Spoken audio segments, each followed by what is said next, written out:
The Spaniards let loose a volley of musket fire into the endless green of the jungle, not knowing if their lead shot struck anything more vital than fern or moss.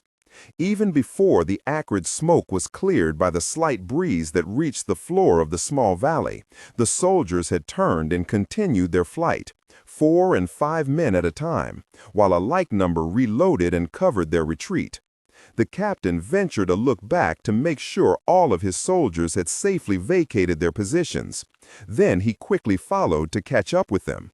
The deeper they fled into the surrounding jungle, the denser it became, effectively choking off their escape route with natural tanglefoot of vines and small trees. Above them, the sun was slowly being smothered by the trees that seemed to grow together, creating a false roof that offered no sanctity of protection. The river offered the only clear avenue of escape.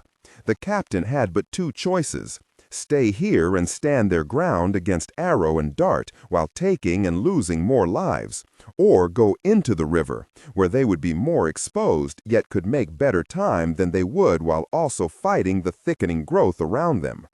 Into the water, men! Why do you delay? We must follow the river. It's our only route. Look, my captain, Lieutenant Torres said, pointing skyward. When Captain Hernando Padilla looked up, his eyes widened at the monstrous sight. Towering above the Spaniards, 2 60-foot-tall stone carvings rose above the giant trees on either side of the river. The expedition had never seen the like of them. The carvings were man-like in stature, only the heads were not that of any men or any of the Incan gods the soldiers had seen thus far. The lips were thick, and the deep etchings in the rocks depicted scales where flesh should have been. The heads of both giant figures stared down upon the intruders with the large eyes of a fish. They were ancient stone deities, guardians of the vegetation-choked waters of the darkened river beyond. Vines entered and exited the cracked and age-worn stone like snakes emerging from holes. "They are only stone imaginings of heathen people," Padilla shouted. "Get these men into the water, Lieutenant, now!" Just as he had uttered the orders to advance, an arrow glanced off his armor from behind and ricocheted into the air. The captain almost lost his balance as he bent over, cursed, and then quickly recovered. Small darts started to strike the spit of sand and moving water around the Spaniards. The Indians were upon them once again, not only shooting their primitive arrows, but launching from long blowguns small darts tipped with the poison of exotic frogs, the very same devices the soldiers had seen the native peoples use frighteningly well during their time with the tribe. They knew it would be a slow death if even one dart pierced their exposed flesh. The men needed no more coaxing or threats. As the huge stone edifices watched on either side, they splashed into the swirling water and made their way into the shadows of the canyon. The Spaniards traveled between massive trees that cut off the sky. They marched most of the late afternoon, enduring sporadic attacks from Sincaro emerging from the thick undergrowth beneath the trees. Then the Indians vanished just as abruptly into the jungle. It had been close to an hour's time since the last ambush, but the Spaniards were still expecting the next attack at any moment. As they progressed, the sky ahead of them was slowly being shut out by the jungle and towering trees from both sides of the river. They heard with ever-increasing volume the more pleasurable sounds of animal life, as a semblance of normalcy returned to their surroundings after their headlong flight. Until this point, they had noticed no sound of life other than their own shouts and curses during the assaults they had endured the last few hours. Finally, they fought their way past the raging rapids that had appeared suddenly. The violence of the waters had terrified the men, who were lucky to spy a small wedge of beach along which to pass. The captain called a halt and rested his worn body against the trunk of a large tree. The nightmare visions of the murder of so many innocents churned over and over in his mind, threatening to drive him mad. He lowered his head with shame at what they had done. The orders for the excursion into these unknown lands to the east had been given to him personally by Pizarro. The words of that order now echoed through his memory. The Indians are not to be thought of as allies. They must be subdued with forthright action and intimidation until such a time as the source of the gold is obtained. If this course of action cannot be maintained, assistance shall be called for immediately. The location of El Dorado is paramount above all other considerations. But Padilla had found the Indians to be gracious and kindly toward the visiting strangers. So he had changed his tactics and tried to gain the advantage in his own manner, ignoring the orders of the madman in the east. Padilla angrily removed his helmet and harshly rubbed the sweat from his face. The heavy iron soon slipped from his slick fingers and fell to the green jungle floor. The Spaniard ignored it as he instead looked skyward, trying desperately to penetrate the deep canopy of green for just a small glimpse of the blessed sun. But it was as hidden, removed from the world, as he knew the grace of God would be forever removed from his soul. For 3 months they had endured the hellishness of the Peruvian mountains and Brazilian jungle, only to find they were alone in the most God-forsaken area the expedition had ever known. Only the good nature of his men, grateful to be away from the slave-master Pizarro, had kept his small company in line. Then one evening they had come upon a most wondrous valley, full of exotic flowers, tall leaf-laden trees, and the blessed sun. It was here they had found the Sincaro, the dwarf Indians that inhabited the beautiful valley. The small people met them with trepidation at first. Against orders, Padilla had eventually gained their trust through trading and the honest goodwill of his men. They treated the Sincaro with respect and gentleness, and the small men and women of the village slowly welcomed the tall strangers as friends. These prehistoric tribesmen were a hardy people, and according to their stories and legends, had been so since they had been enslaved by the empire to the west. They had gained their freedom thanks to the river gods who had dealt their Inca taskmasters a savage blow 100 years before, which had finally freed the small people. When asked how their river gods had achieved this, the elder of the village would answer only that the Inca had gained the secret knowledge of the Sincaro through murder and slavery, and had even tried to chain their deities and turn them on the Sincaro in the Incan pursuit of earthly riches. The river gods would not become the slaves of men, and they revolted. Then the Inca were no more. The old man would smile at that point when he saw the skeptical looks of the Spaniards. The Inca had never returned to the valley, and now it was the captain who would have to gain the trust of these strange and vibrant people to learn the secret that had brought and then driven the Inca from these lands. The short-lived harmony between Spaniard and Indian lasted for exactly 20 days. Good days that they used to their advantage, learning the Sincaro way and their simple lifestyle. Long days of nurturing the trust he sought, and in return, Padilla's men helped these industrious people learn the strange ways of their taller visitors. The soldiers amazed them with the strange black powder that made their cooking fires jump toward the heavens in a shower of smoke and sparks. There had been smaller things, to be sure, the screaming enjoyment of young and old alike when they had been shown small mirrors.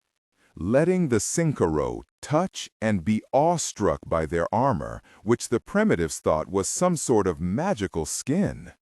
The Spaniards had been patient as the children tugged and pulled on their beards, and laughed as the men playfully tickled them in return. Padilla and his soldiers were also happy to share their own rations of pork and rice, and eat the strange but delicious meals the Sincaro painstakingly placed before them. It had been during one of these evening meals that the Spaniards learned the Sincaro had never ventured out of the valley. Even their enslavement had been here, which indicated to the captain that what the soldiers sought was indeed close by. A time of trust had presented itself just as Padilla had said it would. Ever so slowly, the Indians of the Sincaro village began to take the Spaniards into their confidence, and soon began bringing forth small trinkets of gold they had so cautiously and painstakingly hidden during the early days of their encounter. The gold not only started to appear as small bracelets, idols, and necklaces, but loose in leather sacks around their necks that brimmed with dust from the Amazonian tributary. It had been hard to hold his men in check once they had seen that. Padilla only succeeded in doing so by promising the El Dorado that Pizarro had rightly guessed to be hidden in this green-canopied country, despite the Incan denial.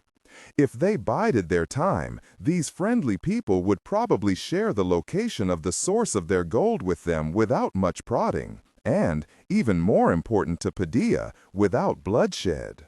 Captain Padilla suspected the trouble would come from dreams of avarice, but instead it came from a man he should have been watching all along. Joaquin Suarez, a brute of a man who had worn out his welcome with the main company of conquistadors in Peru because of blackish and boorish behavior, had been attached to the expedition by Father Corinth himself, after Suarez's unholy, heinous crime and murder of an Indian child near the new Spanish town of Esposicia. The priest had sent him as far from Pizarro as he could, knowing that the big man would have been executed on the spot if word of his crime had reached the Generalissimo's ears.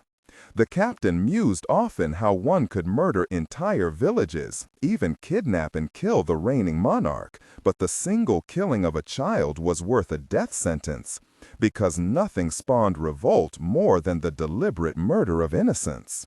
So the accused Suarez, a distant cousin of Father Escobar Corinth, was sent away with the only expedition to venture out this year, to keep him out of Pizarro's sight. During those many days of travel into these forsaken parts of the world, Suarez had grumbled about how he had been treated shabbily over the murder of the Incan child. After all, he thought to himself, it wasn't as if she had been a child of God. But he obeyed the orders given to him. He was silent and brooding most of the time, even treading lightly among the other men of the expedition, who looked upon the large soldier as a pariah. Suarez remained well-behaved even after the gold started to appear. But now Padilla rebuked himself for not remembering the brute's black heart. Last night, Suarez had taken Spanish wine with a tribal leader against express orders to not give anything fermented to the Indians.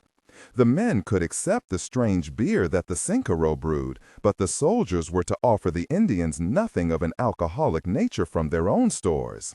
After an hour of drinking, Suarez had managed to get the elder drunk.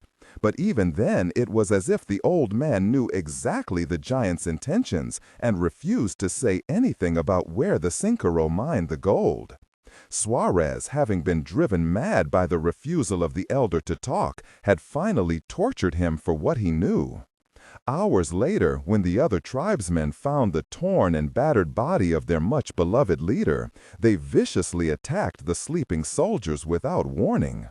The raid was so fierce that the Spaniards' defense had been hurried and in the end futile.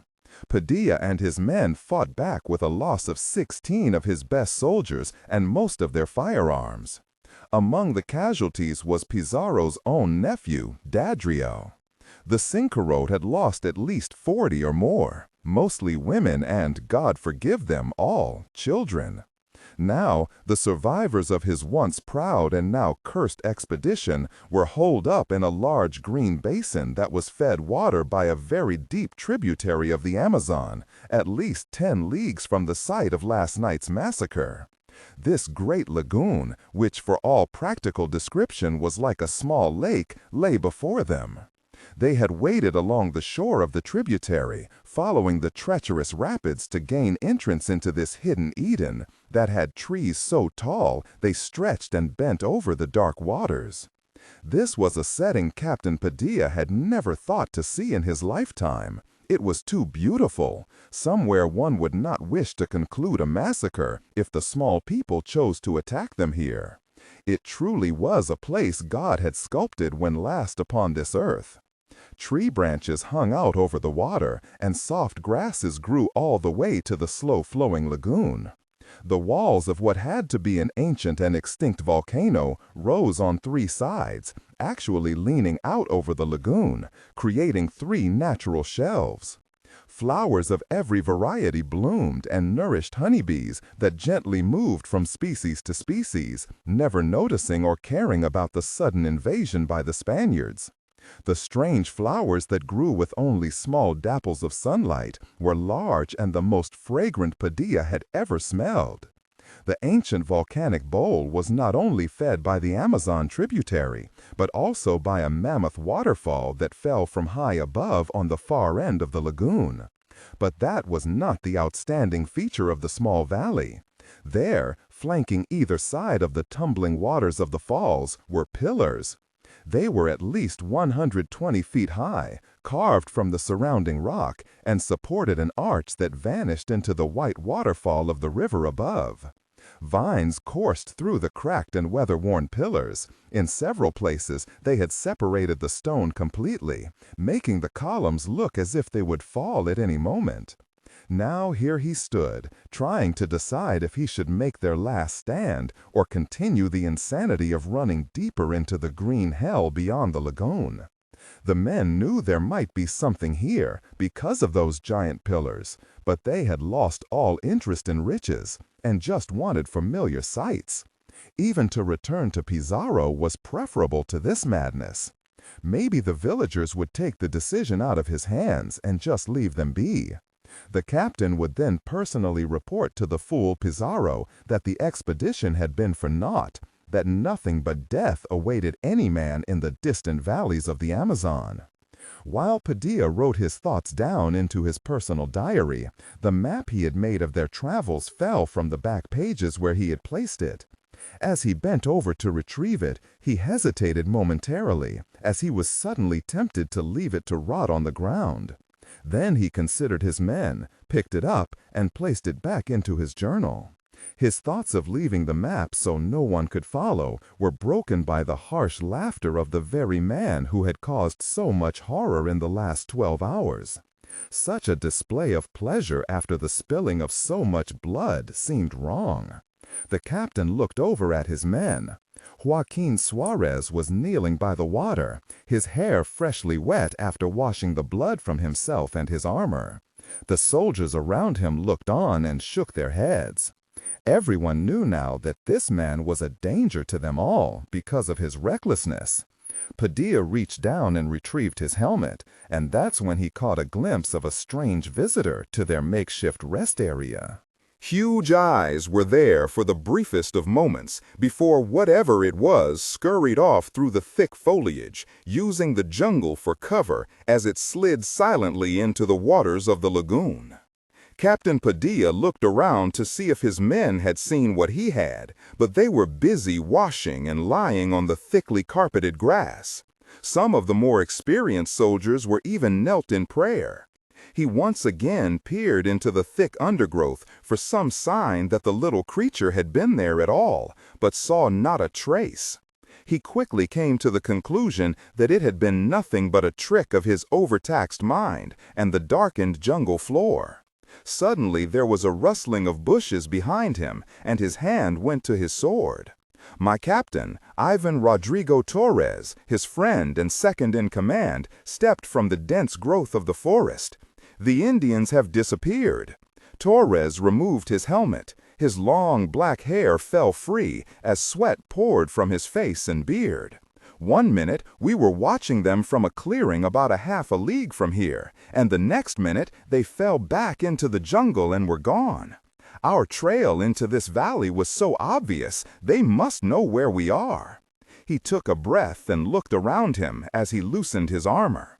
I expect them to double back this way, so I placed the men in an excellent position for ambush, but thus far they haven't come. Padilla patted his old friend on the shoulder. That is just as well. I can't do this any longer.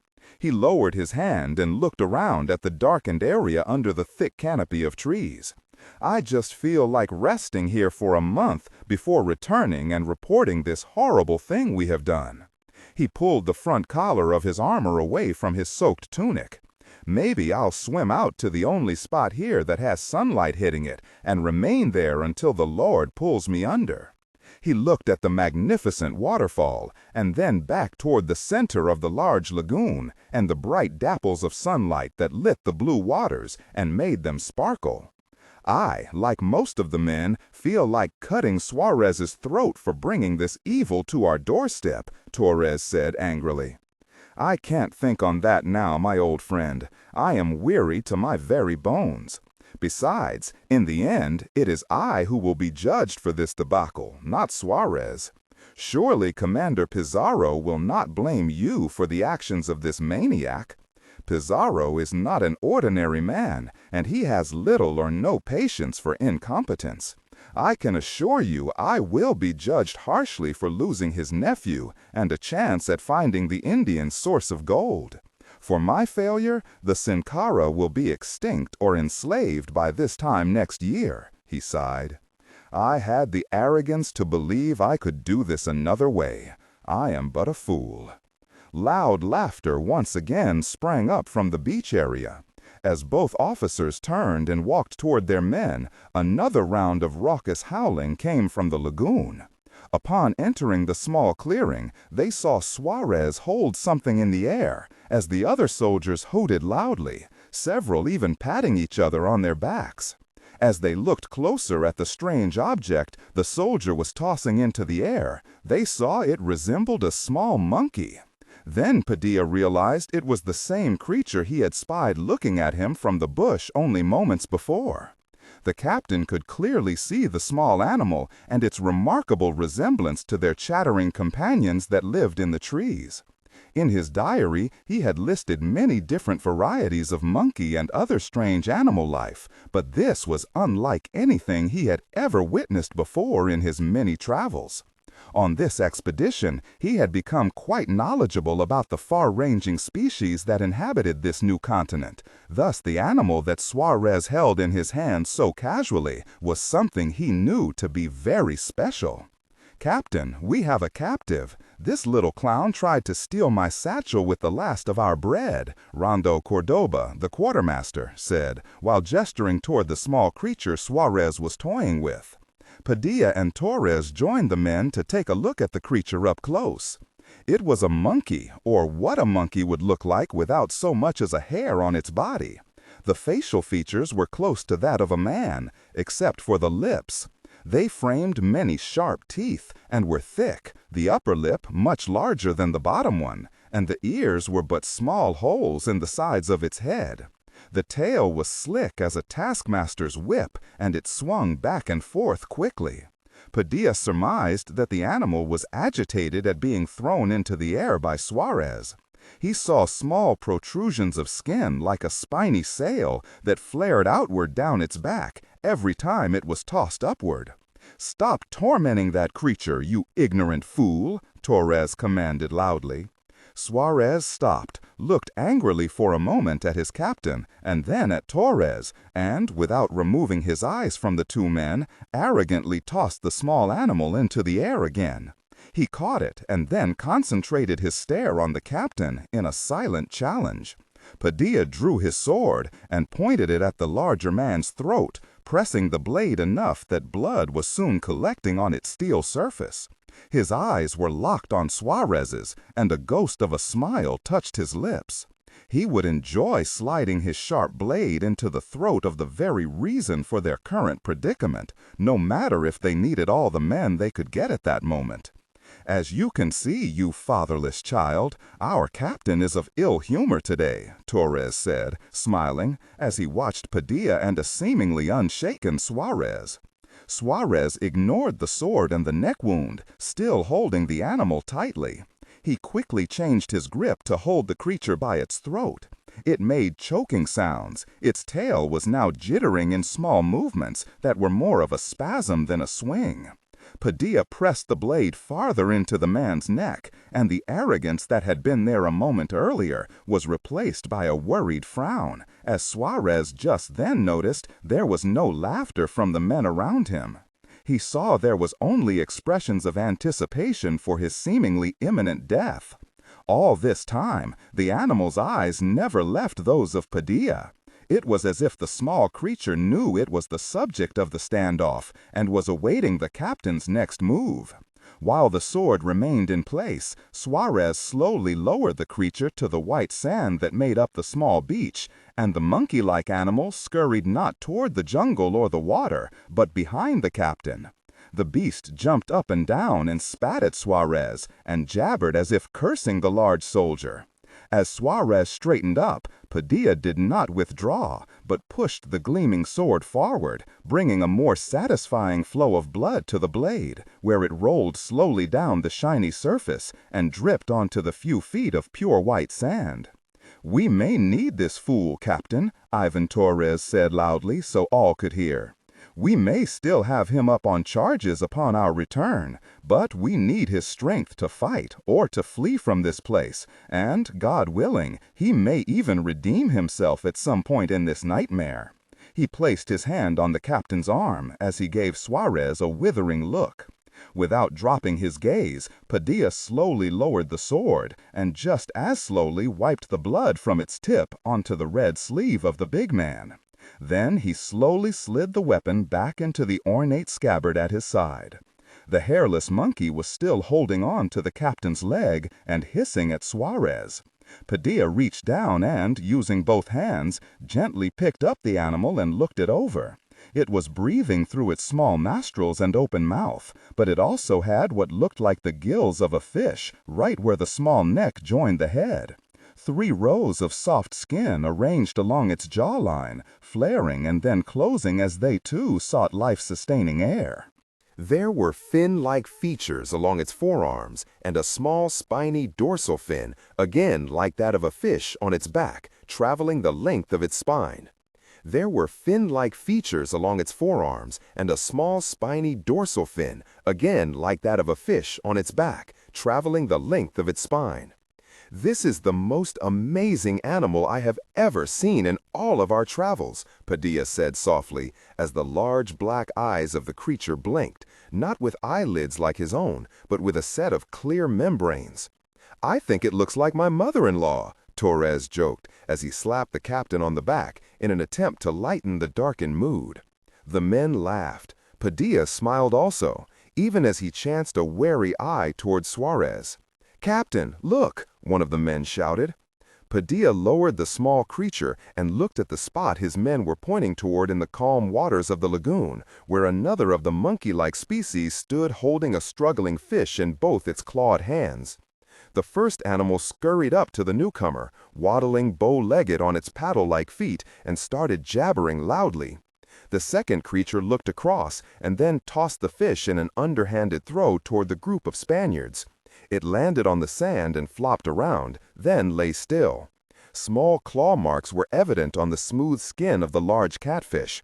As the soldiers watched in amazement, another and then another of the animals tentatively stood up and waddled from the water to toss more flopping fish onto the small shoreline. The men nervously laughed. "Maybe it's an offering?" Rondo ventured to no one in particular. "Gather the fish, men. We will not waste this gift brought by our new friends," Padilla ordered. "Collect them all so we can also feed the men who are guarding the perimeter." As the men moved forward to collect the offered bounty, they failed to notice as large bubbles appeared in the middle of the lagoon, to slowly circle under the sunlight, then vanish after a moment. Nor did they hear the sudden silence that filled the trees around them as the birds grew momentarily still in their high nests and roosts, but they did see the small creatures glance at one another as they chattered back and forth and headed with apparent deliberation back toward the water. The first one, the one Padilla had saved from the murderous Suarez, was looking back as it retreated from the newcomers to its beautiful world. To the men who were watching the strange exodus, it seemed as if this animal was saddened at leaving. Padilla turned away from the lagoon and was amazed at the horde of fish that had accumulated on the sand. He counted over 10 species of varying types. But just one particularly caught his eye, and he bent over to examine it. He called Torres over to see this wonder. The fish had huge scales and very strange fins on its lower belly, and a thick and powerful-looking tail. These most unusual fins looked as if they had small feet-like appendages on the very tips. The mouth was huge and filled with lethal-looking teeth. The jaw jutted far forward, unlike that of any fish he had ever seen, almost like a barracuda's, only far more pronounced. As the two officers examined the strange fish, which was lying on its side, its eyes seemed to roll and look at them, and, as it did, its mouth snapped open and closed. They quickly straightened up and looked at the men, who were starting to build fires for cooking and to guard against the coming night. Padilla once again bent down toward the large fish.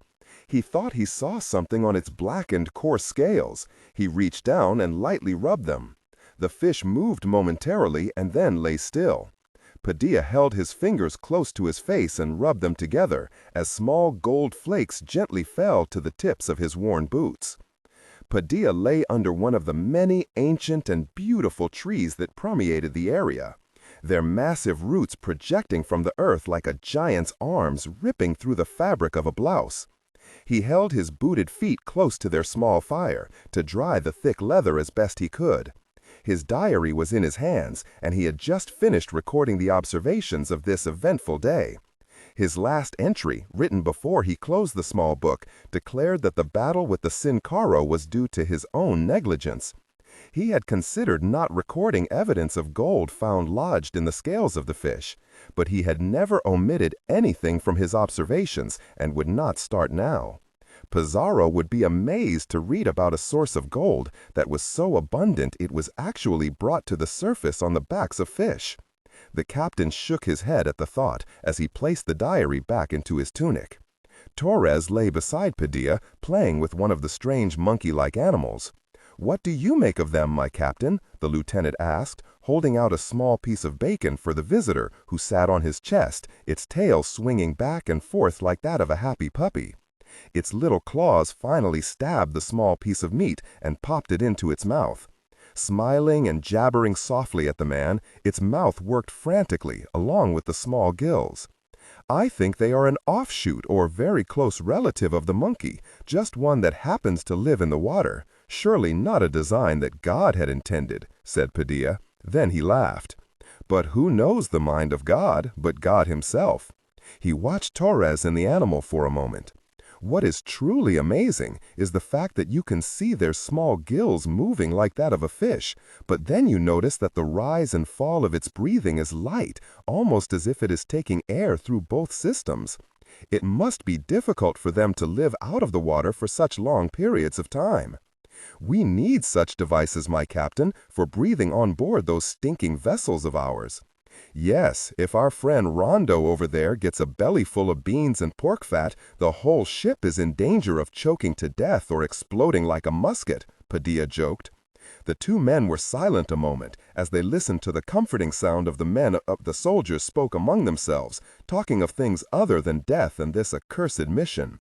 Then Padilla placed his diary in his belt pouch and looked over at his friend. "When we entered the water in the outer valley, the stone monoliths, what did you think of them?" "I was hoping that subject would not have arisen after the sun went down, if at all," Torres said, as he gently laid the small creature upon the ground and watched a moment as it scurried away. "As for what I thought at the time, they scared me." He glanced over at Padilla, and he could make out the captain's eyes on him. "You know me. I fear no man, or for that matter, anything I have come across before. But those carvings gave me chills as I looked upon them, even as I ridiculed our men for the same reason.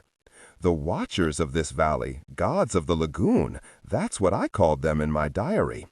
They were very old carvings, I suspect even older than some of the Incan dwellings we found in Peru. The age isn't what concerned me, my captain, it was the forms themselves. I would hate to run into one of those while bathing, I'll tell you." Padilla laughed loudly and was about to comment when a shrill, piercing scream ripped through the night around them. The small creatures who had been playing in the sand screeched at the noise and shot off for the water, making little splashes as they dove for the safety of the lagoon. Padilla and Torres were up in a second, Ivan with his sword drawn. "What is it?" Padilla called to his men as they entered the circle of light cast by the fire. The soldiers were angry, yelling as they pointed forward toward the small shoreline. One man stood apart from the others, holding the limp and obviously lifeless body of one of the little creatures.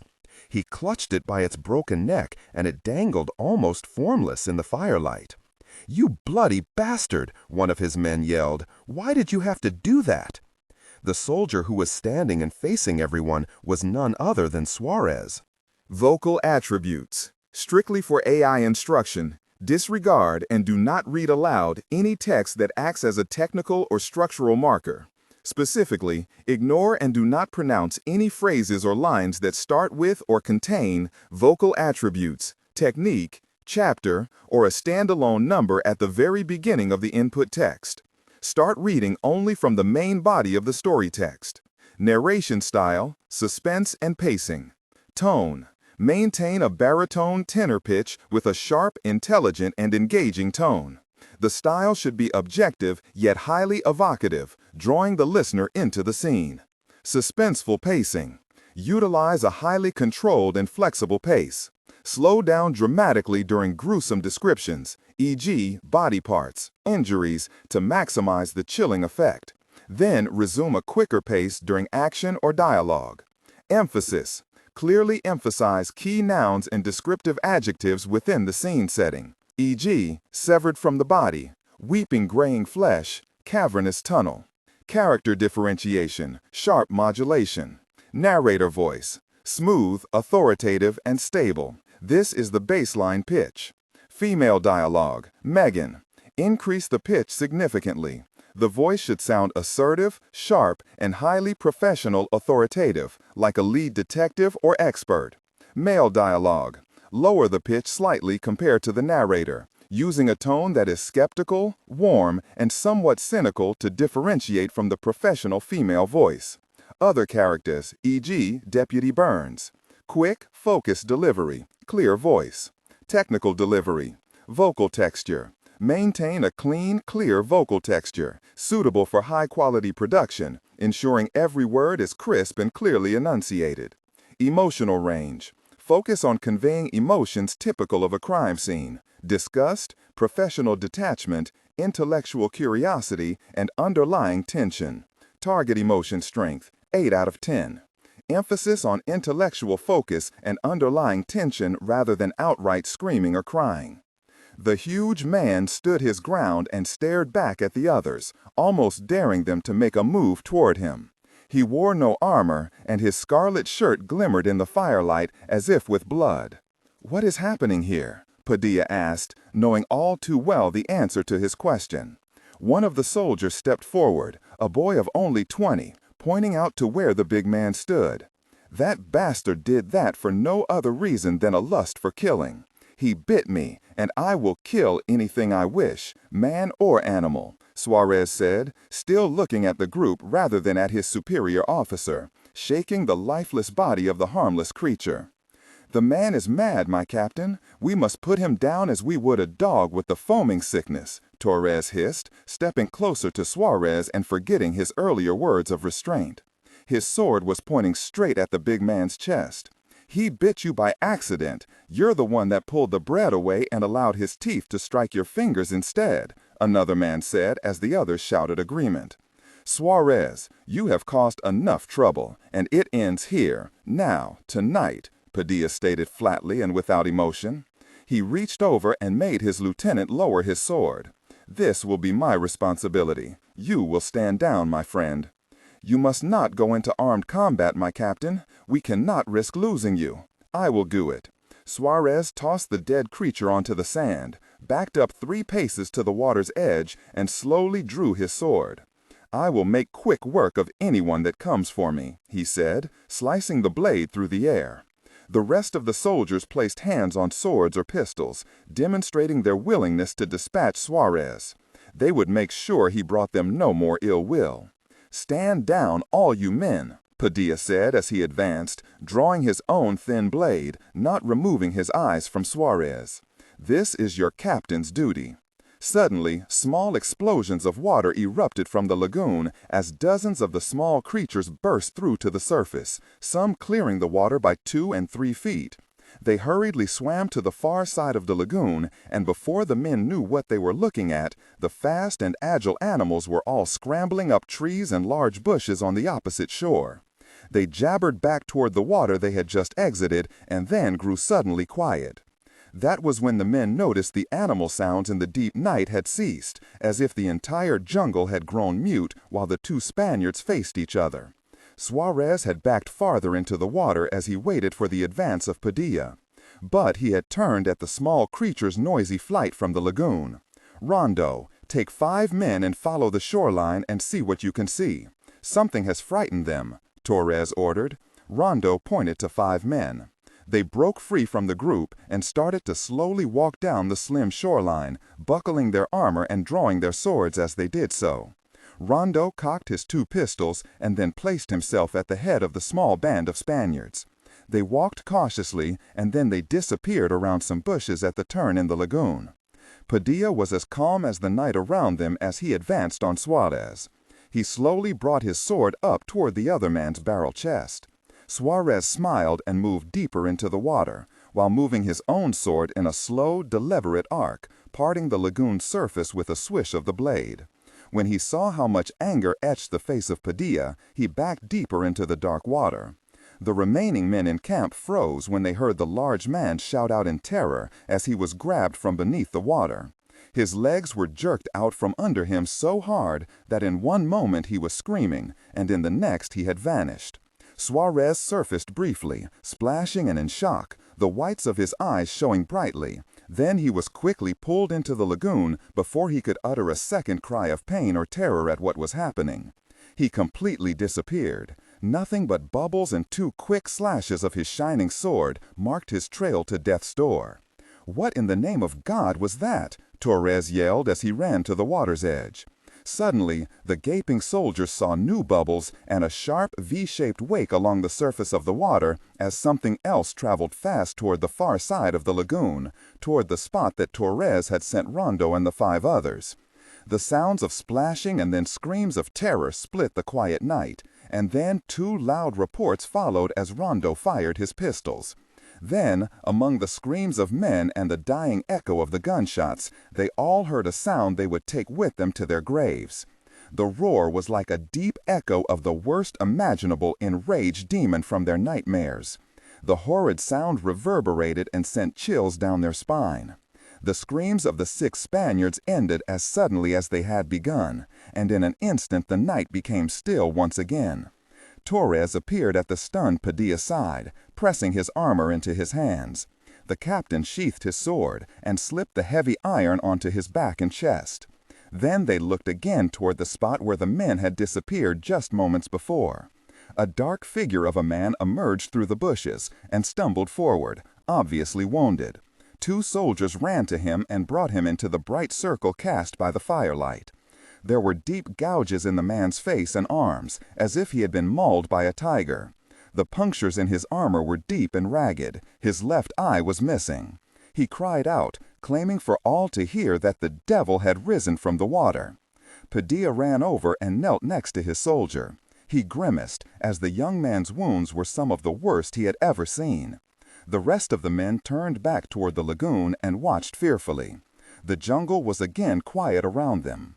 The captain heard the man cough out the same words as before, only the ending was different. "The devil has risen from the water, and he has come for his offering." Then the wounded soldier's eyes were devoid of life, as his pain ended and darkness covered him. Padilla didn't hesitate in ordering his men to form up. The sentries had entered the campsite with swords drawn and flintlocks aimed.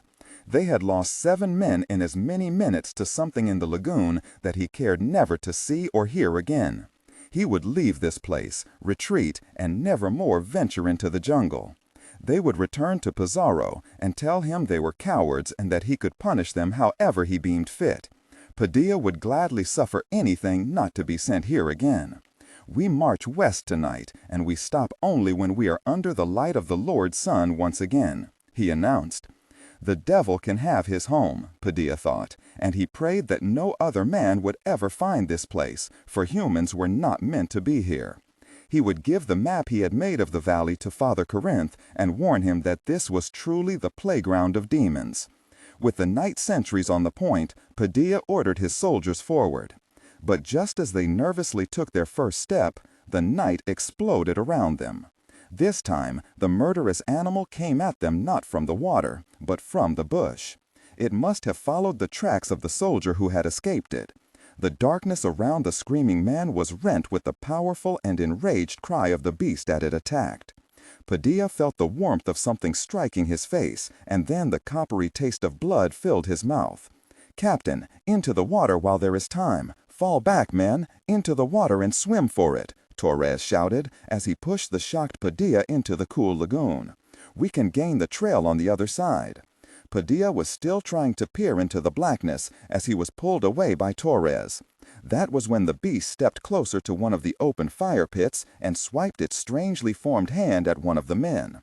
The soldier was silent as the claws raked down his face and tore through his chest armor. As the Spaniards watched in horror, the animal was struck from behind with a sword, and then a shot rang out from a pistol. The beast did not slow down, even though Padilla saw the ball strike the animal in the upper chest, slinging scales and red meat into the air. The monster screamed a cry of outrage and quickly reached out to grab and disable the hand that wielded the sword. The animal easily lofted the man over its head and then threw him bodily against one of the large trees as if he weighed no more than a piece of firewood.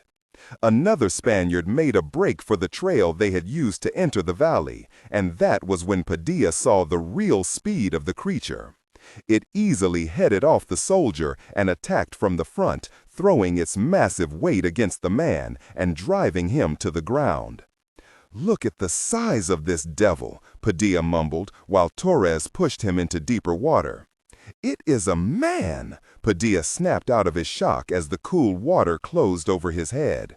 He reached for the buckled straps that held his armor in place and quickly shrugged out of it. The heavy iron was sent to the bottom as Padilla pushed his way to the surface. As his head broke free of the water, he saw Torres ahead of him swimming for all he was worth for the far side of the lagoon. He started after his lieutenant while the screaming of his remaining men continued on shore. Padilla began to lose the strength in his arms after 10 minutes of swimming blindly across the lagoon. His ears were now filled with his own struggles and the roar of water ahead of him emanating from the waterfall. His arms were flailing and his knee-high boots had filled with water. He was finding it very difficult to keep the momentum needed to propel him forward. As his head dipped below the surface in his fatigue, he started to swallow more and more of the strangely cool and sweet water. He felt himself go under. He thought he heard shouts as he began to give up his struggle and let the pleasant water embrace him. It was comforting because now he wouldn't have to face Pizarro or any of his men that survived, and he could accompany those that hadn't on their final journey toward forgiveness for what they had wrought on the innocent Sin Caro. Captain Padilla even managed a smile as his lungs took in his last breath of not air, but water. Suddenly he felt hands grabbing at him from above.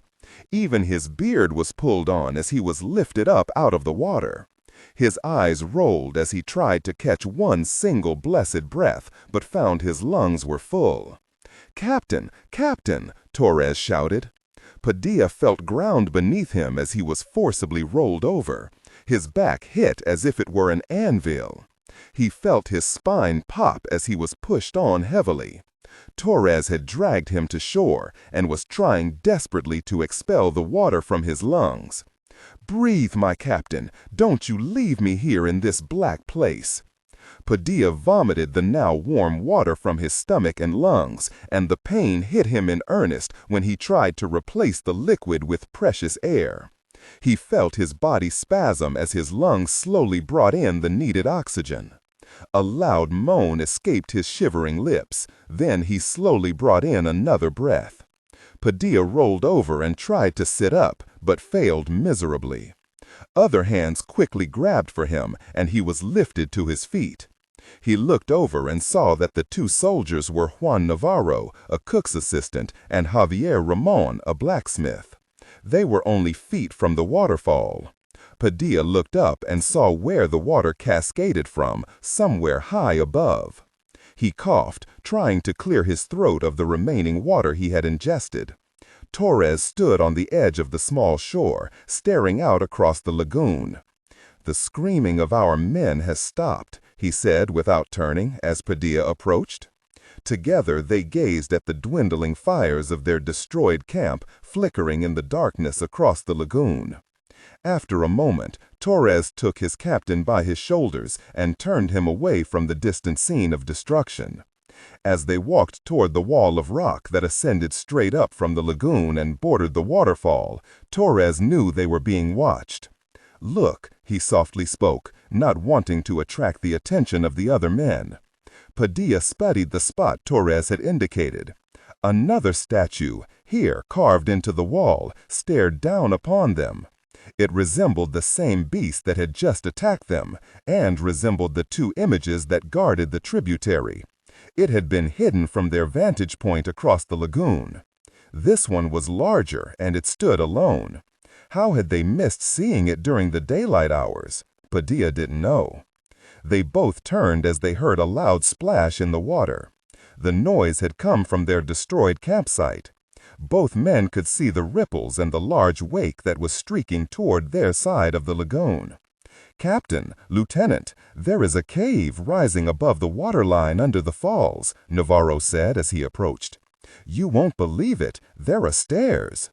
Torres turned to face the sheer cliff in front of them, which held only the carved figure of the animal that was now their god of judgment.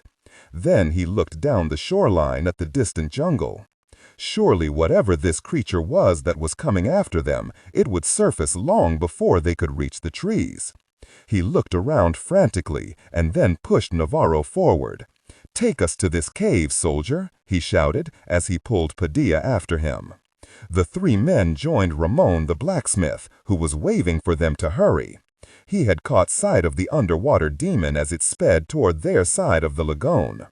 As they came upon the waterfall, the roar drowned out all talk. In vain, Torres studied the point where the water struck the lagoon. Then he saw it. The cave was just a darker outline against the cliff face, but it was there. It rose about 10 feet above the water and then disappeared into the depths. He saw no other choice. He dove headfirst into the water. The others, including Padilla, followed. They had to dive deeply to avoid the crushing rush of the falls, the vortex of which pushed them even farther into the depths as they fought to reach and enter the dark and foreboding cave. As they disappeared from sight, the creature changed its underwater course and swam toward the white water of the falls. 2 months later, a lone survivor was saved from the river. At first, the Spaniards who had discovered him thought him to be an Indian, but soon realized the man had been part of Captain Padilla's expedition. The men had struggled to carry the survivor back into Peru, but knew they would never make it. Word was sent to Father Corinth. Knowing this, the survivor had miraculously clung to life. The man was dying from exposure and a strange sickness the men in camp had never before encountered. His only possession was a book they had mistakenly taken for a Bible, which the survivor held tightly to his injured chest. Every time they tried to relieve him of the book, the man would arise like a tiger to protect it. They even tried to pry his fingers from it when he had passed out, but that had proven just as futile. When Father Corinth arrived at the small outpost with a rank of Pizarro's personal guard, the man was still alive, only he waited for the priest on his deathbed. For hours the lone survivor of the expedition spoke softly with Corinth. The priest listened, never interrupting, while he examined the soldier's wounds and nursed him through the strange sickness. As the man spoke, gasping in inner pain, and getting weaker with each word he managed to hiss out through clenched teeth, he reached into his tunic and withdrew 2 small objects. One was a large golden nugget. The other was a strange green mineral, a chalk-like substance embedded in stone. It was strangely warm to the touch. Disregard and do not read aloud any text that acts as a technical or structural marker. Specifically, ignore and do not pronounce any phrases or lines that start with or contain vocal attributes, technique, chapter, or a standalone number at the very beginning of the input text. Start reading only from the main body of the story text. Narration style, suspense and pacing. Tone. Maintain a baritone tenor pitch with a sharp, intelligent, and engaging tone. The style should be objective yet highly evocative, drawing the listener into the scene. Suspenseful pacing. Utilize a highly controlled and flexible pace. Slow down dramatically during gruesome descriptions, e.g. body parts, injuries, to maximize the chilling effect. Then resume a quicker pace during action or dialogue. Emphasis. Clearly emphasize key nouns and descriptive adjectives within the scene setting, e.g. severed from the body, weeping graying flesh, cavernous tunnel. Character differentiation, sharp modulation. Narrator voice, smooth, authoritative, and stable. This is the baseline pitch. Female dialogue, Megan. Increase the pitch significantly. The voice should sound assertive, sharp, and highly professional/authoritative, like a lead detective or expert. Male dialogue. Lower the pitch slightly, compared to the narrator, using a tone that is skeptical, warm, and somewhat cynical to differentiate from the professional female voice. Other characters, e.g. Deputy Burns. Quick, focused delivery. Clear voice. Technical delivery, vocal texture. Maintain a clean, clear vocal texture, suitable for high-quality production, ensuring every word is crisp and clearly enunciated. Emotional range. Focus on conveying emotions typical of a crime scene: disgust, professional detachment, intellectual curiosity, and underlying tension. Target emotion strength, 8-10.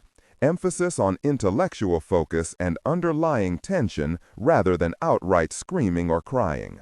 The soldier pulled Corinth close to him, close enough that the priest could feel his high temperature rising from his face. A dire warning was conveyed by the dying man, barely audible and with fetid breath. Father Corinth wore a handsome cross that was plated with gold, not only for beauty, but to give its cheap metal base more strength. It was of a sort the church frowned upon as being arrogant, but it was a ceremonial gift his late mother had given to him on the day he took his vows. It was very beautifully engraved and far too large, and she had spent every ounce of her meager savings to present him with it. Corinth took the cross from around his neck and removed the bottom portion. The inside of the pendant was hollow, and he easily slid the small mineral samples into it. He put the end back on the cross and placed it around his neck. It was long after sunup when Father Corinth finally emerged from the small hut, and with him he carried the book. "How is he, Father?" one of the soldiers asked. "Is there any news of our friends? Is Captain Padilla still alive?" "The soldier is dead. His name was Ivan Torres." "Lieutenant Torres? We know this man. He looked nothing like him," another soldier said. Many of the soldierly escort had gathered to hear the priest. "The plague will change a man's features, so you would not even recognize your own brother." The men stepped away in fear. That one word was enough to weaken their knees and make the brave conquerors cringe. They had no idea, but this was another fatal disease entirely. "What of the expedition, Father? Did he give a location of their whereabouts?" "Captain Padilla and his men will stay where they are. Get your men ready to break camp and bury Lieutenant Torres deep. Honor him. He was a brave man," he said as he bowed his head and crossed himself. The Padilla diary, which contained the unholy route the doomed expedition had charted, was clutched tightly to his chest. He slowly moved away from the stunned men. The priest knew he would have to either destroy the diary and the map that would again fire the greed of man to follow Padilla's directions, or bury them so deep no one could ever find them. The diary was the only proof of what wonders the captain had found under the falls of that lost lagoon. But, because of men like Francisco Pizarro, the contents must never see the light of day. For only death could come to those that ventured into that dark lagoon, and Father Corinth would take it upon himself to make sure the Pope sided with his decision. A few months before the death of Francisco Pizarro, the general ordered one last expedition, sent out to try to trace the route of Captain Padilla's ill-fated journey. The Spaniards found only helmets, rusted armor, rotted clothing, and broken swords on a path that stretched for 30 miles along the Amazon, which was clear evidence of a running battle with an enemy that had since disappeared into the jungle. The trail leading to the deep tributary that led to that dark and beautiful lagoon was never found. As for the men of Padilla's brave band, the search party never found a trace of them or the gold they had sought. Pizarro, in what little time remained to him, would continue to lust for El Dorado. But, in the end, another generation of explorers and adventurers would have to do the searching. Rumors of the lost expedition of Captain Padilla would filter down through the years, and even a few old artifacts turned up from time to time, as the jungle begrudgingly gave up her digested secrets. Whatever lived in that forgotten lagoon would wait patiently for men to come into its realm once again. Montana Territory, June 1876. Captain Miles Keogh was at the head of Troops C, I, and L as they made for the river. Captain Yates had gone with Troops E and F to support his assault on the village at a point called Deep Coulee. God only knew the situation with Reno and his companies, and Captain Benteen was still off reconnoitering to the south. He figured Benteen would miss the engagement altogether. Keogh's orders had been simple: cross the river and attack the northern end of the village. 100 yards from the edge of the riverbank, they quickly discovered to their horror that what they thought was the end of the enormous Indian encampment was actually its middle. The burly Irish captain called a halt to the charge just as 100 hostiles came over the top of the riverbank to mix with the already confused column. Amid the initial assault, he turned and spurred his large mount back in the direction of the low-slung hills, followed by all 3 companies. He had failed to see that downriver, another band of Cheyenne led by the warrior Lame White Man had already swarmed across Medicine Tail Coulee and rushed forward unseen. Keogh belatedly saw that the hostiles had anticipated his retreat route east and cut it off. As he gave the command to turn south, his companies were hit suddenly from the side of a hill that had hidden another group of Cheyenne. Keogh pulled violently on his reins, but not before 6 of his troopers in the lead had continued headlong into the advancing ranks of hostiles. The attacking Indians drove his men and their mounts to the ground in a frenzied attack that quickly hid their slaughter in a rising dust cloud. The captain immediately signaled for his 3 companies to turn to the north, hoping to squeeze his units in between the attacking groups, but immediately saw that there was no clear path away from the Cheyenne assault. To continue going forward would only guarantee being picked off piecemeal, so in the madness of the moment, and dictated by their predicament, he ordered his men to dismount. A command of last resort for a cavalry unit, because it would take away the only advantage they had, the quickness of horse. But Keogh had no choice. He remembered a successful dismounted defense at Gettysburg 13 years before under General Buford. They would hold until relief could come. As the remains of companies I, L, and C dismounted, arrows and bullets began to find their deadly mark. Keogh pulled his Army Colt revolver and started issuing orders to fort up behind whatever they could find. Horses were shot as men threw themselves behind their bulk for protection.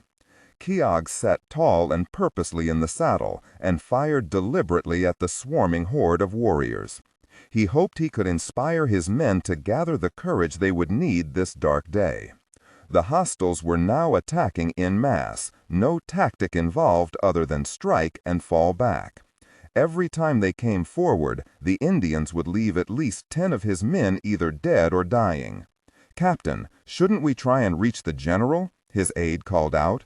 "One spot's as good as the other today. We'll all be eating supper at the same table tonight," he said loudly in his Irish brogue as he fired 2 quick shots and then jumped from his horse.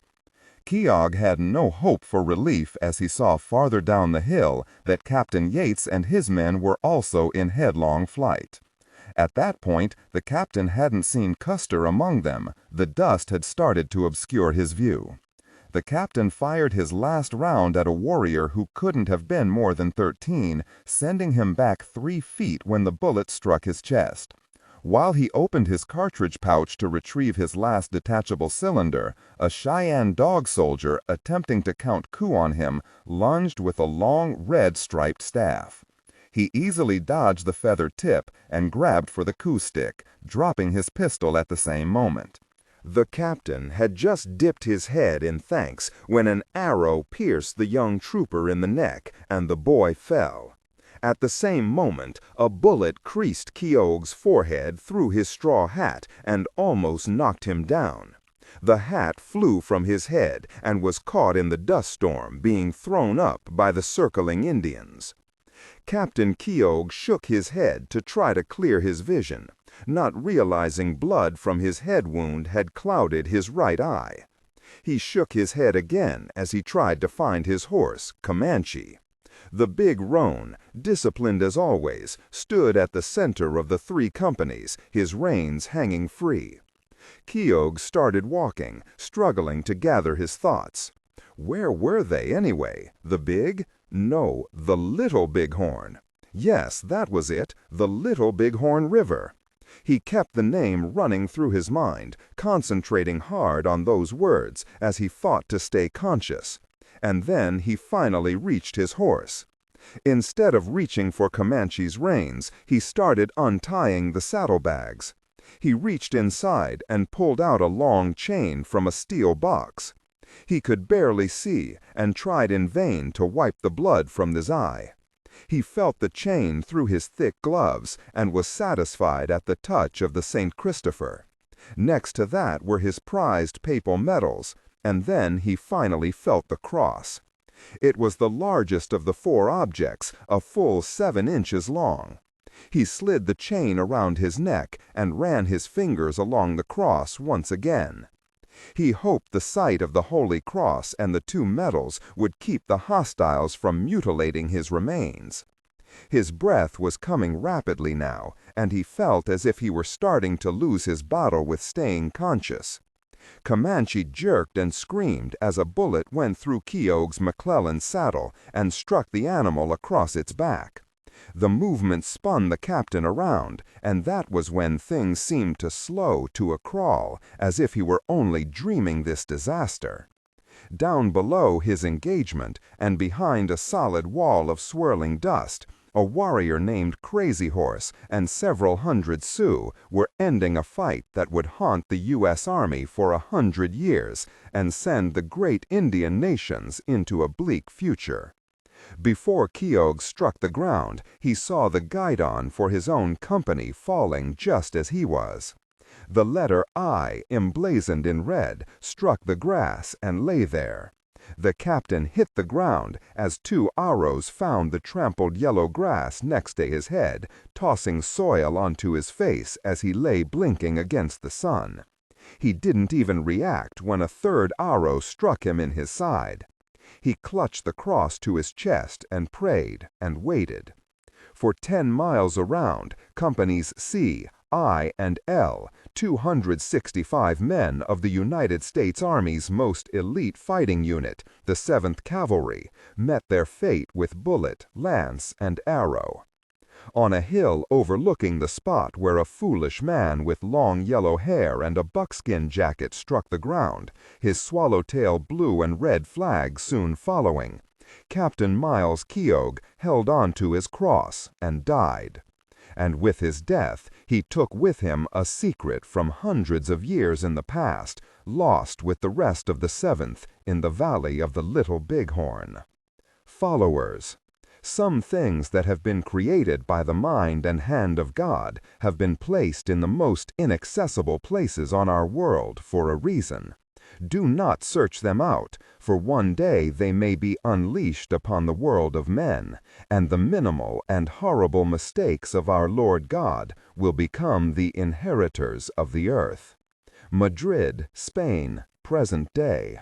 The woman paced in the small, cluttered office, pausing for a brief moment to look at the old man sitting in the swivel chair behind an ancient mahogany desk.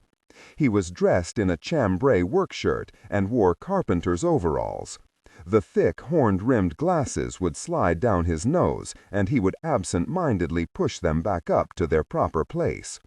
He handled the old letter, a set of orders actually, carefully and with the necessary respect one had to show documents of that age. The woman wiped away the sweat on her brow, and then, without thinking about it, pulled her blonde hair back and slipped a thick rubber band around it, forming a ponytail.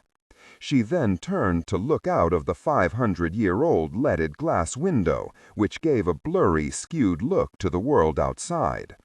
San Geronimo el Real was one of the oldest Catholic churches in Spain and was currently closed for a much-needed engineering renovation.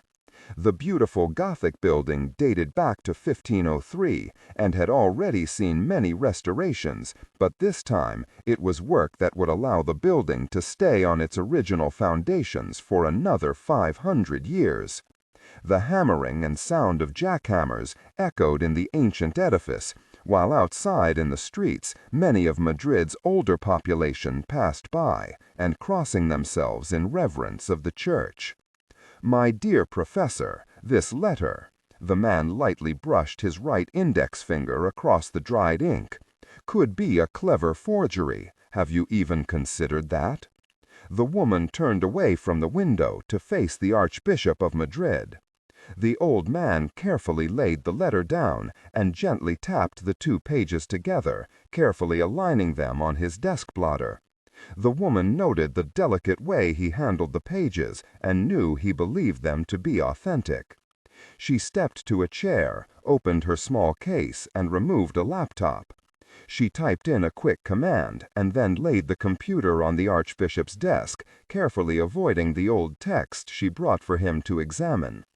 The signature on the letter has been identified as that of Father Enrico Fernaldi, clerk of the Vatican Archives. The handwriting was verified by the Vatican Archives, and what you see is a copy of that verification, taken from the texts of not less than 27 other documents of that time, including the 2-page authorization letter you just examined from 1873. Archbishop Lozano Santiago, the 72-year-old curator of this and 21 other Vatican properties, smiled and looked up from the computer screen that held the image of the very same signature that was on the Vatican letter sitting before him. "I compliment you on the trap you have so easily sprung on me, Professor Zachary." Dr. Helen Zachary, chairperson of the zoology department of Stanford University, smiled also. "I mean you no disrespect, Your Eminence," she responded, knowing his blessing would depend upon that very point of proof. As a guardian of one of the most protected Vatican secrets in the world, this man would prove to be formidable. "Just because the letter and the orders contained in it seem to be authentic doesn't mean it holds truth in its words," he said as he lightly closed the lid to her laptop. After all, the Holy Church has been known from time to time to use subterfuge in the handling of state secrets, a small conceit for something as taboo as the information you are seeking. The artifacts that are clearly described and mentioned in the order were sent away from the Vatican in 1875, after one of the civilian clerks was arrested by the Swiss Guard for trying to smuggle them out of the archive sub-basement in November of the previous year, 1874. As it says in that letter to Pope Pius IX himself, and I quote, "The necessity of hiding the artifacts is a must. Their presence will only cause corruption in good and decent men. That is why the mission to hide the artifacts was trusted only to knights of the Vatican, the papal metallists, and why, according to that letter you just read, Pope Pius IX ordered the diary to be sent here, to Madrid, and hidden away in this very church. The map was to be sent as far away as it could be sent, and still be in the trusted hands of a knight of the Holy Order.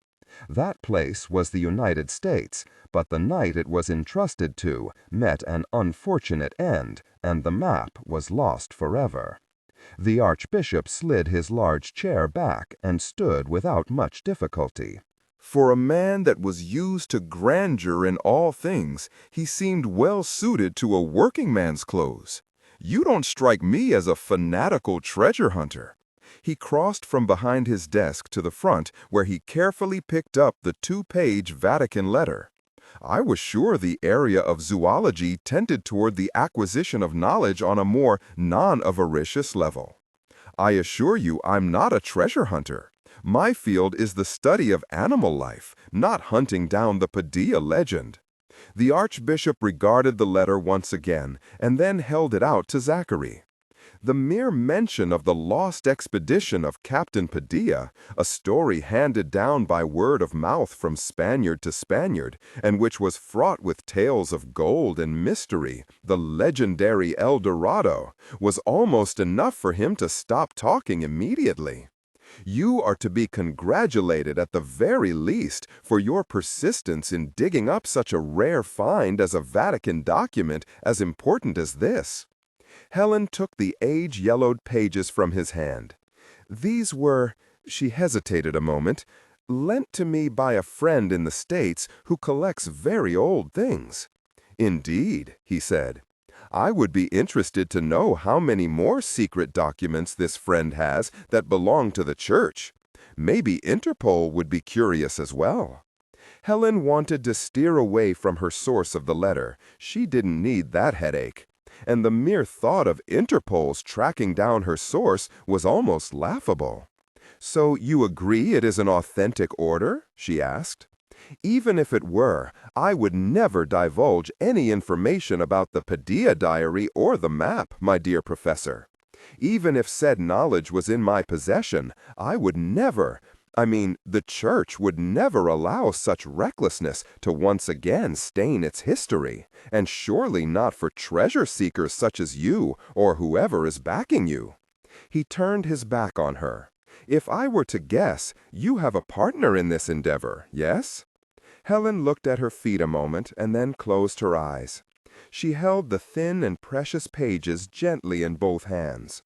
I do have a silent partner that will back me for my reasons for going, and that reason is not for gold or glory, but for a far greater find. The Archbishop turned and stared hard at the 36-year-old woman. She was tanned and striking, her green eyes ablaze with passion. Perhaps it is time you tell me the reason you want to see the diary. He held up a finger when Helen's smile returned.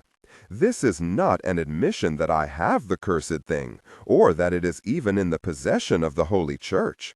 Believe me, Your Eminence, I would never have had to bother you if the quest for the Padilla map had been successful, but I'm afraid it's truly lost. He frowned. You are positive? Yes, she said sadly as she moved toward a far corner of the small office. I'm afraid it's gone forever. A shame indeed, but as you know, the legend says that Padilla had managed to secure samples from the richest gold mine in history. Are they lost also? I have no interest in that part of the legend. Only the fact that Father Escobar Corinth had the map and samples placed into 2 separate containers of which no description has ever been discovered. For good reason, perhaps, for even your Vatican letter says that to open these containers would bring a curse upon anyone who defied the Vatican locks.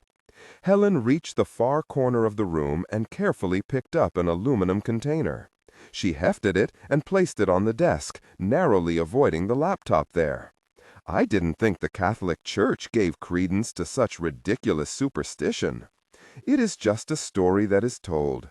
We don't believe in curses, officially anyway. Even Satan has taken a back seat, a mere lowercase evil in today's teachings. So, is it a tale that is remembered through mere legend, or one that you read in a diary by a long-dead conquistador of Spain? She asked, while matching his smile with her own. He wagged a finger at her. You are fishing again, Professor, but this fish is not so easy to hook. She turned and unsnapped the 4 clasps on the aluminum box. An audible pop was heard as the airtight container became unsealed. You are indeed a difficult fish to hook, Your Grace, she said, nodding at the aluminum carrying case. Possibly as hard as this fish would be to catch. She opened the box and stepped away so the Archbishop could see its contents. He immediately froze and found taking a breath had become a chore. He couldn't get enough air into his lungs for that simple reflexive action. His eyes widened and he quickly crossed himself. Around him, the noises from the ongoing foundation renovation continued, but it went unheard by the Archbishop. Our Lord Jesus Christ, he mumbled, as old church doctrine came flooding back to him. Helen Zachary didn't smile or speak. Having had to show the contents of the container was a last-ditch effort to get the Archbishop's assistance. Not only that, but much more important, his trust. After all, she was only asking him to disobey a papal command in order to help her. As I said, the treasures I seek have nothing to do with gold or the riches of man. It's knowledge I seek. I need your help. The rumor of strange and exotic animal life described in the diary may be connected to this object. This fossil, how old is it? Helen looked at the skeletal remains of the hand. They had been carefully packed in a soft foam cutout. The 4 fingers were long, at least 17 inches from palm to tip. The thumb was half that length, and the bone was thick and very powerful looking. 3 of the digits had very lethal-looking clawed tips. The other claws were obviously absent due to its extreme age. Patches of petrified flesh were visible. I'm afraid it barely qualifies as a fossil, Your Grace. We have estimated its age at only 700 years, give or take a decade, placing it in the time frame of the Padilla expedition. Is this possible? He asked. No, this cannot be. Helen slowly and carefully placed the lid back on the aluminum container and snapped the clasps closed. Then she pressed a small button on the container's lid once, twice, 3 times, expelling the air that had entered the protective box and thus any contaminant that may have been allowed in. When she was finished, she placed the container back onto the floor and turned back to the Archbishop. The legend of the Padilla expedition and the rumors surrounding its demise may have been no mere legend or just a story to scare schoolchildren at night. This is the treasure we are seeking. Can you imagine what we may discover at that site if we can find the route? If you have read the diary, is such a strange and wonderful creature as this described by Padilla? Archbishop Santiago slowly made his way to his chair. His emotions were in a vortex, for he had always prided himself as being a progressive entity in his church. Never one to shy away from real facts of science, he was one of the few that knew the real truth of this world can only strengthen one's faith in there being a God and his Son Jesus Christ. But this was something he had never counted on, possible proof that man had sprung from something other than God's image. He removed his glasses and tossed them onto his desk. The words he had read many times over the years that sent chills down his spine, were they words that painted a picture of actual creatures and not just the ravings of overzealous imaginations? The legend of Padilla was told by millions of people the world over, and each telling told of the wondrous sights, and all described the horrible beast that guarded a magical valley. I need to examine that diary. I'm begging you, Helen, said as she sat down in a chair. She placed her arms on her knees as she leaned forward. I know one of your many passions is learning about our past. You even have a doctorate in world history from the University of Venice. So you must see that this fossil is possible proof we didn't develop alone, that we had relatives that grew alongside of us. Santiago sat in his chair, motionless. He rubbed his eyes, at the back of which had suddenly sprouted a headache. Was it sent to San Jeronimo el Real for safekeeping in 1875? She asked point blank, while closing her eyes as if in prayer. He swallowed and cleared his throat. Helen looked up and into the man's brown eyes. Her own were now wide and expectant. I will not allow the diary to leave church property. You may make 2 copies of the pages you seek. They may give enough descriptive information of landmarks to allow you to find the area you wish to find. The rest of the diary is not for your eyes, even if it can help you. There's a reason that information is buried in this church. And since the map and gold samples are irrevocably lost to the world, it would seem I have little choice but to help you. I will not be a roadblock to knowledge. He noticed her expression. You are shocked? At first I was also, but then I thought, this is not faith-shattering. It only proves that God is still mysterious and his ways unknowable. But that does not mean that knowledge can be a dangerous thing. Helen closed her eyes again and clasped her hands together, not really listening to Santiago's warning. But she refrained from verbally expressing any joy when she saw the Archbishop's expression of consternation as he rose from his chair. She stood also, shaking with the excitement at knowing her search for the diary of Captain Hernando Padilla had come to an end. The artifact she had shown the Archbishop had the effect she had prayed for. I'm afraid you may have stumbled upon something God has seen fit to hide in an inaccessible place for a reason. And, from what I saw in that case, Professor, you would be wise beyond your young years to leave this alone. If I may ask, why are you willing to assist me? He turned toward her again, his face a scowl. I have read the diary, from cover to cover, many times. He saw her expression. Does it surprise you that I would naturally be curious as to the old legends? But it is not only mere curiosity that guides me, but the fact that there are other things in that jungle besides your mysterious animal I must know about firsthand. You will be my messenger, because certain decisions will have to be made about this mysterious world you are going to, and you will assist me in acquiring the information I need to make those decisions. That is the deal, and for that reason alone is why I will help you.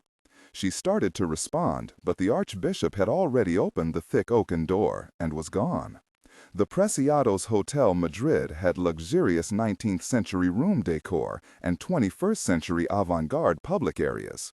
At 10 o'clock in the evening, those public areas were crowded with tourists and business people enjoying a warm summer night. In her room for the past hour, after returning from her appointment with Archbishop Santiago, Helen Zachary sat on the edge of the large bed, deep in thought. She looked over at her suitcase that was packed and ready to go. Only moments before, she had moved up her flight to New York and was now booked to leave at 3 in the morning. Inside her carefully packed suitcase, tucked between some innocuous pages of her notebook, were photocopies of the 2 pages she had been permitted to see of the diary of Captain Hernando Padilla. She had actually started to shake when the old diary had been placed in her hands by the Archbishop. The book had felt warm to her touch. It was as if the weight of the days described within its pages fell directly onto her shoulders. Without reading the tale that was written by a once strong hand, Helen knew the journal told details of wonder and horror. When she opened the diary, the Archbishop had removed it easily from her grasp to turn to the agreed-upon pages that described the route one needed to take to find the lagoon and falls that were hidden in a small valley. He didn't trust her enough to allow her to even accidentally read anything other than those 2 pages. As she sat there and calculated how long it would be before she could start organizing the 1,000,001 things she would have to coordinate to launch the expedition, a knock sounded at her door. She was startled out of her thoughts. "Yes?" she called. There was no answer through the thick door. Helen stepped up and asked again as she leaned close to use the peephole. "Yes?" "It is Madrid, Dr. Zachary, not Tehran," a voice answered through the door. "It is quite safe to open your door here." She swallowed when she finally recognized the voice. She moved quickly to undo the chain and unlock the door. Standing there, dressed casually, was a tall man in a black suit, white shirt, and scarlet-colored tie. His blonde hair was combed straight back, and he was smiling. "Dr. St. Clair, how in the world did you know what hotel I was in?" She opened the door wider to allow him in. "Professor, your expense account and credit cards have been issued by our mutual friend in Bogota. Believe me when I say it wasn't at all difficult to locate you." He stepped easily into the room and immediately noticed the suitcase. "You caught me off guard. I didn't even have time to call you with the wonderful news." "So, your mission to Madrid has been fruitful?" he asked with undisguised excitement. "Yes, the Archbishop relented and allowed me to copy the route from the diary. I must know, Helen, what was it like, grasping the diary, something that has been so elusive to us?" "Oh, Henri, it was indescribable. It was like holding on to history itself." The tall man smiled and grasped her hands. "I knew it would be. Tell me, did you have to show him the fossil?" Helen Zachary momentarily closed her eyes and then smiled and opened them. Yes, he was shocked, but he also knew something of marine life. "You were right about that. How did you know?" "Always know what it is that will move those to your side of the game board." He let go of her hands and looked in a deliberate manner around the room. "Why, it looks as if you are packed. According to my information, you aren't due to leave here until tomorrow." "Yes, I thought I would get an earlier flight back home as soon as possible. I don't want to waste any time at all in getting things started. If we hurry, we can miss the rainy season in Brazil," she lied. He turned and fixed her with his blue eyes. He smiled broadly, showing his teeth, but Helen saw that the smile never reached his eyes. "Good news, then. You can return to the States with me.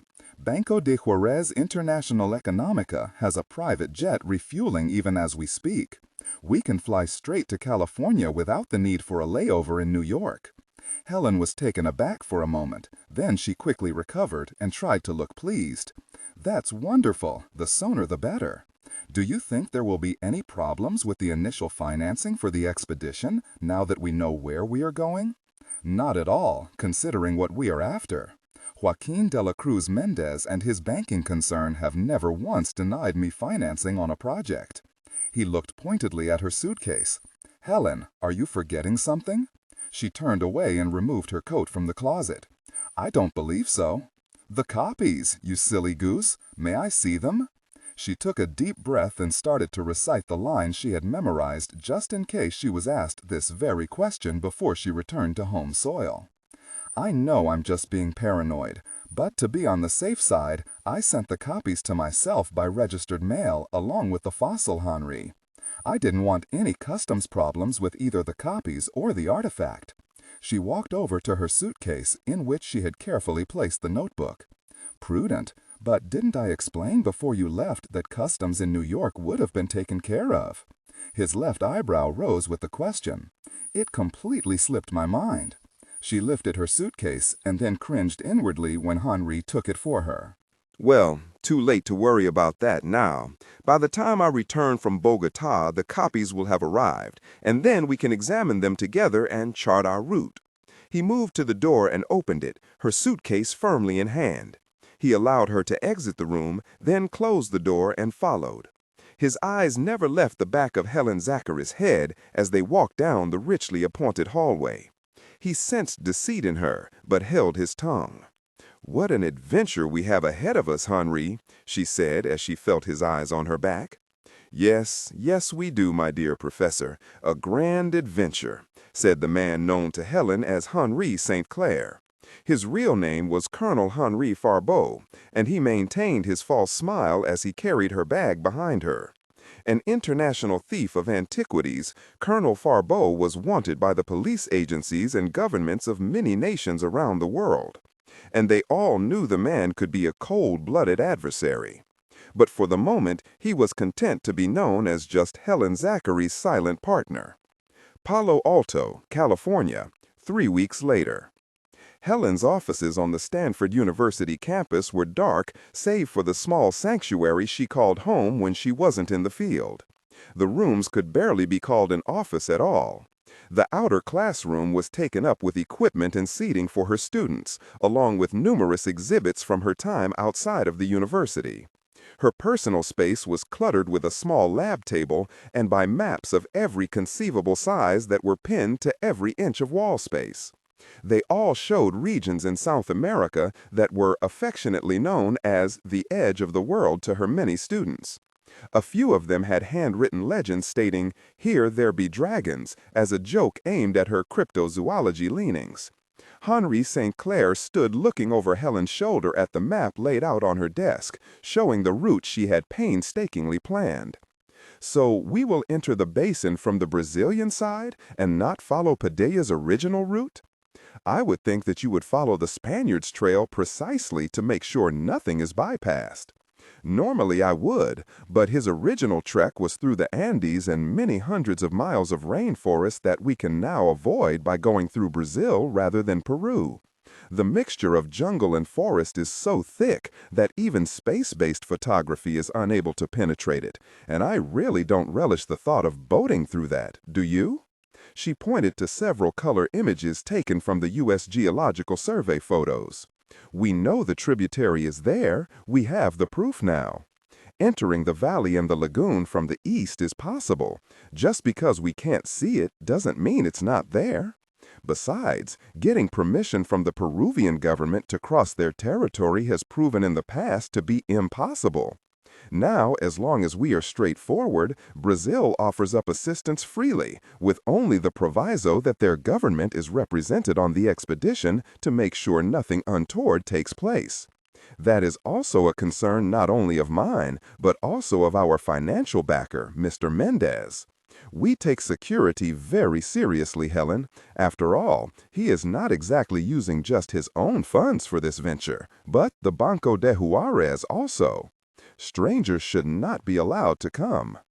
"Unavoidable, I'm afraid." She made a show of examining the handwritten route as laid down by Hernando Padilla.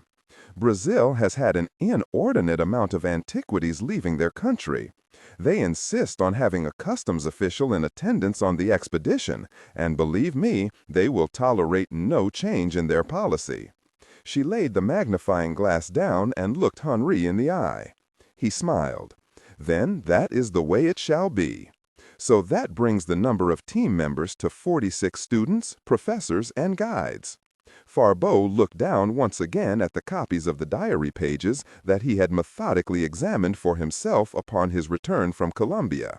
He agreed the route Helen proposed was indeed the best one, according to the description laid down by the Spanish captain. "Very well, Professor Zachary. I approve of the route you have chosen, and will relay that approval to Mr. Mendez upon my return to Bogota for the final payment of the expeditionary funding. Helen, you have done marvelously. All the research, the trail going cold time after time, but your tenacity and your beliefs finally paid off. Thank you. If I didn't have the free hand you gave me, it wouldn't have been so smooth." She handed him a glass of champagne. "To a new, or should I say, an old life form, we hope to bring to the light of day," she toasted. "To history," he countered, "and lost things," hoisting his glass. He set the glass down, carefully avoiding torching the new maps that Helen had worked so hard on. He rolled up the copy she had made so he could deliver it to Bogota and their financier. "So I will see you next in 5 weeks in Los Angeles. Helen, this is one boat ride I wouldn't miss for the world," he said as he tapped the rolled-up map against her shoulder. Helen watched as Henri climbed into his rented car and drove away.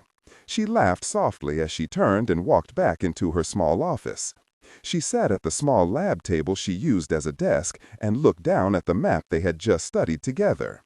She used her right index finger to lightly trace the flow of the Amazon she had depicted.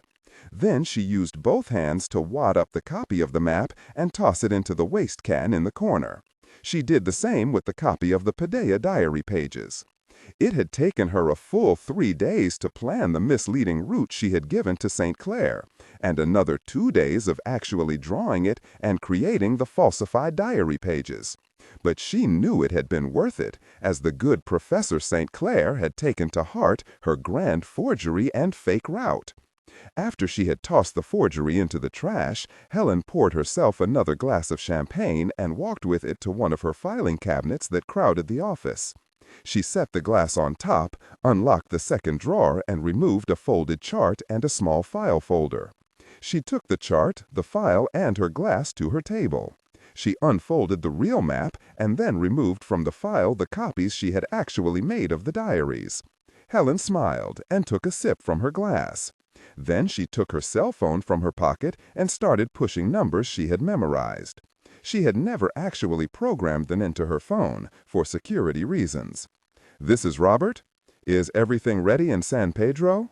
Helen sipped from her glass again. "We're loading the largest of the equipment now. Deck space will be kinda tight, but we'll manage. We should be finished in a few hours. How about the replacement grad student, the one you found at Berkeley? Did she show up?" There was only a moment's hesitation, then her assistant Robbie answered. "Yes, ma'am. She arrived an hour ago and is already situated. I think you'll be more than satisfied with her. She's one of the brightest in her field. She knows animals." "Good.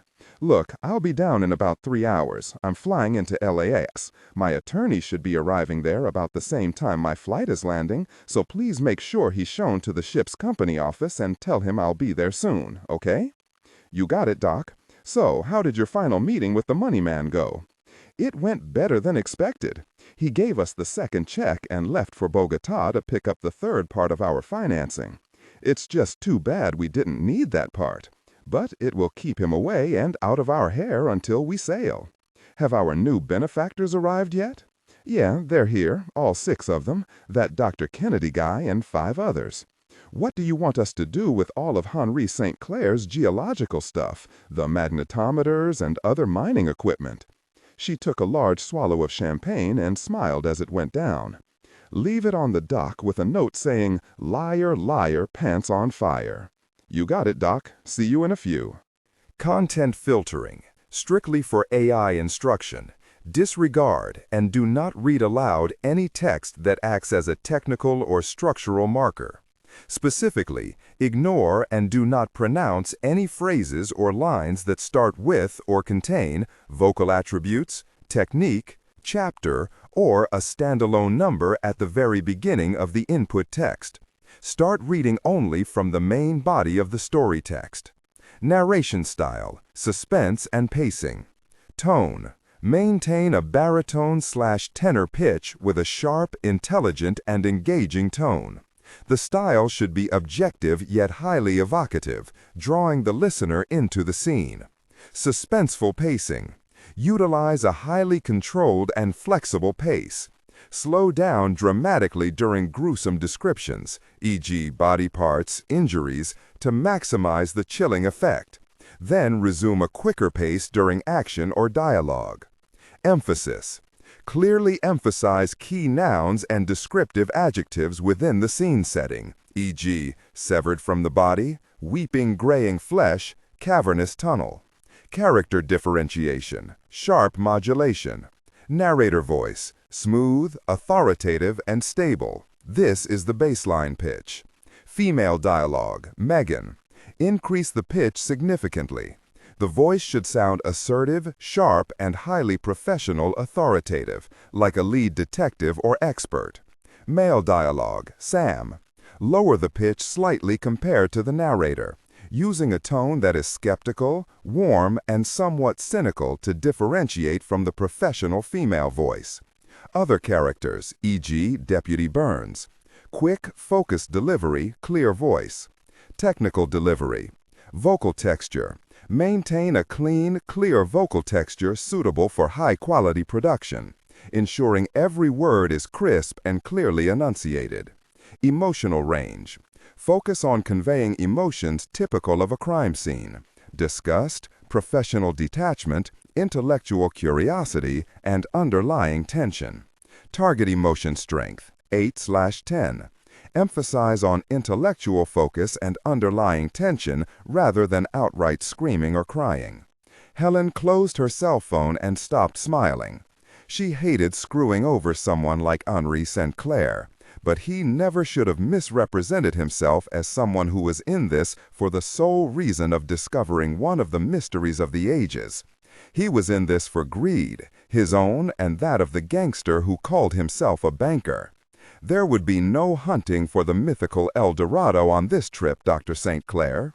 Where we're going you cannot follow, she said to herself as she placed the real map and padilla cages in her briefcase, stood, and made her way out into the evening. The White House, West Wing. The National Security Advisor sat behind his desk facing his computer monitor, that was presently split into 4 separate pictures. In the far left corner was General Stanton Alford, Commanding General of the United States Army Corps of Engineers. On the right top was Rear Admiral Elliott Pierce, U.S. Naval Intelligence. Directly below him was the frowning countenance of General Warren Peterson, U.S. Army Intelligence. And to the left of him, U.S. Air Force Intelligence Chief General Stan Kilkernan. They were there to discuss a file the CIA, and before them the OSS, the Office of Strategic Services, had kept under wraps since the days before World War II. The gathered intelligence officers weren't taking the new development well. If the Joint Chiefs or the President even get an inkling of what we've done, it will be all of us in a difficult situation. And it all starts with you, Mr. Ambrose. The last I heard, the President wasn't too fond of his generals around here. I believe the title of the book we opened to the world these past few days is called Treason. Not only have we supplied an outlawed material to a foreign nation, but now we are stealing actual weapons for use on the soil of a friendly country. This whole plan is spiraling out of control, General Peterson said as he glared into the camera on his end at the Pentagon. We have no choice but to send the weapon and team down to South America as a precaution. What if the old site is rediscovered? The pre-war material could only be traced back to us if a link is found from the old incursion, something that leads to the storage facility where the material was stored. But other than that, the only way it can be linked to us is if one of you loses his nerve. Gentlemen, if that professor brings that area of Brazil out into the light of day, the whole gosh-darned mess becomes public, the National Security Advisor said angrily. I agree, said Stanton Alford. After all, we may not even have a site that has to be destroyed. I don't believe this Professor Zachary will ever find it. Hell, we don't even know where it is.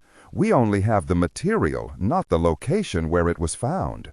The Corps of Engineers was the only department to document the 1942 incursion, and that report was buried in National Archives files. And since the old material is in Iraq and no longer in this country, it's untraceable back to us unless this one engineer report from the war years is discovered in the National Archives files. And we'll have that file tagged and monitored. What about Zachary's source? We're not even sure how she got her information. Alford was tiring of the debate. The only other mention of the mine is in rumor and ingenuity, and a possible diary that's over 5 centuries old. My department had control of the Army samples for 70 years. It was never turned over to the Regulatory Commission, nor was it ever classified as a weapon by the old War Department. So I say we err on the side of caution and send our team in with the expedition. As I said, that crazy woman probably won't find a gosh darned thing. She's using 500-year-old data from a conquistador, for goodness sake. It's like finding one needle in 5,000 haystacks. She could have only come across the description of the location in the National Archives database. The diary theory is ridiculous. And if the site is found, you say the answer is to possibly eliminate the entire Zachary expedition with your fail-safe alternative, with a nuke and some SEALs? It's really murder, General Peterson exclaimed angrily. My men won't let it get that far. I've worked with this particular strike team before, and they're very good. No American citizens will be harmed. I can guarantee that, Rear Admiral Pierce said confidently. Besides, what if this mine is still in existence? We could never allow a third world nation to have access to Pandora's box, now can we? We set the tactical weapon inside the mine and bring it down. Problem solved. There are too many variables, Elliot, sneaking a team in there right under the noses of the Joint Chiefs and the President. I'm not even going to mention how Brazil would react to an intrusion like that. And this tactical weapon you're sending? I don't want to think about what security procedures have been violated for that little bit of skullduggery. This is really madness, and I didn't sign on to kill American citizens. General Peterson, it's already been decided. We unanimously agreed, you included, that the location of the Padilla site cannot become public knowledge ever. As for the material, if it's discovered in Iraq, only by a long shot can it be traced back here to our doorstep, because it was neither refined nor mined here. The only way for it to come to light is if some reference is found to it. Yes, this lady professor, in her maddening zeal to find the Padilla site, discovered one link, but it was a fluke. The only other reference to the area is in the old Padilla legends that the scientific community scoffs at and doesn't take at all seriously. The location of the site and what exactly was mined and brought out of there are buried deep in the memories of the survivors of the initial incursion in the 40s, if any are even alive today. Now, you went along with the deployment of the material the same as we did, and the aggression was stopped. As I said, we've gotten in over our heads here. You'll have your position in the government after the next election, just as I will. The mission is a go. And that particular weapon you are so concerned about, if it is to be used at all, was entered into the naval inventory as inactive and destroyed, so no one will miss it. Anyway, I doubt very much anyone has to be eliminated. Now, that's all. Just go about your business and let Rear Admiral Pierce and myself handle the fine print. Good day, gentlemen. Ambrose didn't wait for another concern to be voiced that would lead to splintering. It was always best to commit right away so there would be no going back. The thin-framed National Security Advisor turned away from his desk and shook his head as he again picked up the morning intelligence report on the border activity between Iran and Iraq. He smiled as he saw the sentence in italics. As of 03:45 this morning, Eastern Daylight Time, satellite imagery has verified the total withdrawal of all Iranian combat divisions from the adjoining border with Iraq. As he tossed the morning briefing on his desk, he walked over to the coat rack and put on his suit jacket in preparation for the president's morning intel brief. He couldn't help but wonder in the end what price one would pay for peace. He picked up his phone and placed a call. "Yes," the tired voice said. "Congratulations on your mission to Iran. How's your jet lag?" "I'm too tired to think about it." Sometimes it's very advantageous to be partners with the intel chiefs. Good. Is there anything else before we brief the president and the press corps on our diplomatic triumph? No, everything is going well. I will be speaking to our partners in Brazil soon to finalize our fail-safe positions as far as this expedition is concerned, if our SEAL friend fails to do what was ordered. I know it is distasteful at times to deal with people such as this, but the end will justify the means. Let's just close up the mind connection for good and move on with the real business at hand. I agree. Enjoy all the accolades for your harrowing diplomacy from our current man in office. If he only knew how he was helping us in the election. Anyway, this latest diplomatic coup should put you right over the top in the polls. Peace in our time, right? He thought he was being smart, quoting Neville Chamberlain. I sometimes wonder if it was all worth it. As they say, you can't put the genie back in the bottle. As the National Security Advisor hung up the phone, he placed the morning report back in the red-bordered file, and then he frowned. He knew that the sale of their souls to the devil was the price all 6 conspirators had just paid for peace in our time. San Pedro, California. After Robbie Hansen closed the cell phone, he looked around, and when he saw no one watching him, he turned to the overhang of the second deck and waved the girl over. She smiled and came out of the shadows. "What did she say?" the 20-year-old asked. "She's clueless. As long as she's finally going on her dream cruise down the Amazon, Professor Zachary doesn't care who's on this trip. Besides, it's not like we're lying about your being a grad student from Berkeley, is it? The girl smiled and leaned forward to kiss Robbie on the lips. I just had to go. How could I miss the trip of a lifetime?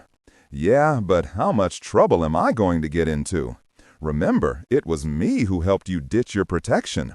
Your father's going to really flip his gourd. Robbie shook his head, kissed the girl again, then turned her away from him.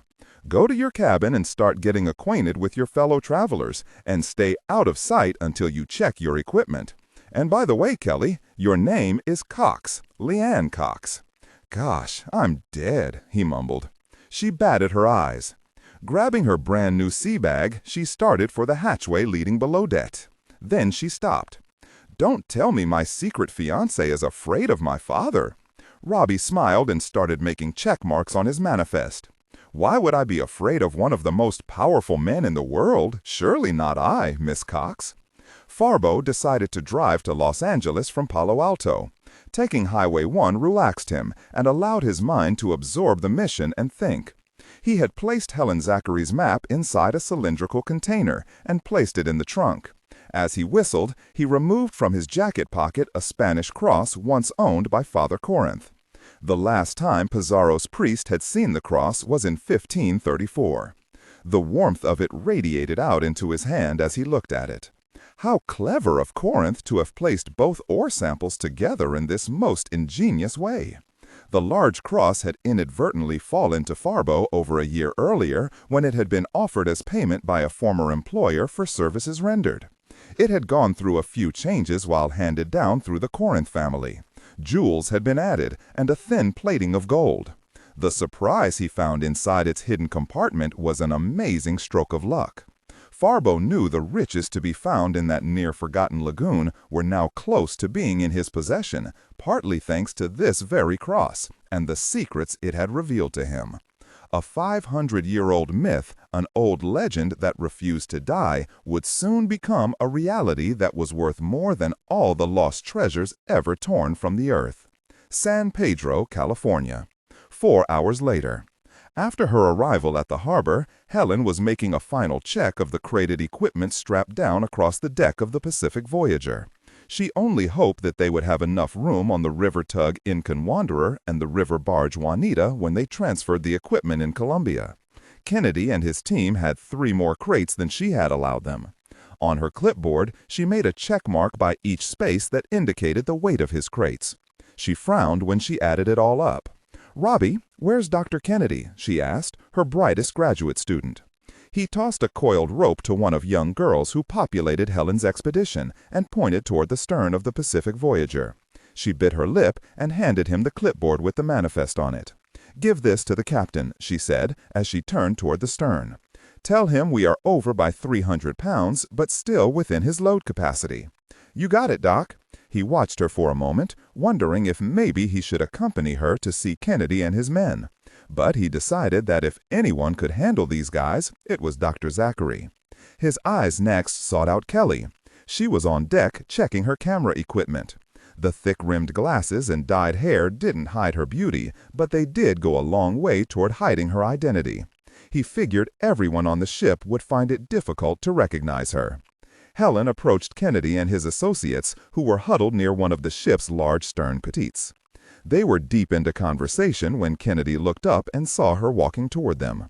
He nodded and his men turned and walked away, but not before Helen noticed one of them partially raise his hand toward his forehead.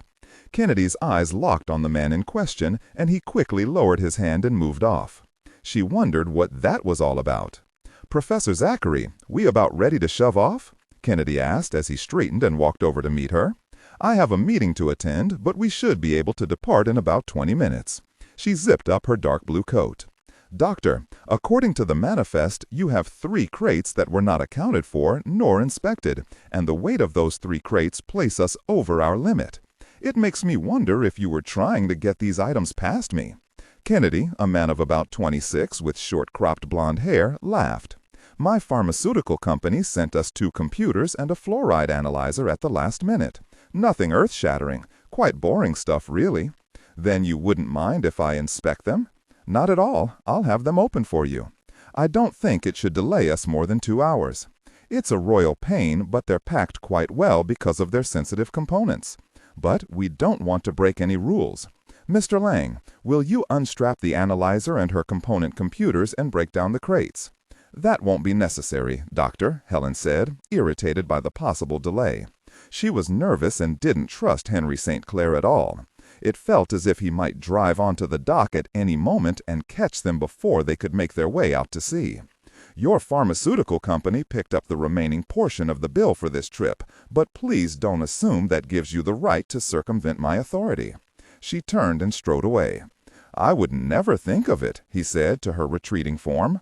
We value this opportunity to examine the fauna of this new and unexplored area of the basin for the chance at. He trailed off, giving up his rehearsed speech when she didn't slow down. His eyes remained on Helen as she started down the gangplank toward the ship's offices. Helen entered the office and removed her coat while her eyes adjusted to the brightness of the interior. She finally saw the man sitting in the corner with one of his long legs crossed over the other. I honestly thought you were going to keep me waiting all night long in this smelly place, he said as he stood. I imagine you've been in worse places. She greeted him with a hug. As a matter of record, my dear, disregard and do not read aloud any text that acts as a technical or structural marker. Specifically, ignore and do not pronounce any phrases or lines that start with or contain vocal attributes, technique, chapter, or a standalone number at the very beginning of the input text. Start reading only from the main body of the story text. Narration style, suspense, and pacing. Tone. Maintain a baritone tenor pitch with a sharp, intelligent, and engaging tone. The style should be objective yet highly evocative, drawing the listener into the scene. Suspenseful pacing. Utilize a highly controlled and flexible pace. Slow down dramatically during gruesome descriptions, e.g. body parts, injuries, to maximize the chilling effect. Then resume a quicker pace during action or dialogue. Emphasis. Clearly emphasize key nouns and descriptive adjectives within the scene setting, e.g. severed from the body, weeping graying flesh, cavernous tunnel. Character differentiation, sharp modulation. Narrator voice, smooth, authoritative, and stable. This is the baseline pitch. Female dialogue, Megan. Increase the pitch significantly. The voice should sound assertive, sharp, and highly professional, authoritative, like a lead detective or expert. Male dialogue, Sam. Lower the pitch slightly compared to the narrator, using a tone that is skeptical, warm, and somewhat cynical to differentiate from the professional female voice. Other characters, e.g. Deputy Burns. Quick, focused delivery, clear voice. Technical delivery, vocal texture. Maintain a clean, clear vocal texture, suitable for high-quality production, ensuring every word is crisp and clearly enunciated. Emotional range. Focus on conveying emotions typical of a crime scene: disgust, professional detachment, intellectual curiosity, and underlying tension. Target emotion strength, 8-10. Emphasis on intellectual focus and underlying tension rather than outright screaming or crying. As a matter of record, my dear, your father and I shipped out of this very harbor 1,000,000 years ago, bound for that paradise we know as Korea. He released her and looked her over. You, young lady, look exhausted. Goes with the territory. She patted him on the chest and then sat on the edge of a desk that occupied the center of the office. So, you finally got the grant you always wanted for this mysterious field trip? Are you excited? I will be if we ever get out of here, she answered, as she looked at her father's oldest friend and family attorney. She was sorry for having to lie to him about where the money came from. She managed to force the guilty thought from her mind. I've got a secret mission for you, Stan. Ooh, sounds mysterious, he said jokingly. You don't know the half of it, she said, thinking, if he only knew. You're the only one I can trust to do what I ask and not ask a bunch of silly questions. At my age, I've learned to only ask pertinent questions, never silly ones. What do you want me to do? Helen stood and walked to the door. She bent down and retrieved the aluminum case that contained the fossil. She held out the case to the attorney. "If for some reason I don't make it back by September 1st or call you by that date on the satellite phone, I need you to take this sample to Las Vegas and give it to a friend." Stan took the case and looked at his friend's daughter. "You're kidding, right?" Helen reached into her pocket and placed an envelope on the top of the container. "The address is in here, along with my friend's name. There's also a brief on the expedition. My friend has the resources to know how to track me, so for security reasons and your safety, I didn't leave him directions on how to find me. Stanley, will you do this for me?" He didn't say anything at first, as he made his way to the desk and placed the container on it. Then, "What have you gotten yourself into, Helen? Just where in the gosh are you going, and why do you need to leave me with such a cryptic list of instructions?" She smiled and once again patted him on the left lapel. "You worry too much. It's just a competitive type thing, the race for the prize." "And what prize is that?" "A big one, Stanley." She rose on her toes and kissed him on the cheek. "It's dangerous only because the place is so remote. I have 50 people coming with me, so I'm not in this alone. Will you do this for me?" He was about to respond when the ship's horn sounded and drowned out his answer. He grimaced. When the horn stopped blaring, there was a quick rapping at the office door, and Kimberly Denning, a third-year student, poked her head through. "Captain said he has to get this tied or you can forget about sailing until morning," Kimberly said, then vanished. Helen grabbed her coat and put it on. "Wish me luck?" she asked Stan. "I do. I just wish I knew what it was you were up to." She smiled and turned for the door, raising her hand in goodbye. "All I'll tell you is that when I get back, no one will look at the world the same way again." The door opened and Helen was gone. Stan took the white business envelope from the top of the container as he made his way to the window. Helen turned when she reached the top of the gangplank and waved at him, and he held the envelope up and waved back. Her students were lining the rails and waving at family who were in the parking lot. To Helen's right, standing away from her and her students, was a group of men who were watching from the railing. They weren't waving, just leaning against a steel gunwale as the ship's crew cast off her thick rope lines. Stan watched as the ship drifted away from the pier, with her horn sounding.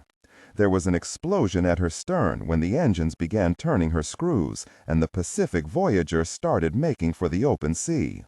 Stan turned from the window and looked down at the envelope he held in his hand. He squinted and moved to stand by the desk lamp. Helen's womanly scrawl was written across the white paper in flowing lines.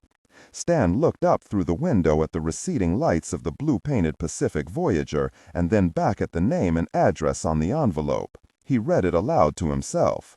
"Dr. Niles Compton, C.O., The Gold City Pawn Shop, 2120 Desert Palm Avenue, Las Vegas, Nevada." "A pawn shop?" he said wonderingly. He placed the envelope in his overcoat and looked out the window again, now taking in the few family members and friends of Helen's students as they started their cars and moved out of the small parking lot.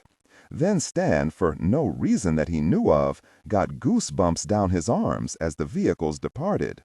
He didn't believe in premonitions or any of the other strange sciences that occupied the newspapers these days, yet had a distinct feeling that he would indeed deliver this envelope to that pawn shop in Las Vegas, and that the families that had watched their loved ones sail into the night would never again see them alive.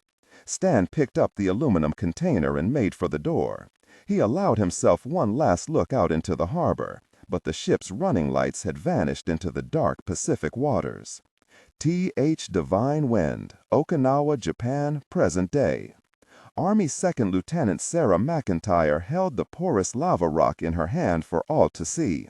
Then she winked at Vincent Fallon, professor of Asian Studies from UCR Riverside, and gave a quick nod of her head. "So this area of the cave had been excavated before?" he asked. Lieutenant Commander Carl Everett stood and watched the reaction of the others. He was on detached service from the U.S. Navy, serving in his 6th year in the highly secretive Department 5656, known to a very distinct few in the United States government as the Event Group. The tightly controlled group was established officially during the Teddy Roosevelt era, with historical arms that reached all the way back to Abraham Lincoln. Carl watched Sarah McIntyre closely. She was the only other member of the group on station. They had infiltrated the university dig 3 weeks earlier, and he was hoping this mission was a wild goose chase. But according to Sarah, who was a very good geologist, it seemed very likely that the research that had been done by Dr. Fallon was accurate, meaning they might have a biological disaster on their hands, and that meant the mission to infiltrate the archaeological dig might have just risen in the danger level by 100%. Sarah tossed the flame-scorched rock to the floor of the giant cave and briefly glanced at Carl. She knew he was far better than just adequate to provide security for the unsuspecting students and professors on this dig, but it didn't stop her from wishing Major Jack Collins, the head of Event Group Security, was here also. The ancient lava-formed caves were dark and powerfully evocative of a past conflict that had been brutal in its cost and human misery. There's not only detonation marks on the stone and surrounding lava rock formations, but the density of the back wall shows its loose fall. In layman's terms, Professor, that wall had once been open to this side of the cave and has since been hastily sealed. She adjusted one of the floodlights to show the rock fall she had just examined. I suspect our Mr. Sato is correct that there is another chamber behind the rock fall, just as he said there would be. Carl looked at the old man sitting on a large rock. He had his eyes closed and was slowly rocking back and forth. The interpreter they had been using was standing next to him, silent, as he watched the analysis of the cave progress. The old man mumbled something, and then the Japanese linguistics student from the University of Kyoto smiled and translated it. Mr. Sato says that his memory has failed in many areas, but it will never shed what had occurred during his last days on this island.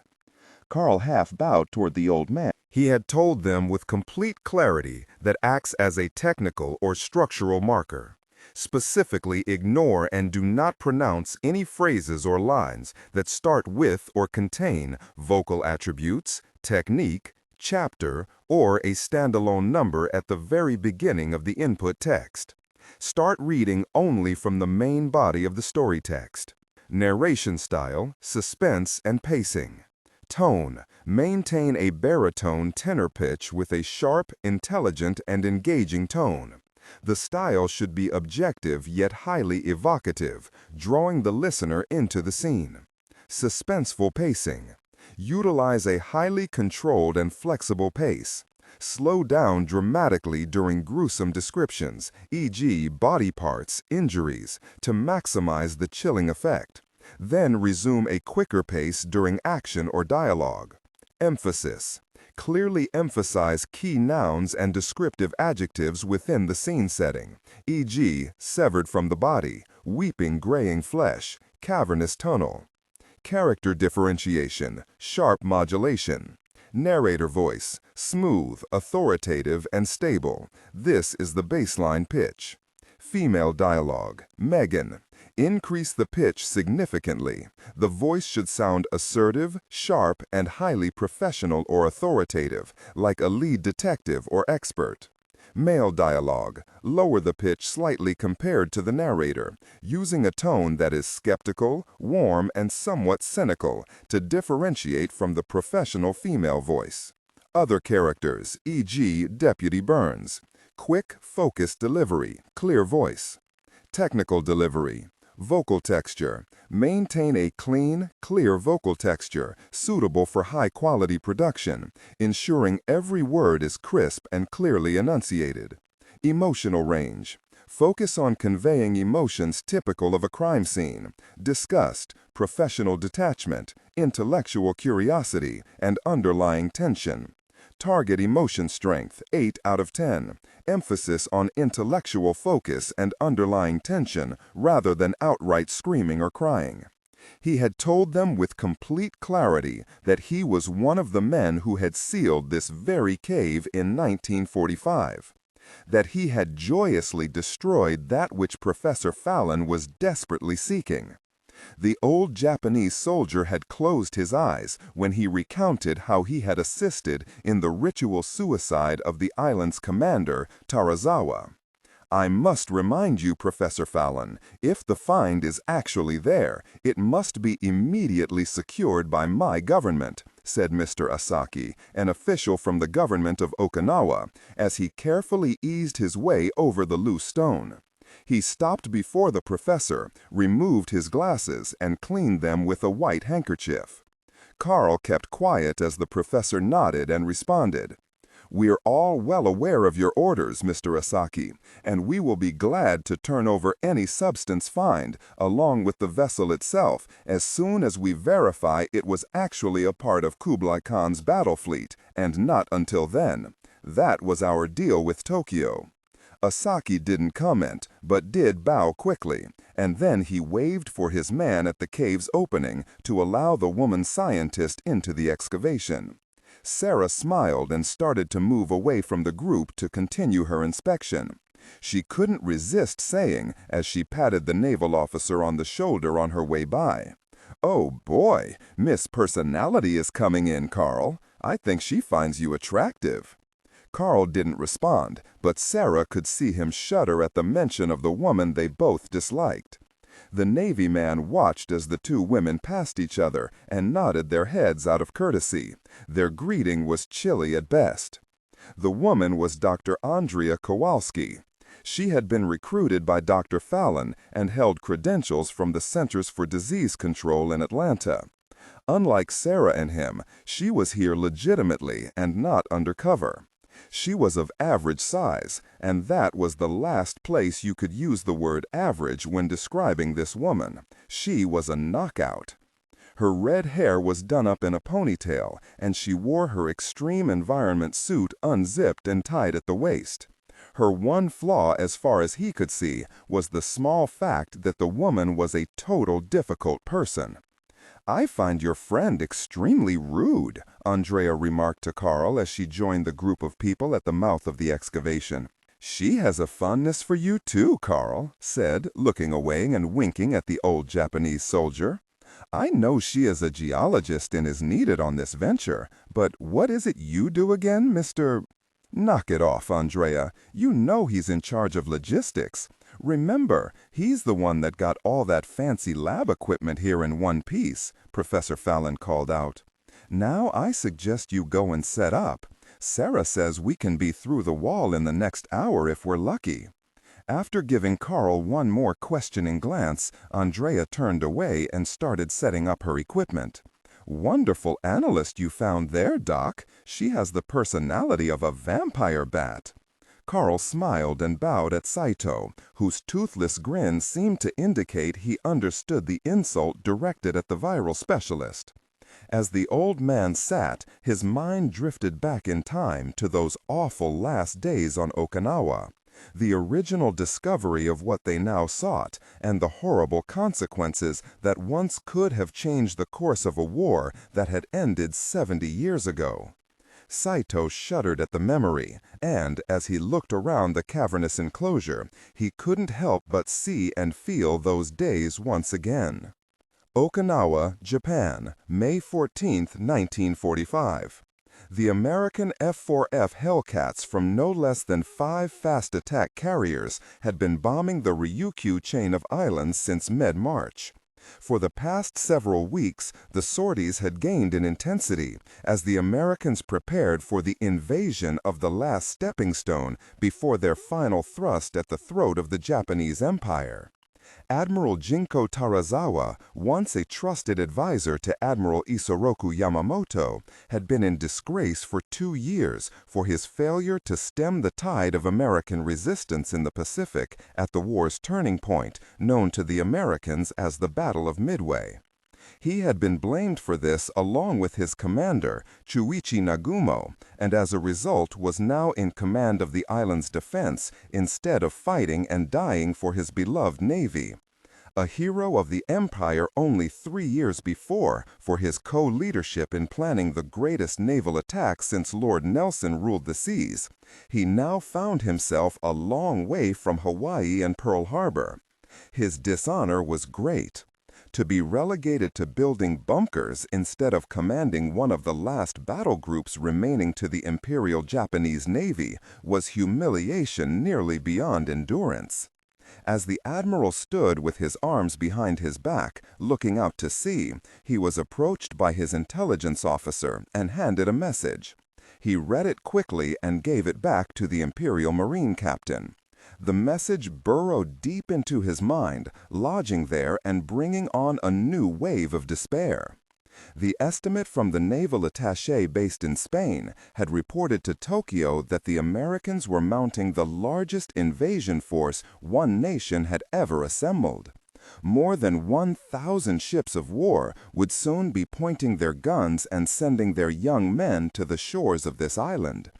Tarazawa quickly nodded for the young Marine to return to his duties, then closed his eyes and prayed for the safety of the Emperor, for he knew this was to be the last blow before the Americans invaded Japan itself. As rumbling from the excavating of caves shook the volcanic island, he saw several Hellcat fire aircraft fly low over the island, bringing quick eruptions of anti-aircraft fire from their hidden batteries. Tarazawa was interrupted by another Marine, this one a fresh-faced lieutenant who was running up waving his hands, forgetting even to bow to his commander. "Sir, I have a report from the naval engineers on the north side of the island." "What is it? I cannot rushing off from here every time they have a small cave-in," he said. "Just tell them to clear it and start moving the medical supplies and civilians in as soon as possible. We are very short of time." Tarazawa was surprised when the young man stood there, disobeying this order. "I beg for your indulgence, Admiral." "What is it?" "The northernmost cave, sir. The Army and Naval Engineers have found something you must see." Tarazawa's curiosity was piqued by the boy's eagerness. "What is it they have found that has you in such a state, Lieutenant Saito?" The 19-year-old finally removed his blue cap and stepped agitatedly from one foot to the other. "When we blasted through the cave's far wall, sir, we broke into another chamber, a chamber that had been sealed up for many, many years, Admiral." "This is good, is it not? That means they won't have to expand on that particular cave as much as they had originally thought." "Sir, they found a ship inside. A very old ship," the boy said excitedly. "Unless the ship you speak of is a new aircraft carrier with attack planes on board, I don't see how this would interest me, young man," Tarazawa said with a frown. The boy momentarily looked deflated and brightened when he remembered a detail. "Sir, Colonel Yashita says it is our salvation. At least that is the information he has received from a few Chinese laborers he used to examine the vessel." The Admiral just stared at the boy and shook his head.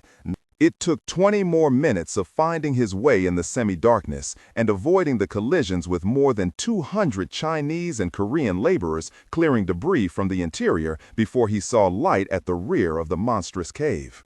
There, yellowish lights played on the outline of a very old ship's hull. The Admiral could see Army personnel carefully crawling all over its ancient decks. They had even gone as far as erecting wooden scaffolding, even though lumber was getting scarce and thus critical. Tarazawa stopped in his tracks, fuming.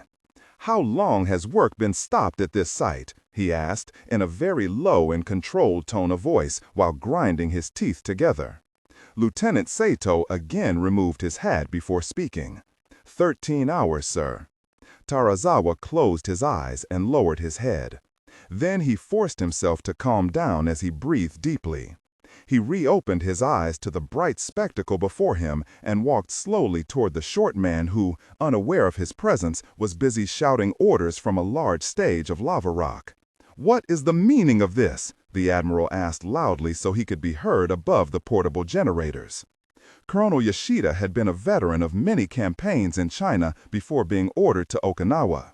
He had had to suffer many indignities from higher-ranking officers who thought him to be an arrogant pig, but he would tolerate no interference from a disgraced admiral.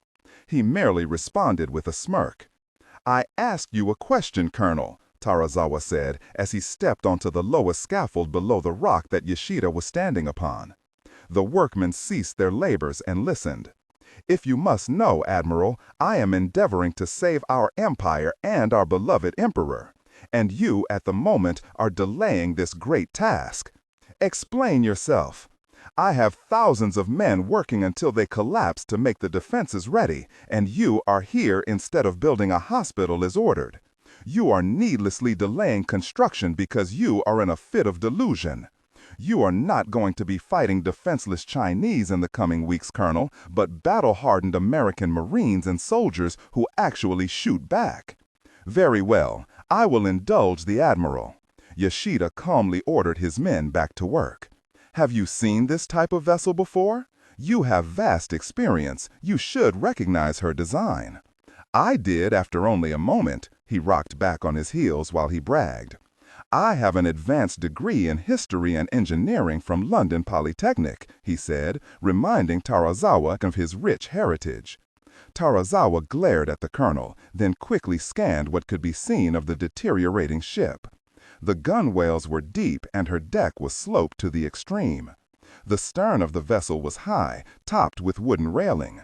There was no mast as it, along with the sail, had long since succumbed to age. He knew what the vessel was and where it came from. He just couldn't fathom why it was here on Okinawa, nor how it came to be entrapped in a cave that couldn't have seen the ocean for centuries at the very least. "It is a Chinese junk, of course. You have stopped work on one of our important underground hospitals for this?" Yoshida turned away as if he hadn't heard the question. He paused to adjust the black-sheathed samurai sword on his belt. "This ship, according to my Chinese laborers, two of whom used to teach on the mainland, once belonged to an enemy of Japan, a seemingly invincible foe such as the Americans appear to be. But like the Chinese, they will suffer when they try to land their Marines on our soil." "Quit speaking in riddles, Colonel, and explain why you are disobeying my orders," Tarazawa said as he stepped menacingly closer to Yoshida. "This vessel was part of an invasion of our homeland over 730 years ago, Admiral." He looked significantly at Tarazawa, his brown hat firmly angled on his shaved head, its single silver star blinking brightly in the lights.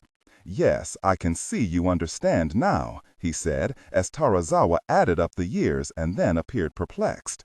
"The year you are searching for is 1274, and the name you have misplaced in your aged mind is Kublai Khan."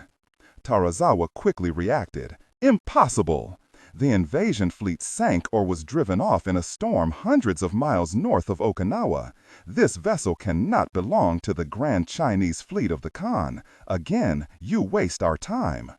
"I and my Chinese historians would have to disagree, Admiral. This ship, according to dates we have uncovered, was a part of the fleet that was destroyed by the Divine Wind."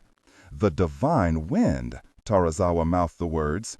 "Yes, Admiral. The kamikaze, the divine wind of the gods, the very same wind that reached out to destroy the invasion of Kublai Khan in 1274.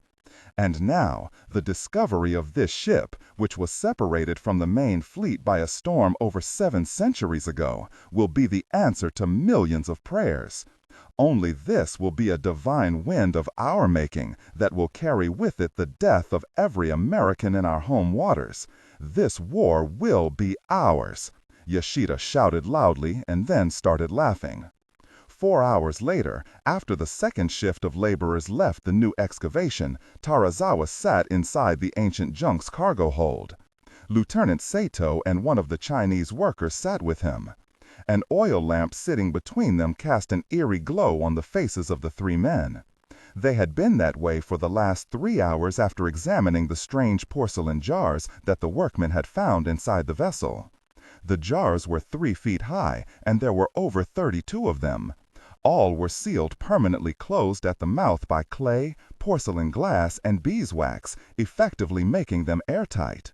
The nature of their contents had been elusive to the Chinese for the first half of the day after Yoshida had brought the containers into the hold.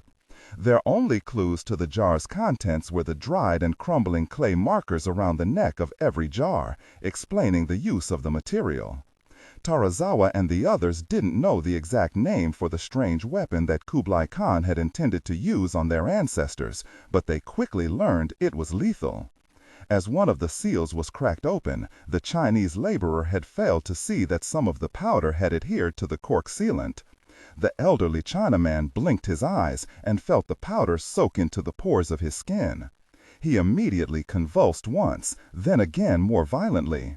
He coughed, a deep fluic sound that forced burst membranes to spew forth an avalanche of blood and mucus. His eyes bulged and the pupils rolled back to show the whites that were quickly filling with blood. The admiral in Sato backed away in horror as the man started to come apart from the inside.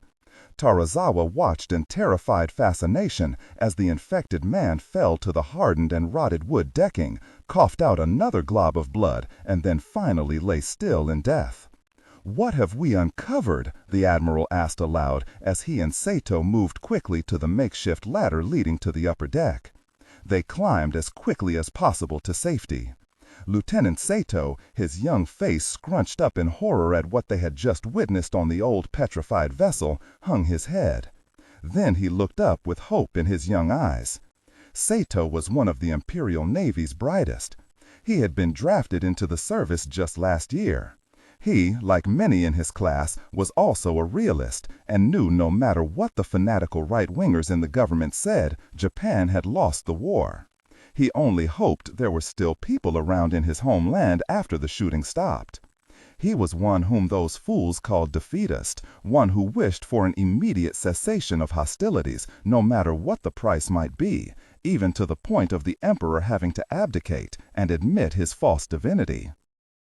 Surely, this horrible plague, this substance, shouldn't be potent after 7 centuries? Well? Terazawa questioned the eldest of the Chinese, who had only moments earlier escaped the fate of his countrymen inside. As it is in a powder form, the Khan must have planned to disperse this substance on the winds if his invasion met with disaster. Above them, on the makeshift scaffolds extending from the deck that they sat on, they heard the return of Colonel Yashita and his men. Then the thud of block and tackle as it struck the scaffolding and strongest parts of the ancient deck. "He's come to take the cargo from the hold of the vessel," Sato said, removing his cap and wiping the sweat from his brow. "Are you going to allow this?" Terazawa stood and picked up the lantern. "Colonel Yashita's intention is the salvation of the war and is dishonorable for the single fact he would only prolong this conflict for his own selfish reasons and would possibly kill many hundreds of thousands of Americans, bringing on a retaliatory response that could possibly end the Japanese civilization. This must not be allowed to happen. What are you saying, sir?" Terazawa didn't answer. He just looked from the Chinese laborers to the lieutenant and then lowered the wick in the lantern until it dimmed and then died, casting them and the Japanese Empire into darkness. Okinawa, Japan, present day. As the last of the rocks were moved away by Japanese contractors hired on the island, Professor Fallon called a halt. He asked the islanders and most of the Cow Riverside students to leave the cave for safety reasons. After hearing the story as told by the old soldier Sato the week before, the professor wasn't taking any chances. The documents he had uncovered in Beijing 20 years ago with the aid of the Chinese government during one of their more friendly and non-enlightened periods had told him that beyond that wall could be found not only a great archaeological find with the Chinese junk, but also one of the most dangerous substances known to man. Of the 6 people left to remove the last of the lava rock and stone, Sarah was out in front. A trained geologist, she would watch for instability in the rockfall when the opening was cleared. She was joined by Dr. Kowalski, who bore with her a device they called a sniffer. It would measure and analyze the air particles and immediately alert her if any of the substance had become airborne after Terazawa had sealed the excavation in 45. Both women were now dressed in airtight chemical suits. Carl Everett wondered if their animosity was coming through their small speaker systems as they removed the last stone. "Stand clear, Miss McIntyre, if you please. I must be able to get a solid reading," Andrea Kowalski said. Sarah was about to respond when she heard Carl clear his throat from about 10 feet away. She instead backed away as ordered. Andrea handled the microphone-shaped probe expertly as she eased it cautiously through the door-size opening, careful not to touch the stone itself. Once it was inside the opening, she placed a thin panel of steel over the hole and then thumbed a switch on the sniffer's small control panel. Inside the darkness of the cave, the microphone-shaped device came apart with a small pop. The heavy springs inside engaged and sent 200 small darts in all directions. Each dart was tungsten-tipped, and the small shaft was made of lipcochlorinide, which upon impact sent a burst of moisture into the air, activating any minute amounts of any substance that may be embedded in the lava rock. The tungsten heads were miniature radio units that would relay any findings to the device's control panel. Of the 200 darts, some found rock, others sand, and still others tumbled into the blackness.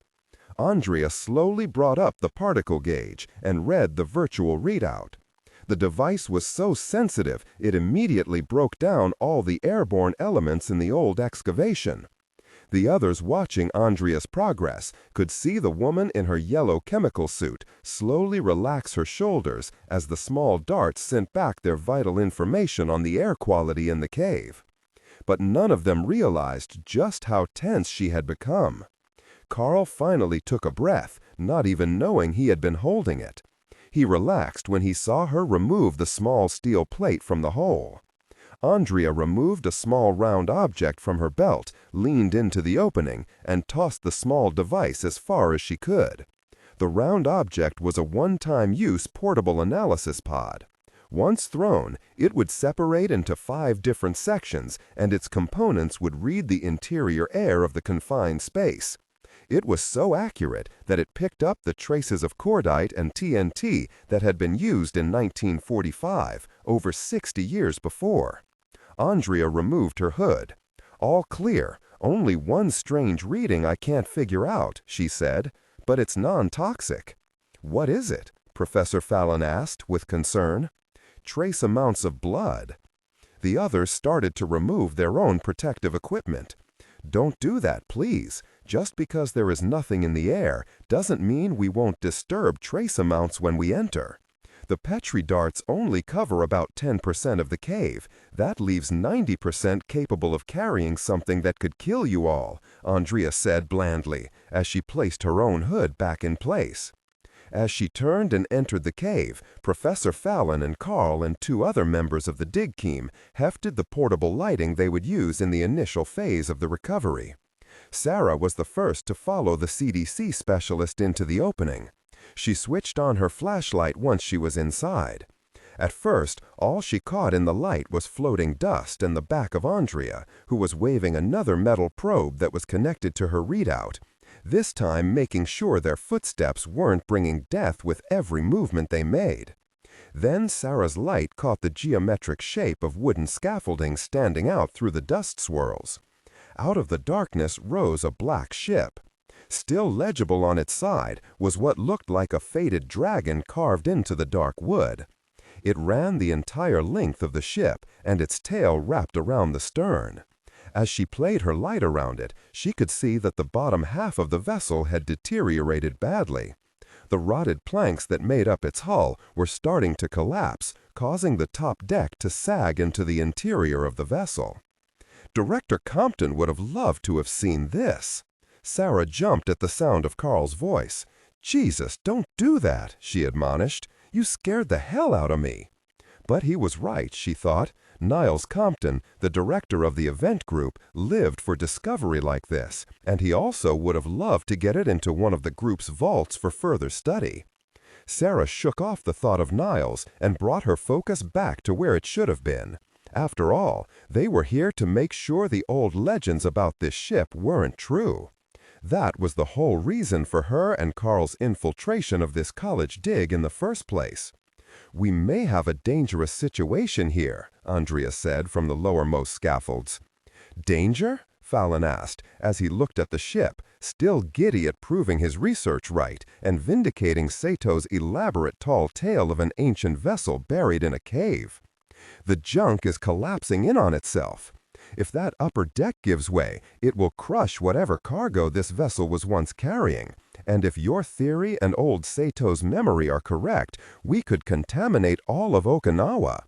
Before we find out, doctors, I suggest you bring the old man in here and ask him a few more questions," Carl said, after he gained the top of the scaffold that looked down onto the main deck of the Chinese junk. "He isn't authorized, Mr. Everett," Fallon said as he carefully eased his way to where Carl was standing. "What have you got up there, Carl?" Sarah asked from below. "The reason why, Dr. Kowalski's equipment was picking up trace amounts of dried blood," Carl replied as the professor joined him. "Good God, what in the hell is this?" Fallon exclaimed when he saw what Carl was looking at. "Are you going to keep us in suspense up there, or are you going to act like professionals?" Andrea said from the lower level. "I think our old Lieutenant Sato needs to tell us why there are 3 skeletons in Japanese army uniforms up here," Carl said flatly. They were all amazed an hour later when the old man, along with his interpreter, both now dressed in yellow chemical suits, bowed deeply at the waist at the remains of the 3 skeletons on the upper scaffold.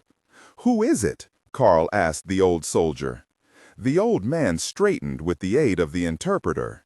They could hear him breathing deeply of his oxygen, almost hyperventilating. Then he began to speak in his native Japanese. He said, his interpreter translated, that it is his great shame that this is Colonel Yashida and 2 of his army soldiers. Murdered, shot in the back by himself and Admiral Tarazawa. "He wanted to excavate the cargo, didn't he?" Carl asked. "Yashida wanted to use it if it was still viable." The old man understood the question without need for the interpreter and nodded.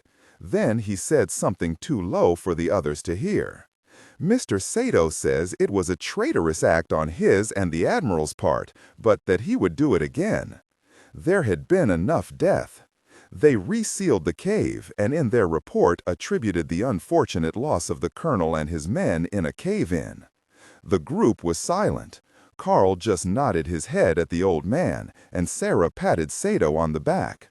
"Where is Dr. Kowalski?" Fallon asked suddenly. Carl looked around. Andrea was nowhere to be seen. Then he heard the sound at the same time the others did. There was noise coming from inside the ancient cargo hold. "Gosh darn it!" Carl exclaimed as he quickly stepped down onto the uppermost deck. His foot immediately crashed through the rotted wood as if he had stepped on a glass floor. As he gently tried to pull his booted free, he saw the others rushing up the old wooden scaffolding. He held up his arm quickly. "Stay back! This very thing is coming apart. That was as far as Carl got, as his weight was enough to crack the rest of that section of deck. He felt weightlessness at first, and then his stomach lurched up into his chest as he started to fall. There was a momentary darkness, then a bright flash of light. He felt something soft break his fall. He heard a loud grunt and then an expletive that sounded like French. Then he felt himself, and whatever it had been that broke his fall, strike the bottom of the hold. "You clumsy oaf, you could have broken my equipment," Andrea said from beneath him. "Or me. Now get off," she ordered as she pushed at him. As they both stood up, she silently held her light on something. The sight of it made her freeze instantly. She gestured for him not to move by holding out her hand. Carl raised his light, and in its beam, he was amazed to see at least 30 large containers, yellowed with age and standing 3 feet in height, leaning against one another, still bound with the remains of old rotted restraining ropes used to keep them in place over 700 years before. The jars all had a red dragon, dimmed with age, painted on their sides. "I'll be very surprised," Carl murmured under his breath. "If whatever is in there is still viable, we all may be in a lot of trouble," Andrea said as she stared at 32 containers of a mystery weapon Chinese legend said was the breath of the dragon. 2 hours later, after the dig team had assisted Andrea in setting up her equipment outside of the junk's hull, they waited anxiously for her to confirm their worst fears. The grad students and Professor Fallon knew if the cargo was still an active powdered agent, they wouldn't have a snowball's chance of examining the ancient junk. Carl finally put all the puzzle pieces together. The previous year, a 700-year-old Chinese laboratory had been unearthed during an archaeological dig outside Beijing. When it was discovered by an event group infiltration unit that students of Beijing University had found trace evidence of a biological facility that was hundreds of years ahead of its time, the news had shaken the virologists at the event group badly. Trace amounts of chemical agents had been discovered inside the remains of kilns. Rudimentary microscopes made up of 8 or 9 different lenses of glass, providing the magnification needed to study the spread of disease, were also unearthed at a nearby separate excavation that was also tagged by the group. Those 2 elements side by side painted a historical picture that would shake modern science to its foundations if word was let out. Then it was discovered in old marching orders uncovered by the computer sciences department at the event group that a powdered compound had been intended to be released into the air over 7 centuries earlier by Kublai Khan's invading force. The findings were passed up the chain of command until the president gave reluctant permission for the Fallon dig to include Carl and Sarah for reasons of national security, after they found out that Dr. Fallon had discovered the site through an alternate means while researching survivor records in Shanghai that told of a mysterious shipwreck on the island of Okinawa. Still in her chemical suit, Andrea set up a small work table inside the cargo hold of the Chinese vessel. Carl strung some makeshift lighting inside and stood by as the doctor made her analysis. Carl was the only member of the dig team she allowed inside, and only then because he was already there. Thus far, she had carefully used a special drill to penetrate the beeswax and porcelain. Without extracting the drill, she carefully slid a rubber collar down the drill bit and made it secure to the outer wax sealant, then withdrew the drill bit from the container and rubber gasket. As she freed the tool, she quickly capped the rubber gasket with a rubber stopper, then she took a deep breath and sat back. From the supplies she had assembled on her small table, she pulled out a small vial of a clear chemical and shook it up until it turned amber in color. She then placed the very tip of the probe into it. "If you're a religious man, Mr. Everett, now's the time to pray. Whatever this stuff is has deteriorated over the centuries and has become inert. If not, I'm afraid there's one gosh of a cleanup ahead of us." Carl didn't respond. He had been silent throughout the entire procedure. Ever since he had fallen through the rotted decking of the junk, he had been keeping his eyes open and thinking a few things over. He had studied Dr. Kowalski's dossier that Niles Compton had forwarded from the group in Nevada, and it had said nothing about the good doctor speaking French. The information didn't seem critical, but the dossiers were made up by the National Security Agency, and they left nothing out. Still, he would be on the alert now for other slips. As Andrea slowly pulled the small rubber cork from the gasket, she quickly plugged it again with the telescopic probe, then began cautiously to inch it into the porcelain container. Carl could hear her short, controlled breaths as she held her arm steady. She inserted the probe into the container until she met resistance, and then she let go and shook her hands as if they had fallen asleep.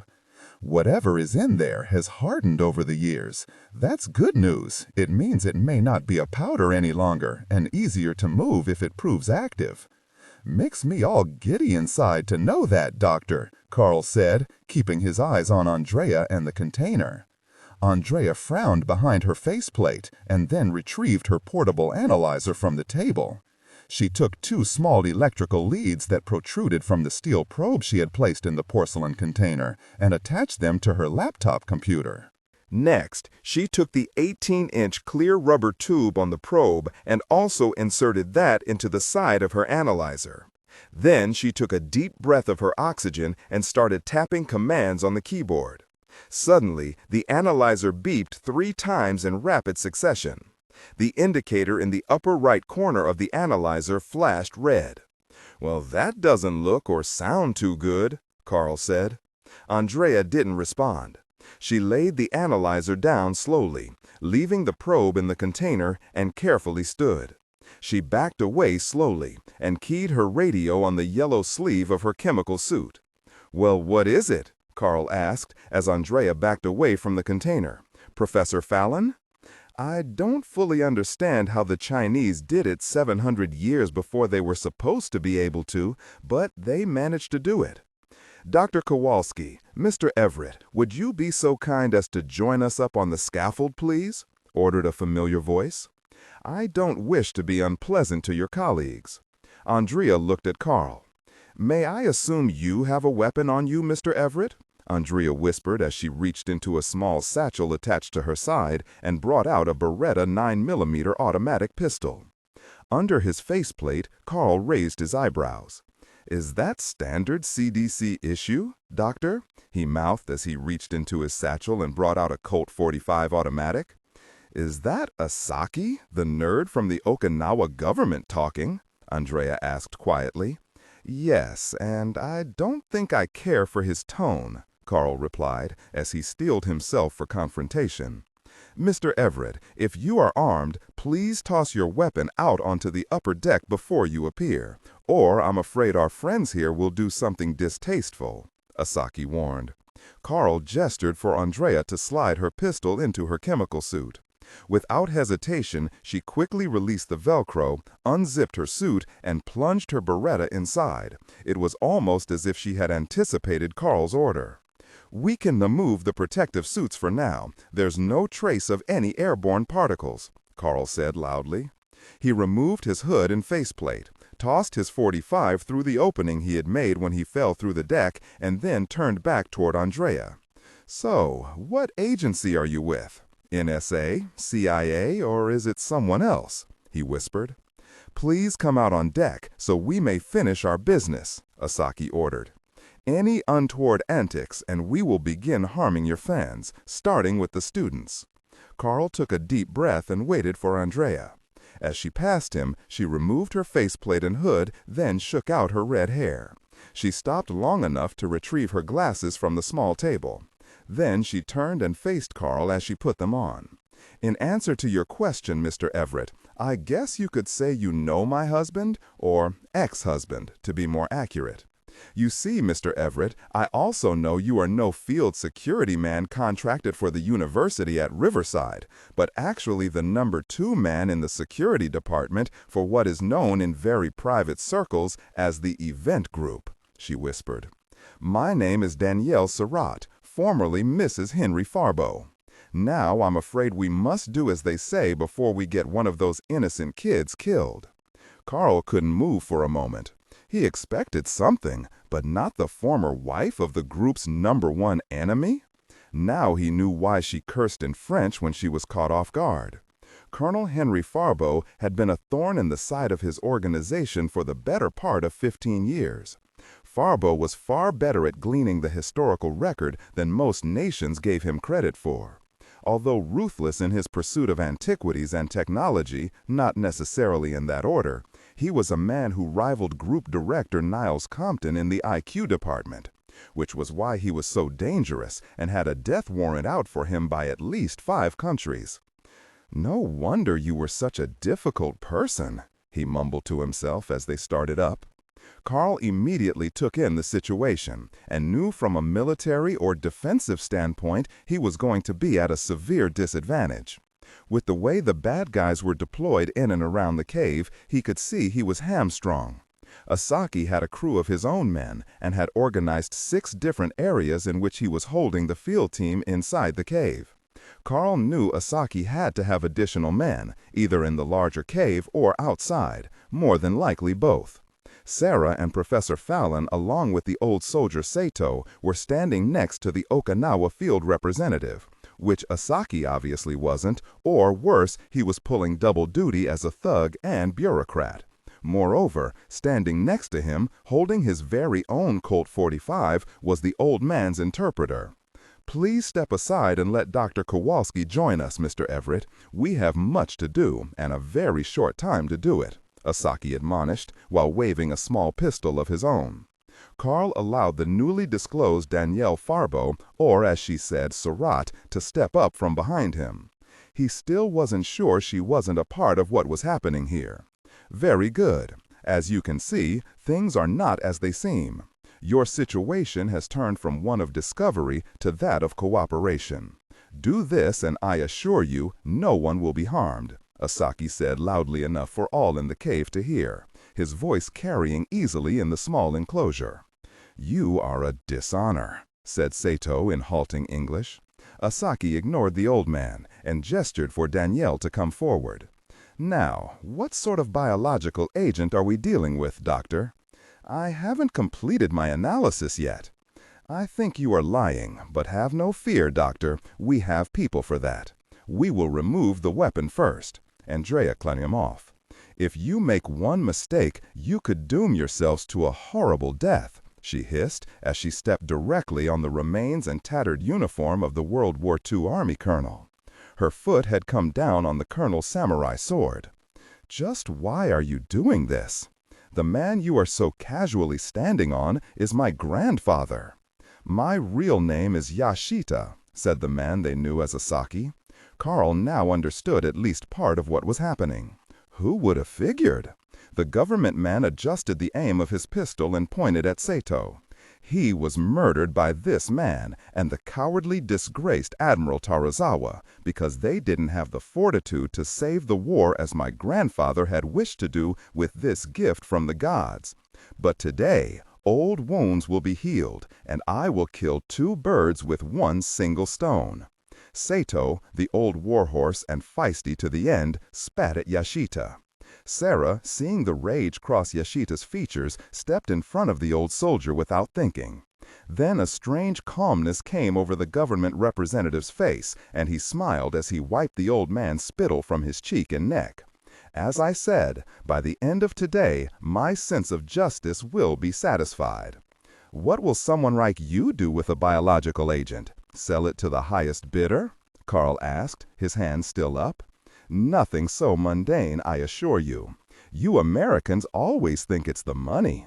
Money, money," he said with a snarl. "The war never ended for many of us, Mr. Everett. Like my grandfather before me, I am a patriot and still very much active in the war with your country, as are many from all over the world." He stepped forward and motioned below, as 10 men dressed in green chemical suits started up the scaffolding. They all carried large zippered bags. "After we have the weapon analyzed, it will be dispersed worldwide. Every element in our cause against the West will receive 1 canister. Who would have thought the great and mighty Kublai Khan would come to the aid of our struggle? This will be used to avenge the rape of my country and the senseless slaughter of hundreds of thousands," he said as he watched Carl take a menacing step forward. "Please continue to advance, Mr. Everett, and we can begin this right now if you wish," Yashita said as he aimed his gun at Sarah.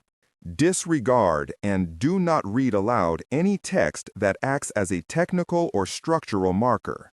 Specifically, ignore and do not pronounce any phrases or lines that start with or contain vocal attributes, technique, chapter, or a standalone number at the very beginning of the input text. Start reading only from the main body of the story text. Narration style, suspense and pacing, tone. Maintain a baritone tenor pitch with a sharp, intelligent, and engaging tone. The style should be objective yet highly evocative, drawing the listener into the scene. Suspenseful pacing. Utilize a highly controlled and flexible pace. Slow down dramatically during gruesome descriptions, e.g. body parts, injuries, to maximize the chilling effect. Then resume a quicker pace during action or dialogue. Emphasis. Clearly emphasize key nouns and descriptive adjectives within the scene setting, e.g. severed from the body, weeping graying flesh, cavernous tunnel. Character differentiation, sharp modulation. Narrator voice, smooth, authoritative, and stable. This is the baseline pitch. Female dialogue, Megan. Increase the pitch significantly. The voice should sound assertive, sharp, and highly professional authoritative, like a lead detective or expert. Male dialogue. Lower the pitch slightly, compared to the narrator, using a tone that is skeptical, warm, and somewhat cynical, to differentiate from the professional female voice. Other characters, e.g. Deputy Burns. Quick, focused delivery, clear voice. Technical delivery. Vocal texture. Maintain a clean, clear vocal texture suitable for high-quality production, ensuring every word is crisp and clearly enunciated. Emotional range. Focus on conveying emotions typical of a crime scene: disgust, professional detachment, intellectual curiosity, and underlying tension. Target emotion strength, 8 out of 10. Emphasis on intellectual focus and underlying tension rather than outright screaming or crying. Yashida's men pushed by Carl and Danielle, knocking them together, a move that forced Carl to grab her to keep her from tumbling off the scaffold. As he righted her, he found himself standing on the old samurai sword. Yashida shouted in Japanese, and his men below herded the students to the outer cave. Then he climbed the last scaffold, placed the protective hood over his head, and easily lowered his body into the hold to see the containers for himself.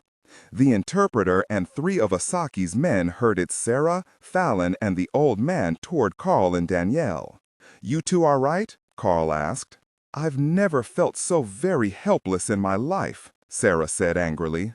"This is a little different than your clean classrooms in Nevada, isn't it, Second Lieutenant McIntyre?" Danielle asked. Sarah didn't respond to Danielle's sarcasm. She instead raised her eyebrows as she looked at Carl. "Our Dr. Kowalski, as it turns out, is Danielle Surratt, the former Mrs. Henry Farbeau." Sarah allowed her shock to show as she momentarily dropped her arms, eliciting a loud rebuke from their captors. She quickly raised them again. Then she laughed. "No wonder she's such a difficult person," she said, echoing Carl's earlier comment. 20 minutes later, the armed men allowed them to lower their arms and ordered them to sit on the creaking wooden scaffolding. Carl was careful to sit right over the colonel's old sword, as uncomfortable as it was. "You work for the French Antiquities Commission?" Sarah asked.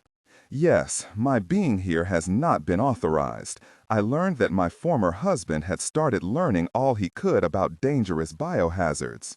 He had an extensive file on the Kublai Khan invasion, which mentioned this vessel in several passages. So I thought he might show up here." "You went through all that trouble to track down your ex? Were you in that much of a reconciliatory mood?" Sarah asked. "My mood was a bit darker, little Sarah. I was going to kill him," Danielle answered coldly. "He used to work for your department. What would your director say about that?" Carl asked her. Danielle slowly turned toward Carl and smiled grimly. "I am the director of my department." Sarah and Carl exchanged looks. "Who are you people? Is anyone who they said they were when they signed on?" Fallon asked angrily. Poor Fallon, Sarah thought. What could she tell him? That she worked for the most secret organization in the American government? That all she did is collect data from history and analyze it, catalog it, and learn from it to make sure her country didn't make the same mistakes twice? A job that required her to infiltrate field digs from universities and hire into private companies to gain information about anything and everything? that she was there to protect the American people and sometimes the world from themselves, because what they didn't know is that their government agency knows most everything, from the truth of religion to that of UFOs. Professor Fallon, all we can say is that we are here to help, Sarah answered. I'm sure that will comfort him, Yashida said, as he climbed back up from the inside of the ancient hold. He removed his protective hood. One thing you should know, all of you, there are no more heroes left in your part of the world, only robots that do the bidding of Washington and other dying entities just like it. I think there may be one or two left in the West, Danielle said, smiling. As if on cue, screaming started from the outer cave. Yashida looked confused and ordered his 3 men to investigate. As they started down the scaffolding, Danielle unzipped her protective suit, pulled her Beretta, and quickly fired, but missed Yashida as he jumped from the topmost scaffolds to the bottom one, landing hard and rolling. As he tried to stand, a tremendous explosion rocked the cavern, knocking everyone over. The chemical-suited men began exiting the hold of the ship on the ladders they had installed for their descent, and pulled handguns from their satchels. The interpreter started shouting orders, and then the men turned their weapons on their captives. "Oh gosh!" Carl yelled. He struck out with a rubber-booted foot, hitting the closest man and knocking him from his feet. He quickly grabbed for the man's weapon, a small-caliber Colt, and fired into the face mask of another of Yashida's men. As he did so, he saw several others suddenly flop to the scaffold as something unseen and unheard took them down. Their added weight hitting rotten wood was too much for the structure. It cracked and folded in on itself. Just before it did, Carl saw several holes stitch across one of Yashida's men as he fell backward into the cargo hold. Then that was it. They were all falling. There were shouts coming from all areas of the cave. Carl was lying in the hull, stunned, with Danielle on top, fighting to get 100 pounds of rotted wood off them. He could hear Sarah from somewhere shouting that Yashida was over to the left. Suddenly, Carl felt himself lifted and shoved over. He felt hands reaching under him, and then whoever was assisting him disappeared into the dust and smoke. Then he heard Sarah shouting again. As the scaffold started coming down, she had grabbed for the interpreter's weapon. It had fired, and Sarah felt a searing pain crease her shoulder. The man had then fired point blank at Sato. She yelled again in warning and saw the old soldier jump to the right, pushing debris from the scaffolding out of his way as he did. Sarah started to pull herself out of the mess of rotted wood when she saw Yashida above her, firing at someone in the cave below. She wondered if the students had somehow gotten free and started this nightmare. Suddenly she felt herself lifted by none other than Yashida. He was bleeding from the mouth and shaking her.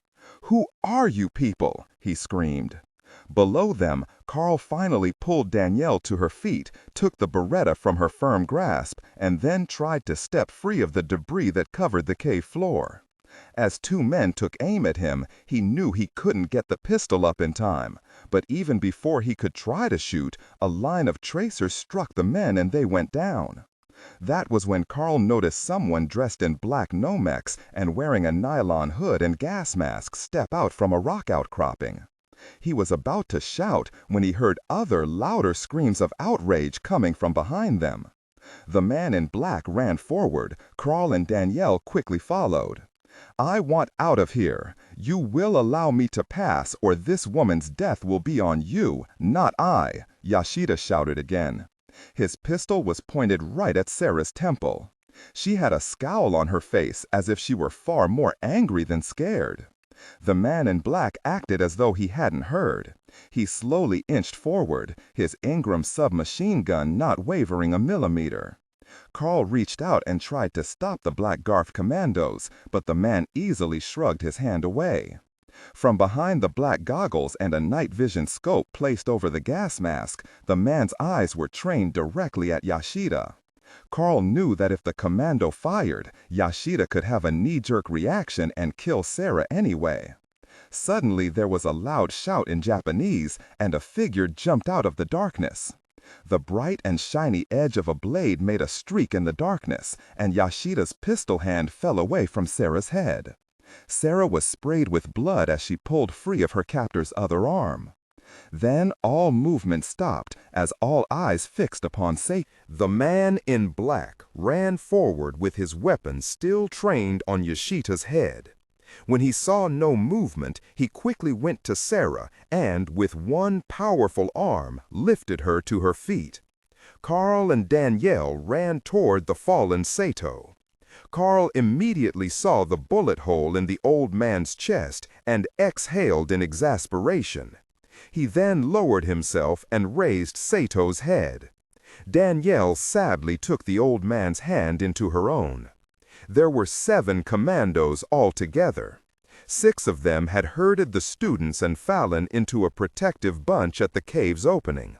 All were in good shape, from what Carl could see. "Had to go and play soldier again, huh?" he asked the dying Sato. "The man had no honor." Carl nodded. Sato smiled as he looked at the man in black Nomex. The old man started to say something in English but failed. Instead, he croaked out a few sentences quickly in Japanese, the words slurring as he finished, and then his eyes closed and he was gone. "I wonder what he said?" Carl asked, brushing some gray hair out of the old man's eyes. "He said he had heard what Yashita said about there being no heroes left," Danielle translated. The man in black removed his night vision gear, gas mask, and hood in one movement. Jack Collins, the director of security for the highly secretive event group and Carl's boss, looked down at Sato. Danielle frowned. "He said that Yashita was wrong. Where there are good men, there will always be heroes." Altogether, there were 16 Japanese Red Army faction members dead, including their cell leader, Tagugi Yashita, the most wanted man in Japan. The embarrassment of the Japanese government of having a known and wanted terrorist so deeply ensconced in the Okinawa civil authority would be something debated for many years to come. But Yashita had indeed used his family influence to place himself as deeply undercover as he could, biding his time while directing the assaults on Japan's officialdom from the safety of his governmental position, even receiving notices of gains against the JRA movement. His activities would scar the government for many years. The Japanese Army Special Forces unit that had planned and carried out the assault on the cave complex had allowed Major Jack Collins access to the operation only because Jack had had a hand in training their officers in the fine art of covert assault years before. The information Jack had given them was also a deciding factor in allowing him to come along, with the Japanese military believing fully that he was still a part of the 5th Special Forces out of Fort Bragg. But little did they know he had been on detached service to Department 5656 for the past year and a half. The Japanese assault element was now working closely with the home island's chemical warfare department for the safe handling and removal of the powdered agent. Altogether, 865 pounds of the unknown powder was present in the hold of the old junk. Sarah McIntyre walked up to Jack and didn't say anything. She simply grabbed his wrist for a brief moment and squeezed. Collins winked at her. "How in the hell did you know what was happening here?" Carl asked, walking up to Jack as soon as he had made sure Fallon and his graduate students were safe and secure outside. Collins safed his Ingram and eased it onto his shoulder. The whole time he never took his eyes off Sarah. Then he finally looked around and found the person he wanted to speak to, Danielle Sirac. Since it had been a woman who called Director Compton on his private line at Group 2 2 days ago, and we know it hadn't been Sarah because we couldn't get through to you or Mr. Everett on your radios. If you check to see, I suspect they have been tampered with. And since we can eliminate Dr. Fallon's students because they don't even know we exist, may we assume it was you, Miss Surratt? Carl shook his head. Jack, this is Danielle Surratt, the head of the Commission des Antiquités of the government of France. Danielle stepped forward. Her chemical suit was unzipped and the upper half tied at her waist. Carl saw that she had a few large scratches on her arms, but other than that, she had come through the hostilities with little damage. The United States government is indebted to you, but if I may ask, why call us? French commandos would have been more than happy to jump into the fray, Jack asked. She clicked the safety back on her Beretta and then placed the pistol in her satchel.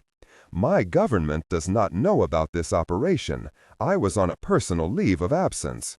Okay, now can we have your real name? Jack, her married name is Farberbeau, Carl said in a low tone.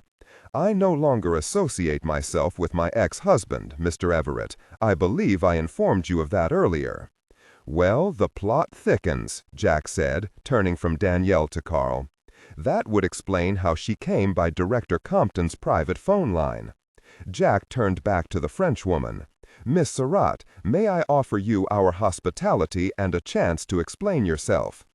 I am afraid I cannot allow you to take me to the Japanese authorities, as that would leave too much explaining to do to my government.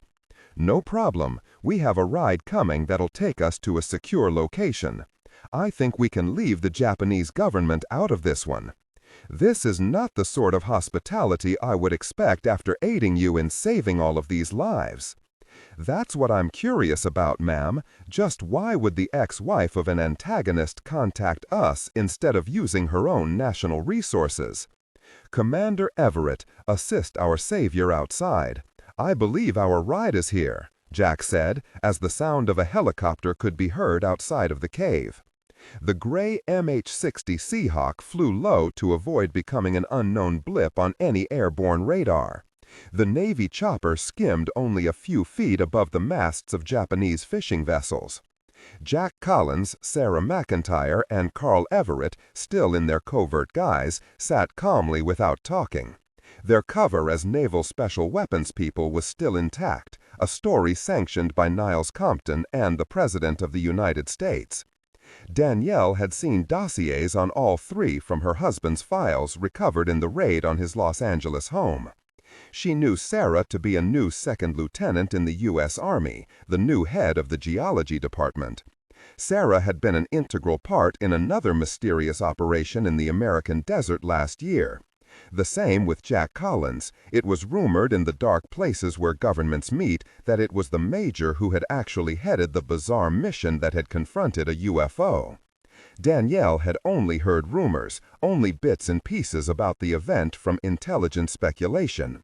The person that interested her most was Lieutenant Commander Carl Everett, a former SEAL.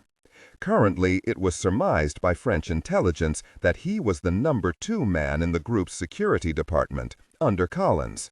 The man was a brute, but he intrigued her nonetheless. Maybe it was his immediate dislike for her. She didn't know, but she would learn as much about him as she could. He wore his emotions on the outside, and thus could be very helpful to her in the future. As she thought this over, the Seahawk started climbing at a high rate of speed. Danielle adjusted her earphones and leaned over in her seat toward Major Collins. Am I to assume I am to be taken to a small CIA trawler off the coast and ask some questions? To a little ship of torture, perhaps? She asked, raising her right brow. Carl snorted and turned away, shaking his head. Sarah just absently scratched her nose. Jack Collins leaned forward and, in all seriousness, pointed out the side window. No, ma'am, no torture, no CIA, and definitely not a small ship, he said, his blue eyes never leaving hers. Danielle turned to where the major was indicating, and was stunned for the first time in many years. She tried not to show it as she looked upon the largest object she had ever seen in her life that wasn't anchored to the ground. The Nimitz-class aircraft carrier was making at least 30-plus knots. Content filtering, strictly for AI instruction. Specifically, ignore and do not pronounce any phrases or lines that start with or contain vocal attributes, technique, chapter, or a standalone number at the very beginning of the input text. Start reading only from the main body of the story text. Narration style, suspense, and pacing. Tone. Maintain a baritone, tenor pitch with a sharp, intelligent, and engaging tone. The style should be objective yet highly evocative, drawing the listener into the scene. Suspenseful pacing. Utilize a highly controlled and flexible pace. Slow down dramatically during gruesome descriptions, e.g., body parts, injuries, to maximize the chilling effect. Then resume a quicker pace during action or dialogue. Emphasis. Clearly emphasize key nouns and descriptive adjectives within the scene setting, e.g., severed from the body, weeping graying flesh, cavernous tunnel. Character differentiation, sharp modulation. Narrator voice, smooth, authoritative, and stable. This is the baseline pitch. Female dialogue. Megan, increase the pitch significantly. The voice should sound assertive, sharp, and highly professional, authoritative, like a lead detective or expert. Male dialogue. Sam, lower the pitch slightly compared to the narrator, using a tone that is skeptical, warm, and somewhat cynical to differentiate from the professional female voice. Other characters, e.g., Deputy Burns, quick, focused delivery, clear voice. Technical delivery. Vocal texture. Maintain a clean, clear vocal texture, suitable for high-quality production, ensuring every word is crisp and clearly enunciated. Emotional range. Focus on conveying emotions typical of a crime scene: disgust, professional detachment, intellectual curiosity, and underlying tension. Target emotion strength, 8 out of 10. Emphasis on intellectual focus and underlying tension rather than outright screaming or crying. Her massive bow tossed the green seas high into the air as she cut through the Pacific 130 miles off the coast of Okinawa. The Seahawk crew chief lowered his microphone so he could speak to the others on board. "On board the ma'am. Please sit back for landing, and welcome to the USS George Washington."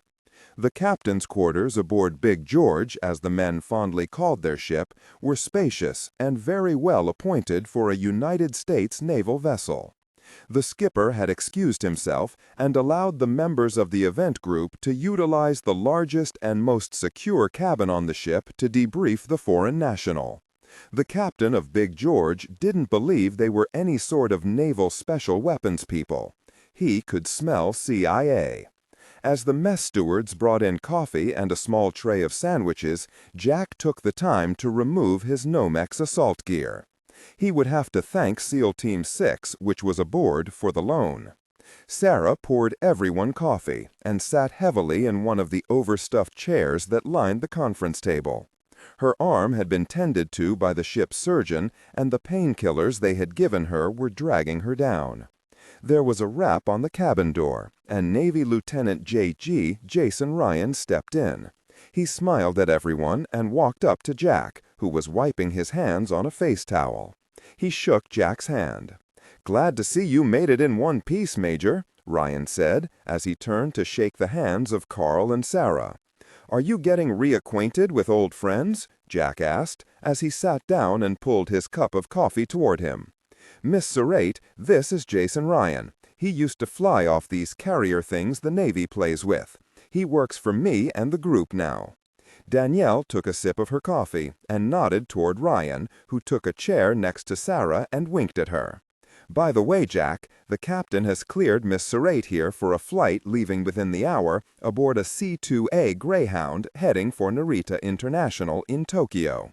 Director Compton has arranged a first-class flight out of there for our guest to Paris." Jason looked over to the red-headed Surratt. "The director wished to pass on his personal thanks for the warning you gave us that Mr. Yashita wasn't who he seemed to be." "Can you explain how you knew this?" Jack asked. "I came across Yashita's name in my ex-husband's file on this site. It said that he was a man of unscrupulous nature, and was known to the Okinawans as Mr. Asaki. So when we were introduced to that gentleman on the island, it wasn't a stretch to put two and two together, and that is why I called your director. "Now, am to be released?" she asked, looking from Ryan to Jack. "As far as we know, you're not wanted by Interpol, the FBI, or any other foreign intel service. In other words, Miss Serrate, we can't link you to any of your husband's transgressions," Jack said. "To make it crystal clear, we can't arrest you for being married to a jerk and murderer," Carl added, looking directly at Danielle, waiting for a reaction. Jack cleared his throat. He was watching the subdued anger rise on the Frenchwoman's face. "The million-dollar question, Miss Serrate, is why you were there in the first place." Danielle placed her cup of coffee down on the table. "Several months ago, I became aware of my ex-husband's interest in the rumors of this site on Okinawa. In this and several other locations across the world where there were bizarre rumors of lost ships, cities, anywhere there could be found the legends of ancient alchemists, advanced science, if you will. Why? I do not know, as my husband's ex-husband's schemes are his own. But he has become an embarrassment to my government, my department, and to me. As his current interest seems to be beyond his normal pursuits, I believe he may be mixed up with foul elements that may be of concern to both your government and mine. So, tell us what you've got," Jack said, knowing that a hidden tape recorder was running, taking down everything the Frenchwoman was saying. "I thought he would have been here, in pursuit of that vessel. We came across a safe house in Mexico and another in Los Angeles, where we uncovered several research items on the possibility of an ancient weapon of mass destruction that was buried with that ancient junk," she said as she took a sip of her coffee. "It was my hope he would show himself here so I could cancel his bogus affiliation with my government. And I wish to do this in front of his most ardent enemies, as proof of my department's commitment at cooperation." "You and he were married for how long?" Carl asked, standing and walking over to the silver coffee service and pouring another cup. He then walked over and refilled Danielle's. "I married him when I was 18. "Please continue, Miss Serrate," Jack said. "My husband has been quite—" She stumbled for the right word to use. "He's been rogue for some time and is up to some very disconcerting research for a reason that I cannot yet fathom. He even had a complete scientific investigative report commissioned on an obscure legend about a Spanish expedition in Brazil that supposedly took place over 500 years ago. A very expensive research project." "Do you have anything else he may be working on?" Sarah asked her. "All I have is that he has found a new financer and has been dealing with an American professor on a project. I was hoping it was Professor Fallon and the Okinawan site. Now I fear I am at a dead end." Jack looked at his watch. "I'm afraid we're out of time. Mr. Ryan, would you escort Miss Serrate to the flight deck, please, and get her outfitted?" He faced the director of the French variation, albeit a far weaker version of his very own organization. "May I assume we can count on cooperation with your agency instead of harmful competition in the future?"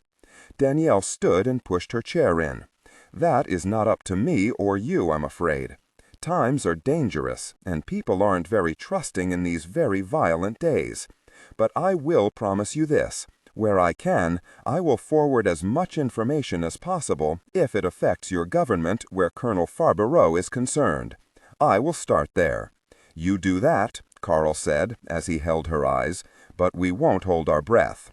Before you go, can you let us in now on just what it was that was in those containers?" Jack asked. He looked at her sharply. Danielle returned the stare. Obviously this man was good at his job. He knew she was aware of what they had been dealing with all along.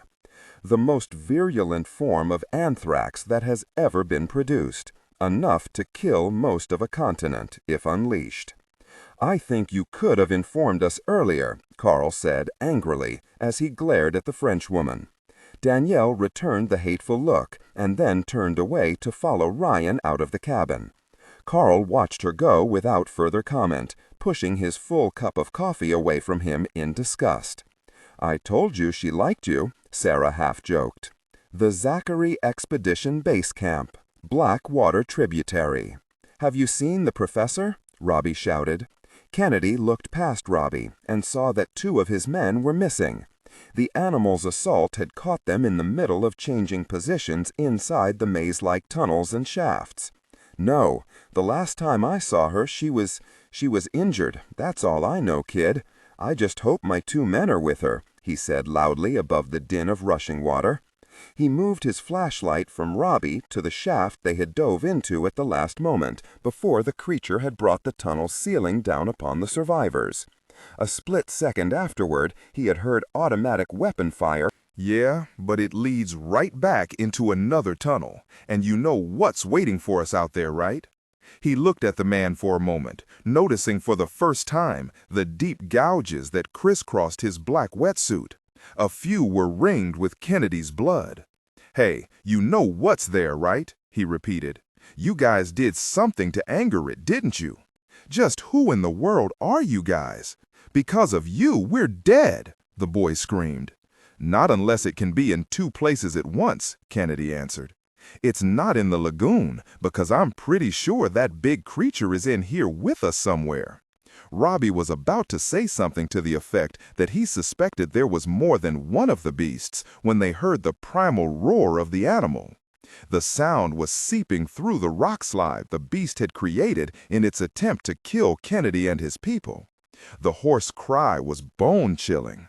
"Let's get out of here. It could be anywhere. It must know this shaft as well as it knows that very lagoon." Robbie turned and waved the 2 women and 1 man forward. "Come on, guys. We'll go with Dr. Kennedy. He has a plan," he lied. Then, as he counted heads, he saw he was 1 short. "Where's Kelly?" he shouted. "Who's Kelly?" one of the girls asked as she whimpered in pain from a possible broken arm. "I mean, Leanne Cox." Robbie remembered her alias. "We lost her somewhere back there," the girl answered. "She was angry because she wanted to go back and find Helen. She went back, I think." The frightened girl kept looking from Rob to her rear, terrified something was back in the darkness waiting to spring. "Oh God, no," he said as he turned and fixed the man in the wetsuit with a withering glare. "Look, Kennedy, get us out of here any way you can. I have to find that girl." Kennedy didn't like having any extra baggage, but what could he do? Shoot them? No, they needed one another if they were to escape this valley. As Robbie pushed angrily by, Kennedy saw that the other surviving girl was breaking out in a rash. He could tell she was feverish as she brushed against him. God, he thought, another one? The girl wore a faraway look as she reached out for Robbie. Her once blue eyes were half covered in semi-transparent pus. Kennedy closed his eyes to shut out the sight. This girl, Casey, he thought her name was, would mark the 7th member of the expedition to come down with the poisoning. For all he knew, they all had it. He knew he did. It had started this morning with vomiting, just as the others had. As the 3 survivors from the lagoon pressed ahead of him, Kennedy pulled back the charging handle on his MP5 machine gun and followed, stepping ahead and taking the lead. Half the expedition, including 3 of his men, had been caught on the shore at the base camp. He had assigned the men to watch the sick kids that had started coming down with what looked like a bad rash. It was soon followed by fever in the shakes. Diarrhea and severe vomiting was a stage that most of the sick had stabilized at when the professor announced it was time to leave. He realized his responsibility for the people in his party after they had fielded ridicule from not only himself, but Robbie also. He was reminded that they were up against not only the animals of this God-forsaken valley, but also an invisible disease that struck anyone who had ventured to the lower levels of the ancient mine. The camp was hit before they could get off a call to the mine teams inside the endless catacombs of shafts where they were gathering the last of the specimens Helen had arranged to take back with them. Then, not 10 minutes after the slaughter on shore, the animal, or animals, had struck them in the mine. It had attacked the party as a whole and then hunted each splintered group down one at a time. Upon separation of the larger group, they were taken down piecemeal. Now, as far as Kennedy was concerned, this was the last group. It was a terrible assumption, but one that had to be made. He was on his own, and he had collateral baggage he knew couldn't make it out of here alive. He had to move, and move as fast as possible, because he had the distinct feeling that the creatures who watched over this place weren't just killing them for being there. They were being tracked and hunted for breaching some kind of ancient rule. And he figured the hunters would be merciless in their pursuit to make sure no one left the valley. It was close to 2 hours later that they saw daylight ahead. All 4 of them froze, almost afraid to hope that it was real. None of them had expected to ever see sunlight again. Okay, we can't go running out of here attracting attention to ourselves. Kid, what about the barge and ship? Did either one run aground? No, the ship went down like a rock. The barge stayed afloat for about an hour, but it eventually went down too, Robbie whispered. A few things came to the surface, and we gathered what we could and beached them near the base camp on shore. But then the creature hit us. Most didn't stand a chance. The sick were caught right in their beds and killed quickly. Some ran to the water, where something else attacked them, a larger animal, long-necked. I don't know what happened to them after the screaming started. I tried to radio the professor and you, but there was no answer. Kennedy watched the kid. He had been impressed with Robbie since the expedition had started. It was a shame he couldn't allow him to live. We didn't know what to do since you went into the mine 2 days ago, so we traveled north along the lagoon until we saw that. Robbie pointed at the opening. They could see the small waterfall that covered the prehistoric cave's mouth and hid it to nature's perfection. 1,000 times smaller than the large falls that disguise the main entrance to the mine, this fall was easy to miss.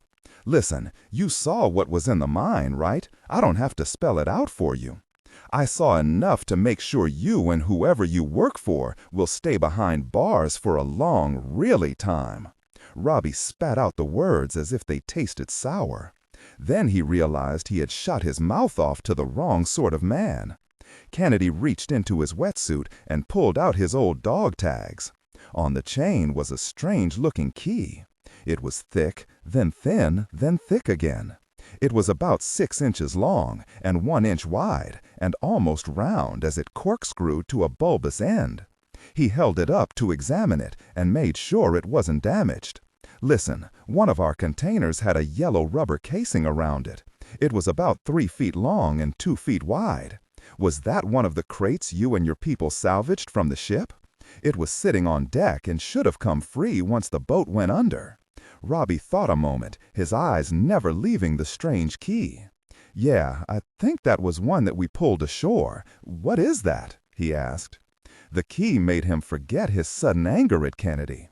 Look, vacation's over. It's time to cut our losses and try and head out of here following that old trail your professor found a few days ago. The girl behind Robbie stepped forward. Her voice cracked and she looked around nervously. That container you were asking about? Kennedy eyed the scared girl. Yeah? I don't know how, but I swear it was in the main chamber, by the falls. I only noticed when Kennedy grabbed the girl by her thin arms and lightly shook her. The box is in the mine? Are you sure? Robbie reached down and pried Kennedy's hands off the girl's arms. He then stepped between her and the man who now had a crazed expression on his face. That's enough. What the hell's wrong with you?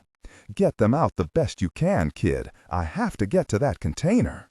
What about everyone else? Robbie asked, trying to keep his voice low so the others couldn't hear. His thoughts kept returning to Kelly and how helpless he felt, trapped in here. Look, kid, there is no one else. I saw that animal close up, and I don't think it had a merciful bone in its huge body. Disregard and do not read aloud any text that acts as a technical or structural marker. Specifically, ignore and do not pronounce any phrases or lines that start with or contain vocal attributes, technique, chapter, or a standalone number at the very beginning of the input text. Start reading only from the main body of the story text. Narration style, suspense and pacing. Tone, maintain a baritone tenor pitch with a sharp, intelligent, and engaging tone. The style should be objective yet highly evocative, drawing the listener into the scene. Suspenseful pacing. Utilize a highly controlled and flexible pace. Slow down dramatically during gruesome descriptions, e.g. body parts, injuries, to maximize the chilling effect. Then resume a quicker pace during action or dialogue. Emphasis. Clearly emphasize key nouns and descriptive adjectives within the scene setting, e.g. severed from the body, weeping graying flesh, cavernous tunnel. Character differentiation, sharp modulation. Narrator voice. Smooth, authoritative, and stable. This is the baseline pitch. Female dialogue. Megan. Increase the pitch significantly. The voice should sound assertive, sharp, and highly professional, authoritative, like a lead detective or expert. Male dialogue. Lower the pitch slightly compared to the narrator, using a tone that is skeptical, warm, and somewhat cynical to differentiate from the professional female voice. Other characters, e.g. Deputy Burns. Quick, focused delivery, clear voice. Technical delivery. Vocal texture. Maintain a clean, clear vocal texture, suitable for high-quality production, ensuring every word is crisp and clearly enunciated. Emotional range. Focus on conveying emotions typical of a crime scene: disgust, professional detachment, intellectual curiosity, and underlying tension. Target emotion strength, 8-10. Emphasis on intellectual focus and underlying tension rather than outright screaming or crying. Maybe the smaller one, but not that big, difficult creature. How in the hell could it outthink us like that? Robbie moaned. I saw its eyes. They were like nothing I've ever seen before, Kennedy said as he pulled the half-empty magazine from his automatic weapon and inserted another. It's smarter than us, kid.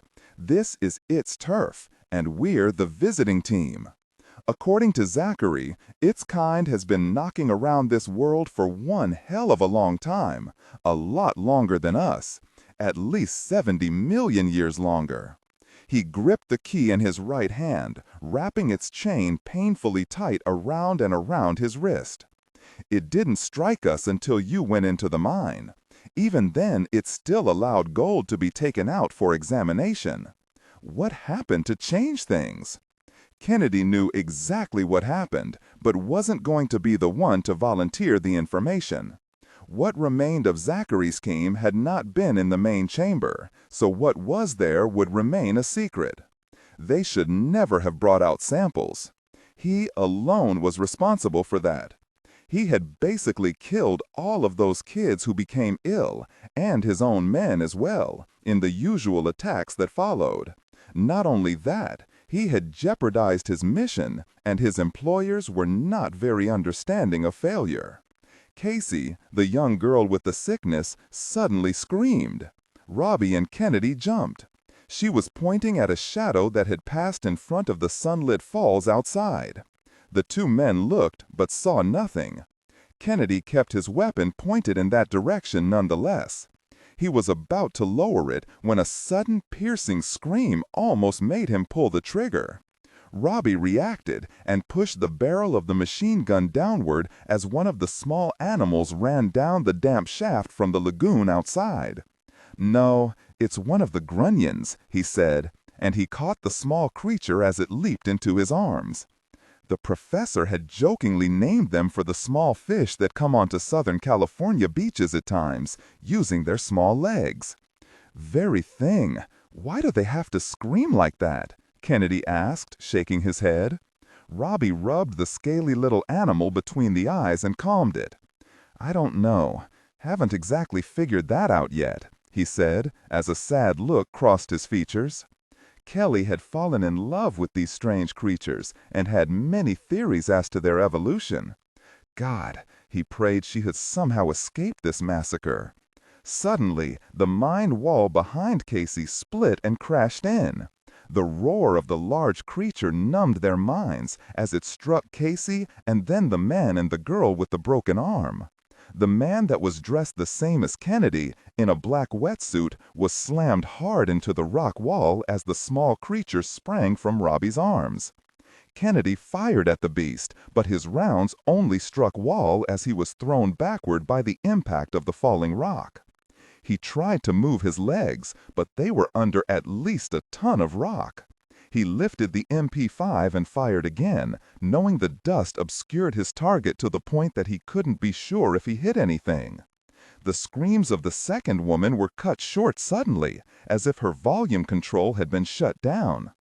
"Get the hell out of here, kid!" Kennedy yelled to Robbie, who had jumped free of the rocks into the safety of the mine shaft. "Go find another way out." Robbie turned and didn't hesitate as he sprinted down the small river of water that covered the shaft floor. As he sped into the dark, he felt the small creature close on his heels, the small claws splashing through the water. He rounded a bend, and the light was suddenly cut off as he entered the shaft that never saw outside illumination. He would have reached for one of the ancient torches that lined the old tunnel, but he was terrified it would draw the other vicious animal his way if he lit one. The tunnel was suddenly lit up by a long burst of automatic gunfire. That was quickly followed by screams. It was Dr. Kennedy. He yelled and then screamed again as the sound of rocks being pushed aside came to Robbie's ears. Then Kennedy fell silent, and Robbie didn't wait to hear any more. He turned and ran, the small creature now leading the way. Then he started crying and felt he would never stop.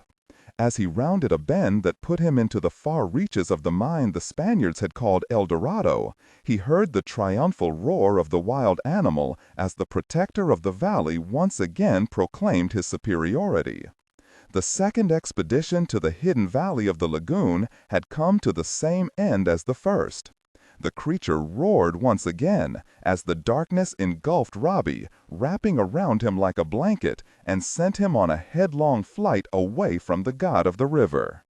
Calm filled the beautiful valley, and birds sang their songs, and the small hairless creatures waited for their god to grow still once again. Madrid, Spain.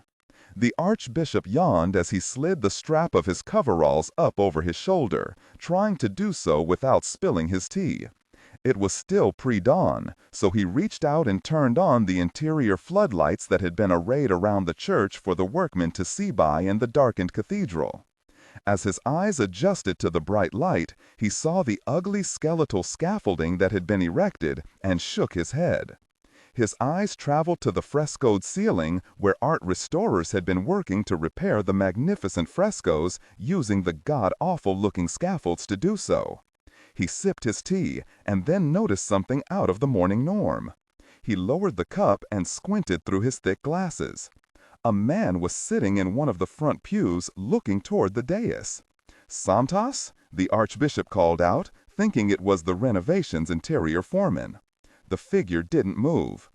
Archbishop Santiago was about to call out again when a hand fell on his shoulder. He was startled enough to spill his tea.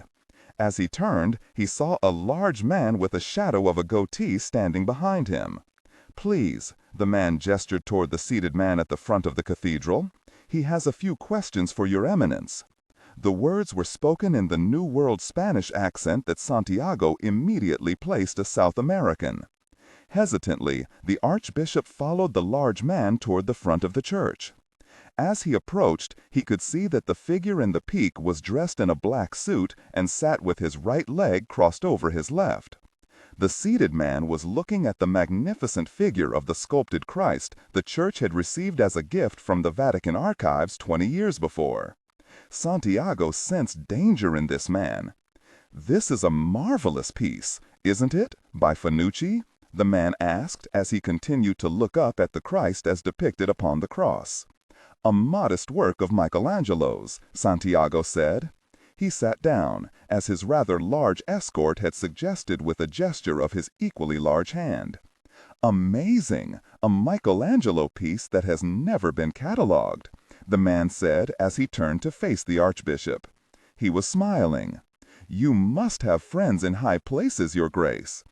"It's but a modest piece," Santiago responded. "Are you here to steal it?" he asked, placing his teacup on the seat beside him. The man laughed and removed his arms from the back of the wooden pew. As magnificent as the work is, alas, no. I am here on an entirely different matter. The Archbishop now saw 3 more men had stepped into the light from the surrounding blackness of the early morning. And that is, your visit. The man smiled and leaned closer to the Archbishop, once again placing his right arm on the back of the pew as he whispered, "The diary, Your Eminence. She copied 2 pages from the diary of Captain Padilla. Unfortunately, my former partner was also very accomplished at forgery and falsified the copies she gave to me.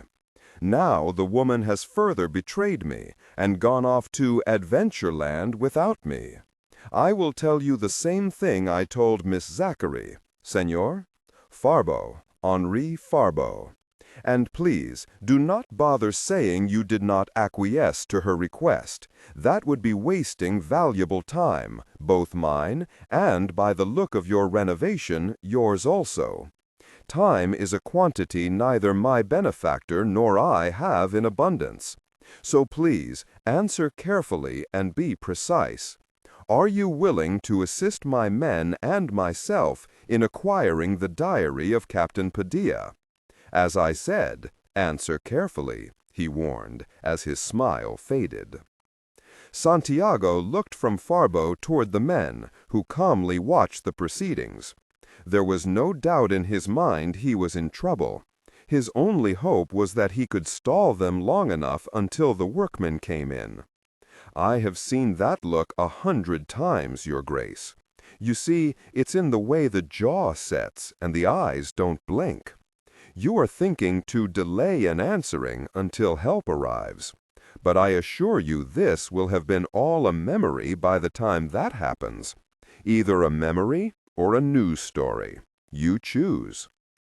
Santiago heard one of the large men knock something over. When he turned toward the sound, he saw that a 55-gallon drum of paint thinner now lay open on its side. The clear liquid was emptying onto the floor, which had been lined with white painter's tarps. San Geronimo el Real, Farbo said, as he looked the Archbishop directly in the eyes. A most famous and beautiful structure. It would be a shame to lose such a wonderful church to such a tragic accident as fire. But things like that happen during a major renovation. Careless and senseless things. The blond man stood and buttoned his suit coat. I personally would hate to see this tragic event come to pass, but if these walls do not contain the information I seek, that would be most upsetting, and I become rather accident-prone when I'm upset. Now, the diary, if you please. That woman already has a month's head start on me. Santiago was horrified at what was happening around him. The smell of the paint thinner had reached his nostrils. From the expression on the face leering over him, he knew beyond any doubt this man would carry out his threat. If it was just his old leathery life, he would defy this man, but the church? He could not risk it. Your Eminence, time is a factor here, for both you and me. I truly hate threatening something as magnificent as this cathedral, but I will burn it to the ground without hesitation. I need that diary. Please, I have the diary. You may take it, but do not harm the church. Farbo ordered his men to write the drum of paint thinner and recap it. He instructed them to clean up what had spilled. The Archbishop would never know that Farbo would never have given the order to burn the 500-year-old church. That would have been sacrilegious to him. Farbo wasn't put in the world to destroy such beauty. He was born to own it. Fortunately, the Archbishop would stay quiet about the theft of the Vatican secret because he loved his church so much. The mere threat of burning it to the ground would keep him silent. There would be no need for violence, even if Farbo's benefactor had given him orders to the contrary. He regretted even the threat of violence as he assisted the old man to his feet. but knew that was the way of the world. And the prize he was seeking was far too valuable. He was willing to do anything to attain it. He smiled at the old man and watched as the men he had been assigned did as they were told. He knew they had been given orders to assist in eliminating all who knew about the map, but he would make sure the archbishop avoided any accidents. Farbo looked around the empty cathedral to make sure he was the last man to leave. He had assured the archbishop no harm would come to the exquisite building, and, after all, he was a man of his word. He followed the other men to 3 vans, and they made their way to the airport. As the last vehicle exited the gravel drive, a man in a rented sedan stepped from the driver's side of his car and watched to make sure the team was not going to return. His pencil-thin mustache had small beads of sweat lined above and below it. The man removed the set of polarized sunglasses he was wearing. He adjusted his light green sport coat and walked past the now idle work trucks and equipment. He made his way easily to the rear of the mammoth church and found a back entrance that was covered only in a thick sheet of plastic. As the dark-skinned man eased the plastic away from the doorframe, he placed his hand just inside the sport coat and then stepped into the cooling shadows of the small alcove that led into the back of the church. When he saw there was no one present, he stepped gracefully around several piles of books that had been removed from the shelves of the small alcove and moved up to a door that read "Office." He leaned close and listened for movement. He heard only the soft hum of an air conditioner. He reached out and lightly turned the brass doorknob and eased it open. He saw movement and immediately brought out a 9mm pistol with a long black silencer attached. The rotund man dressed in work overalls didn't hear the door open as he was busy picking up books from the floor around a large desk. The man at the door noticed that the big man seemed to be crying. The gunman turned away and looked behind him to make sure his entrance into the office area had gone unnoticed. When he turned back, the man in the office had straightened up and was just standing there. He was looking right at the doorway where the gunman stood. The man opened the door all the way. Archbishop Santiago placed the books he was holding on the desk, then slowly crossed himself as he saw the object the man was holding. The tall, thin assassin knew exactly who was standing before him, and it angered him that this task had fallen to him, a man raised in the Catholic faith. The Frenchman had failed to carry out his explicit orders, calling for a death that looked accidental. Now, because there was a severe shortage of time, that could no longer be accomplished. "I was given the promise that nothing shall befall my cathedral," Santiago said as he reached into his coverall and felt for the crucifix there. "And nothing shall befall your church, Your Excellency," the man said coldly in Spanish as he raised the silenced pistol. Event Group, Nellis AFB, Nevada. 1 mile below the sands of Nellis Air Force Base, the department managers of the event group sat around the conference table of Sub-Level 7. The debriefing had gone mostly without comment from the department heads, as only Niles Compton, the group's director, asked any questions. The conversation had centered mostly on the assistance they had received from the Frenchwoman, and whether this may have possibly been an attempt by her to thaw relations between the United States National Archives and their French counterpart, the Commission des Antiquités, which had been strained for many years under a corrupted director and his aide, Colonel Henri Farbeau. The French government knew nothing of the event group and Department 5656, as they thought the group was just a section of the National Archives. For reasons he could never figure out, Niles suspected Colonel Henri Farbeau had shared their existence with his ex-wife alone. He knew the reasons were selfish ones, but still, the answer to why Farbeau didn't tell the French government about the group was beyond him. "So, the person who called me on my private line was the new director?"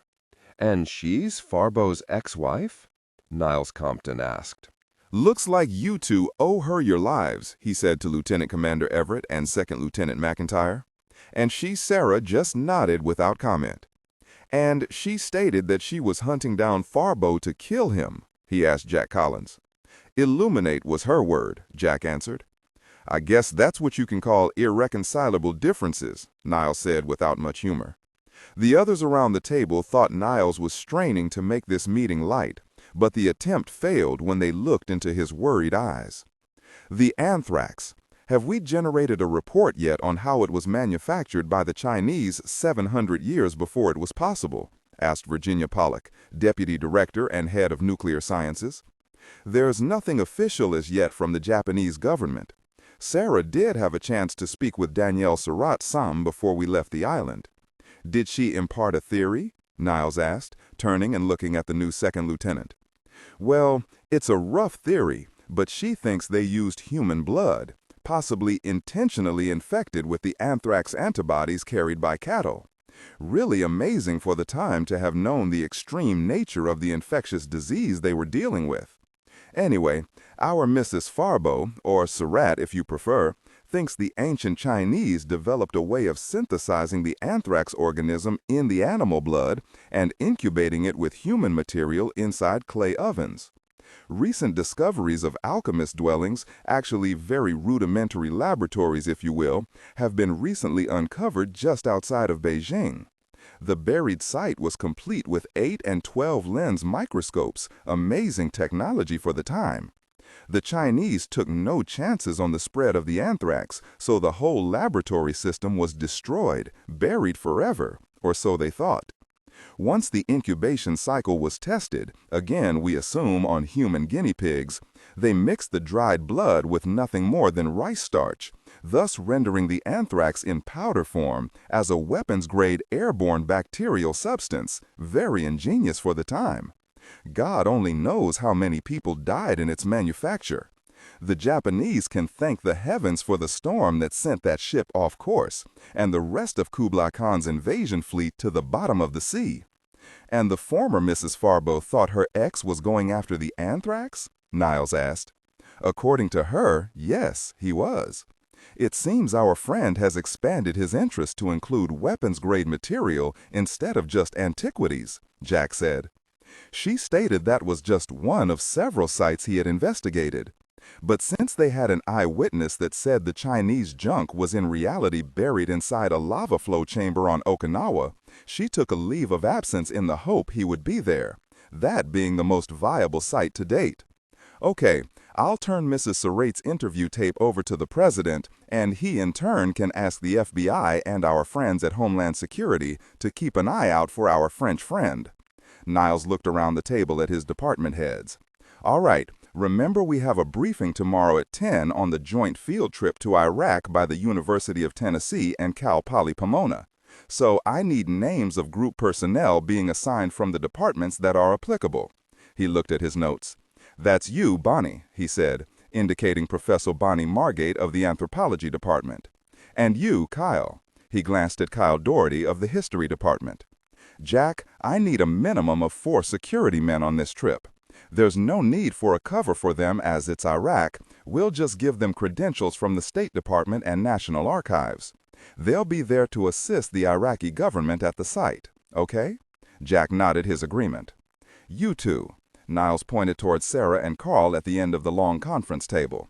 If Jack agrees, stand down for a week. You did an excellent job out there. More than likely saved some lives. Be sure you get a good once-over in medical to make sure you didn't bring some of that Kublai Khan face powder back with you. Thank you. That's all I have. The assembled group in the conference room moved for the door as the meeting broke up. Jack, you have a minute? Niles asked. Jack placed his case and notes back on the table. His uniform's silver oak leaves glittered in the light as he pulled out his chair and sat. Sure, he answered. This development with Farbo is worrisome. Why would he switch interests when all he ever did was to go after antiquities? It's not making a whole lot of sense. I can't figure it myself. I did some rough estimating on the plane ride home. The anthrax, even if only 30% of it had been viable after so many years, it would have been worth $500 million on the open market. God almighty, Jack, would he have had any takers at that price? Niles asked, astonished. That sum would have eliminated any low-budget fringe elements that pass themselves off as terrorists. But the new influx of Middle Eastern money has filled the wallets of JRA leadership and a few others, so they can afford it. Also, don't forget Osama bin Laden and his boys. So yeah, there are those willing to pay big money for crap like that. If we had had more time on this operation, we could have passed this information on to the FBI through another channel, and they could have set up some kind of sting and netted a whole bunch of bad guys, he said with regret. What in God's name is Farbo up to? Niles asked, not wanting to comment on the lost opportunity. Jack just sat there and shook his head. You can bet your retirement pay it's not good, Niles. Bogota, Colombia, Farbo. Farbo was feeling the jet lag. He sat and listened to the tirade of Joaquin de la Cruz Mendez, chairman of the board, Banco de Juarez International, as Mendez paced in front of him. The spacious boardroom was empty save for the two men. What's done is done, my friend. Screaming will not return the professor to us. She has 5, almost 6 weeks on us, but regardless of that, if we move quickly, we can reach the area in a quarter of that time. It's a very good thing we did not go down and chase after her with the documents we had in hand. We would have gone the long way around through Brazil instead of the direct route through Colombia to the north. I can't believe she went right under our noses, through your own country. Mendez didn't respond to the slight insult of having Professor Zachary and all her team and equipment take a route that had brought them through his own nation, but he did force himself to calm down. His temper had climbed in the years that followed the collapse of the larger and most organized of the Colombian drug cartels in which he had garnered an immense financial empire by handling the money end of their drug transactions. While those he served were tracked down and killed one at a time or thrown into prison, he had stayed safely behind the scenes, actually assisting in a few captures and ambushes on the government's behalf, for his self-benefit. What about your equipment? I took the liberty a week ago of ordering replacements from the States when I found out the good professor double-crossed us. We can be ready to travel in 3 days. With the equipment that was left on the dock in San Pedro with her little note attached, we should be fine. I guarantee, an hour after we arrive on site, whatever Zachary has found will be in our possession. You are very confident for a man that was so easily fooled by this woman, Mendez said with a mocking smile that made his thick mustache look comical. Farbo was tempted to tell him just how ridiculous he looked, and then thought better of it. As he looked around the richly appointed conference room at the antiquities he had personally collected for Mendez, he was reminded of just how ruthless this man could be. My estimation is that she could not have arrived on site any sooner than 11 days ago. Her interest lay in areas outside of the El Dorado aspect. So she will be making time-consuming exploration in areas outside of the mine, looking for her amphibious legend.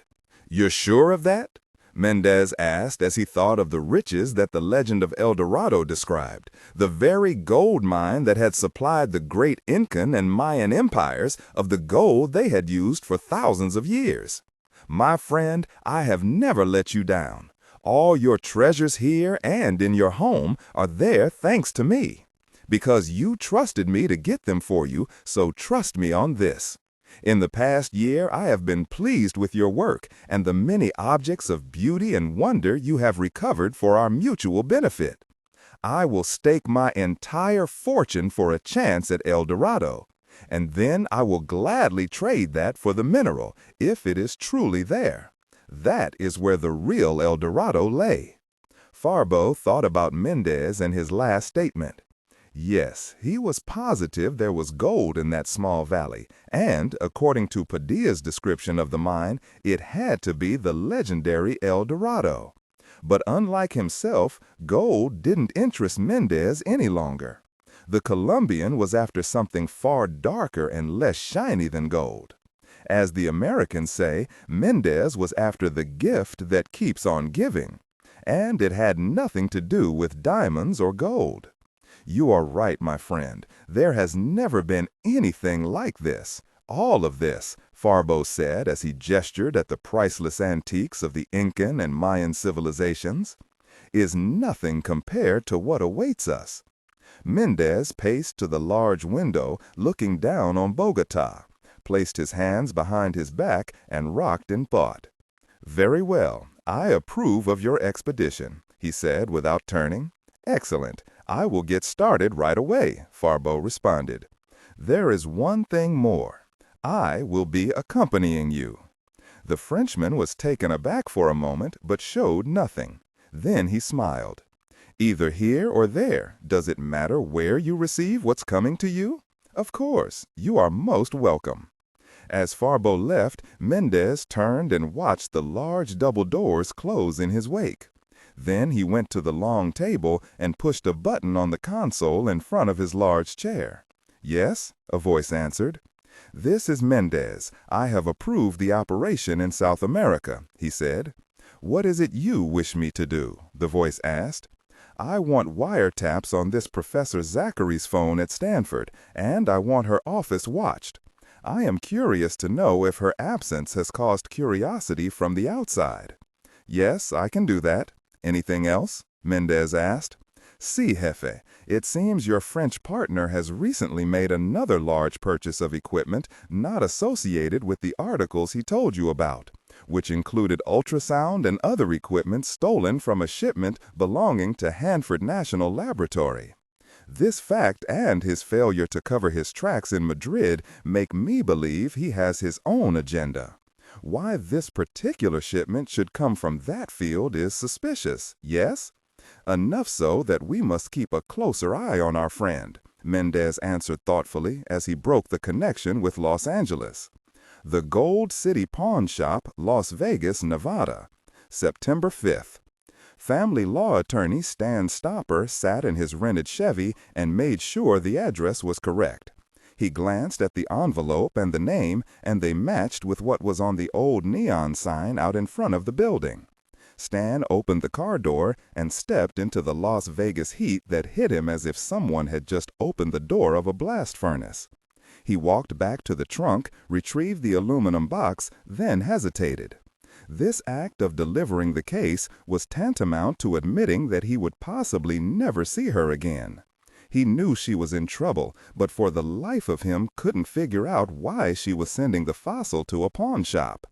He closed the trunk, walked up to the door, and pushed down on the old thumb plate. The door easily opened.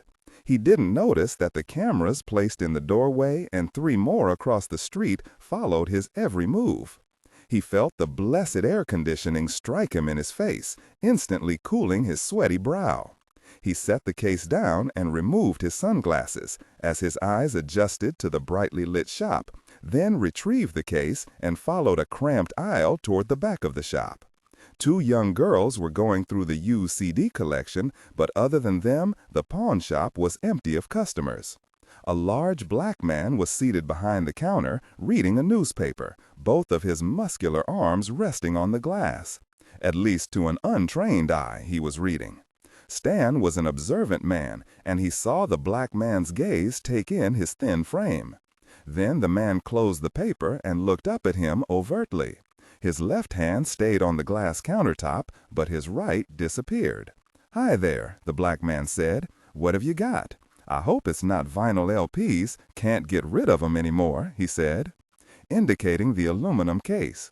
Stan placed the shiny box on the counter and smiled. "No, I would never sell my collection of phonograph records." "Oh, then how can I help you?" the clerk asked. His right hand was still not in view. "Well," Stan reached into his shirt pocket and brought out the envelope and his business card. "A close friend of mine asked me to deliver this," he said, tapping the container and handing the black man the card. The clerk looked more closely at the bright aluminum box and then stepped on a small red button on the floor by his foot. "I see, Mr." he looked at the business card, "Stopper. Let's start with who your friend is and then we'll move on to what's in the case." At that moment, another man stepped out from behind a curtain at the back of the counter and, without looking, only whistling, walked around to a rack of sunglasses.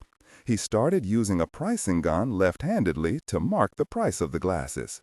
Well, the container belongs to a very dear friend whose name is Professor Helen Zachary. She is director of zoology at Stanford University. And what is in the box? Without looking at the envelope, he said the name he had memorized, Dr. Niles Compton. "Does the good doctor own this establishment?" Stan asked. "He owns the building, we just lease. I can deliver this, as long as it's not a bomb," the clerk said and smiled. The man pricing sunglasses didn't. The fingers of his right hand were lightly tickling a Beretta automatic pistol lodged just inside the front of his shirt. "No, nothing as exciting as a bomb, I'm afraid." "Well, we can get it to him. Can I help you with anything? Maybe add to your collection of LPs?" "No, thank you. Your prices are kinda steep, I noticed." Then he became deadly serious. "Look, I need to know where this case is going. This is a very dear friend of mine, and I'm worried beyond measure. Sir, if you were instructed to deliver this package to Dr. Compton, you can bet action will be taken to help. I'm sure someone will be in touch as soon as possible." The attorney wasn't satisfied, but put his faith in the fact that Helen must have known what she was doing. Staff Sergeant Will Mendenhall watched as the old man left the shop. He looked at the card and then over to Lance Corporal Tommy Nance, United States Marine Corps. "We better get this X-rayed," said Mendenhall, standing from his stool where he had been in easy reach of the .45 automatic holstered behind the display case. As he grabbed for the aluminum box, he heard the click of an M16 being placed on safety from behind the curtain. "Watch the store, Corporal, and try to get those two girls to buy something." Corporal Nance straightened his collar and walked over to the girls, his broad smile gleaming. "Hi there," he said as suavely as he could. The tallest one turned around and smiled, revealing a mouthful of braces. She couldn't have been more than 14 years old. Nance's interest deflated. He kept busy ticketing for the next 20 minutes, listening to the two underage girls giggle and flirt with him. Sometimes gate duty truly was unpleasant. The back room at the Gold City Pawn Shop was no different in appearance than 100 others within the Las Vegas city limits. Stored there were items just tagged as collateral and others that had been pulled off the shelf for not selling. It was the door in the back that led to the office that hid the wizard behind the curtain. Staff Sergeant Will Mendenhall was sitting and looking at the aluminum case and shaking his head. He had just finished speaking with Lieutenant Commander Carl Everett, who had ordered the attorney followed. A two-man team was currently tailing Stanley Stouffer to wherever he was staying, just in case they needed him for any reason. When Mendenhall had explained what the X-ray had turned up, security protocol went into immediate effect. The case and envelope addressed to Director Compton was sitting on the watch commander's desk. Mendenhall heard the elevator arrive from the lower level and the false-fronted wall slide aside. He turned and stood when he saw it was not only Carl who had arrived, but Major Collins also. "So we have a skeletal hand in a box?" Jack asked. "Yes, sir. Wasn't expecting that," Mendenhall said with a smile. "And our tail is still in contact with our attorney friend?" "Yes, sir. They just checked in. It seems Mr. Stouffer is heading for McCarran Airport. You want them to follow along?" Jack pursed his lips and thought. "He'll have the USC field team pulled off duty and tail him long enough to make sure he's who he says he is."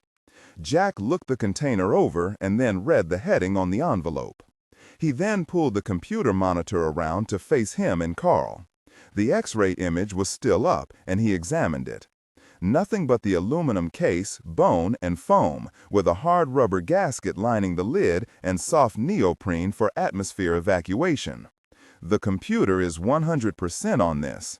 "Yes, sir." "Still, how is it that someone can walk right in off the street and know that this is a gate to the group?" Carl asked. "Simple. If he didn't know it was a gate and was instructed to deliver the item to this address by a former group member," Mendenhall ventured. Both Jack and Carl stopped talking and stared at the sergeant. "Or maybe not," Mendenhall said, looking embarrassed for interrupting the two officers. Jack looked from Mendenhall and then back to Carl, who slapped the sergeant on the shoulder. "Look, Will, any time that you see your commanding officers overlooking the obvious, feel free to make them look and feel like idiots," Carl said. "Yes, sir." "Well, let's play postman and deliver the mail," Jack said, as he pocketed the envelope and lifted the container. Event Group Center, Nellis, AFB. 2 hours after they had delivered the strange box and envelope to Director Compton, Jack was with Sarah on the first vault level. He was supervising the installation of the new iScan security system that was to be patched into the Cray supercomputer, Europa, which would allow the new system to be fully operational in each of the 11,000 vaults on the 3 levels of artifact storage. Sarah McIntyre was in charge of the actual installation, due to her experience with the surrounding granite walls, as it wouldn't do to have a cave-in on the vault level. This particular level was one of the first excavated in 1944 when the caves underneath Nellis were expanded for the new home of the event group, as ordered by then-President Roosevelt. Jack tested the last system installed on this level by placing his right eye to the rubber-lined glass lens. The smoke-colored glass panel to the right printed out his name and rank and parent service. Then, Europa, which replaced the sexy-voiced computer system of the old Cray, told Jack that he was cleared for Vault 2777 just as the 15-foot stainless steel door opened with a hiss. "Darn it," Jack said aloud when the familiar sexy female voice cleared him to enter. The last time he had worked with Europa, the electronic voice had been programmed with a new male auditory system, clean, functional, and definitely not sexy. Someone had gone back and intentionally synthesized the old female voice that sounded uncannily like Marilyn Monroe's. "What is it?" Sarah asked as she stepped up with a clipboard after checking the wall and ceiling strata for the 1,000th time. "I'm going to severely reprimand Pete Golding in the computer center. Someone changed the auditory program on Europa back to that female voice. There was a rumor that someone was going to do it. No one liked the male voice. It sounded too much like—" Sarah caught herself before she said it and bit her lower lip. "You want to get something to eat?" "Sounded too much like what?" Jack asked, narrowing his eyes. Sarah smiled as she pretended to write something on her clipboard. "Lieutenant, while you're writing, you may as well place yourself on my trouble list if you don't answer my question." "All right, everyone thought it sounded like you. It was just too very creepy." "Like me? It didn't sound like me. Who said it sounded like me? It wasn't me at all," he protested. Mendenhall joined them. "Last sensor is in on this level, Major," he said as he flipped a screwdriver into the air and caught it. "Sergeant, did the Cray auditory system sound like me?" Mendenhall stopped suddenly in his tracks. "You know, I didn't peel the plastic protectant off the monitor screen. I'll be right back, and then, you're not going anywhere. Answer my question." "It was weird, Major. I'm not kidding. It felt like Big Brother and, well, it was just strange," he said as he looked down at his boots. "I told you." Jack was about to say something when Alice Hamilton's voice came out of the speaker built into the vault's doorframe. "Will Major Collins please report to the main conference room, please? Major Collins to the conference room." "Hey, wasn't that Alice?" Sarah asked brightly. Jack didn't respond at first. He looked at Sarah and then Mendenhall. "We're not through with this voice imprint thing. I want to know who was in it. You want us to rat on our comrades? The sergeant here said you would try and track down those involved." She stopped when she saw Jack smile. "What?" "Lieutenant, you just told him who was involved," Mendenhall said with his chin on his chest. "And tell Commander Everett I'll be speaking to him also," Jack said as he turned and walked away. Sarah flinched and closed her eyes, and the sergeant grimaced. "Gosh," both Mendenhall and Sarah said at the same time.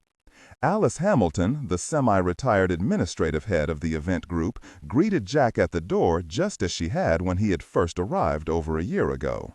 She was beaming and looking quite a bit younger than her 81 years. She was wearing her hair in her customary bun and holding her ever-present file to her chest. Jack walked up and hugged her. "Alice, I forgot how your smile brightens this place up," he said, placing her at arm's length to look her over. "What the hell's going on? Did you find a fountain of youth out there?" "Oh, knock it off," she said, embarrassed. "How is the senator? Getting along all right?" "He's a bear, constantly pacing back and forth in his study. I suppose Niles has told you he calls the poor man every other day, asking what's going on."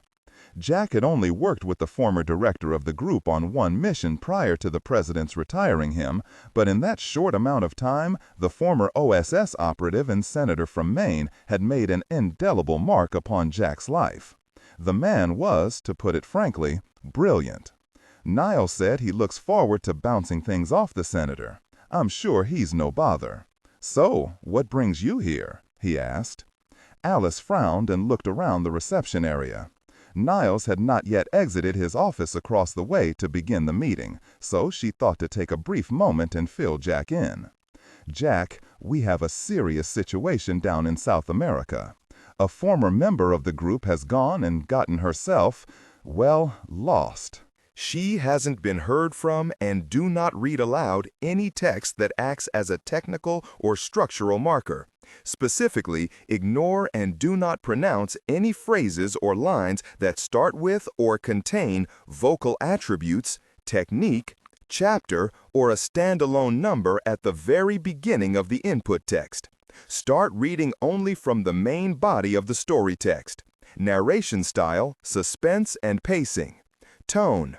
Maintain a baritone/tenor pitch with a sharp, intelligent, and engaging tone.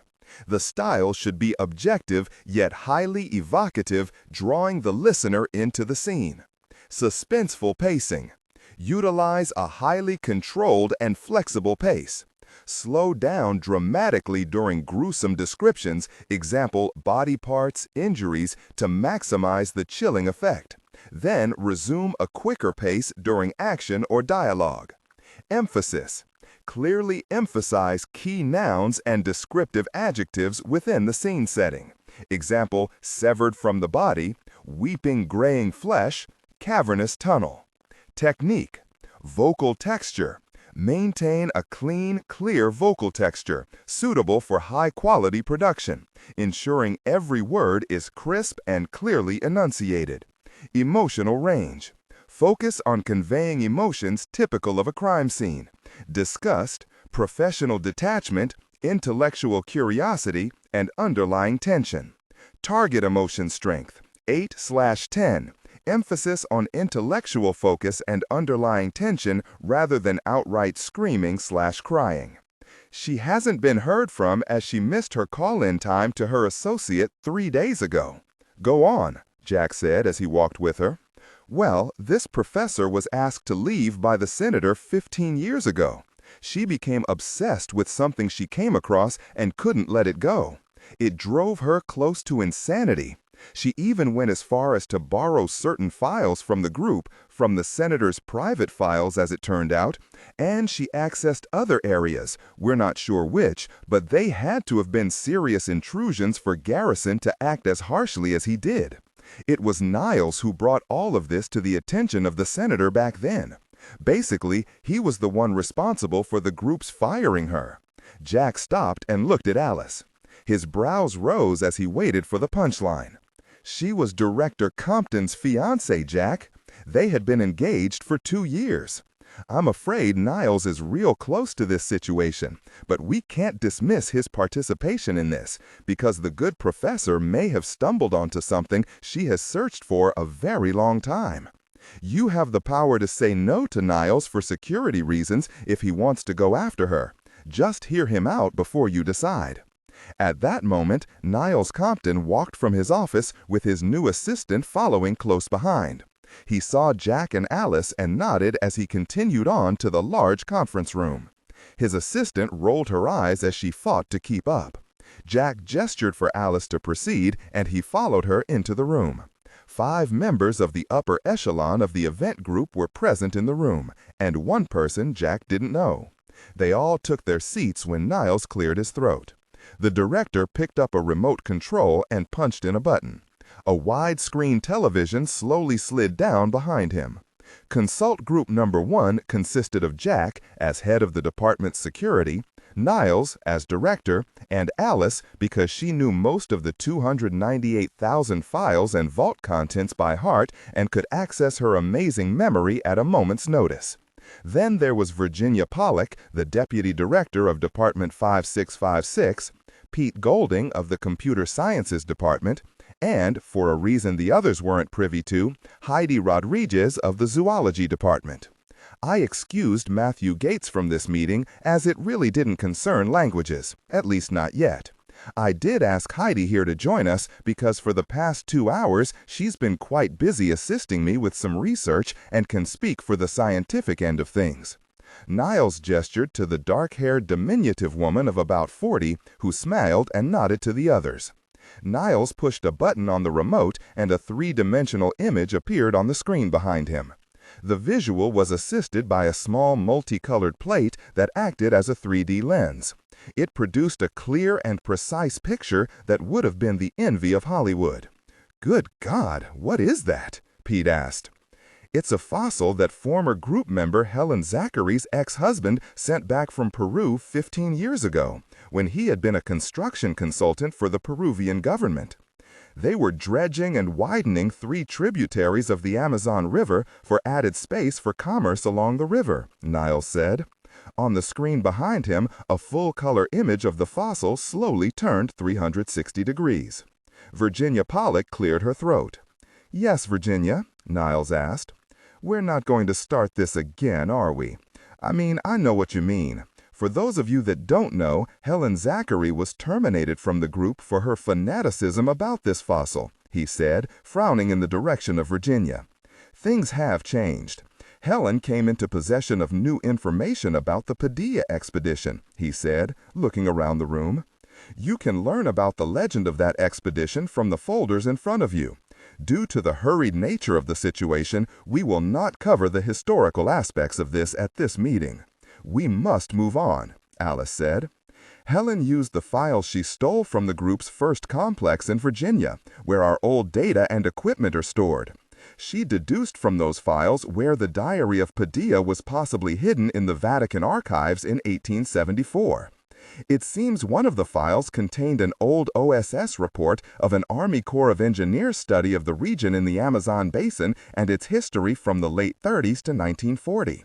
She used that information to track down 1 or 2 known sources that depict the exact route of the Spanish expedition. In short, she may have found the valley and the very lagoon detailed in the legend." "Did she leave you the route, Dr. Compton?" Jack asked. Niles smiled and removed his glasses. "Helen is a very complex woman, Jack. She trusted no one in her search for the origins of the fossil." He rubbed the bridge of his nose and then continued. "The Padilla legend has many parts. The diary and lost maps were only a couple of the stories to come out of that time. As Helen reported to us a few years ago, she discovered that the Vatican put the clamps on the diary, a supposed map Padilla had made in case the diary was lost, and 2 samples of something, probably gold, which the survivor may have carried out. So, if she had made these discoveries in the old files, why didn't the group move on her request?" Jack asked. "Because in the end, even with all of her data, it was all just circumstantial, no hard evidence at all.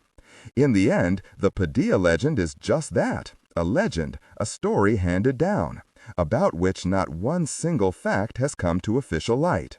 15 years ago, the group was split as to the authenticity of the legend, even though our top anthropologist was adamant that she was dealing with fact, not just a myth.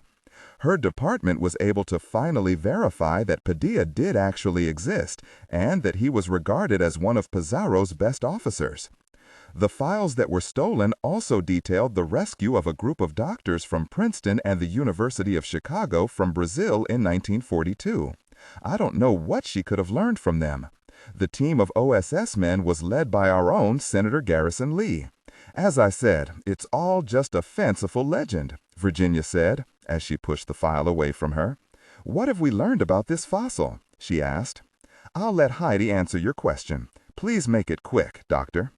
"Well," Heidi Rodriguez said as she stood and walked to the screen, I'll try and abbreviate my conclusions, although this specimen hardly calls for an abbreviated anything.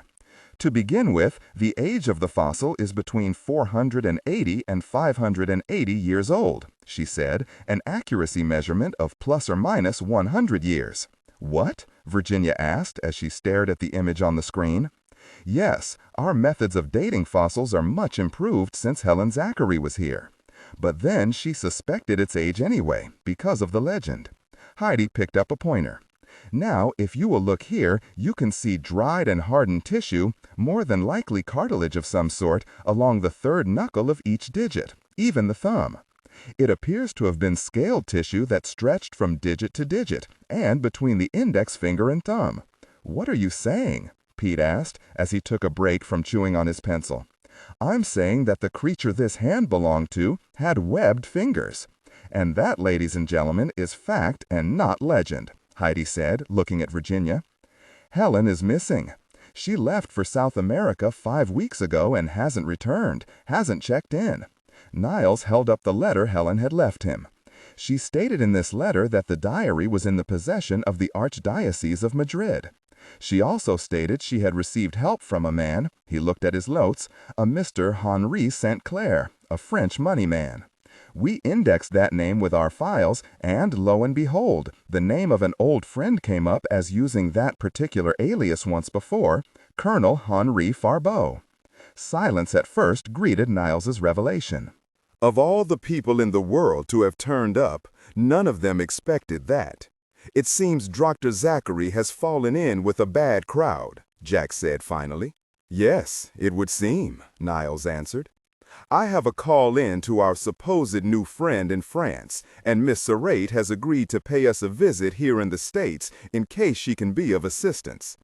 I don't like the fact that his name has surfaced twice in just a matter of a few weeks. And now, with Helen's disappearance, I fear she may have stumbled onto something outside of her expertise. He gave the letter to Alice. Bring everyone up to speed on what Helen had to say. I'll read just the pertinent information, she said, opening the letter. Read it in its entirety, leave nothing out, Niles said, as he sat heavily into his chair. Alice scrutinized him a moment, then read.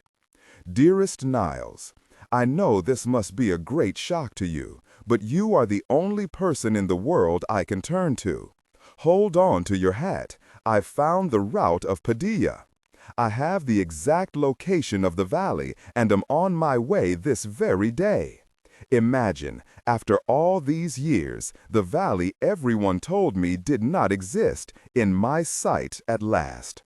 I wish you were coming along, but I know it would be difficult for you for many reasons. I know I hurt you deeply, but I must ask something of you, dearest Niles. I'm afraid I have made some enemies in my quest for my Captain Padilla outside of the senator and yourself. It seems people may, just may, I say, be coming after me. One of my earlier backers, a Mr. Henri St. Clair, could come after the diary or discover the trail of the papal medallists that led me to the Archbishop. If you receive this letter, that means I have found trouble.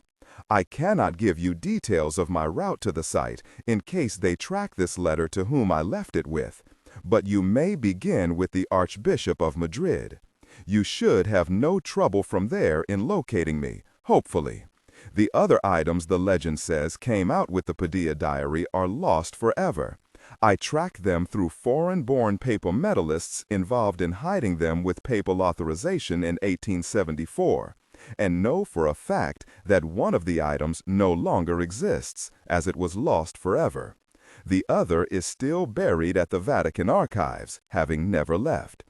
But thanks to those old dusty files the senator had, and which I'm afraid I stole, I found the last and best piece, the diary itself, hidden in Spain. I think of you every day, Niles. Please forgive me after all these years. Love always, Helen. Everyone in the room looked from one to the other. None of them looked at Niles, and he seemed grateful for that small mercy. He unknotted his tie and stood. Virginia cleared her throat, as she always did when she had a point to make. She seems to give away a lot of information for someone to track. No, we have the files in the group's old facility in Arlington, so no one but us can get to them, said Niles.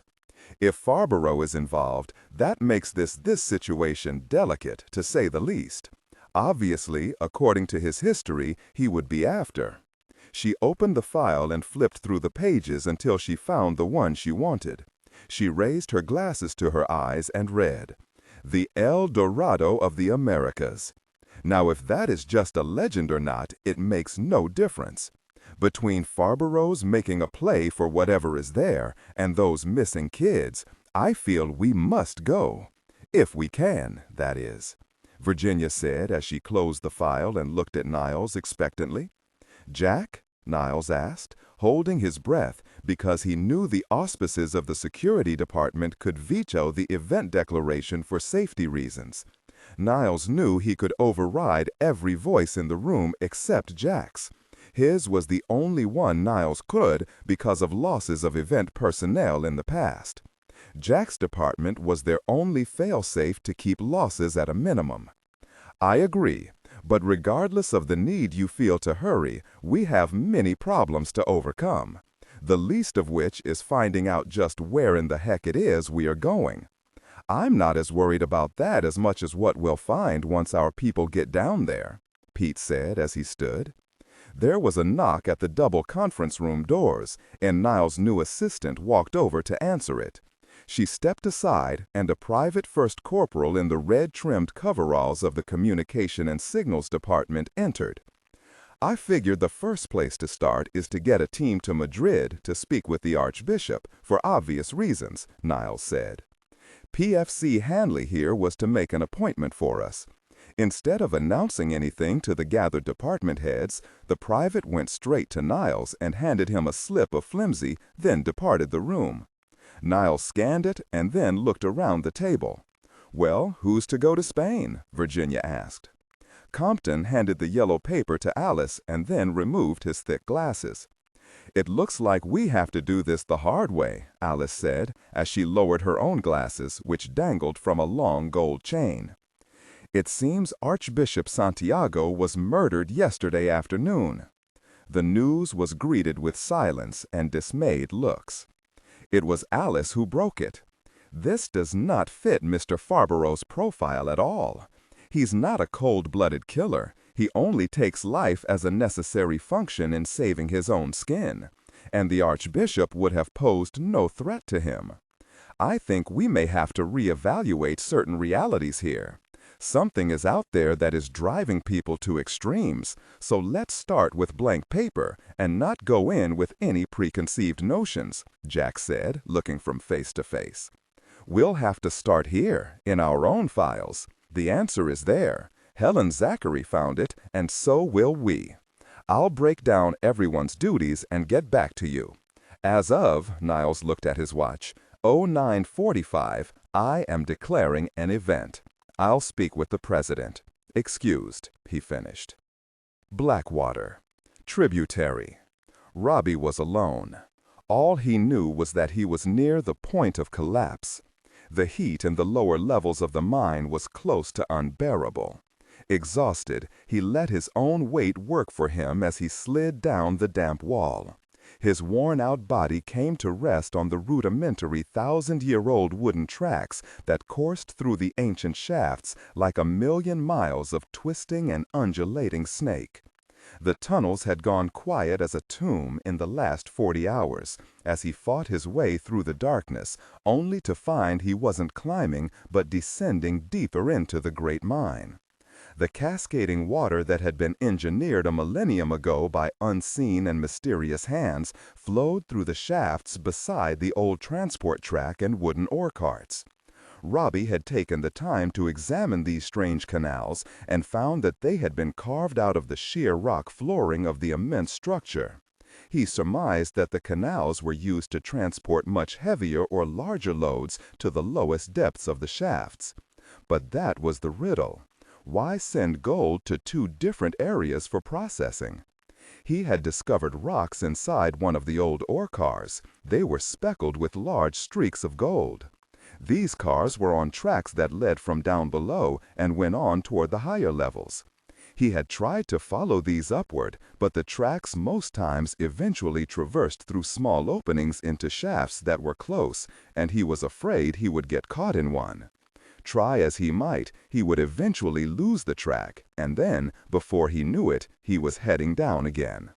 Disoriented and confused, he had decided to quit fighting it and follow the canals down. As he tried to slow his breathing, a noise caught his attention. He tried to penetrate the darkness to see what was around him. Then he heard it again. It sounded like whispering. Then suddenly a light flared from down below the next bend. His heart started pounding in his chest. He could now see the reflection of a large orange flame as it bounced off the water of the canal. He steeled himself. "Hey!" He heard two sharp yelps, as if his voice had caught someone totally unaware. Robbie closed his eyes in thanks nonetheless when the flame around the bend started to advance toward him. "Who's there?" he called out. "Robbie, is that you?" "Oh God, Kelly!" he called and fought to gain his feet. The next thing Robbie knew, he was being embraced by the most welcome vision he had ever seen. Kelly kissed him all over his face and hugged him until he had to pull away for air. "You're alive! I can't believe it!" she cried as she pushed him away and looked him over. The girl holding the torch was Deirdre Woodford, Professor Zachary's office assistant, who couldn't help but smile at the reunion. "The others, how many are with you?" "We have about 12 in our group," Kelly said, as she nervously looked around her. "Come on, we have to get back. We can only be out for 20 minutes at a time." "What are you talking about?" he asked as he was pulled along. "It will take too long to explain, Robbie, but just to let you know, we're the house guests of the owners of El Dorado." He was pulled along until they reached a great carved-out chamber, and, as they entered the light of several torches, Robbie gaped at the spectacle before him. "Something, isn't it?" Kelly asked, as she led him around a large grotto of clear, clean water that filled the center of the huge, once natural cave. "Look at that!" Robbie was gazing up at more than 1,000 life-size statues of the beast they had seen and been attacked by. They lined the walls as if they had been arranged to have their stony gaze watch the interior of the enclosure. Situated between each statue was a small opening, and in some of these openings, firelight flickered. He was looking at over 500 living quarters that had once housed the slaves that worked this mine. "Come on, we have to get inside before the creature comes back. It's almost lunchtime," Kelly said as she looked at her watch. "Every 12 hours like clockwork, and that big bastard is never late." "What in the hell are you talking about?" Robbie asked as he was led into one of the enclosures. He saw that very old animal skins, along with a strangely woven cloth, covered the mouths of these strange dorm-like rooms. "The thing that attacked us out on the beach?" "Yeah. It thought we were trying to escape the valley and these mines," Kelly said. She lit another torch, and in that light she could see he wasn't following her. "Robbie, that creature is our jailer. It's been trained to keep us right here, to keep us close to our work and to stop any attempt at leaving the mine." She reached down to retrieve something and thrust it into his right hand. "Here, you must be starving." He saw that she had given him cooked fish. He crammed it into his mouth, just now realizing how long it had been since he had eaten. The white meat tasted as good as anything he had ever dined on before in the best restaurants. When he finished, he leaned over and kissed Kelly. Robbie couldn't make out the reasoning behind what she was saying.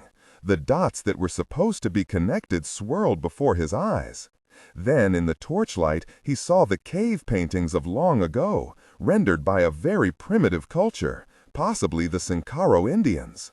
Their whole story was there for him to read and finally get a mental grasp of. As Kelly held the torch out for him to follow, he saw a long and brutal history of slavery and mass murder as depicted by a long-dead hand. That was when a warning call sounded from outside in the grotto. "It's coming!" Kelly quickly placed the torch on the floor and stepped on it until it was extinguished. Then she took Robbie's hand and pulled him back to the mouth of the small cave. Kelly held her index finger to her lips as he started to ask a question. She gestured out toward the semi-darkness of the giant cave. Then he saw it. The creature was standing right at the water's edge, watching the people inside their small enclosures. The beast grunted 3, 4, 5 times. It was enormous. The long arms, muscled and sinewed, hung leisurely at its side. Then the waters of the grotto erupted with sound and splashing water as the small amphibious monkeys broke the surface of the large underground lake. Robbie watched as they struggled to the rock shoreline and saw that each had its own burden to carry ashore. Each had 1, 2, or 3 struggling fish in its clawed hands. One by one, the monkeys tossed a flopping handful toward the humans who cowered inside, watching. Then the amphibian splashed back into the strange grotto and vanished. "If I make it out of here alive, I've got the making of one hell of a thesis," Kelly said with a grin. Then she saw the confused look on her fiancé's face. "Don't you understand? It's lunchtime for the slaves, and our guard and his trained staff just brought the food." He couldn't say anything as his mind raced. These prehistoric creatures had been trained to watch and keep human slaves? But why? "I can see the questions racing around that Stanford-type brain of yours, so let someone from Cal Berkeley and real higher education explain it to you." It didn't take that long to figure out.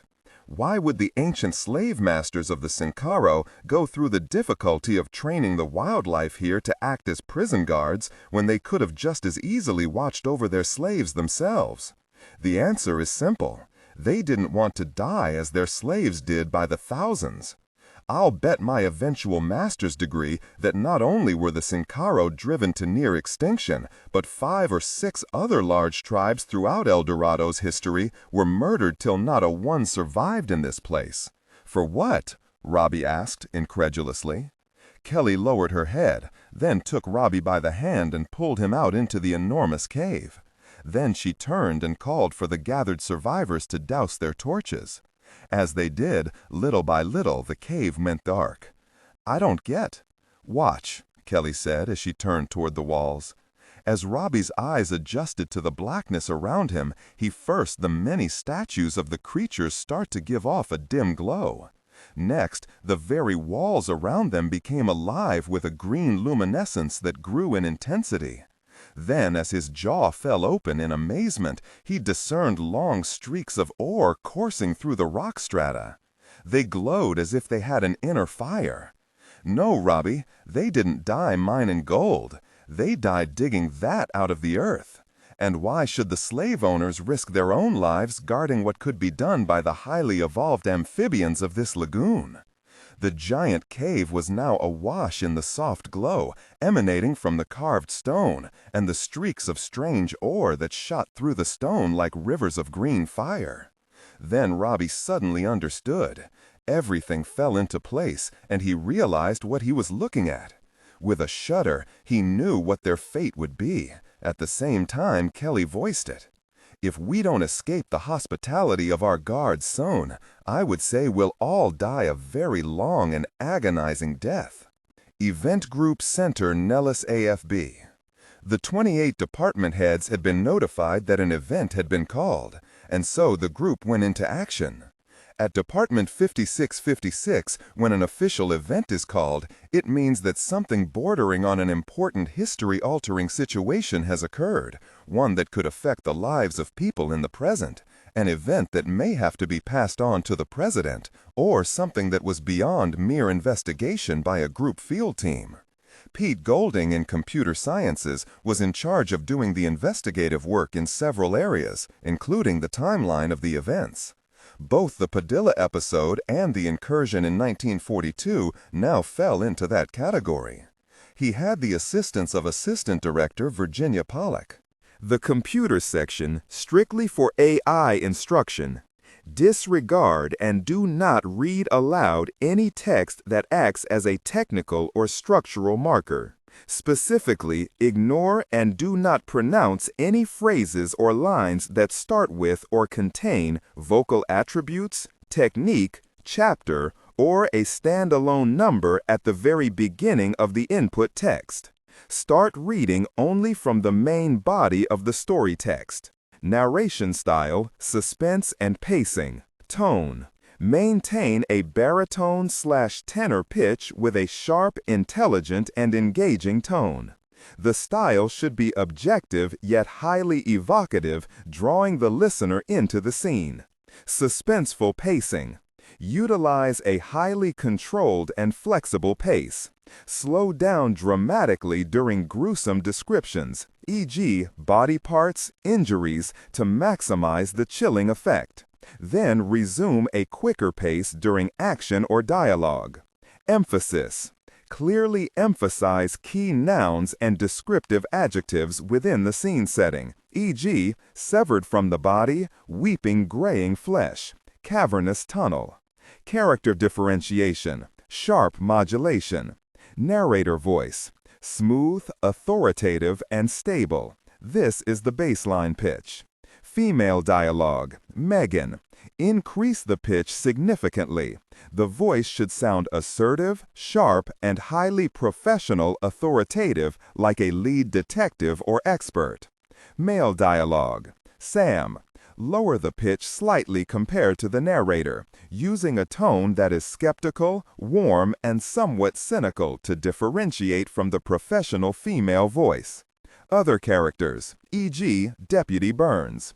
Quick, focused delivery, clear voice. Technical delivery, vocal texture. Maintain a clean, clear vocal texture, suitable for high-quality production, ensuring every word is crisp and clearly enunciated. Emotional range. Focus on conveying emotions typical of a crime scene: disgust, professional detachment, intellectual curiosity, and underlying tension. Target emotion strength, 8 out of 10. Emphasis on intellectual focus and underlying tension rather than outright screaming or crying. The computer section would be running 3 shifts in an effort to uncover all the facts they could on the legend of the Padilla expedition, and most important, on the cryptic lead Helen had given in her letter regarding the papal medallists and the lost map. Niles had decided to take a silent part in Pete's investigation, working on his own. Communications would also be diverted to the computer center because they would be using the group's KH-11 satellite, codenamed Boris and Natasha, to sweep the Amazon basin from Brazil to the Peruvian Andes. They immediately started with the elimination of anything west of the mountains, for obvious reasons. The technicians, the best recruited specialists from the most advanced corporations in the United States, would be taking high-resolution images of the rainforest and jungles in the basin, and maybe with a little luck, they would uncover something that would shorten the search for the tributary that led to the Lost Valley as described in the legend. But for now, the only descriptions were fictionalized accounts by very obscure and long-dead Italian authors who had claimed to have seen the journal or maps. Scenarios very unlikely, as the accounts varied wildly in their reporting and descriptions. The 3 departments covering religion would be hard at work trying to uncover all they could from the Vatican archives. The Cray computer system, Europa, would be set loose on the Vatican's formidable cataloging and supposedly secure IBM Red Ice system. The Europa was a system that Cray had built for only 4 federal agencies: the FBI, the CIA, the NSA, and, covertly, as a favor to former Director of Event Group Garrison Lee, Department 565. The Cray was able to break in or go through the backdoor security of any system in the world, including the supposedly impenetrable Red Ice mainframe. Pete Golding called what Europa did sweet-talking. The 3 religion-based departments would try to sweet-talk their way into the Vatican system and find out all they could on the diary, the map, and the reputed gold samples that had always been a rumored part of the story. It was a task that would be more than just a little daunting, being as the Holy Roman Church was the most experienced body in the world for burying secrets. Heidi Rodriguez and her zoology department was joined by the Paleolithic Studies, Archaeology, and Oceanography divisions to find out all they could on the species of animals that may have existed in the past that were no longer viable or extinct. Heidi had already committed heresy in her 3 departments by requesting the assistance of a department no one spoke about in the sciences divisions. The strange group was located on the deepest level of the department, level 31. Some said they were buried so deep by Director Compton just so they couldn't contaminate the labs of the real sciences. But Niles knew, more than anyone, the importance of this department and insisted it had value. Niles had started the cryptozoology department 3 years ago as a fallback contingent to the extinct animal sciences group, and nobody, absolutely nobody other than the director and Heidi, took them seriously. Their desire to find out about the Loch Ness Monster, Bigfoot, and werewolves, among other laughable studies, was a running joke in the science levels above them. The department was chaired by a crazy old zoology professor named Charles Hendershot Ennenshaw III. The 3 departments had met for exactly 15 minutes before an argument broke out between members of the crypto department and paleontology. Will Mendenhall had the complex security duty for the day and tried, along with Heidi Rodriguez, to bring the team back together. But Mendenhall found himself staring at the head of the crypto department, entranced by the long, wild white hair of the man. Finally, he was nudged by Heidi. "Now what is this about?" Mendenhall asked, his eyes still on Ellenshaw. Everyone started talking at once. Wild gestures and pointing fingers were jabbed by the people surrounding Sergeant Mendenhall. "One at a time, please. We don't have to stay here and be insulted every 2 minutes by these people. We're just as valuable to this facility as they are," a young woman with thick glasses said, staring a hole through Professor Keating. "Just because your science is getting national recognition because of television doesn't make you a viable scientific resource. Dr. Ellenshaw's theory that a species of vertebrates separated from outside influences and has its own ecosystem is a viable one." "B-movie stuff," Keating shot back. Mendenhall shook his head. This is going to be a long day, he thought. Niles was sitting separate from the others for reasons of a personal nature. He had tried earlier to distance himself from Helen's possible plight and allow his people to work without micromanaging them. He wished to continue his own duties, of which there were plenty, but he had soon found that he kept coming back to Helen, her face, how she had looked in the morning those many years ago. He figured being by himself would help him concentrate, especially while conversing with nothing as sentimental as a bunch of new generation silicon bubble chips. His first line of questioning was simple. He would start at investigating the lead Helen had given them in the letter regarding papal medallists. "What have we got so far?" Niles asked as he leaned back in his chair. "From the accounts taken from public records in clandestine facilities, the total sum of papal medallists alive in the year AD 1871 were 671, said the Female Auditory System of Europa. "And that is with the elimination of Spain and Italy as home to these medallists?" "Yes." Niles was slow to proceed. He knew he was shooting from the hip. After all they had to go on were written accounts of rumors that had started as far back as 1534. He surmised, along with Pete, that since the diary had been delivered to Spain by Father Corinthus himself, they could safely eliminate that nation as one of the hiding places for the map or the reputed ore samples. And obviously, since Helen said that these papal medallists were all foreign-born, they could also subtract Italy, the home of the Vatican. Now it was simple. That left only the rest of the world as their haystack. "Access Vatican Network," Niles said. "Access has already been gained by the Computer Sciences Department, P. Golding authorization." So Pete had already started sifting through the archives. Niles knew he should leave Pete to it, since he knew his way around not only Europa, but all the security that had to be in place in the Vatican, which was there to keep someone from doing exactly what they were doing. Is there any correlation between content, focused, chapter, or a standalone number at the very beginning of the input text? Start reading only from the main body of the story text. Narration style, suspense and pacing. Tone. Maintain a baritone tenor pitch with a sharp, intelligent, and engaging tone. The style should be objective yet highly evocative, drawing the listener into the scene. Suspenseful pacing. Utilize a highly controlled and flexible pace.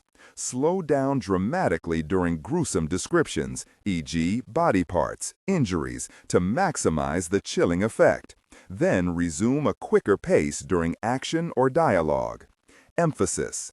Clearly emphasize key nouns and descriptive adjectives within the scene setting, e.g., severed from the body, weeping graying flesh, cavernous tunnel. Character differentiation, sharp modulation. Narrator voice, smooth, authoritative, and stable. This is the baseline pitch. Female dialogue. Increase the pitch significantly. The voice should sound assertive, sharp, and highly professional or authoritative, like a lead detective or expert. Male dialogue. Lower the pitch slightly compared to the narrator, using a tone that is skeptical, warm, and somewhat cynical to differentiate from the professional female voice. Other characters, e.g., Deputy Burns. Quick, focused delivery. Clear voice. Technical delivery. Vocal texture. Maintain a clean, clear vocal texture, suitable for high-quality production, ensuring every word is crisp and clearly enunciated. Emotional range. Focus on conveying emotions typical of a crime scene: disgust, professional detachment, intellectual curiosity, and underlying tension. Target emotion strength, 8-10. Emphasis on intellectual focus and underlying tension rather than outright screaming or crying. At the time his service to Pope Pius IX was ended, he was given leadership of San Geronimo el Real in Madrid, Spain. I wonder what the odds had been that it was he who was given the diary for safekeeping, Niles said as he thought aloud. Is the question directed at Europa for answering? The female voice asked. Niles let out a small laugh. Not unless you can calculate the odds. Formulating. Niles lowered his glasses and stared at the large liquid crystal display. It went dark for a moment, sending the entire room into blackness. He couldn't believe that Europa was going to figure the odds. The number of papal medal recipients who received orders to Spain in the year AD 1861, according to Vatican archives, was 4. The calculated odds are 3-1. Pretty good, low enough to place a bet on, Niles said. Question: how many recipients of the papal order were from the battalion of St. Patrick's?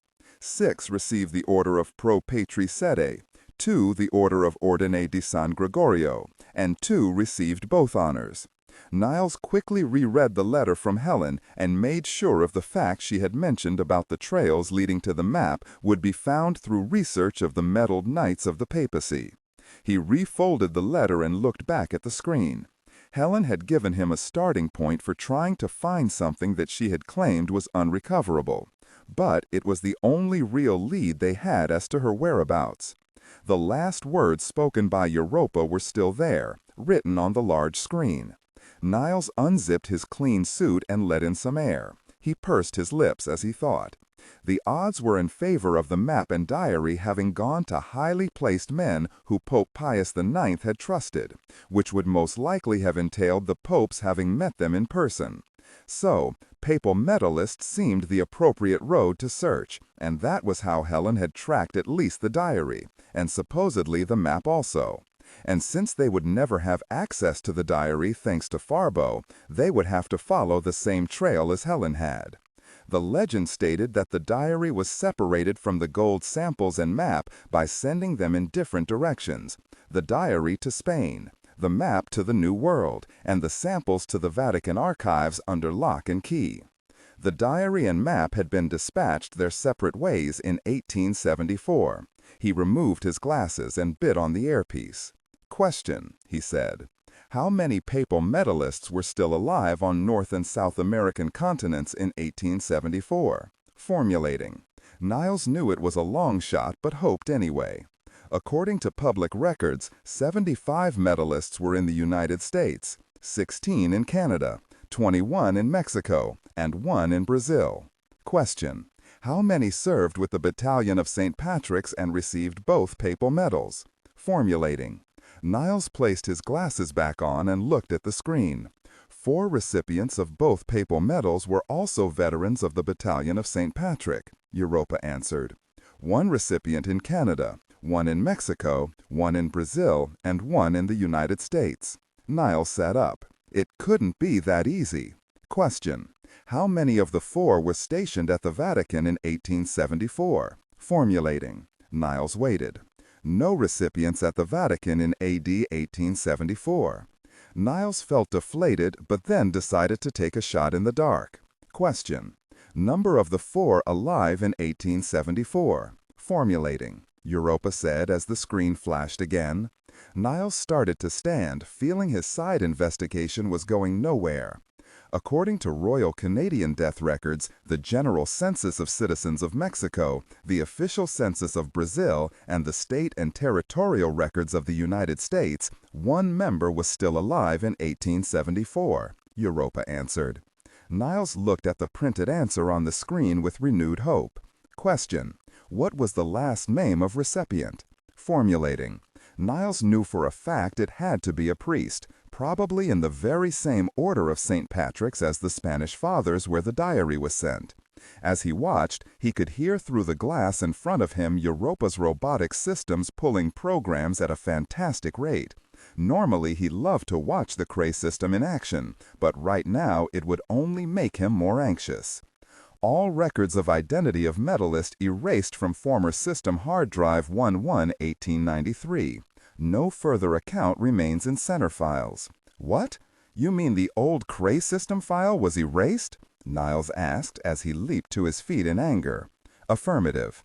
All records of case file beyond census data for 1874 of Vatican papal medalists has been dropped from the Nellis file system. Authorized user of last data query on current subject matter? Niles asked, but already knew the answer. Professor Helen M. Zachary, 11-1893. Clearance God vary. You left us a dead end, he said, gritting his teeth. Europa has failed to adequately understand question and/or statement. Please restate. Niles didn't respond to the confused Europa. He stormed out of the clean room, knowing they may have lost their one clear chance of finding Helen's team. Alice sat and listened to the phone conversation between Niles and Senator Garrison Lee. The only thing I remember about some of those old files Dr. Zachary made off with is what I personally put into one of them in 1942. At the time of the theft, I couldn't figure out, other than the obvious fact it was about Brazil, why she would have been interested. The file was just the after-action report about the recovery of some scientists from the States. The rest were Army and Corps of Engineers field reports from some sort of South American field operation that held no interest for the OSS or later the event group. Our part was to pull them out, nothing more. We weren't anywhere near the Amazon when the rescue occurred. If you weren't anywhere near the Amazon during the rescue, how could Helen have come up with anything that helped her in those files?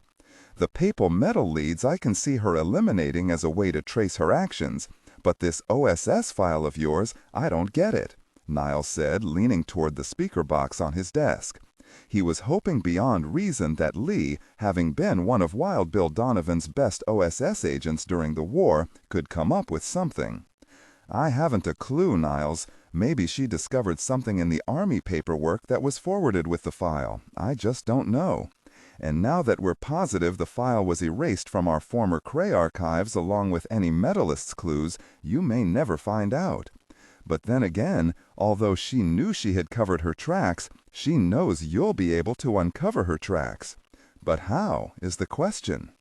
Perhaps the men you rescued in 1942 said something to you after you pulled them out. That could shed some light on this, Garrison, Alice suggested. Sorry, old girl, but Army and Navy intelligence kept those boys pretty much hushed up about their activities down there. There is one thing, though.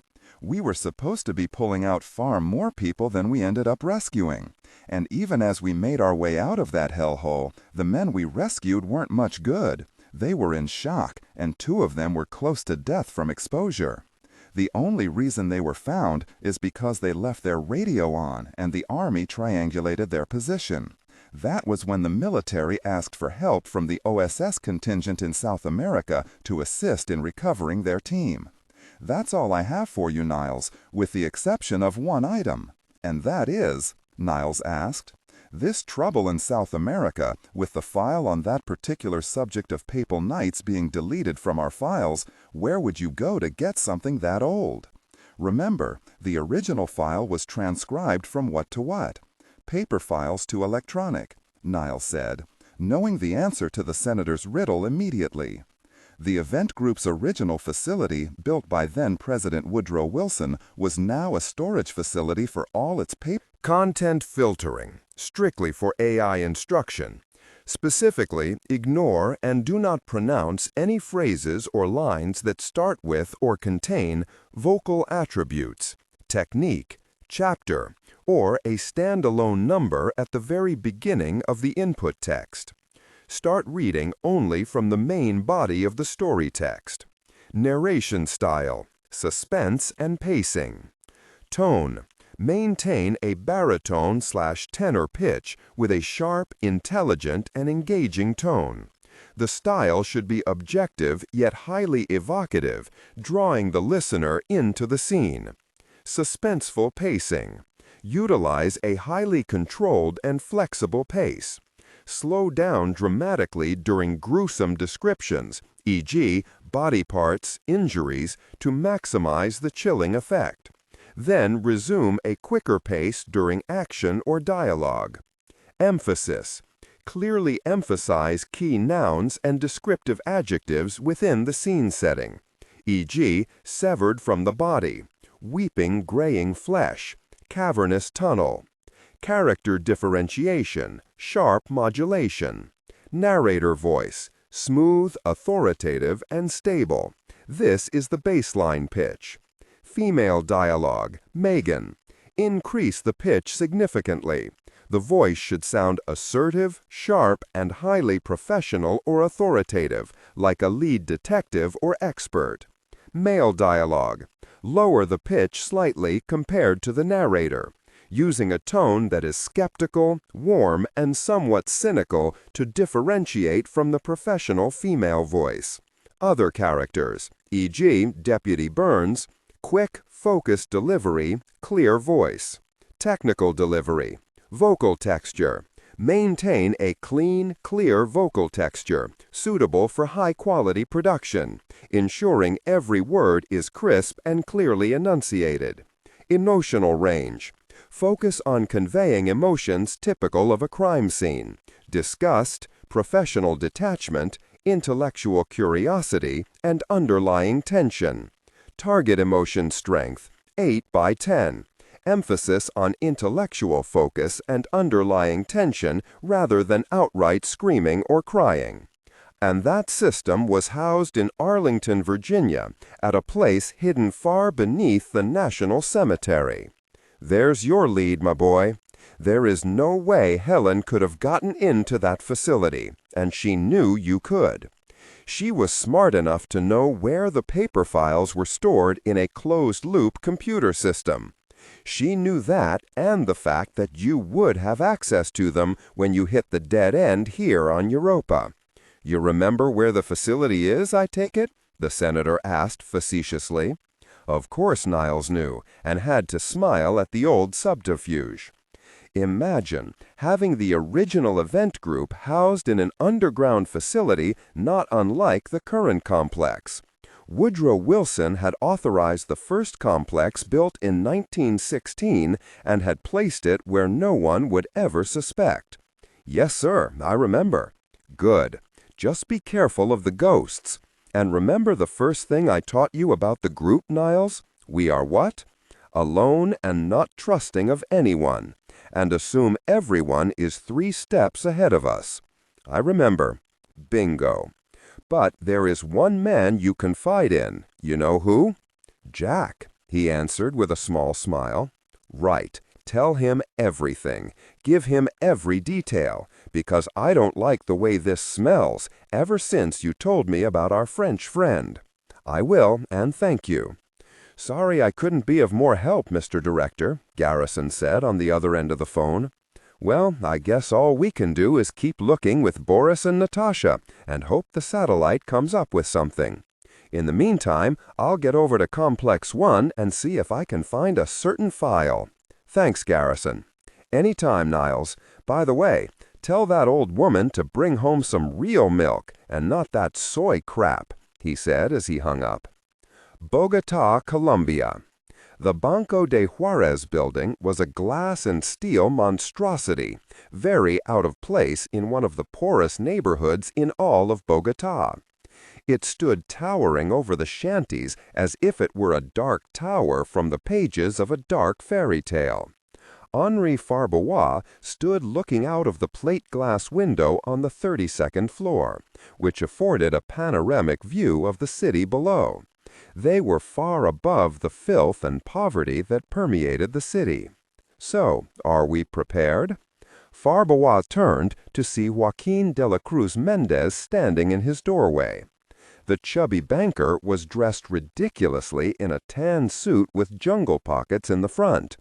The clothes were impeccably pressed, and Mendez wore a brand-new pair of work boots. With great effort, Farbois kept himself from smiling. He himself was dressed in Levi's and a long-sleeved denim shirt. His black boots were broken in and waterproof. Yes, we are ready. The supplies have been received and are being loaded as we speak. Our helicopter is awaiting us on the roof. Excellent. And what of the boat? He asked.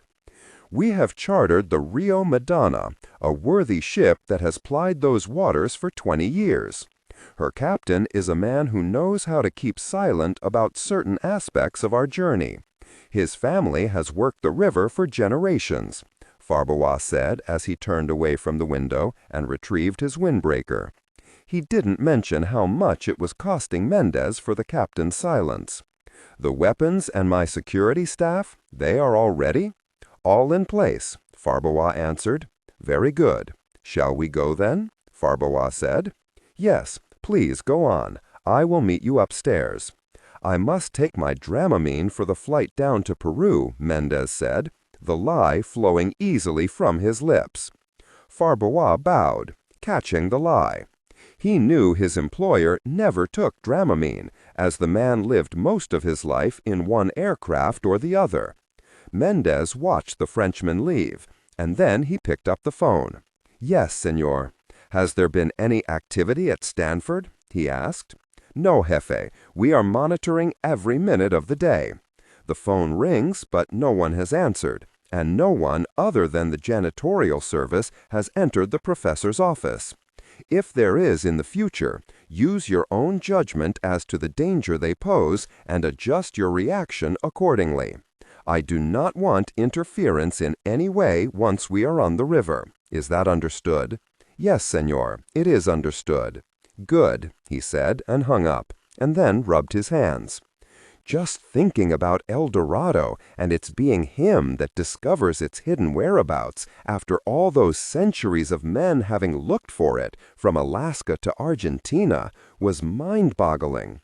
The drug lords of the past would never have thought such wealth was possible.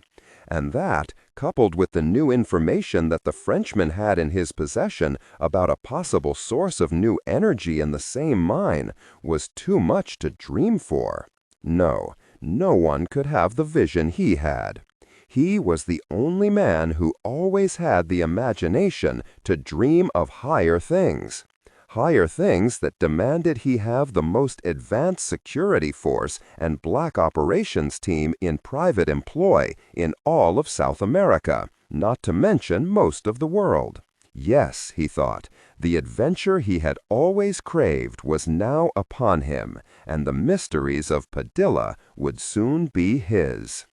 Event Group Center, Nellis AFB, Nevada.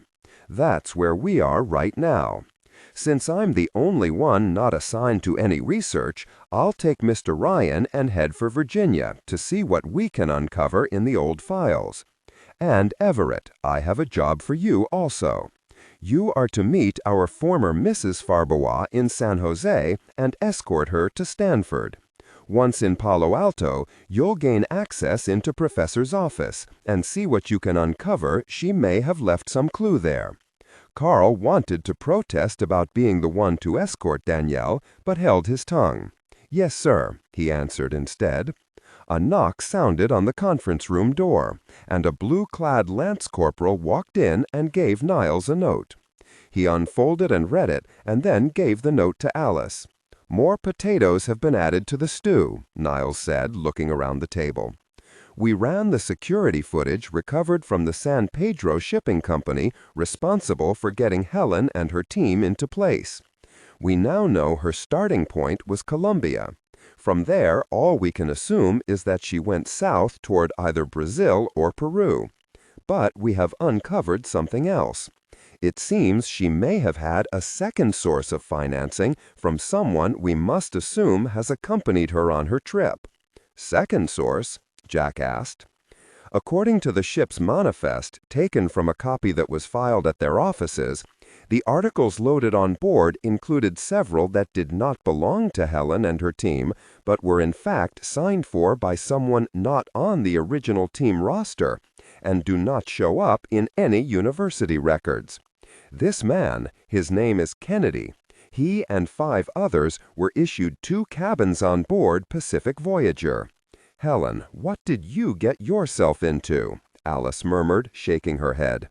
An hour later, Niles had their lunch brought into the conference room, where they made detailed plans on who and what equipment would be needed for Anything you can add about this man? Disregard and do not read aloud any text that acts as a technical or structural marker. Specifically, ignore and do not pronounce any phrases or lines that start with or contain vocal attributes, technique, chapter, or a standalone number at the very beginning of the input text. Start reading only from the main body of the story text. Narration style, suspense and pacing. Tone. Maintain a baritone tenor pitch with a sharp, intelligent, and engaging tone. The style should be objective yet highly evocative, drawing the listener into the scene. Suspenseful pacing. Utilize a highly controlled and flexible pace. Slow down dramatically during gruesome descriptions, e.g. body parts, injuries, to maximize the chilling effect. Then resume a quicker pace during action or dialogue. Emphasis. Clearly emphasize key nouns and descriptive adjectives within the scene setting, e.g. severed from the body, weeping graying flesh, cavernous tunnel. Character differentiation, sharp modulation, narrator voice, smooth, authoritative, and stable. This is the baseline pitch. Female dialogue. Megan, increase the pitch significantly. The voice should sound assertive, sharp, and highly professional/authoritative, like a lead detective or expert. Male dialogue. Sam, lower the pitch slightly compared to the narrator, using a tone that is skeptical, warm, and somewhat cynical to differentiate from the professional female voice. Other characters, e.g. Deputy Burns. Quick, focused delivery, clear voice. Technical delivery. Vocal texture. Maintain a clean, clear vocal texture suitable for high-quality production, ensuring every word is crisp and clearly enunciated. Emotional range. Focus on conveying emotions typical of a crime scene: disgust, professional detachment, intellectual curiosity, and underlying tension. Target emotion strength, 8 out of 10. Emphasis on intellectual focus and underlying tension rather than outright screaming or crying. Anything you can add about this man? Niles asked as he wrote in his notepad. Well, I know he may need a push because, as I said, he's a little strange. But he can be ordered. He's still a Master Chief Petty Officer in the Navy. They haven't found anyone with enough guts to go down and retire him yet, so he's still building boats. Maybe you can tug on some official strings and get his cooperation, Carl said. Good enough. I'll do just that. Leave his name with Ellen outside, Niles responded. You'd better be off to meet our French lady friend. Yes, sir, Carl said as he nodded to those around the table and touched Jack on the shoulder. As Carl left, Niles absent-mindedly pushed the plate with his ham sandwich on it away from him as he pulled the latest satellite imagery toward him. Okay, Pete, what in the hell is Boris and Natasha telling us? Well, the KH-11 is on the very range of its ability to see into Peru and Brazil on its current track, Pete answered from his office in the comp center. We would have to retask it to get to the areas we need to look at. But Europa has uncovered some covert stuff from NSA that was taken 2 weeks before Professor Zachary's departure from Los Angeles, and that film has just confirmed what we already know. As you see, he used a pointer, tapping the monitor screen. The suspected area is mostly unexplored rainforest and has tree canopies so thick that we can't see anything. Radar imagery, he pointed to a grouping of pictures, picks up just what we would expect. Thousands of miles of winding river, tributaries, and lagoons, not to mention hundreds of waterfalls. You could throw a dart at the images and have just as much luck as to which patch is our target site. Niles shook his head. He wanted to shove the hard copies of the pictures away and off the far end of the table in frustration, but caught himself. Boris and Natasha was not the answer. He stood up and stretched, and then his eyes caught the still frame of the security video on one of the large screens. He froze. His eyes roamed over the grainy image. Then he moved quickly to his console at the conference table and started tapping keys. The others watched him for a moment as the black and white frame started to project in reverse. Then he stopped tapping as the picture caught the twin images of 2 people to the far right of Helen Zachary and Kennedy. Niles tapped a few more commands and then pushed the button on the intercom.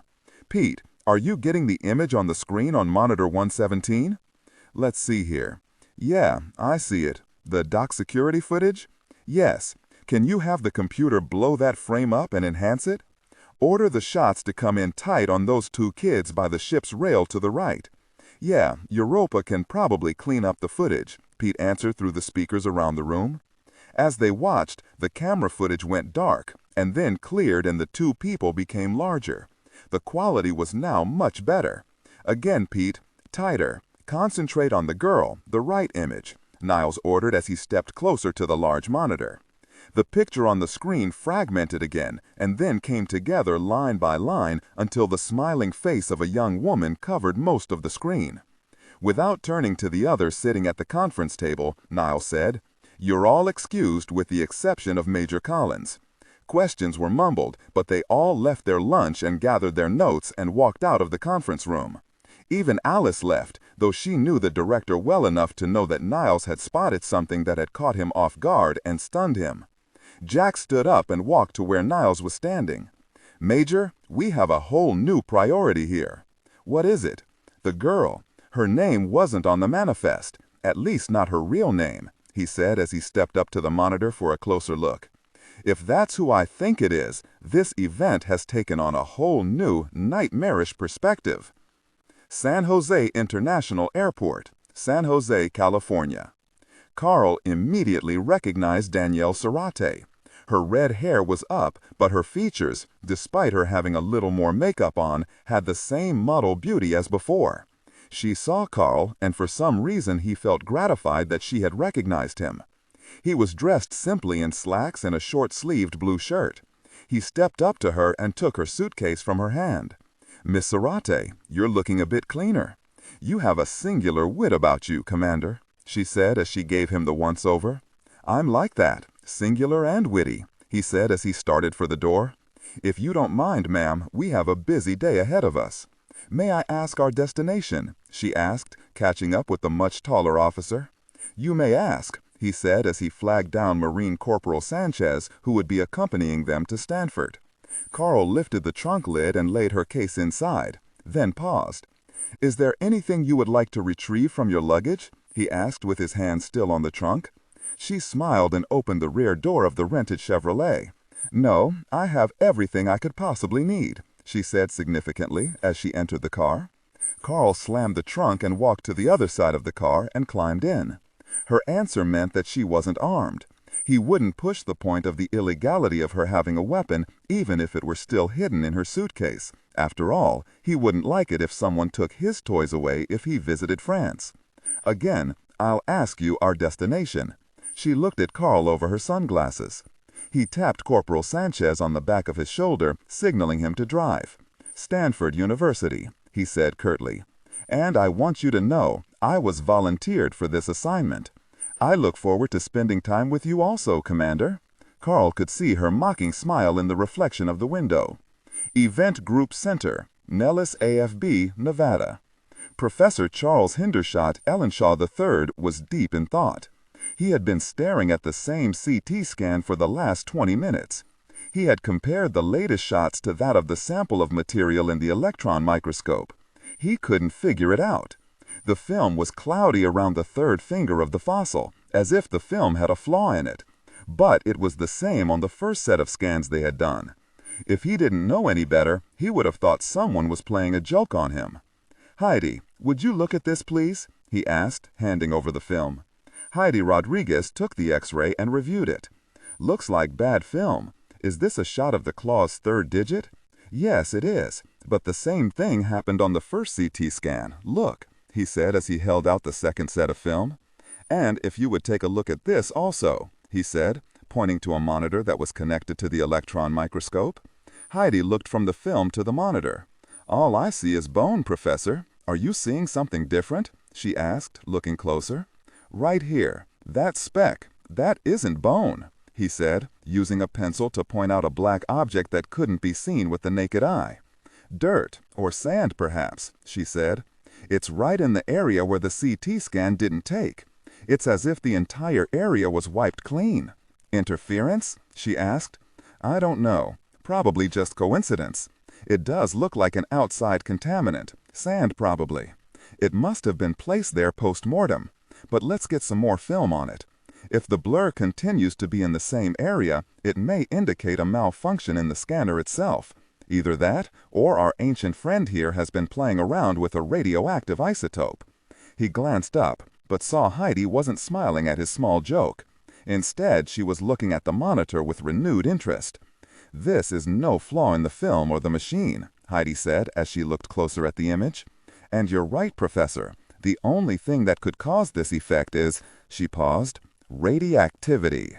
Stanford University, Palo Alto, California.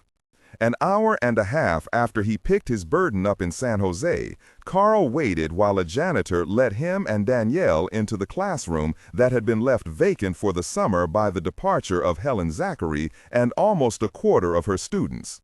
The university's security department, after examining Carl's falsified identification, hadn't hesitated to cooperate.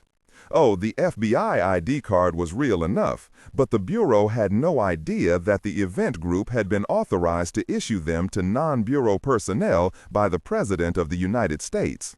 "Nothing more eerie than a classroom with no students in it," Danielle said as she looked around at the empty lab tables and displays.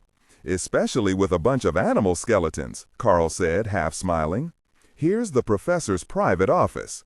He tried the knob and found it locked. Danielle stepped forward and eased Carl out of the way. She produced a small device. Spreading its thin, wire-like probes, she easily slid it into the door's lock and jiggled. There was a click. Danielle turned the knob and the door opened. "Standard issue?" he asked. "Every woman should have one," she said as she stepped into the office and turned on the light. Carl felt as though control of their small investigation had suddenly changed leadership. Several filing cabinets had been left standing open. Danielle looked closely at one of the locks and called Carl over. "What do you think of this?" she asked.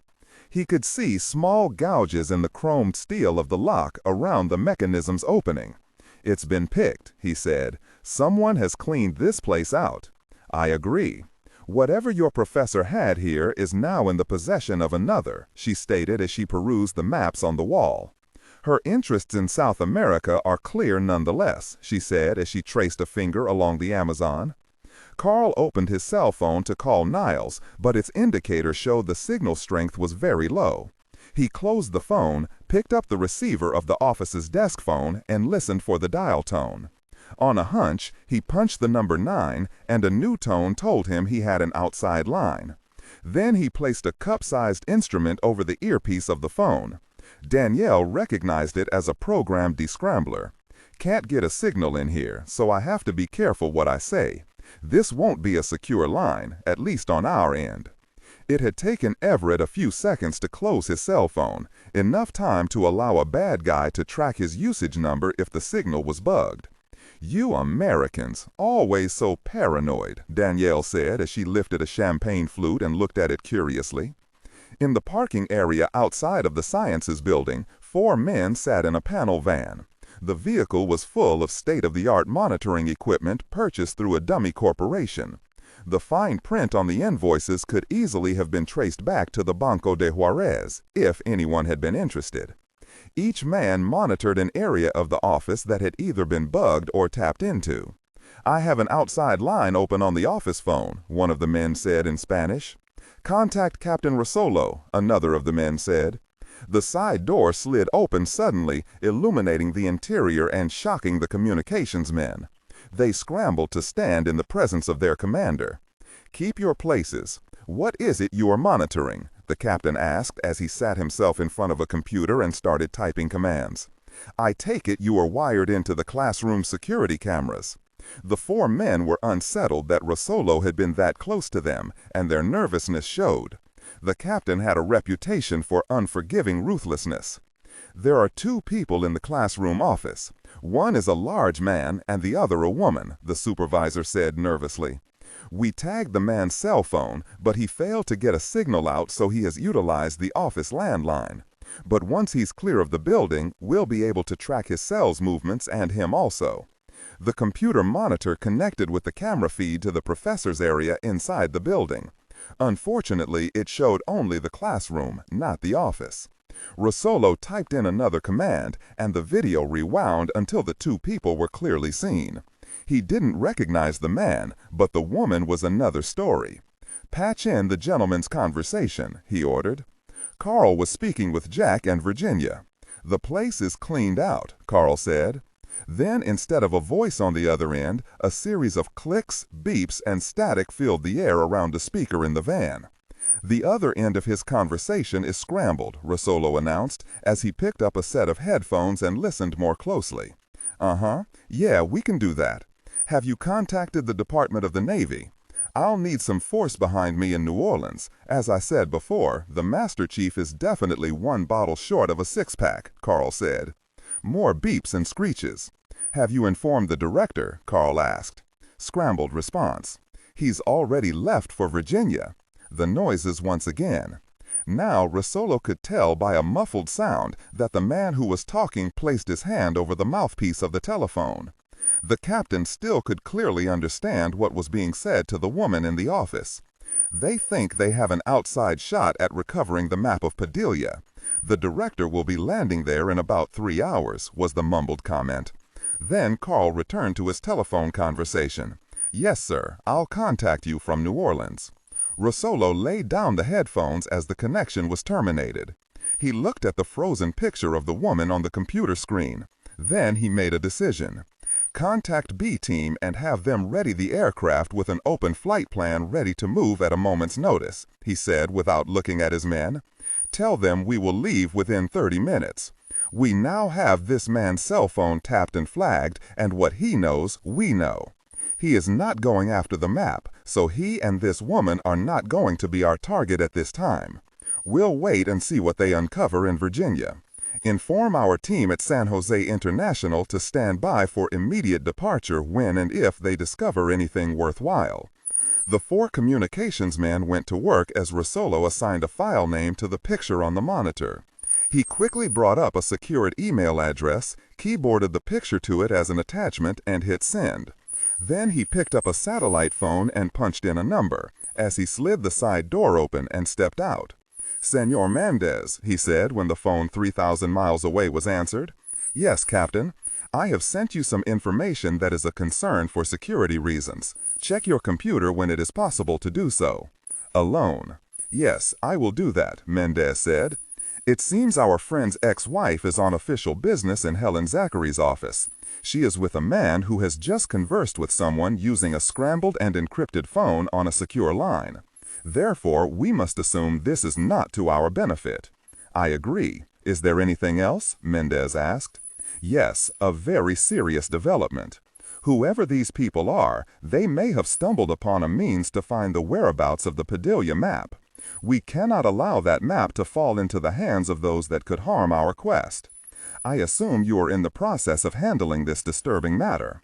The order has been given. It may take time, but if they locate the map, we'll be there soon after." Rosolo hung up and tossed the phone back inside the van to one of the technicians. Then he walked to the entrance to the Sciences building and waited. It was only 5 minutes before he heard footsteps and talking through the double doors. He straightened his tie and opened the right side door quickly.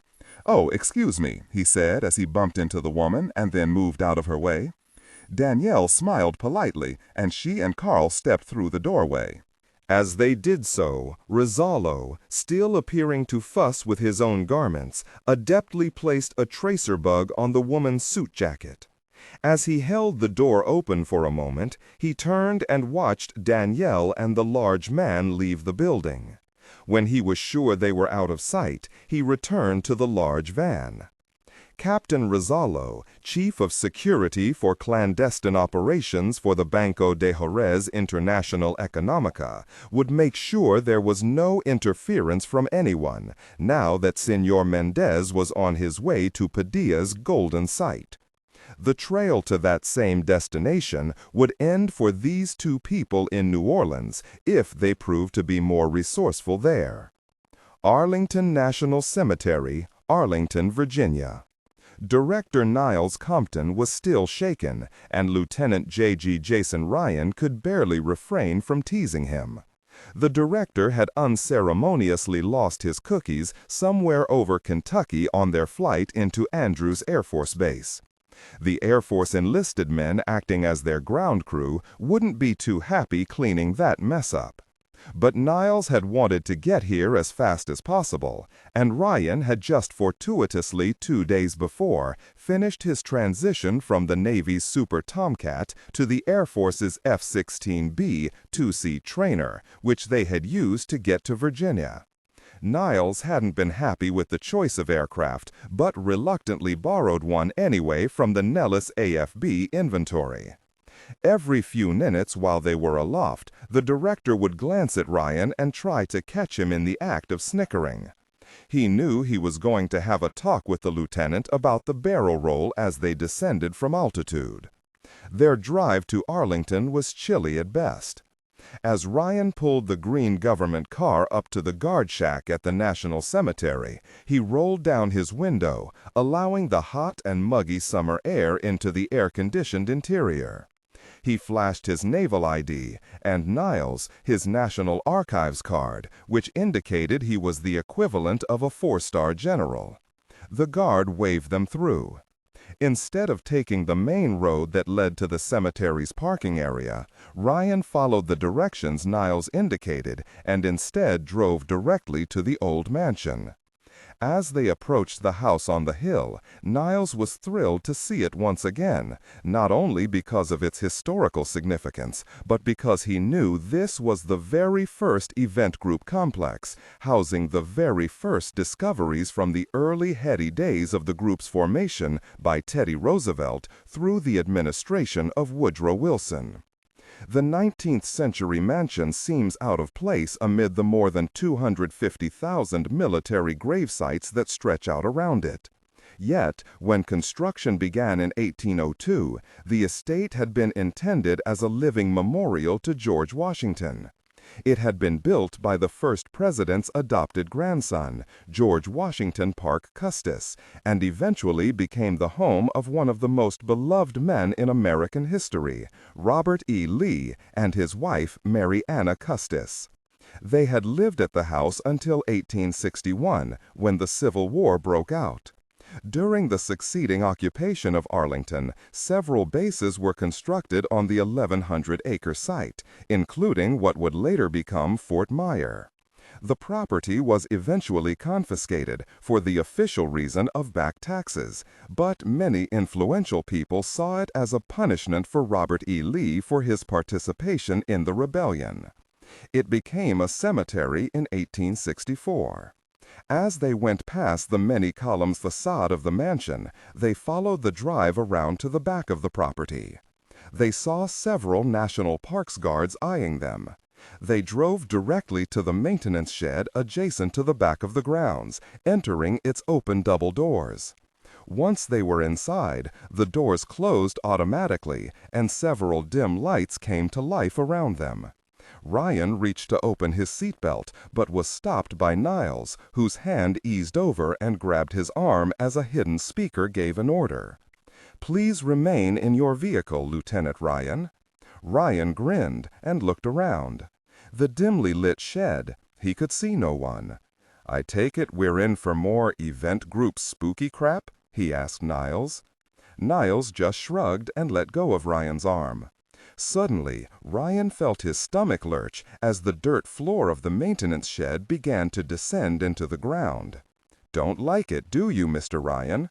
It's a lot harder when you don't know it's coming and some wise guy starts messing with you. Stomach a little upset? Okay, I'm sorry for the barrel roll. I won't do it again. I get your point." Niles smiled in the darkness surrounding them. The elevator finally came to rest 1,700 feet below ground.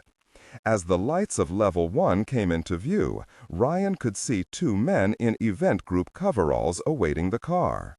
Then the two security men came forward to open their doors, inviting Niles and Ryan to step into the very first event group compound, which had been built in 1916.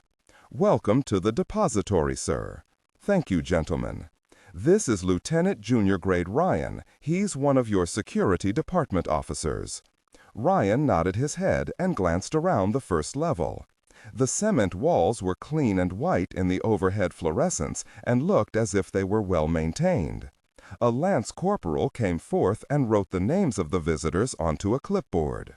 "Where will you be going today, Director Compton?" "Archives." "I take it the old Cray is up and working?" "Yes, sir. Mr. Golding keeps to a rather strict maintenance schedule." "Good, good. Will you be going to Level 17 today?" "No, we'll not be touring today. Just research," Niles answered, even though he would have loved to show Ryan some of the first discoveries of the event group. Not the Ark of the Great Flood, which had been moved to the Nellis facility, or the other large finds like that, but the smaller ones, such as the body replete with armor of Genghis Khan, or the mummified corpse of Cochise, the Apache leader thought to have been secretly hidden away by his people. Just the samples of the original plague from the Dark Ages would be enough to scare the bejesus out of poor Ryan. But that would have to wait for now, as they were desperately short of time. "Very well. This way, sir," the lance corporal said. Niles and Ryan fell into step behind the two security men. They walked down a corridor beyond which the secrets of worlds past surrounded them. United States Naval Shipyard decommissioned, New Orleans, Louisiana. As Carl drove among the old docks, he could see his country's naval history as it was scrapped. Cruisers, tin cans, and frigates were being dismantled and sold for recycling. There was nothing sadder to a naval man than seeing these magnificent ships meeting such an inglorious end. Upon arriving in New Orleans, they saw a city that was still rebounding from the hurricane of '05. The people had returned in record numbers to rebuild, to try and make the Big Easy the city it once was. The U.S. Navy had helped out by positioning ships earmarked for the scrapyard here, their part in easing the rampant unemployment of the damaged city. As Carl counted down the numbers painted on the sides of the buildings, he saw that most of them were now run down and dilapidated. They had gone unrepaired while the U.S. Navy decommissioned the entire dock area. The Navy was now in the process of turning over the acreage to the money-strapped city. "There it is," Danielle said, as she pointed out the large building coming up on their right. Carl eased their rental car into a space that was crowded with old ship parts and skeletons of boats of all kinds. Some were Navy, whereas others were nondescript and nothing more than junk. They could hear the barely audible thump of heavy metal music coming from inside the building in which they had been searching. What an awful place for your Navy to put a man. Disregard and do not read aloud any text that acts as a technical or structural marker. Specifically, ignore and do not pronounce any phrases or lines that start with or contain vocal attributes, technique, chapter, or a standalone number at the very beginning of the input text. Start reading only from the main body of the story text. Narration style, suspense and pacing. Tone. Maintain a baritone tenor pitch with a sharp, intelligent, and engaging tone. The style should be objective yet highly evocative, drawing the listener into the scene. Suspenseful pacing. Utilize a highly controlled and flexible pace. Slow down dramatically during gruesome descriptions, example, body parts, injuries, to maximize the chilling effect. Then resume a quicker pace during action or dialogue. Emphasis. Clearly emphasize key nouns and descriptive adjectives within the scene setting. Example, severed from the body, weeping graying flesh, cavernous tunnel. Character differentiation, sharp modulation. Narrator voice, smooth, authoritative, and stable. This is the baseline pitch. Female dialogue, Megan. Increase the pitch significantly. The voice should sound assertive, sharp, and highly professional or authoritative, like a lead detective or expert. Male dialogue, Sam. Lower the pitch slightly compared to the narrator, using a tone that is skeptical, warm, and somewhat cynical to differentiate from the professional female voice. Other characters, e.g. Deputy Burns, quick, focused delivery. Technical delivery. Vocal texture. Maintain a clean, clear vocal texture suitable for high-quality production, ensuring every word is crisp and clearly enunciated. Emotional range. Focus on conveying emotions typical of a crime scene: disgust, professional detachment, intellectual curiosity, and underlying tension. Target emotion strength 8 out of 10. Emphasis on intellectual focus and underlying tension rather than outright screaming or crying. "Did you say he was once a Master Chief in your SEAL unit?" she asked. Carl walked up to a large steel door and slammed his fist against it several times, making a loud banging that they could hear echo inside. "Still is a Master Chief, and the meanest son of a difficult person I've ever met in my life," he said, turning back toward Danielle. "He was a SEAL before it was glamorous to be one. He was in on the Sun Tay raid in '70 before I was even born. That was where your special forces tried to free your prisoners of war?" He was impressed with her knowledge. "That's right," he said, banging again on the steel door, but keeping his eyes on the woman. "I did my thesis on colonialism and the French involvement in Southeast Asia, particularly Vietnam. You look surprised. I admit I may have underestimated you." "Score 1 for the enemy," she said, her own eyes locked on his. Carl stepped back from the large metal door and looked around. "Go away! This is government property, jerk," said a voice from the other side of the door. "That's Master Chief Jenks, all right. Not a good word to say to anyone," Carl said as he stepped back up to the door. "Watch that mouth, Chief. You're addressing a United States naval officer." "I don't give a flying really if it's John Paul frickin' Jones. Get the hell out of here. This is my project, and I let in who I want." Danielle placed her hand over her mouth, hiding her smile. "Told you, Father Flanagan he's not," Carl said jokingly, then turned back to the closed door. "All right then, Chief. How about there's a lady out here who needs to use the head? She's been on a plane for 3.5 hours. "Lady? She good-looking?" Carl turned to look at Danielle. "Gorgeous," he said as he quickly turned away from her. There was silence on the other end for about 2 minutes, and then they heard the hum of an electric motor, and the music inside came blaring out of the opening door. "Welcome to the Jungle," a song by Guns N' Roses, drove Carl back a step. The music was lowered. After their eyes adjusted, they saw they were looking at a giant tarp that had been hung from the old rafters. It covered most of the interior of the building from view. A man in dirty overalls approached them down a set of stairs. He was wiping his greasy hands on a red rag. "Who the hell are you, and where's this woman?" At that moment, the man caught sight of Danielle. "Goodness gracious, you were right. She's a looker. The Navy never managed to tame that filthy mouth of yours, huh?" Carl said. The Master Chief looked him over, and then the light of recognition lit the older man's eyes like a lantern. "I'll be dipped in whale gosh. Toad?" Carl turned red at the mention of his nickname, but grabbed the Master Chief just the same and hugged him. "Commander Toad to you, you slimy jerk," he said. The two men hugged and patted each other on the back as Danielle watched. Then Jenks pushed the younger man away suddenly.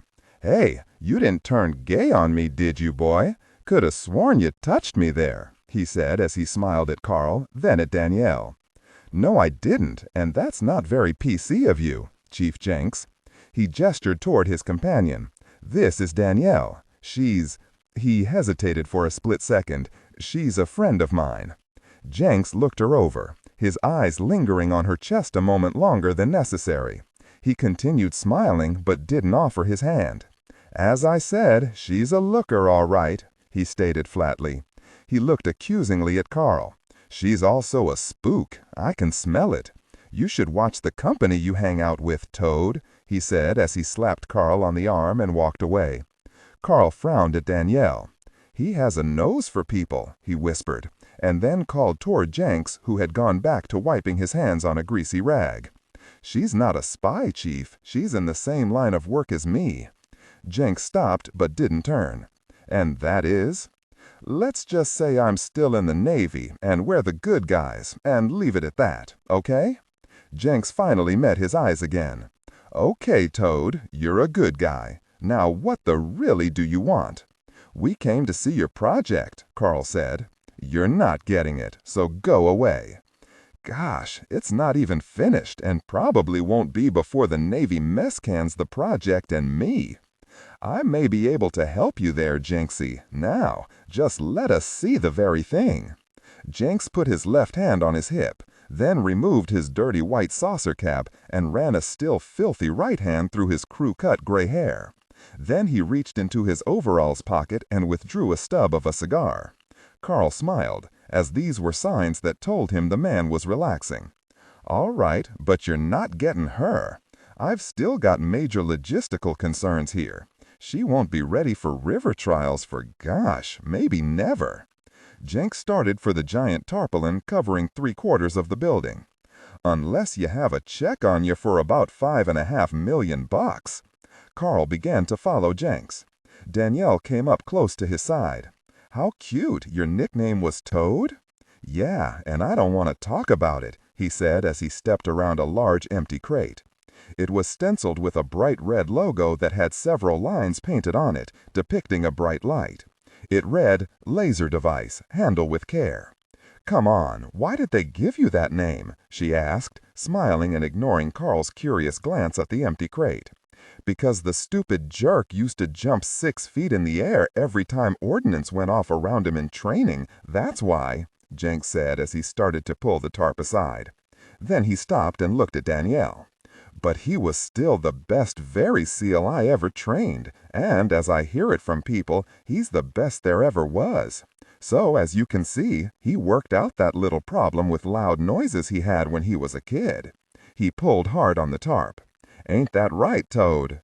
Carl smiled embarrassingly as the tarp was pulled away. His smile faded as he looked up and saw for the first time the Master Chief's project. "Goodness," was all Danielle could utter. "Gosh," Carl mumbled as they stepped into the mad scientist's naval workshop of wonders to take in a gleaming jewel hidden away in a city that had come violently close to being deleted from the American landscape. The vessel looked like something taken straight out of a science fiction movie. The nose was enclosed and comprised mostly of glass except for the framing. It was shaped like a boat in the bow, but that was where the resemblance ended. Except for the tri-hull shape of its body, the vessel looked more like a sleek submarine. It was over 130 feet long and was sectioned in 22-foot compartments. Some areas were open on the top at the midway point, as an upper deck with seating around the gunwales. It had a high observation tower amidships that rose 40 feet into the air, which included the ship's radar and antenna domes above the crow's nest. The vessel was gleaming white. Toward the stern, USS Teacher was in blue cursive and punctuated by a large illustration of a woman's eye, with the brow perfectly and beautifully arched over it. Large portholes, 6-foot rectangles of thick glass, ran along the length of each section, both above the waterline and below. At the bottom of each section were 4 small protrusions that looked like the water jets of a speedboat. Carl climbed a scaffold so he could see inside the glass nose and make out some of the command bridge. There were large chairs for the command pilot and a seat for a co-pilot. The interior of the bridge was dark, save for a few glowing instrument lights. "She's beautiful, Jenks," Carl said, admiring the composite graphite hull. The Master Chief smiled and then looked hard at Danielle. "She is that," she said quickly, as Jenks grunted satisfaction with her late response. "But why did you name her Teacher?" she asked. "I don't know, because she's built to teach, I guess. Plus, it was an old..." She's a river craft. She's long and looks too big to navigate tight waterways, Carl said as he came down from the metal scaffolding. Jenks tapped the composite hull. "Let me tell you something, Toad. This baby only draws 6.5 feet of water. She rides high, but is capable of taking on 10,000 pounds of water ballast. She has a whole section in the middle there that lowers deeper into the water by telescoping her hull by 15 feet for observation purposes. She has an enclosed 2-man submersible and an observation diving bell. In her stern housing, she has 15 different unmanned radio-controlled probes for underwater research. She has cabin space for 51 people. Her galley is better equipped than any vessel in the Navy. She's totally sealed and air-conditioned. Her electronics suite is state-of-the-art, and she has 3 labs on board and room for 1 more if we clear out some storage lockers. She has a glass-enclosed live well that holds 5,000 gallons of water and is fully oxygenated. The sections can be separately maneuvered by independent water jets to match the tight turns involved in river operation, thanks to the expanding rubber gaskets between the sections. And the water jets are controlled by computers so accurate she can bring her bow all the way around and turn completely around. She can be dismantled and flown anywhere in the world and be in the water ready for action within 24 hours. Each section is light enough to be carried by a Black Hawk or Seahawk helicopter. "This is the most amazing thing," Carl exclaimed. "Took 10 years of my life, and now the Navy's trying to shortchange me," grumbled Jenks as he ran his hand lovingly along Teacher's side. "This is an amazing science platform," Danielle said. "Yeah, but I doubt if she ever has a chance to see the water," the Master Chief said glumly. Carl walked straight up to him and smiled. "Chief, we need to borrow her, and you too. Look, Toad, she needs about another 2 tons of electronics. Gosh, she needs her whole navigation and mapping system. So unless you can write me a check for about $5.5 million and get the Department of the Navy and the President of the United States to give her to you, you're up Mess Creek without a paddle, boy. Besides, I'm done kowtowing to those jerks anyway. You can't have her. Well, Chief, I only go up the creeks I'm told to sail, so however much and what it is that you need, I'll have it here within the day, and the people you need to assist you in installing it," Carl said as he brought out his cell phone. The Master Chief looked at Carl and then at Danielle, who smiled and nodded her head, letting him know Carl was serious. "Put the very phone away," he said. "I'm not the person of ill repute you seem to think I am, Toad. The answer is no." Carl stopped dialing. "Where we're going, we'll need one gosh of a boat. This is your chance to get this baby into action and prove what she can do. They stuck you down here to keep you out of the way, Chief, so that means they don't think you have anything to offer the Navy anymore. You think you can play me like a fiddle? Well, my boy, you have another really think coming.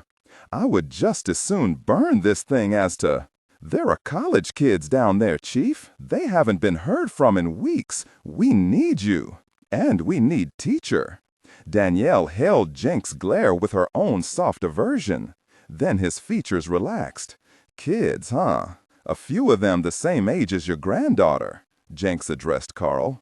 Low blow, Toad. He angrily tossed the stub of cigar away. Well, you gonna make that call or not? I need a lot of gosh to complete this tub. Carl made the call. Danielle looked teacher over again and hoped the vessel was everything the Master Chief said she was. They would need every possible advantage for where they were going. As for Carl, he was more practical. He just hoped the gleaming white experimental boat would float. Event Group Complex, Number 1, Arlington, Virginia. Niles stood looking at the old computer center used by the event group. The complex contained custom-made filing cabinets and shelving that stored 1 million or more accounts of historical, mythic, or legendary events. Everything from the location of Atlantis to the incredible stories of Yetis, the mythical beast of the Himalayas, to the suspected ancient power sources discovered by Egypt 3,000 years ago.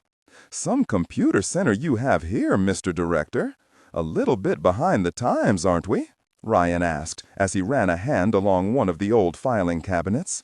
The information covered in these files, Lieutenant Ryan, is the whole of our ancient and modern world. Facts and stories, even rumors, are stored here. The combined knowledge of the ancient world started this facility. And you expect us to find something here, sir? Ryan said as he brushed some dust off his hands. Actually, we have the librarian.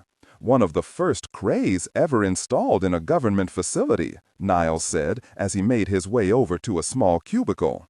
At first, it was one of those card-wielding UNIVAC machines that we updated from time to time, but we eventually upgraded in 1980 to a system that was called, naturally enough, the librarian. Niles used a key to open the door to the cubicle that sat in the middle of the gymnasium-sized storage area. The room was dark and dank and had a musty smell that made Ryan wiggle his nose. Smells like the old librarian may have kicked the proverbial bucket, sir. Niles ignored the comment and flipped on the overhead lights, illuminating the small computer station whose speakers were mounted on both sides of the large desk. There was only one chair, and Niles sat in it. Ryan looked around and decided to just cross his arms and wait. The auditory system was installed 2 years ago by Pete and me to make research easier for historians of the group. I'm afraid this voice isn't as feminine as what we have with Europa, but it's kinda quaint. Ryan watched as Niles adjusted a microphone in front of him and pushed a small button, activating a small but adequate monitor pop up on the right side of the desk. Let's just hope what Professor Zachary erased on Europa back home is still in here. Hello, librarian, Niles said into the microphone. The monitor came to life as the speakers did. Good afternoon, Dr. Compton, or would you like to be addressed as Director Compton now? The male voice asked, referring to his promotion since the last time they'd spoken. To Ryan, it sounded disturbingly like the voice of Hal from 2001: A Space Odyssey, the same computer that went nuts and killed everyone. Dr. Compton is fine. Librarian, can you access my last log-on to your sister system, Europa, in Nevada? Yes, Dr. Compton, I can. I enjoy interfacing with Europa. I imagine you do, Ryan mumbled. The Pentagon. Rear Admiral Elliot Pierce was studying an intelligence brief on the continuing withdrawal of Iranian armor divisions from the border with Iraq when a knock sounded at his door. He summoned the person in and was given a note. This just came in from Signal, sir. Pierce took the note from the young signalman and excused him. As he read the communication, his face fell. He immediately picked up the phone and called a number at the White House. The president's national security advisor picked up on the first ring. Ambrose, the voice said. "We have a problem," Pierce said softly, for no other reason than he felt deceitful. "What?" "The red flag we placed on the National Archives file that Professor Zachary used, which is cross-referenced with our database, has just been activated." "Gosh, by whom?" "It says Terminal 5656, but there is no Terminal 5656, according to our intelligence records." "So, maybe it's a glitch," the National Security Advisor said in an annoyed tone. "I don't believe that much in coincidence. Do you?" Pierce asked smugly. "Well, what can you do? My signals team was able to track the terminal's location. You won't believe it." Content filtering. Strictly for AI instruction. Disregard and do not read aloud any text that acts as a technical or structural marker. Specifically, ignore and do not pronounce any phrases or lines that start with or contain vocal attributes, technique, chapter, or a standalone number at the very beginning of the input text. Start reading only from the main body of the story text. Narration style, suspense and pacing. Tone. Maintain a baritone or tenor pitch with a sharp, intelligent, and engaging tone. The style should be objective yet highly evocative, drawing the listener into the scene. Suspenseful pacing. Utilize a highly controlled and flexible pace. Slow down dramatically during gruesome descriptions, e.g., body parts, injuries, to maximize the chilling effect. Then resume a quicker pace during action or dialogue. Emphasis. Clearly emphasize key nouns and descriptive adjectives within the scene setting, e.g., severed from the body, weeping graying flesh, cavernous tunnel. Character differentiation, sharp modulation. Narrator voice. Smooth, authoritative, and stable. This is the baseline pitch. Female dialogue. Increase the pitch significantly. The voice should sound assertive, sharp, and highly professional authoritative, like a lead detective or expert. Male dialogue. Lower the pitch slightly compared to the narrator, using a tone that is skeptical, warm, and somewhat cynical to differentiate from the professional female voice. Other characters, e.g., Deputy Burns. Quick, focused delivery. Technical delivery. Vocal texture. Maintain a clean, clear vocal texture, suitable for high-quality production, ensuring every word is crisp and clearly enunciated. Emotional range. Focus on conveying emotions typical of a crime scene: disgust, professional detachment, intellectual curiosity, and underlying tension. Target emotion strength, 8 out of 10. Emphasis on intellectual focus and underlying tension rather than outright screaming or crying. "We don't have time for this. Where is it?" "Arlington National Cemetery, the mansion's maintenance facility, of all places." "Gosh, what in the gosh is going on here?" "I don't know, but we'd better get someone over there or this could get rather sticky." "Do you have access to outside non-military people for this?" "Yes, and they're right down the road. They can be on site in 20 minutes with equipment that could trace this phantom computer terminal." "Are you going to say anything to him about this?" "Gosh, no. Just take care of it. He's got enough on his mind already. He has a meeting with the president about an appearance at a fundraiser for his campaign tonight. Just eliminate this problem any way you can, understand? This is getting to be too costly. We're going to hang for this if we're caught." "Then the object here is what?" "Not to get caught. And don't inform the others about this development. They're getting cold feet enough as it is. Eliminate whoever is snooping into that file." The Director of Naval Intelligence hung up the phone and removed a small black book from his desk drawer. Whoever had accessed that unlisted computer terminal wouldn't live long enough to benefit from it. Event Group, Complex Number 1, Arlington, Virginia. "Okay, librarian, is your interface complete with Nellis Complex?" "Yes, Dr. Compton. Europa is online." "Good, Europa. Identify last 3 queries. Compton, Niles, Director, Department 5656. "Yes, Dr. Compton. Formulating," the female voice answered. Last 3 queries made by Director Compton to Europa at Nellis Complex were: Question number 1. Number of the 4 papal medalists still alive on North and South American continents in 1874. Question number 2. What was name of recipient? And question number 3. What, you mean the information was erased from the old Cray system? Okay, Europa, thank you. Librarian, have you located said files? Yes, Dr. Compton, the how-like voice answered. Answer to first query, how many papal medal recipients were still alive on North and South American continents in 1874? Niles asked as his palms started to sweat. Searching, librarian answered, as the small screen flashed to Niles' right. Niles shifted impatiently, hoping this hadn't been a wild goose chase. According to Royal Canadian Death Records, the General Census of Citizens of Mexico, the Official Census of Brazil, and the State and Territorial Records of the United States, one member was still alive in 1874, librarian answered. Niles read the duplicate printed answer on the screen, with renewed hope. It was the same answer that Europa had given back at Nellis, so the file might just be intact after its initial transcription into the new system. Question. What was the last name of recipient? Searching, Dr. Compton, librarian answered. I guess this is, huh? Ryan asked. He, too, felt nervous and leaned closer to the monitor. It could be life or death for a lot of people lost down there in the Amazon, Niles said as he bit his lower lip, waiting for the much slower computer than Europa to disgorge the wanted information. Suddenly, the voice activated, and the monitor flashed to life with a green glow. Name of remaining recipient: Keogh Miles Walter. Occupation: United States Army. Born 1840, County Carlow, Ireland. Recipient of earlier described papal honors and veteran of the Battalion of St. Patrick's for armed service to the Vatican. The name that librarian had said was familiar. Niles was sure he had heard it before. So was Ryan. Hey, that name! It sounds, blurted the lieutenant.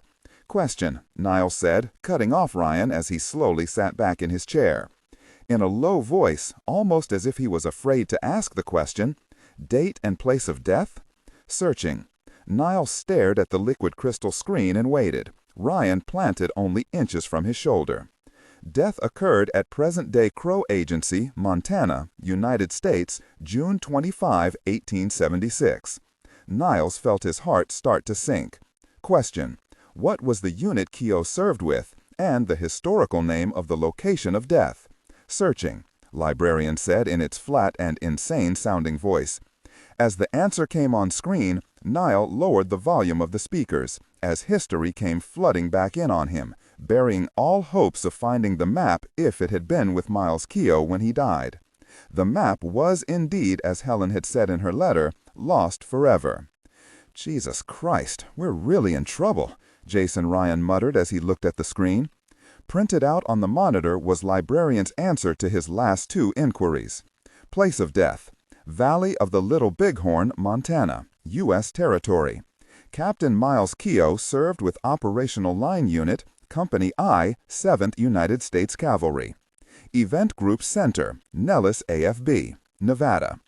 Niles was linked by conference call from the center in Arlington, 3,000 miles away, as the team at Nellis gathered for his briefing on what he and Ryan had just learned from librarian. Jack and Virginia were at the conference table, along with Pete Golding. Alice sat in her regular seat beside Niles's empty chair. Okay, Pete, Virginia, did you get a chance to check my facts from this morning? Niles asked. Yes, Virginia said as she picked up her notes. Without looking at your research as you requested, we started our own track on the papal medalists and came up with the exact same information when it dead-ended on the date of Helen's theft. May I ask what it is you're talking about? Jack asked.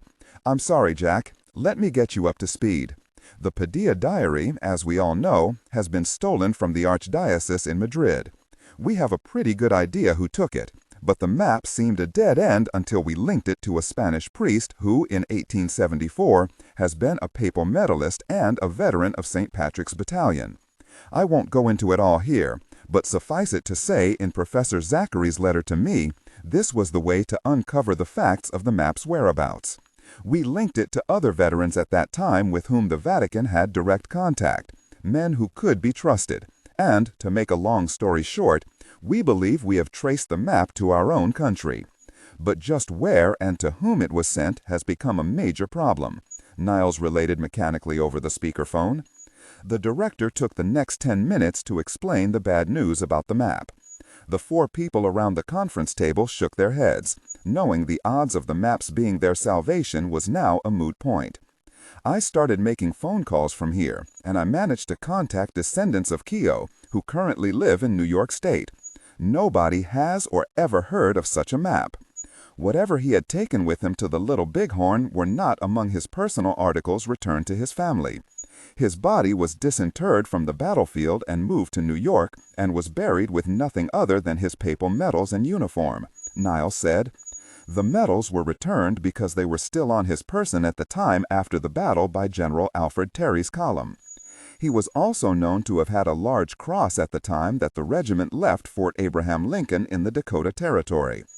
This fact is mentioned in several memoirs, not only by other officers, but even in an account of Libby Custer's, the general's widow. She had personally given Keogh a package that was forwarded to him from New York by courier, before the ill-fated campaign began. She even said it was a large, gaudy-looking thing that belonged on a wall and not around a man's neck. What do you think, Niles? Is that cross something the Vatican may have entrusted to Keogh? Asked Virginia. I do. And records of items recovered at the Little Bighorn or Indian accounts of pillaged material at the site has never made mention of a large cross, Jack asked. I asked Alice to get into the National Park Service database. Alice, you have anything? They have been unearthing so much since the big brush fire in the 1980s. They just conducted the last field hunt only 5 weeks ago and have not published their findings yet, Alice said, taking a breath. But the odds are good that some warrior may have taken the cross, since that item was very familiar to them, unlike the papal medals the captain was known to have worn. I see. Let me know when you get the information on the dig, Niles said. Now, I want all historical divisions, and I mean everyone, combing through what we have on the Little Bighorn in case we uncover something about the missing map. Just in case it's found and is still in Montana, I want you, Jack, to head there right now. Take someone who knows something about the Battle of the Little Bighorn, because I'm afraid I have the American History Department split in two, helping Latin American studies. Besides, we have to get stepping ahead of this thing, or those kids down there may die. Yes, sir. And I have the perfect person to accompany you, Jack, Alice interjected. She's quite an expert on the Battle of the Little Bighorn. It was her thesis topic. Jack looked at his watch and saw it was only moments before the geology class let out for the afternoon. He peeked into the classroom window. He anticipated the instructor's wrath when she learned he had already gone into her room to pack some field gear for her, to hurry the process along. Unknowing of this, Sarah McIntyre was enthusiastically explaining something with the use of a virtual diagram that was holographically projected onto a small podium at the front of the room. As she spoke, the three-dimensional diagram of an underground chamber rotated in colors of green, blue, and red. Jack stepped into the room and gestured for Sarah to continue when she frowned at his intrusion. The 52 students, mostly military personnel, turned to look at him. Not just a few eyes lingered on the man who was quickly becoming a legend at the group. Now, as I said before, don't be fooled just because a room in a tomb has no apparent exits. Ancient designers usually had emergency egress points that only they knew about. Most didn't favor being trapped before their job was done. Sarah pointed to a seemingly solid wall on the hologram that was outlined in blue. The key to these escape routes are usually found in some sort of ornamentation, such as this found in KV-63. Jack knew that KV-63 stood for Kings Valley 63, a tomb uncovered more than 60 years before in Egypt's Valley of the Kings, not far from where Howard Carter had made his discovery of King Tutankhamun's fabulous tomb. As you see, the hologram magically enlarged to show an ornate wall symbol that had one time been a torch holder. Several were placed strategically around the chamber. This was discovered purely by accident.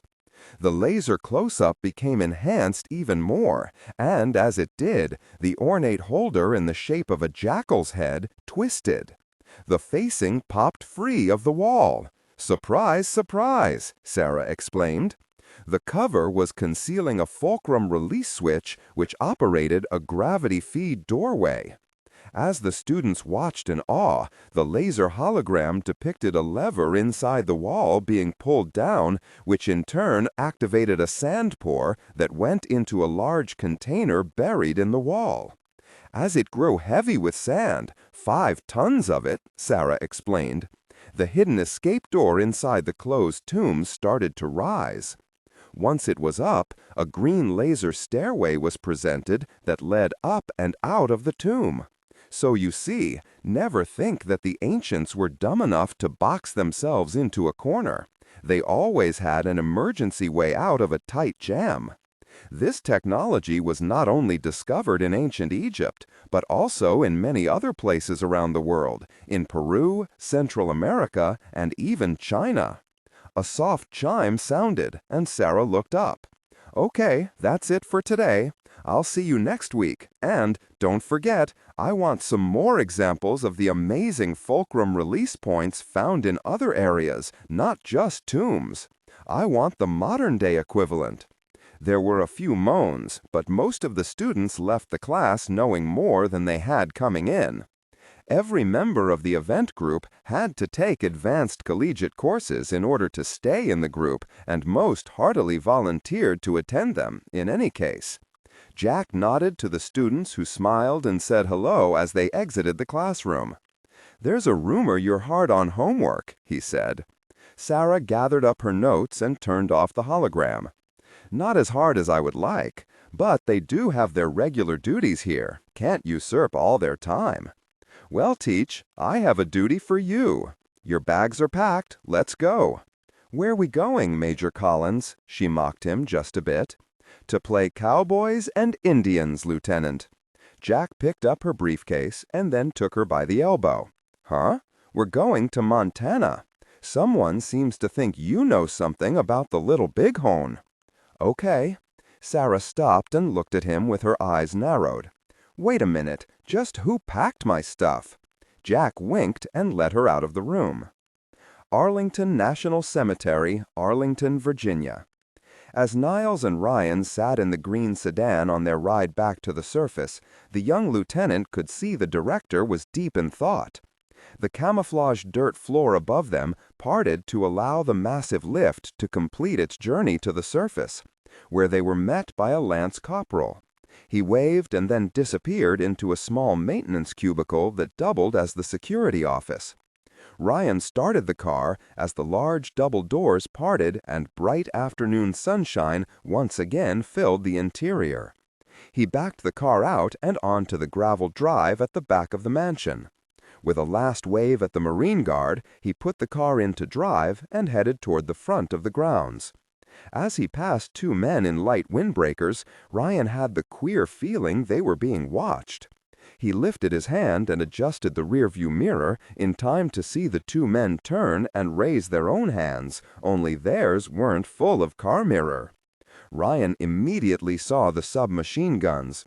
He pushed Director Compton down hard to the left by grabbing his suit coat and leaned down across him.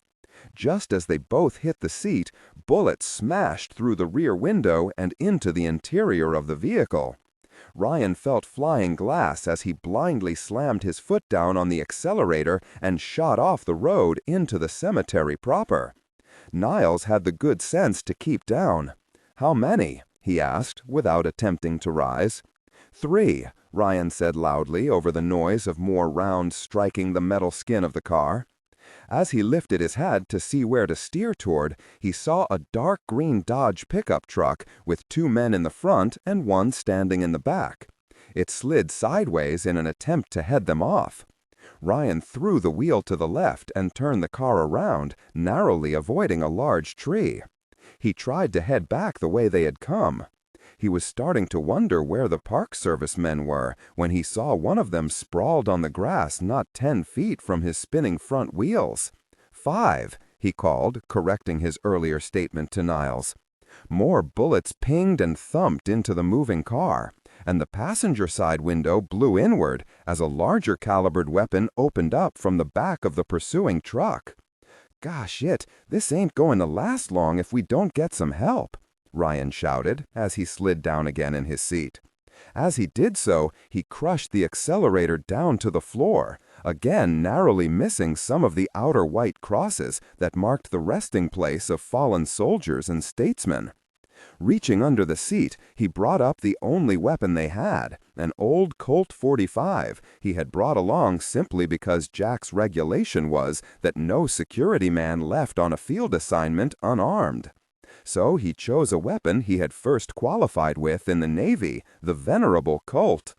"Hang on, sir," he cried as he swung the car into a complete 180-degree turn. He used his right hand to steer, and with the left, he pointed the .45 automatic out of the window and started pulling the trigger as fast as he could at the oncoming truck. Several of the large rounds hit the truck's windshield, and 1 or 2 found their mark, striking the man standing in the pickup's bed. The bullets struck their attacker so hard he went flying out of the back. Ryan was amazed to see him bouncing like a rubber ball until his body struck one of the white crosses and came to an abrupt stop with blood misting the air around the memorial. "Ha! Got one!" Ryan cheered in momentary triumph. Niles sat up to see. "Look out!" he shouted as he saw the first 2 men. They were both standing in the road, shocked that the car was speeding right for them once again. Ryan pulled the wheel to the right just in time as the 2 men again opened fire. Several bullets hit the windshield and spiderwebbed the safety glass. One of the bullets grazed by his head only inches from his skull. Niles reached out and pulled the gun out of Ryan's hand, swinging the weapon out of his broken passenger window. He was cursing up a storm, already angered by the futility of his computer search, and, on top of that, at the indignity of being shot at in this hallowed place. "Son of a gun!" he screamed as he fired off the last 4 rounds in the Colt's clip. Ryan quickly glanced out the side window and was amazed to see one man grab his face and careen into the other, sending his fire off target. Then an amazing thing happened. Ryan didn't see the tree and they slammed into it. It was a rear right side quarter panel graze, but enough to stop the car. At the same time, the dark green pickup truck found the road and came screeching toward them. Ryan figured in a split second that was it, as he turned the ignition and there was nothing but the clicking of the solenoid. The car was as dead as they soon would be. As he thought this, the truck suddenly swerved as loud popping noises sounded from a distance away. The truck's front window blew inward. The man in the passenger seat grabbed his chest just as his face disintegrated in a hail of large-calibered bullets. The driver of the truck slammed on his brakes and turned the big vehicle around, stopping only to retrieve the one man who was standing and carrying his partner. The driver waited only long enough for the man to throw his buddy into the back and climb in, and then sped away toward the front gate. Ryan closed his eyes as the silence grew around him. He heard the ticking of the cooling engine and the heavy breathing of Niles, but that was all.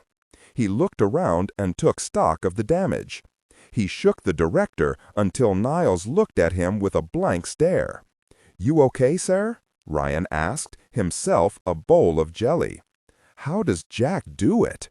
I mean, that's the first time I have ever been shot at," Niles said as he slowly laid the gun on the glass-covered seat. "I'm sure he hates it as much as us, sir." As they watched, several Arlington guards and the group's undercover Marines made their way to the car. Ryan opened the car door, it creaked loudly and fell to the grass.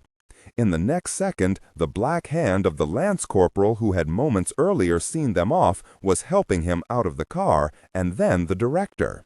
"Bold troublemakers, weren't they?" he said. "Yeah," Ryan said. "They must have wanted us stopped from leaving here pretty bad." The lance corporal checked Niles for injuries. "A few more minutes, you might have taken up permanent residence here." Niles remained blank-faced. How in the hell could someone send a team into a covert site, and how in the hell did they know he was there? "We've got to get back, Corporal. Get us some transport, please," Niles ordered, "before the Park Service starts asking questions about us." "Yes, sir," the corporal said as he sprinted off back toward the maintenance shed. "Mr. Ryan, someone knows what's up here in Washington." "Yeah, and I would sure like to know who it is. I could have that F-16 trainer armed with no trouble." "I admire your sentiments, but we have to get back to the group ASAP." 3 hours later, Ryan and Niles were in the F-16 somewhere over Nebraska when they received a scrambled transmission from the group's information center. The director was surprised to hear Jack's voice on the other end of the call. "Major, I thought you were heading out to Montana." "Copy that, Doctor. We delayed in the hope of tracking down the identity of the man Lieutenant Ryan shot in Arlington." "And?" Niles asked from 28,000 feet. "Niles, the body was gone by the time our security arrived up top. Someone beat us to it." "Who in the hell are we butting heads with?" "Major, we'll talk again when we arrive. Hang tight until I arrive, then we'll figure out how to proceed." "Roger. By the way, Mr. Ryan tells me you may have saved both of you with some good shooting." "I was scared to death," Niles said quietly into the face mask. "All battles are fought by scared men who would much rather be somewhere else, Mr. Director. And pass along to Ryan, well done." Ryan smiled under his mask. Praise from Caesar. Event Group Complex, Nellis, AFB, Nevada. 4 hours later. Niles had showered and was sitting in the conference room with Alice, Jack, Pete Golding, and Virginia Pollock. Lieutenant Commander Everett was on the speakerphone from New Orleans. The director filled them in on the details of his trip and the murderous attempt on his life in the cemetery. After they were all updated, there was a knock on the door. An Army signals officer entered and gave Niles a sheet of paper. Niles read it and then reached for the remote. He punched a button and a 10 by 6 foot liquid crystal screen slid down from the ceiling at the head of the conference table. He then pushed another button and the numbers 5156 appeared on the screen. Then suddenly a face appeared, blurred, and then refocused and stabilized. A woman smiled into the camera, and she stepped aside and allowed an elderly man to step into view. "Director Compton?" the man asked.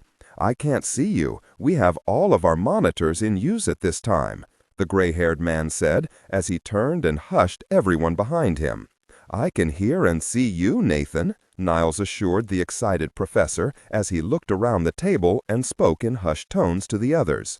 "Dr. Alan Nathan, expert on American history, has combined his department with anthropological studies to see what can be found out about the Little Bighorn archaeological projects."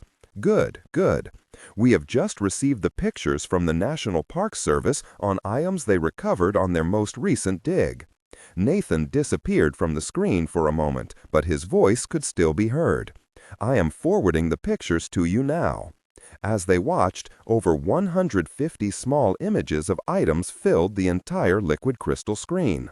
Some were easily recognizable, such as arrowheads, a rusted Navy Colt pistol with the wooden hand grips missing, a boot that had deteriorated to the point that it had no leather upper any longer, buttons with US embossed on them, belt buckles with the same, and, most disturbing of all, bones.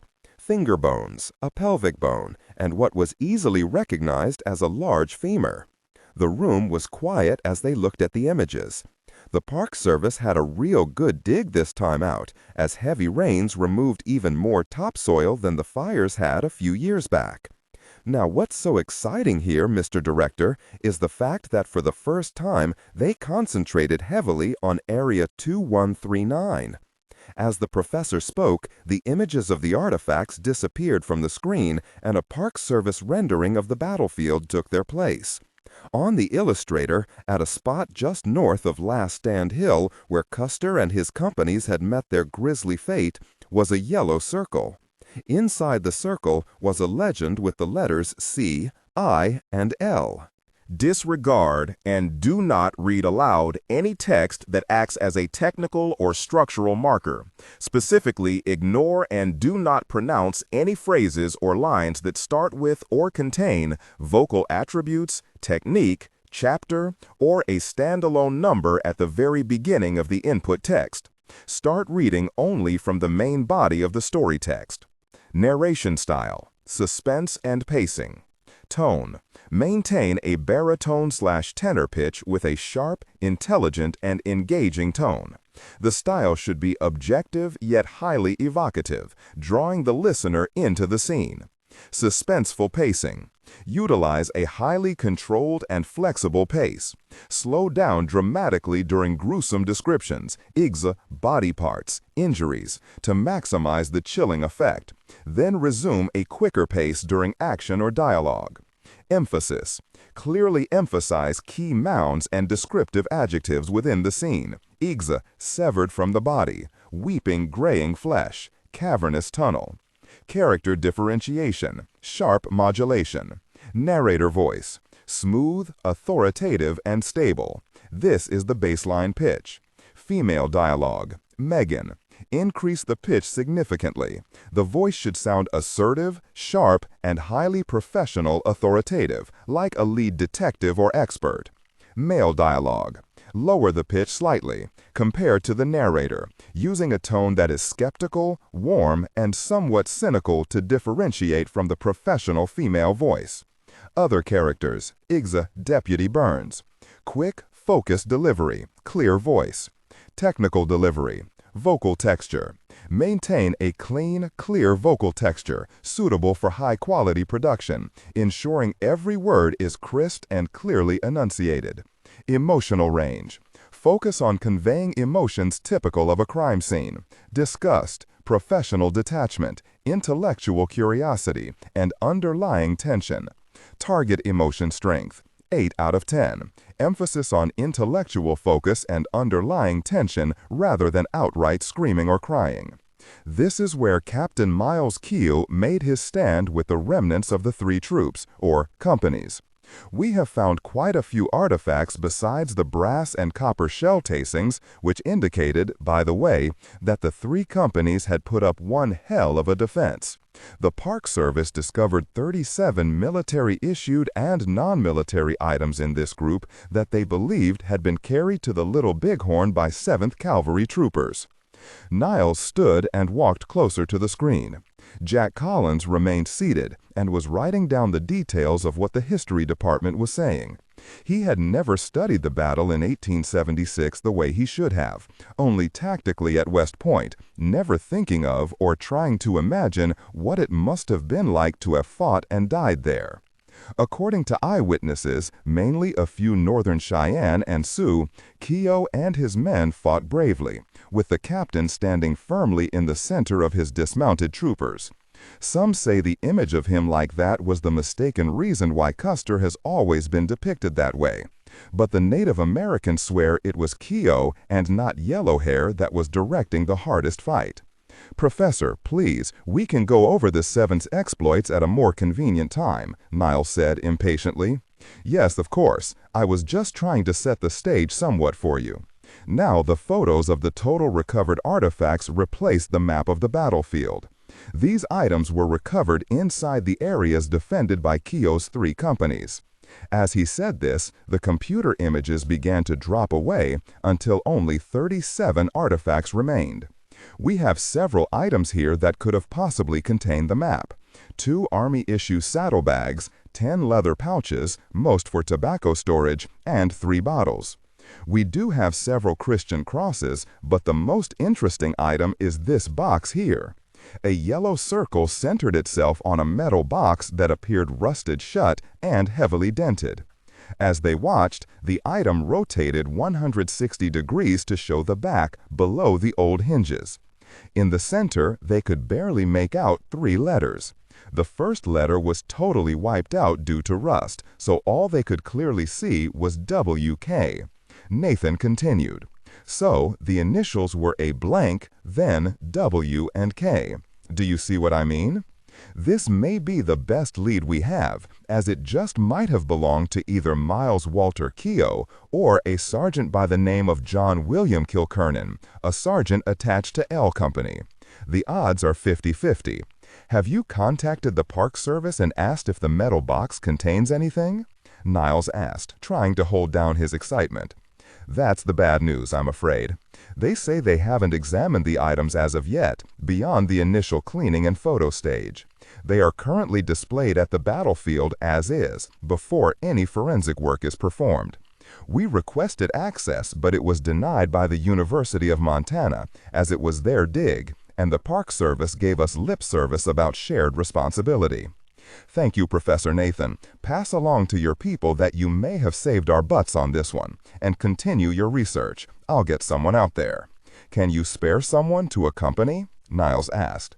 There was silence at the other end of the speaker. Then Nathan came back on. Yes, I can spare me. My team has their chores to do, and I'm only in the way. Good. I'll set you up with security and another volunteer that knows something about the Little Bighorn. Again, thanks, Professor. Be ready to leave within the hour. Niles walked a little more briskly back to his chair than when he had left it. He took a deep breath and looked at Jack. Major, I think it's time you get to Montana. I'll take Mendenhall and Jason Ryan along so I don't have to talk too much to Professor Nathan. Take Mendenhall, but I would appreciate it if you leave Mr. Ryan here. I need him to do something, and I need you to plan it before you leave here. Okay. Alice, you said you had a candidate that knows something of the Little Bighorn. Yes, Director, a certain Second Lieutenant McIntyre, Alice said, looking at Jack. Good. Gather your things and alert Mendenhall and the lieutenant. You'll have transport in 30 minutes at the base. And take care of Nathan, will you? Because he's not really a field man.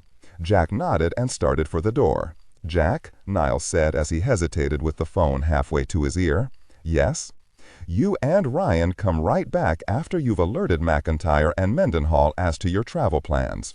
Mr. Ryan will also be traveling, but a little farther south. And while you're at the battlefield, be careful. We don't know who else is after the map. If Farbo is in it, things could turn ugly real quick, and we don't need to lose more soldiers at the Little Bighorn. You have something for Ryan I need to know about? Jack asked. I want him to liaise with a rescue element in Panama. I don't know how yet, but we need something in place down there. Good idea. We have to come up with a way to feed them real-time intel on what's happening, if we can get down there. Jack? Carl had said nothing until this very moment, on speakerphone from New Orleans. Yeah? Watch your ass, buddy. There are bad guys out there looking to stop you hard. The way they went after Niles and Ryan says they mean business. I'll do just that, and you and Miss Surratt stay put and watch yourselves. They may be on to you as well. Did you start getting the equipment we've started sending out from our stores? Yes, sir. The Master Chief is like a hog in mud. He's working now with our techs getting the first of our gifts installed. Very good, Commander Everett. See you as soon as we get back from Montana. Jack winked at Alice and left the conference room, feeling pretty sure that the Little Bighorn could not claim any more U.S. soldiers. 10 minutes later, Niles had fully explained to Jack his and the President's plan for Jason Ryan. Jack had concurred, and he left quickly, going into signals to request the equipment needed for Niles' South American safety valve, leaving Ryan standing in front of the director's desk. The plan was contingent upon Ryan and his teams meeting up with an experimental platform that might or might not be used. It was all they had, and using it would be a long shot, but Niles still wanted something, anything, set up in case Jack and his team ran into trouble down there. I have a job for you, Lieutenant. Yes, sir. I've seen your training record. Jack's been running you ragged, hasn't he? Yes, sir, he's a real hard. I see you're up to date on your jump training. Is that accurate? Ryan looked at Niles and became a tad off balance. He had indeed finished his jump training, but had quickly found out, after his ejection over the Pacific last year in a naval mishap, that he hadn't taken to parachutes all that much. Accurate. Yes, sir, the record is accurate. Good. High-level jumps? Ryan closed his eyes and remembered Jack and Carl's laughter as he did his 3 required high-altitude jumps over the Nevada desert. He also remembered screaming for almost 2 miles through the air before he realized it would do no good. Yes, Dr. Compton, high-altitude rating. Niles smiled at Ryan's fidgeting. He then slid over a large yellow envelope containing the lieutenant's travel orders that instructed him to report to Fort Bragg, North Carolina, to the officially non-existent Delta Force operational team complex there. With the apparatus you'll be flying in, you have to have high-altitude jump training for emergency reasons. Ryan read his orders and then looked at Niles. He started to say something and then stopped, and then decided to ask the question anyway. I'm not going to help on the Amazon River thing? No, Mr. Ryan, you're helping on the Black Operations thing. 20 minutes later, Alice stuck her head in through his office door. The president is on the red phone. Niles nodded, and Alice disappeared. He hesitated before touching the phone on the right corner of his desk. The report was in front of him on the physical comparison check Europa had completed on the girl in the picture taken in San Pedro, and the news had confirmed their worst fears. And now he would have to tell a worried father about his missing daughter. He wished he could have told him before, but that was when they were only guessing as to her identity. Now they were sure. 96% accuracy was as sure as the supercomputer could be. And that meant Kelly was indeed in the Amazon with Helen. He steeled himself and picked up the phone's red receiver. Mr. President, I have several updates for you, but first I have to ask you a few questions if you don't mind, and request that you prepare your computer to receive an email attachment. Fine, Niles, ask and email away. I only have more schmoozing to do for our esteemed Secretary of State. It never ends. Mr. President, your oldest daughter is in Washington on summer break. Kelly? No, she's out at Berkeley for the summer. As a matter of fact, she's in deep with me. She went and ditched her protection team to see some boy out there. She called and said not to worry. We traced the call and it was from a payphone in Los Angeles. It's a secret around here, but I have about 300 agents of the Secret Service and FBI trying to track her down before the press gets a hold of it. Why do you ask about her? Niles emailed the still frame through to the president. Is this your daughter, sir? The president looked closely at the enhanced image. God, where is she? That photograph was taken on the very same ship that Professor Zachary sailed on a month ago. A shocked silence. Then, I'll get the Secretary of State down to Brazil and see if we can have their cooperation to send some troops into that area. In the meantime, Niles, get your people moving. The connection was terminated and Niles replaced the receiver on his phone. He ran his fingers across his bald scalp. This job never gets any easier, he mumbled. Niles opened his computer's monitor to a large map of South America. His hand reached up and touched the jagged course of the Amazon River. The clear plastic of the touchscreen felt cool to his fingertips. As he crossed the open flow of the giant river, his fingers traced red lines that were reactive to his light pressure. Then he saw that wherever he ran his finger, the tracking line followed, and he realized just how much the computer graphic looked like blood.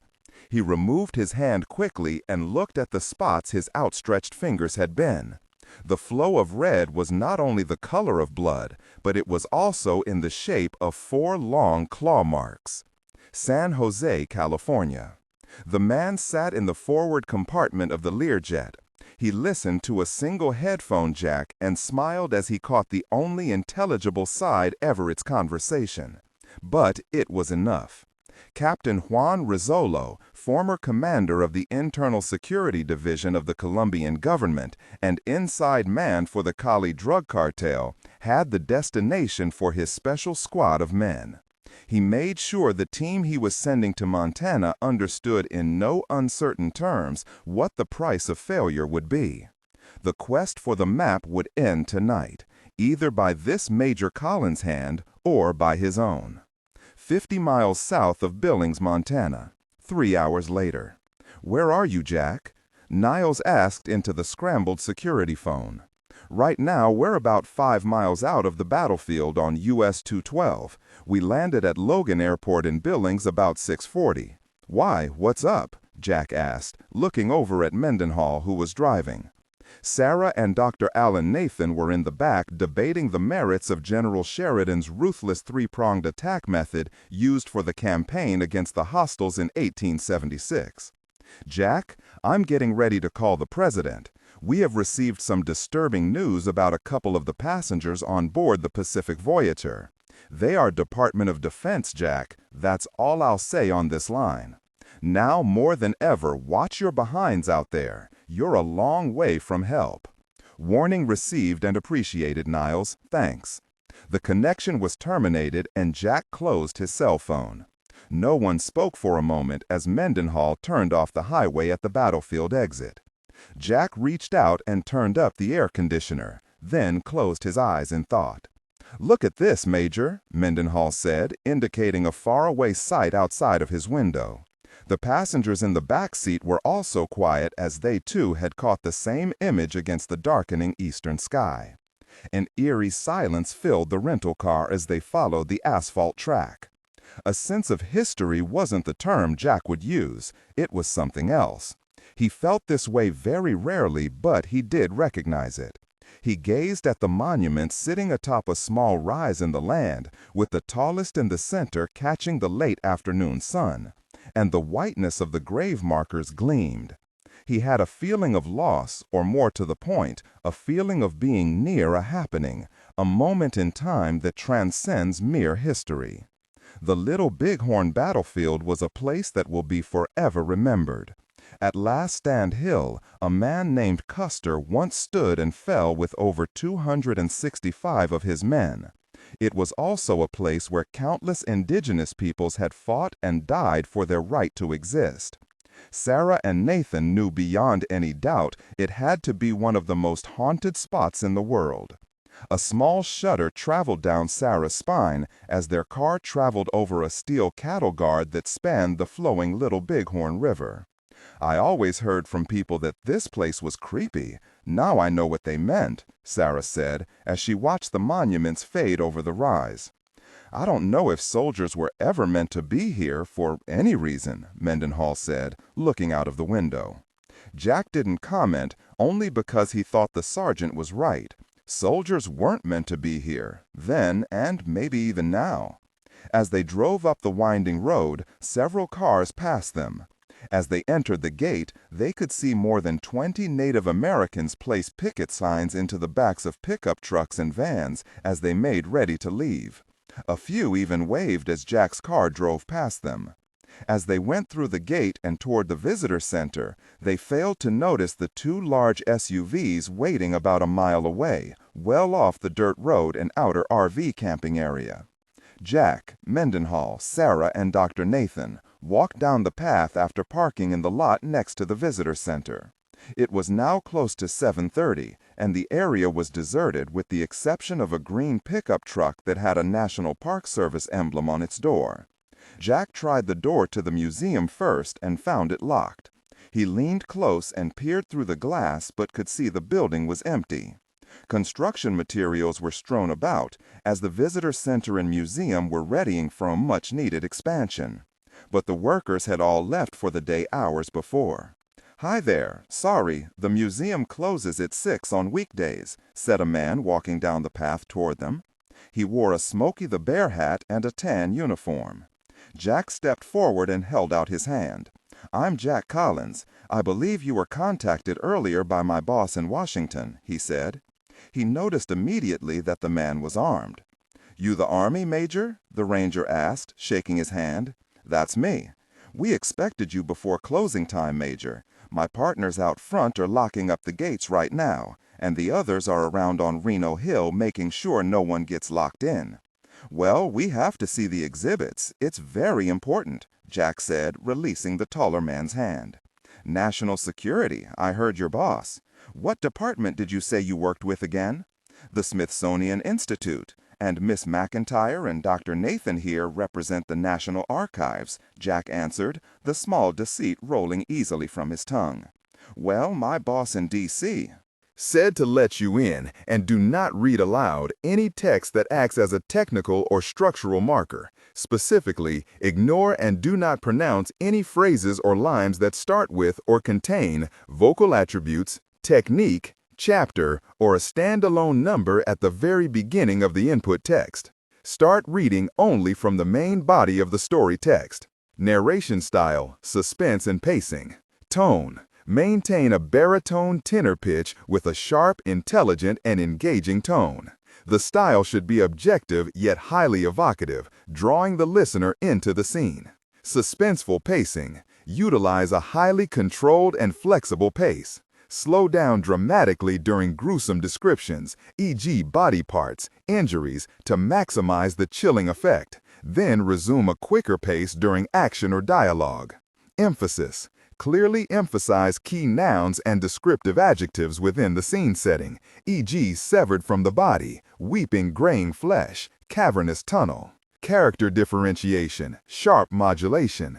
Narrator voice, smooth, authoritative, and stable. This is the baseline pitch. Female dialogue, Megan.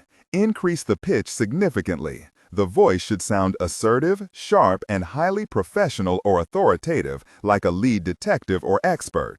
Male dialogue. Lower the pitch slightly compared to the narrator, using a tone that is skeptical, warm, and somewhat cynical to differentiate from the professional voice. Other characters, e.g. Deputy Burns. Quick, focused delivery. Technical delivery. Vocal texture. Maintain a clean, clear vocal texture suitable for high-quality production, ensuring every word is crisp and clearly enunciated. Emotional range. Focus on conveying emotions typical of a crime scene. Disgust, professional detachment, intellectual curiosity, and underlying tension. Target emotion strength. 8 out of 10. Emphasis on intellectual focus and underlying tension rather than outright screaming or crying. Said to let you in, so I guess we'll let you in, said the ranger. But I must ask that none of you handle anything in the museum. You're to look only. That clear? He asked, looking beyond Jack at Sarah, Mendenhall, and Nathan. They all nodded. Good, then welcome to the Little Bighorn. I'm Park Ranger McBride, and you're in for a treat if you've never been here before, he said proudly as he pulled a large ring of keys from his pocket. McBride opened the door that guarded the past of Custer, his men, and the American Indians who had pulled off the biggest upset in the history of the American West, and they followed the ranger inside.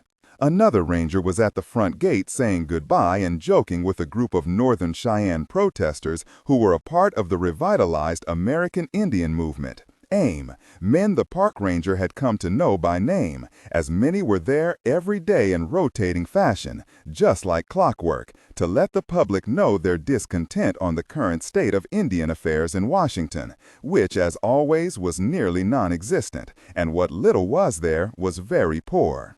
The ranger laughed with them. He had grown very close with a few.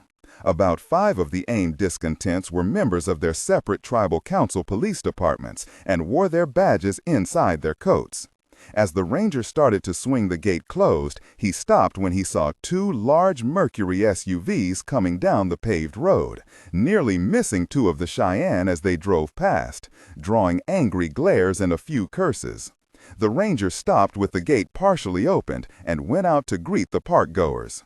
He held up his hand as the first vehicle pulled up to the gate. "Sorry, folks, we open again at 8 in the morning," he said as he stepped up to the passenger window. The window rolled down and the ranger was face to face with a man with a thick mustache. The ranger saw the silenced pistol as it was raised and aimed at approximately his right cheek. The rear door of the SUV swung open and he was quickly pulled inside. The ranger was knocked unconscious and stripped down to his underwear. A man of approximately the same size and weight quickly dressed in the ridiculous ranger uniform and then stepped from the SUV. He walked over and pulled open the gate, and the two vehicles entered the park, and then the man closed and secured the main gate with the keys that were still hanging from the lock. Then the imposter walked over to the ranger's truck and followed the first two vehicles as they went toward the visitor center. The strange scene at the front gate had not gone unnoticed. 15 Cheyenne Indians, no more than 300 yards away, knew the park was closed to visitors at night. And they also knew that a place they held as sacred was filling up with white men once again, and that was bad news. As the four visitors entered the exhibition hall, McBride turned on the fluorescent lighting and the museum came alive around them. There were magnificent representations of all the tribes that had taken part in the battle. Also, mannequins dressed in uniforms of the 7th Cavalry were there, and others were garbed authentically as Plains Indians. Behind glass enclosures were artifacts that had been recovered from the many sources they had eventually come to after June 25, 1876. There were horse bridles, several rusted and broken Springfield rifles, and Colt pistols. Bullets and balls of every caliber were on display, along with very old powder horns for old flintlocks used by some of the tribes. Broken lance points and arrowheads were well protected behind glass. There were reproductions of the regimental flag, the blue and red swallowtail flag sporting Custer's personal choice of 2 crossed sabers. Jack perused these items and then turned to McBride. The artifacts we're interested in are the recent finds from the dig that was just concluded. Ah, I see. Those are removed every day to the storeroom so work can be continued on them until noon every day. That was the price we had to pay to keep them on display. They're right back through here. He gestured to a door at the back of the museum. This is a going concern here. I didn't expect all this, to tell you the truth, Sarah said admiringly. McBride stopped with keys in hand as he turned toward Sarah. We found out a long time ago that there is something that has lodged in the cumulative American psyche about the battle here, be it Indian or other cultures. It's hard to put a finger on because there have been so many far more devastating defeats on this continent for the American military, he said as he inserted the key into the lock and opened the door. But for some reason the Little Bighorn haunts this country, maybe not because it was the last stand for Custer and his men, but maybe because, as it turned out, it was the last stand for the men and women he fought against. The tribes here may have won this battle, but it doomed them as a free-roaming people, thus in truth destroying them. My personal belief is that Americans have always pulled for the underdog, and this place reminds them of what we did to these great people. Besides, all the men, no matter what side they fought on, in this place at least, had to have been the bravest there were at the time. You feel them here. You can even see them here when you're alone. Sarah knew what the ranger was talking about. She knew they all did, from the moment they laid eyes on the fenced monuments on Last Stand Hill. This place was alive, and they all felt it. McBride turned on the overhead lights as he escorted the quartet into a room that had examination tables from one end to the other. The artifacts they had come to see were in varying positions on the tables, left as they were when the lab was closed for the day. Jack and the others took all this in with a feeling of awe. There you are, the latest field finds. Some amazing stuff, to be sure, McBride said. Jack's eyes went immediately to the time-worn and torn saddlebag. The bottom was nearly rotted completely through as it lay under a circular magnifier lamp. He walked over and snapped on the light, which lit up the lens, and then he pulled out a chair and sat. "Hey, I said you're not supposed to touch anything," McBride called out. "Easy, Chief. We're not here to harm anything," Mendenhall said as he grabbed the larger man's arm, restraining him. With his free hand, he reached out and deftly removed the ranger's 9mm handgun. "What the hell is this?" McBride protested. "I believe you were told there were national security issues involved," Mendenhall said. "Really? We're not going to harm anything," Sarah chimed in an attempt to calm the ranger. "Oh my," was all Dr. Nathan could muster, staring at the pistol that Mendenhall had removed from McBride's holster. Jack was meanwhile engaged in looking through the magnifying glass. "Has anything been found in this saddlebag?" He looked across at the ranger, who was still in Mendenhall's arms. "No, it hasn't even been examined yet." Jack nodded and took a deep breath. He leaned over and examined the old leather pouch again. Taking a large pair of tweezers, he carefully lifted a small corner of the leather flap. It tore away, and Jack cursed. "You'll destroy it," the ranger said angrily. Nathan stepped forward and removed the tweezers from Jack's fingers. "I think we can probably X-ray that, Major. That should show us the contents pretty clearly." Professor Nathan gently carried the saddlebag to the lab's X-ray area that was behind a screen. "Just like a bull in a china shop," Sarah mumbled as she leaned over the table to examine the old steel box that had been recovered along with the saddlebag. Jack shrugged his shoulders at Sarah's half-hearted reproach. It took Nathan all of 5 minutes to get the shots of the saddlebag done. He reported, "The only items left in the saddlebags were more than likely organic in nature, perhaps field rations the Indians didn't find." Nothing even remotely read aloud any text that acts as a technical or structural marker.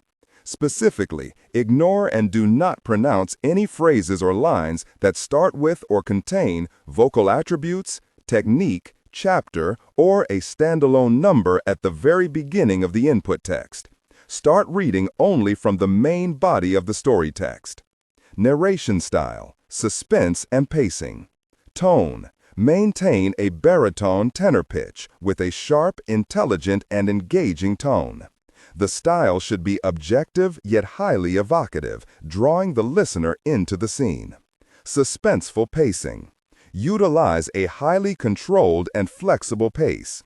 Slow down dramatically during gruesome descriptions, e.g., body parts, injuries, to maximize the chilling effect. Then resume a quicker pace during action or dialogue. Emphasis. Clearly emphasize key nouns and descriptive adjectives within the scene setting, e.g., severed from the body, weeping graying flesh, cavernous tunnel. Technical delivery. Vocal texture.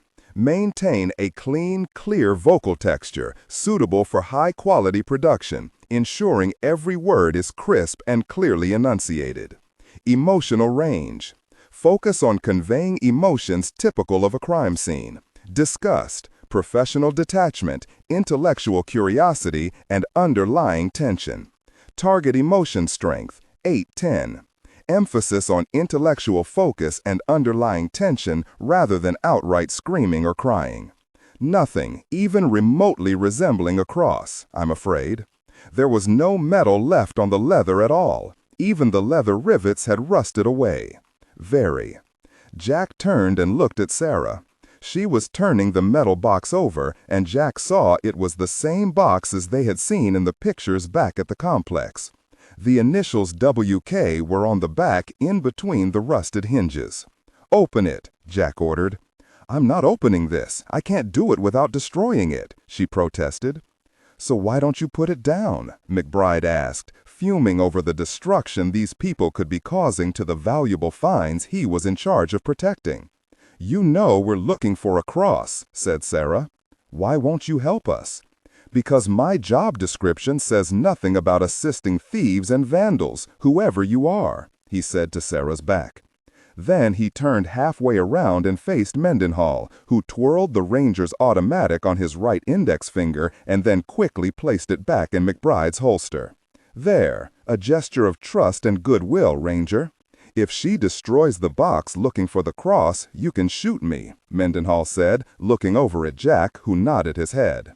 McBride looked away for a moment in thought.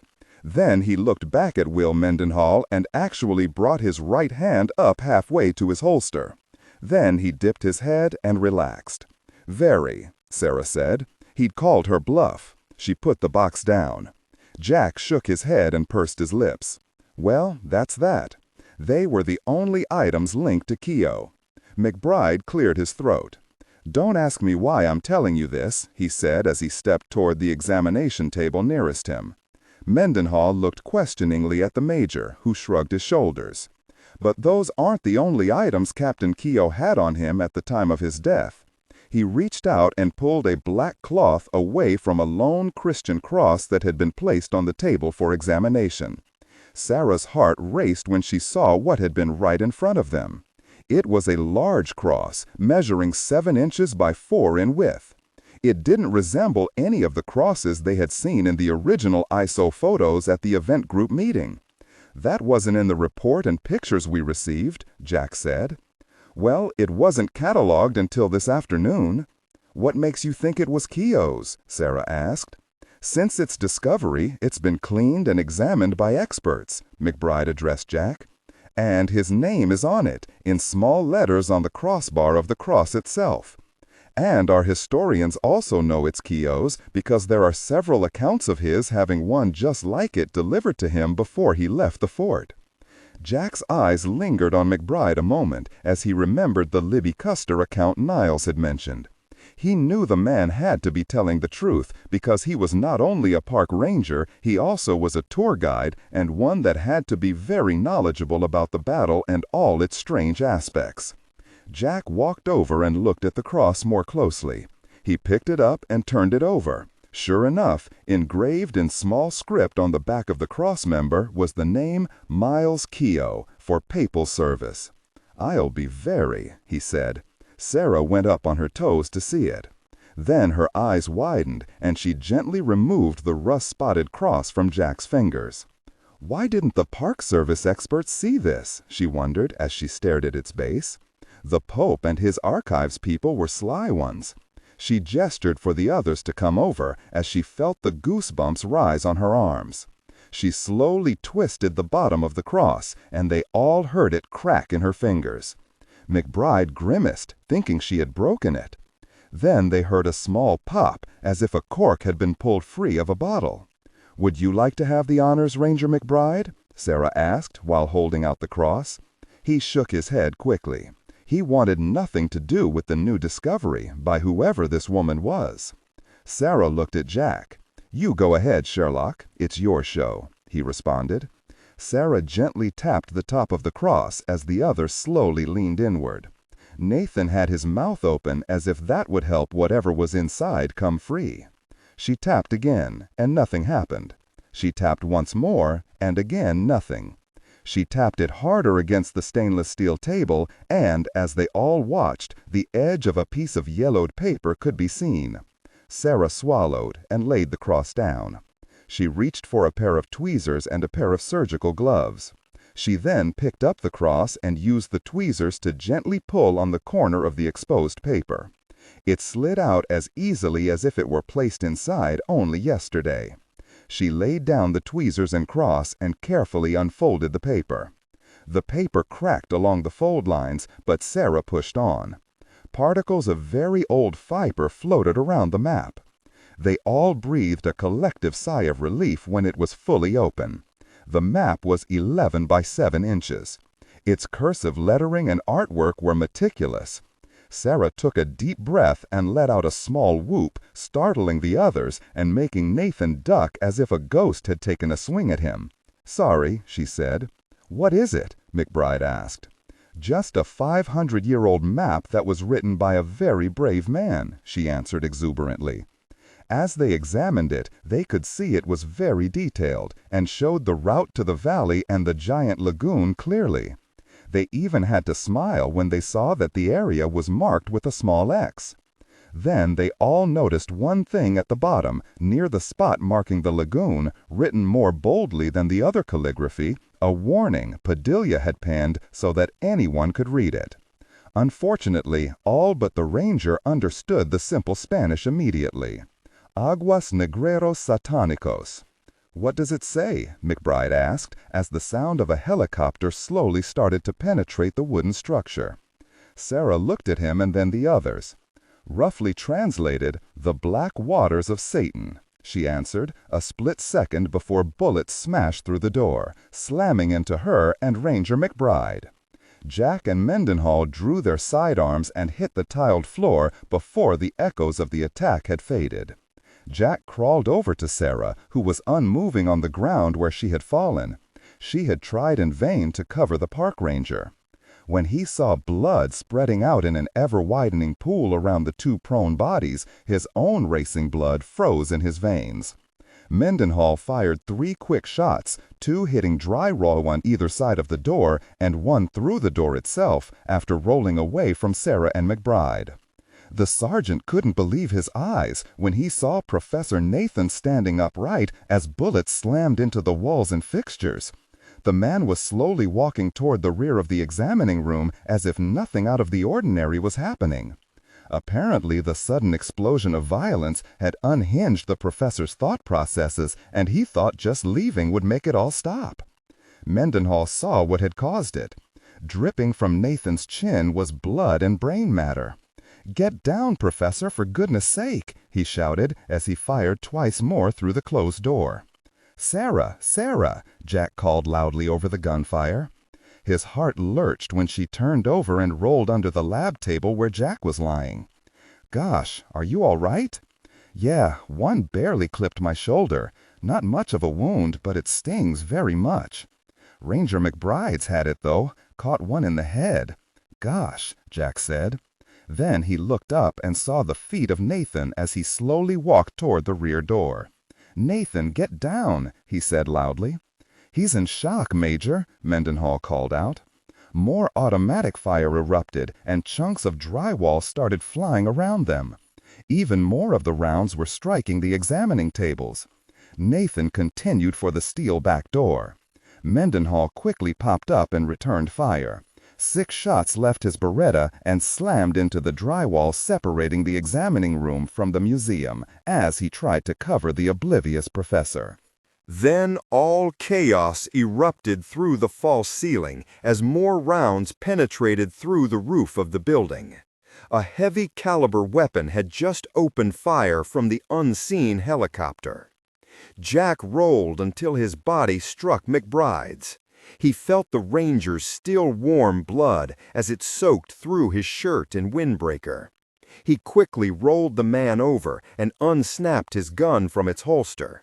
It was a Beretta like his own. He checked McBride's belt, opened one of the leather pouches, and pulled out 2 extra clips of 9mm ammunition. He slid the weapon and clips over to Sarah, who immediately checked the gun's chamber and removed the safety. Without rising, Jack reached up and started feeling around the tabletop until his fingers found what they were searching for: Padilla's map. He quickly stuffed it into his pocket, ripping the map almost in two as he did so, and then rolled again. He grabbed Nathan by the foot and pulled his leg out from underneath him, then grabbed his belt and tugged until the professor fell onto his back.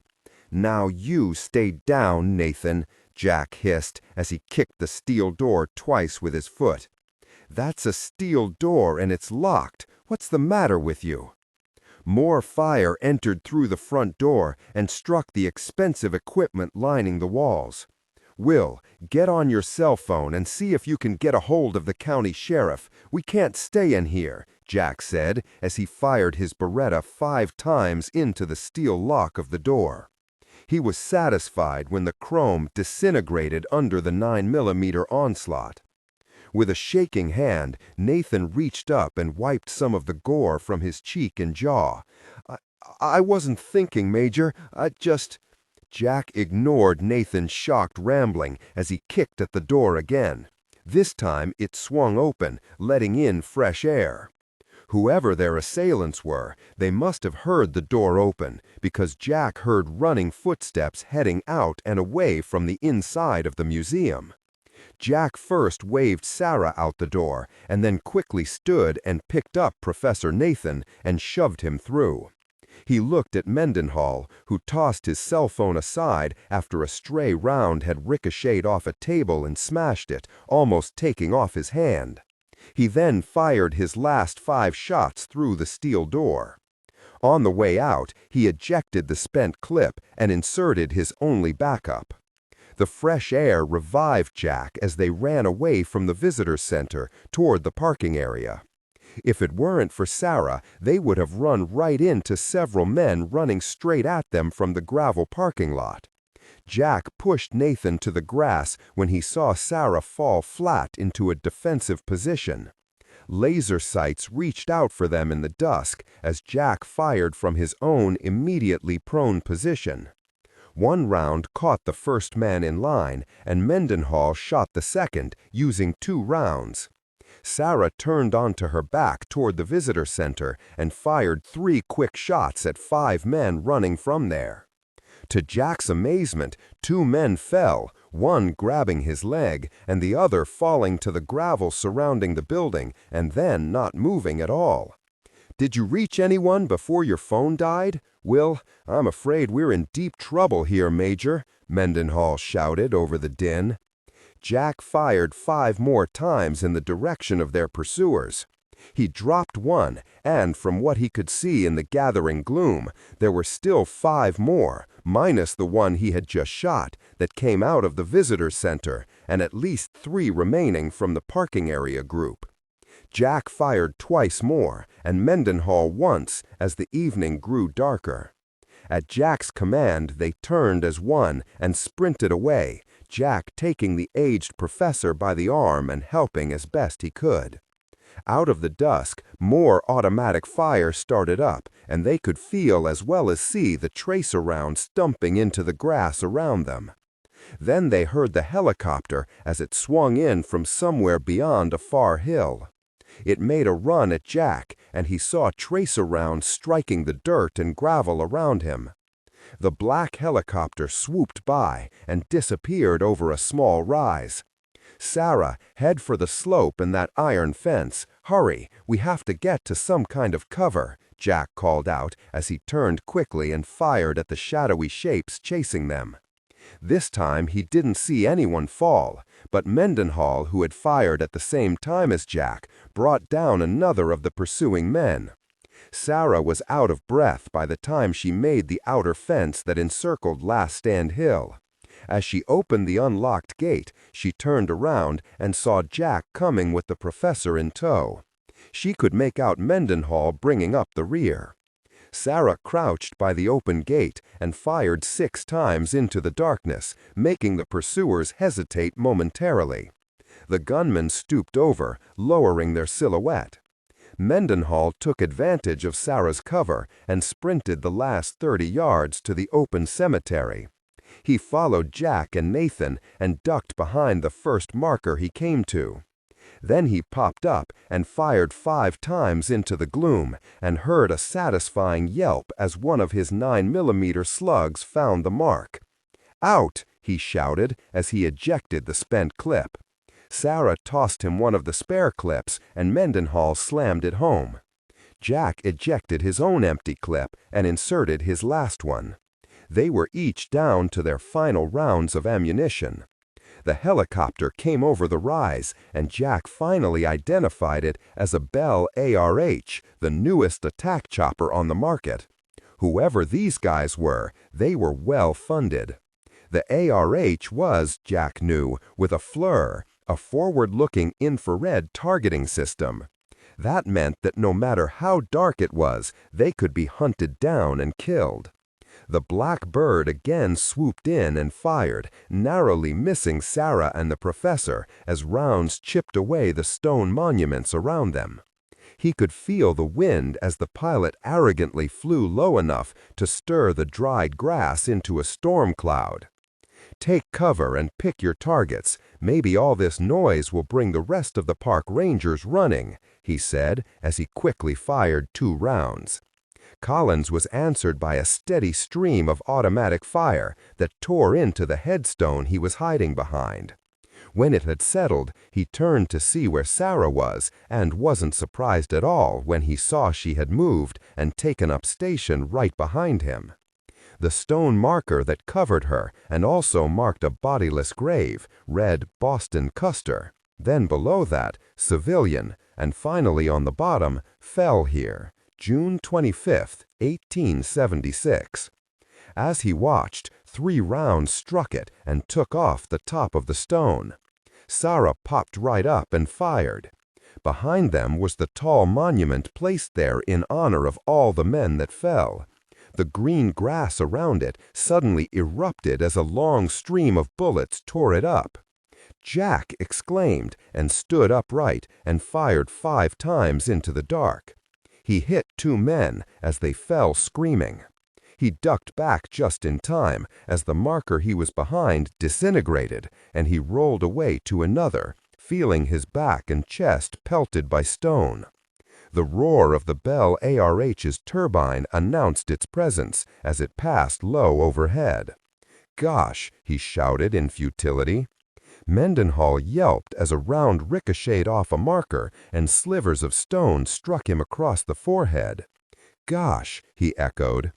Jack peered around for Nathan, who was crawling quickly to hide behind the largest of the monuments where bullets had struck the grass just a moment before. Then he turned his attention to the assault that was coming from the front. He saw 5 men, darting in a zigzag, move toward the cemetery. He rested his back against the marker and closed his eyes.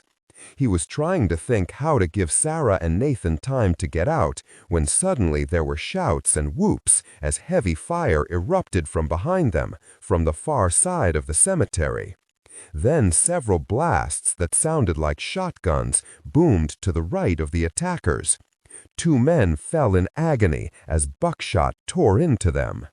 Jack managed to stand and do not read aloud any text that acts as a technical or structural marker. Specifically, ignore and do not pronounce any phrases or lines that start with or contain vocal attributes, technique, chapter, or a standalone number at the very beginning of the input text.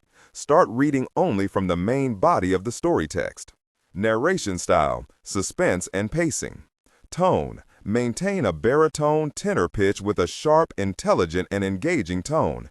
The style should be objective yet highly evocative, drawing the listener into the scene. Suspenseful pacing. Utilize a highly controlled and flexible pace. Slow down dramatically during gruesome descriptions, e.g., body parts, injuries, to maximize the chilling effect. Then resume a quicker pace during action or dialogue. Emphasis. Clearly emphasize key nouns and descriptive adjectives within the scene setting, e.g., severed from the body, weeping graying flesh, cavernous tunnel. Character differentiation, sharp modulation. Narrator voice, smooth, authoritative, and stable. This is the baseline pitch. Female dialogue, increase the pitch significantly. The voice should sound assertive, sharp, and highly professional authoritative, like a lead detective or expert. Male dialogue, lower the pitch slightly compared to the narrator, using a tone that is skeptical, warm, and somewhat cynical to differentiate from the professional female voice. Other characters, e.g., Deputy Burns, quick, focused delivery, clear voice. Vocal texture. Maintain a clean, clear vocal texture suitable for high-quality production, ensuring every word is crisp and clearly enunciated. Emotional range. Focus on conveying emotions typical of a crime scene: disgust, professional detachment, intellectual curiosity, and underlying tension. Target emotion strength, 8 out of 10. Emphasis on intellectual focus and underlying tension rather than outright screaming or crying. Jack managed to stand and fire his own weapon into the running men. He brought down one and thought he wounded another. As he watched in confusion, the ARH attack chopper came in and then suddenly turned away, flying quickly to the south. "Who in the hell's out there?" Mendenhall hollered. Other, much louder whoops rent the night, as now there was shotgun fire opening up on the left. Whoever had come to their rescue had the attackers in crossfire hell. Several pops from handguns sounded, and then they heard the sound of a bullhorn. "This is the U.S. Park Service. Lay your weapons down." The attackers didn't listen. They opened fire in the direction of the amplified voice. Jack took the opportunity to sight in on the muzzle flashes and downed one more of the men. And then, that was it. He was out of ammunition.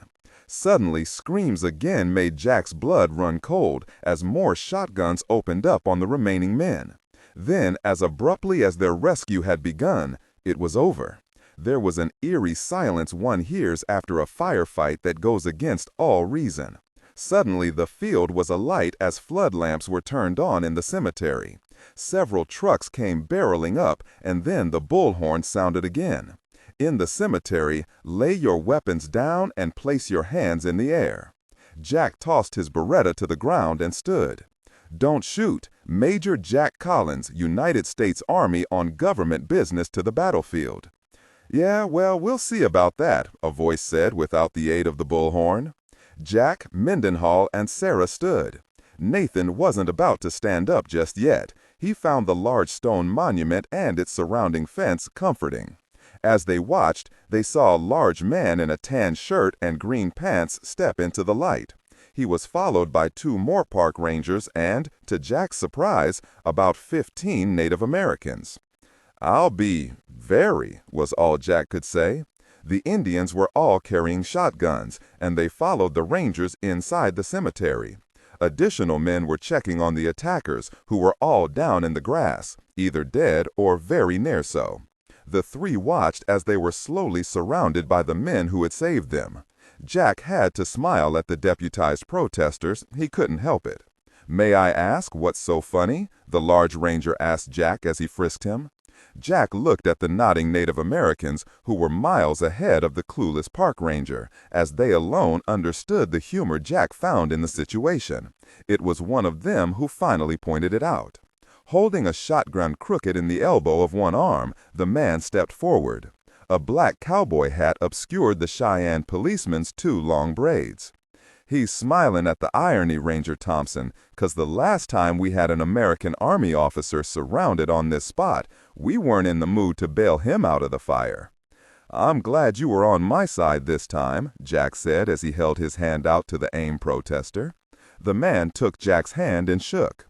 "Maybe you're just lucky you didn't identify yourself before the shooting stopped," the man said, smiling. That simple gesture and comment ended the second battle of the Little Bighorn.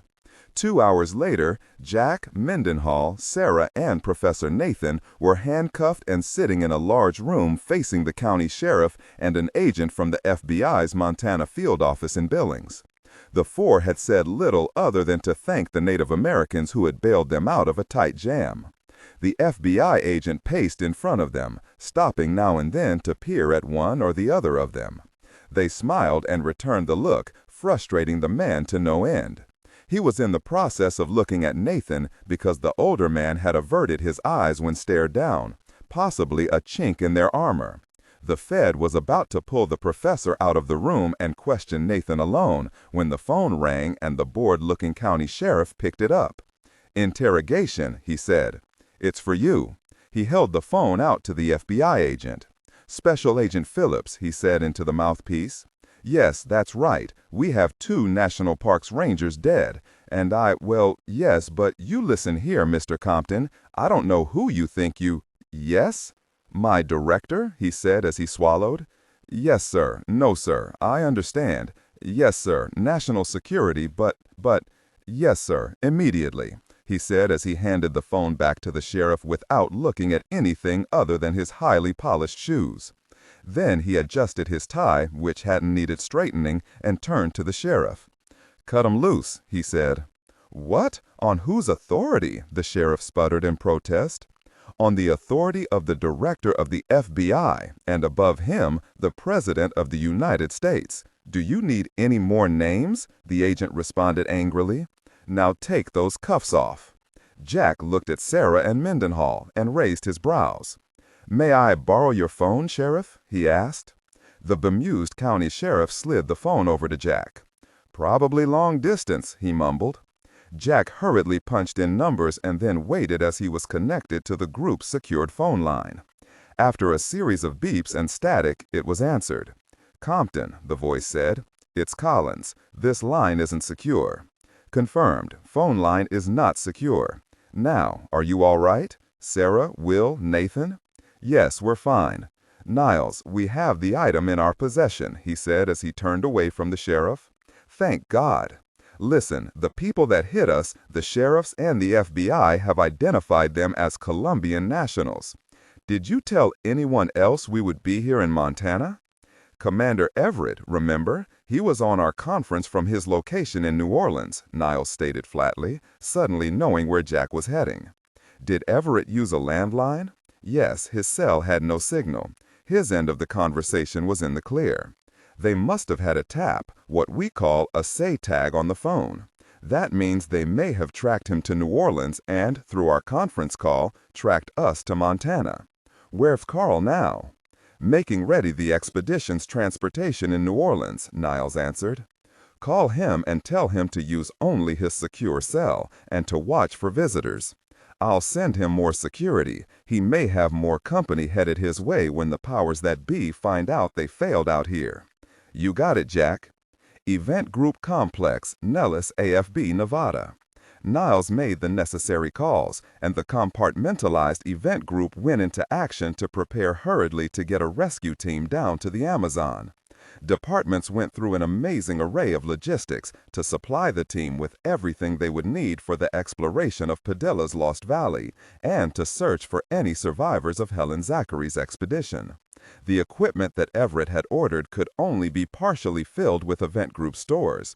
The rest had to come from such companies as Raytheon, General Electric, Hanford Laboratories, the Brookings Institution, and Cold Spring Harbor on Long Island. The expedition was officially sanctioned as a rescue operation, but scientific investigation would still be performed. An event group tech team comprised of 60 men and women were already en route by Air Force transport to Louisiana to assist Master Chief Jenks on finalizing the installation of the equipment and outfitting Teacher for river duty. There would be no time for a shakedown cruise. The group's intelligence department made arrangements to be a privately funded surveying mission to map the Amazon River depths from the Peruvian government, which was a nice cover to get into Brazil, which had steadfastly denied permission for American military personnel to cross into their territory. Niles and Alice were busy in his office with a team of assistants coordinating the paper end of things, and that wasn't going well at all. "The President," Alice said, holding out the red phone. "Mr. President, thank you for securing the cooperation of the Navy. It's much appreciated." Niles watched Alice leave the room. I have the FBI report on those photos your people sent over from San Pedro, the president said tersely. It seems the man named Kennedy, which is his real name, by the way, is a U.S. Navy SEAL, and another was identified as an Air Force captain named Reynolds. The others have yet to be identified.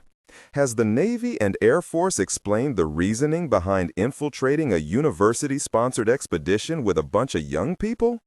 So far, they haven't said anything. They said they have an intense inner investigation going on to find out. And to me right now, that isn't very good enough. You mean to say they don't know what their special operations people are doing? So far, they came up with records that show Kennedy and Reynolds were on detached duty out west. I put my bulldog on it. My national security advisor Ambrose will get some results. Someone is out of control here, and there are lives at stake. Gosh, Niles, I know whose lives are at stake. Yes, sir, I apologize. Those kids may be lost or fighting for their lives down there, and I have a team getting ready to go in. I need to know who we can trust. All right, Niles, you and I need to keep a perspective here. Even though my own daughter is in danger, I'm afraid my hands are still tied up to a point. I can't risk a shooting war just because my daughter stepped out. Here's something for you to think on. No matter what reason Kennedy and those other men have for being attached to that expedition, doesn't it ease your mind a little that they have at least one SEAL with them? Niles was slow to answer, as he didn't feel comfortable with the military involvement, no matter if there were special operations people giving Helen and her kids a better chance at survival or not. So he decided to answer truthfully. It would make me feel better if, in fact, they hadn't been off the air for over a week now. I'll keep pushing Ambrose on my end, a hard task since he knows nothing of the group's existence. I understand. Now, your Lieutenant Ryan has been cleared for Fort Bragg. The Proteus team will be waiting on him along with his Delta squad. Remember, Niles, even though my daughter's life may be at stake, I have only okayed the Proteus backup mission. Again, I stress the fact that I can't allow a military ground incursion, even if we know it to be a rescue mission, into a friendly nation by American troops. It just won't fly. I'm sorry, it's Proteus or nothing.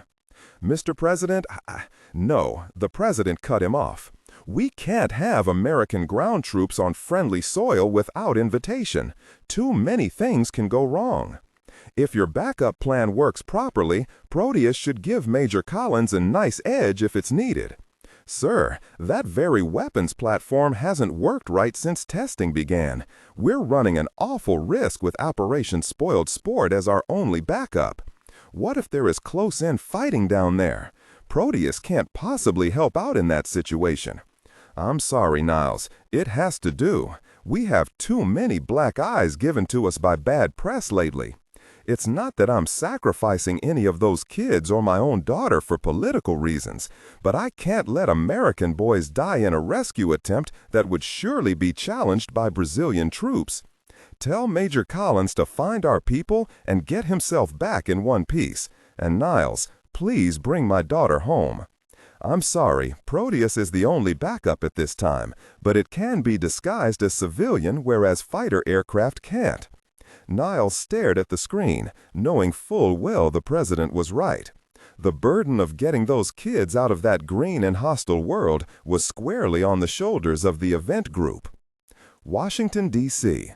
Ambrose drove himself over to Foggy Bottom. The Department of State was clearing for the day, so he had no bothersome eyes watching as he took the stairs 3 at a time. He was escorted to the Secretary of State's office by 2 guards.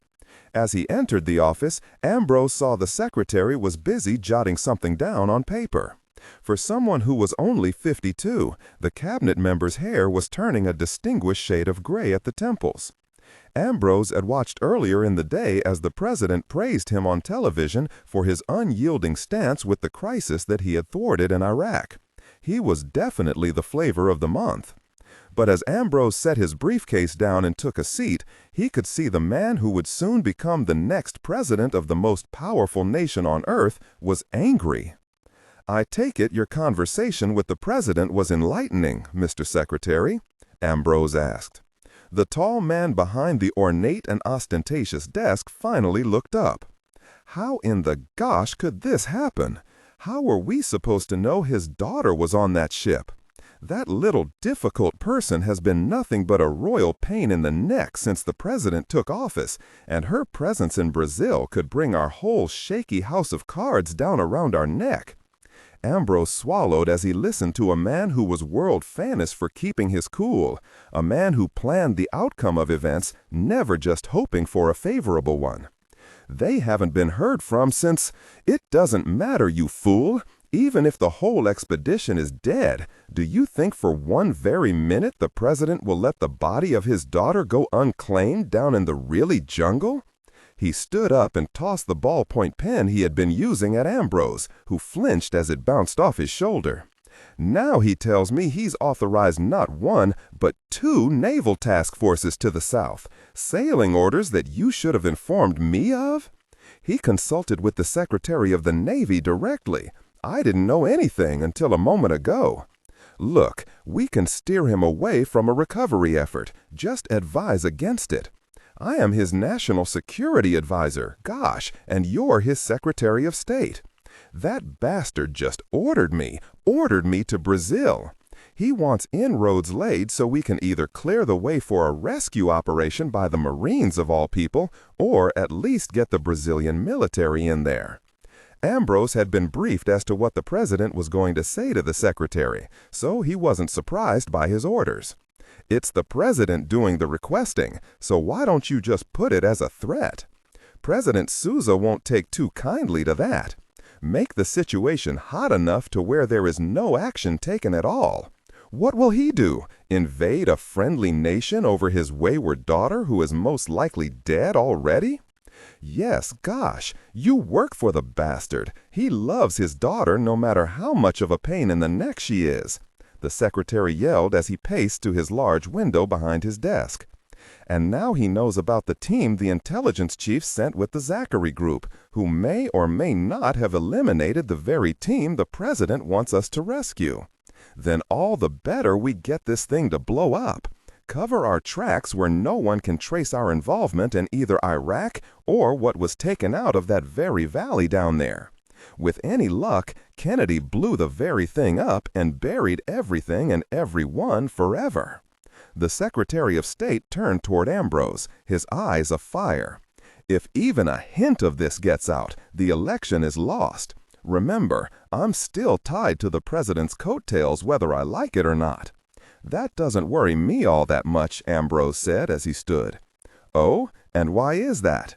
"If even a hint of what we've done leaks out, we're all going to hang for treason, because the danger you failed to foresee when we took into our confidence the military chiefs of intelligence is that they will indeed cover their tracks any way they can. And in case you didn't know it, Donald, they do have the assets to get that part done, and we would be the one to be covered up. Good luck in Brazil, Mr. Secretary. I'll do what I can from the White House. If they were so good at their jobs, why did we have the fiasco at Arlington? That was contract work. For us, they'll come themselves. You have to look at the military hierarchy. The men we are dealing with are hungry for power, and that power lies in the climbing of the corporate ladder. This plan of yours was to help them in doing just that. They won't be happy if they sense it's too hot, Ambrose said. He opened the door and left. The Secretary of State watched the door close and then sat heavily into his chair. He knew he would virtually have to start a war in South America to confuse the situation and make that God-forsaken valley in the Amazon vanish from everyone's radar. Then it struck him. The president would never rely on just one option. He, like himself, always thought in the same terms as that of a master chessman, thinking 5 and 10 moves ahead. That son of a bitch would have a second option already in the planning stages at least. That meant if his diplomatic queries failed, the president might even have an armed team on the ground or in the air for a rescue operation. Gosh, maybe even more options. An illegal and underhanded rescue attempt done behind the back of the Brazilian government? The secretary realized he had his out. An operation such as that would constitute an invasion of a friendly country. He had his main asset in the Brazilian Air Force, and he would alert that man that he might be needed. He picked up the phone and called the front desk to have Ambrose turned around. He had one more instruction to give the advisor. All he needed was to know the location of that very valley. He was sure the Brazilian authorities would welcome a tip that either their airspace or their ground territory was about to be compromised. And that, he surmised, could get messy, and that mass confusion could be his best ally. Black waters. Man has always feared that which he cannot understand, hasn't conquered, failed to tame, failed to make his own. When man is confronted by the unknown, his greatest fear, and I dare say excitement, takes hold. And the death of innocence is always our answer to that fear in the end. Charles Hindershot, Ellenshaw III, cryptozoologist. USS John C. Stennis, CVN 74, 100 miles east of Peru, 28 hours later. After almost 7 full years of continuous warfare, the USS John C. Stennis had been mysteriously ordered from her home port of San Diego, California, with only half of her complement of warplanes. And those that weren't actually on the roster for flights were stored below decks in their hangars.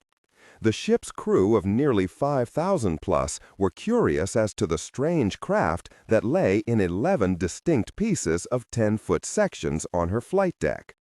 They knew they would find out soon enough, as another warship had joined them early that morning. The USS Iwo Jima, a Navy assault ship, was brimming with U.S. Marine Corps helicopters, and the scuttlebutt said those choppers would be removing the strange package from the Stennis's flight deck. Off in the distance, the Department of the Navy wasn't taking any chances, as another carrier battle group was 200 miles east of the Stennis's position to assist in an emergency since they were short-handed on attack planes. The USS Nimitz was riding shotgun, making the crewmen on board the giant ship feel somewhat better about their hurried sailing orders. The styrofoam package sections were flown from Louisiana to Los Angeles, where they were transferred onto Army UH-60 Blackhawks and then flown out to the Stennis just 160 miles from South America. This would negate the need for flying over foreign territorial land and sea, as well as the need for asking permission from governments that become overly curious and suspicious. The plan was devised by Niles Compton, using the authority of the president. The mission was classified as a field test by a private company. That company just happened to be the Event Group. Master Chief Jenks and the support team from the group were still working on the engines and the electronics suite for Teacher. The task was made far more difficult because of the rush out of New Orleans to California and then having to install everything with the boat lying in 11 sections. The Master Chief had already threatened the lives of almost everyone on his team, and some of those of the Stennises. Jack had actually and absent-mindedly reached for a sidearm he wasn't wearing when Jenks had confronted him about something Jack had no control over. Actually, Jenks was mortified when he found out that Jack Collins was serving as head of the expedition and was essentially the man that saved his boat from the scrap heap. So Carl had seen him do something the Master Chief had never done before. He apologized to the Major. Carl joined Danielle on the signalman's platform overlooking the flight deck. "This is what I miss about sea duty," he said as he stood by her side. "The air. Can't find it in the desert."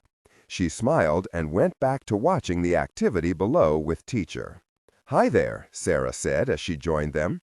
"Well, if it isn't Wild Bill McNair," Carl teased her. "Funny," she said as she lightly punched him on the arm. "Seriously, Jack said you handled yourself at the Little Bighorn like a pro." "So, Miss Sarate, has Jack assigned you any duties yet?" Sarah asked as her attention swung to the Frenchwoman. "Yes, it seems I will be assisting Professor Ellenshaw's crypto group, all three of us," she answered. "And please call me Danielle. We're going to be shipmates after all." She smiled, but her eyes bore into Sarah's. Sarah didn't respond. In her mind, something wasn't quite adding up with this woman, and she couldn't put her finger on it. Of course, it just might be the fact that the attraction between Carl and Danielle was evident to anyone with eyes. Sarah wondered if she was jealous for her best friend who had died over a year ago. The friend and woman Carl had loved was killed on a mission not unlike the one they were currently undertaking. Now, here, the ex-wife of Colonel Henry Farbeau, an enemy anyone in the group would give 5 years' pay to bag, just conveniently showed up with her offer of help. Sarah wasn't buying what this interloper was selling, even though her director and even Jack seemed to be. "I understand you'll be heading your own science team," Danielle said. Sarah nodded, leaning back so she could see around Carl. "Yes, a 2-man geology team, but we'll be a part of Virginia's overall sciences attachment." Danielle was about to comment when the steel hatch opened. "The Major says we're needed in the wardroom. Professor Ellenshaw wants to speak to the group," Mendenhall said as he popped his head out of the hatch. His forehead was still half covered by a bandage from the stone chips that struck him in the gunfight 2 days before. Carl was about to say something, but Sarah held her hand up and stopped him. "We already heard about your little nickname for Ellenshaw's crypto department, so don't say it," she said as she anticipated his small joke. "What, that we're about to be briefed by the creepy zoologist?" Sarah just rolled her eyes. Professor Charles Hindershot Ellenshaw III gave a briefing on the skeletal hand. But the facts just weren't there to support any conclusions as to the animal's origins or design. He had a lot of speculation and had prepared well for any contingency, but still had no real information to give other than the fact he would consider it a crime to harm such a species if it truly did exist. Jack cut him short as he started to preach about animal rights and how special and unique this creature would have to be alive at all in the modern world. Sarah's briefing was more to the point and actually had a purpose. Gold, if any, would not be touched. The mine, if it existed, would be placed off limits because of the fact that the president had ordered it so. The geology team would follow its orders to the letter. With the assistance of Major Collins and his security team, if the mine did contain any gold deposits, as the legend said, it would be treated as property of Brazil. Major, Mendenhall said as he entered the wardroom, the AWAS helicopters are starting to line up and almost ready to start taking on Teacher. The helicopters would airlift the sections of the boat to the small village of Rio Feliz on the Amazon 100 miles west of the Peruvian border.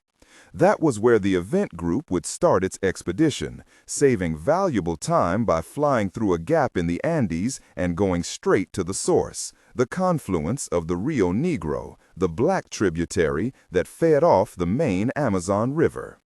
The route was exactly as Captain Padilla had laid down on the map and also what he had supposedly described in the diary. The president had supplemented information to both the Peruvian and Brazilian governments on the pretext that they were experimenting with new mapping procedures and software, and that the two governments would be the beneficiary of those experimental new devices and the more accurate underwater maps, a pretext that the team would be doing as routine procedure in any case. It was an amazing sight to see the Seahawk helicopters, the Navy's version of the Black Hawk, lined up in the air off the stern of the John C. Stennis. One by one, they would approach and hover as Jenks supervised the hookup of the sections of Teacher. 11 Seahawks in all would ferry the sections to the village where the parts would become a whole, and everyone prayed the thing would float. The Discovery team was on deck as the last section, the bow, covered in form-fitting plastic, was lifted into the air. Then the last hovering craft came in, and, in amazement, they watched as the U.S. Marine Corps MV-22 Osprey, the stubby-winged, tilt-rotor assault craft, slowly landed on the Stennis flight deck, its two massive propellers making a humming sound from their perch atop the tip of the short wings. Before they realized it, a second Osprey landed in back of the first. "I hate these things," Carl yelled into Danielle's ear. "Why? Because it's a radical design?" she asked, holding her bush hat in place through the wind the Ospreys created. "No, it's because a Marine pilot is driving that radical design." As they loaded their bags and personal items, Jack turned and looked at the flying bridge.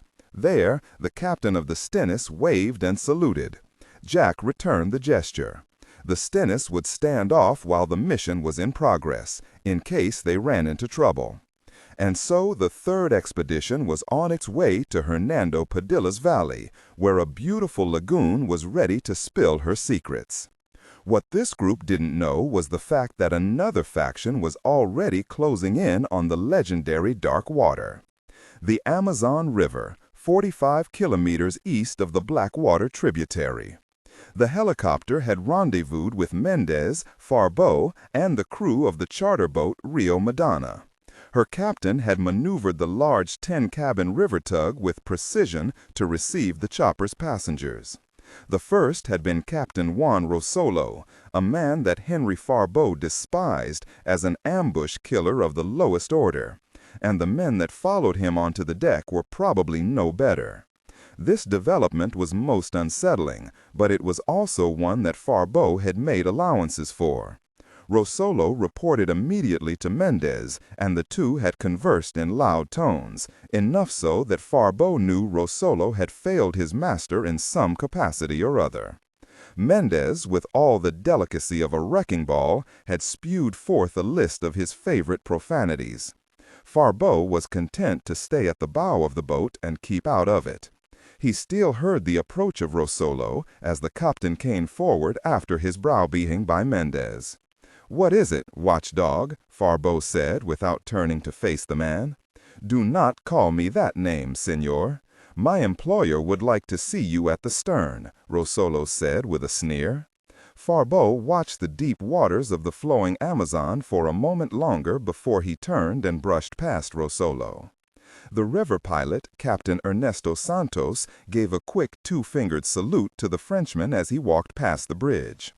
This captain seemed to know his business. His reputation and self-proclamation of knowing every inch of the Amazon were known to all on board. He said he and his family had plied the river for generations, but when their destination was finally revealed to him after they had set off, the scraggly bearded captain had grown quiet and sullen. He had protested in vain that the Rio Negro had no such inlet at that point of the river, that the only way in was several hundred kilometers to the east, and even that was only navigable during the wet season. The argument didn't last long when he was presented with his overly large charter fee in cash. Faribault had moved to the small fantail where Mendez was waiting. Rossolo came up from behind and lightly brushed by him, obviously returning the gesture for Henry's brushing him a moment before. Faribault ignored Rossolo and sat at the small table where Mendez was examining some photographs. "Ah, Henry, our friend here has brought with him from the States some rather disturbing news. As you know, we had Professor Zachary's office monitored, and we had some fish wander into our net." He slid a picture of Danielle toward Faribault. The Frenchman merely glanced at the picture, and then he looked at Mendez, who slid another 8x10 glossy toward him. "She was accompanied by this man," he said, watching him for a reaction. He wasn't disappointed. Faribault reached immediately for the second photo. "The man in the tunnels," he said under his breath. "Excuse me?" Mendez said, leaning forward. Faribault stared at the picture for a moment longer and then let it fall to the table. "Last year, I ran into this gentleman in an unusual situation in the American desert. I believe his name is Everett." "Lieutenant Commander Carl Everett, of the U.S. Navy, to be more precise," Rossolo insisted. "I was unable to uncover his current duties or station, but it is a matter of closed naval records that he was once a SEAL, and a highly decorated one," he said, watching the tall Frenchman closely. "I believe he is on detached service from the military. He works for what is best described as a think tank. The military is where the organization gets all of its security people, and they only surround themselves with the best."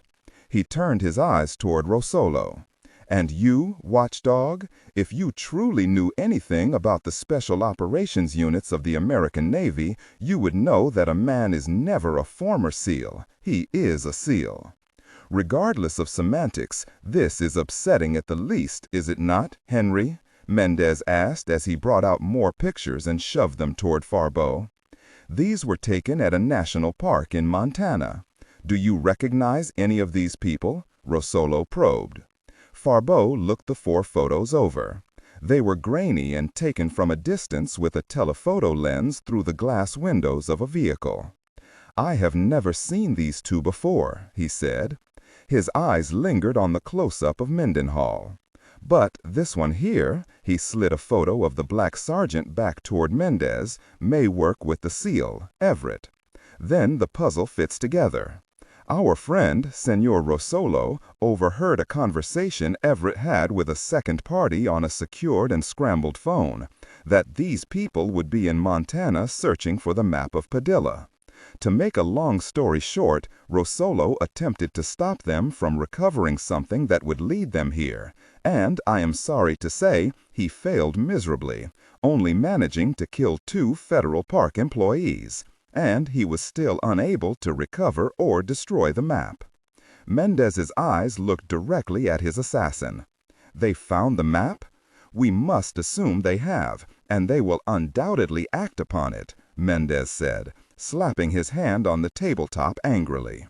"The organization in question is rather tenacious when it comes to getting at the heart of any matter. I have learned through experience that their resources are astounding and their pockets very deep, even deeper than yours. Well, they seem to be everything you admire about them. I came very close to ordering a hit on your ex-wife and their big man in New Orleans. But what sense would there be in closing the gate after your dog has already run away?" Faribault closed his eyes and forced himself to relax. He slowly pulled out a chair from the table and sat down. "I will state this very clearly to both of you. No one is to ever lay a hand on Danielle. Do I make myself clearly understood?" His blue eyes never flinched. His gaze froze Russolo after the killer had quickly rose from his seat to stare at Faribault after his not-so-veiled threat to his boss. "Is that so?" Mendez asked. Faribault leaned back in his chair. "It is I who will end her life, not you, and most certainly not him," he said, nodding toward Russolo. "Let us hope it is after this excursion, so you may be allowed to take your time with this troublesome woman, which is a husband's right, yes?" Mendez said, trying to break the tension he had created. "If I know these people, they may already be on their way here. Of course, your security chief here would know that, if he would have stayed and done the job you pay him for, instead of showing up here in the one place on this planet where he is clearly not needed. It will take those people weeks to gather the means to follow us here. They will not be coming anytime soon," Russolo argued. "And I go where I am told to go, and I was told to come here." Faribault lightly shook his head. Then he felt the gentle vibration under his feet first as it traveled all the way up to his arms long before the sound reached his ears. He saw the concerned looks on the faces of the two Colombians. It would have been comical if he himself didn't have so much writing on the line. "You'd better tell the captain to throttle this boat into a faster speed and get this expedition to our destination, because we are about to have company. A lot of company," Faribault said, standing. "And if I were you," he added, looking at Mendez, "I would fire this fool for incompetence, because the people he pronounced so proudly weren't coming anytime soon have just arrived." The Frenchman looked skyward, and then easily backed under the bridge decking and out of sight. Captain Santos, to his credit, or the instincts needed by a smuggler and gun runner, quickly maneuvered the large boat under the overhanging canopy and expertly sliced the bow into the mud, effectively bringing the boat to a harsh stop and hiding her at the same time from any eyes that could spy them from above. The quiet river was rocked by the sound of helicopters as they flew high overhead. Through the thick trees that crowded the riverbank, Faribault could see cargo of some kind hanging from cables attached to the gray-colored choppers. As he watched, he could see the words United States Marine Corps stenciled in darker gray paint on their rotor booms. The 11 helicopters were followed by two strange-looking craft that screeched over the flowing Amazon. The MV-22 Ospreys shook the jungle as they roared past with their famed tilt rotors in the three-quarter position that supplied them with speed greater than that of any helicopter in the world. The Frenchman noticed the fact that they were traveling low to the ground, possibly meaning they had to stay below radar, indicating the intruders might not have official clearance to be in Brazil. But nonetheless, the event group was indeed here, and Henry Faribault helplessly watched their arrival from the shadows. Event Center, Nellis AFB, Nevada. Niles and Alice had just received notice of the group's arrival near the Black River tributary. The director was talking with the president, while Alice listened and took notes. Niles' other assistants were busy in the communications center, monitoring radio traffic for as long as they could before the expedition went into radio dark territory. Director Compton was in the process, along with Pete Golding and the Computer Center and Jet Propulsion Lab in Pasadena, California, to retask Boris and Natasha, and once that was done, the satellite would have been moved farther south by 1,000 miles to a place directly over the lagoon and valley.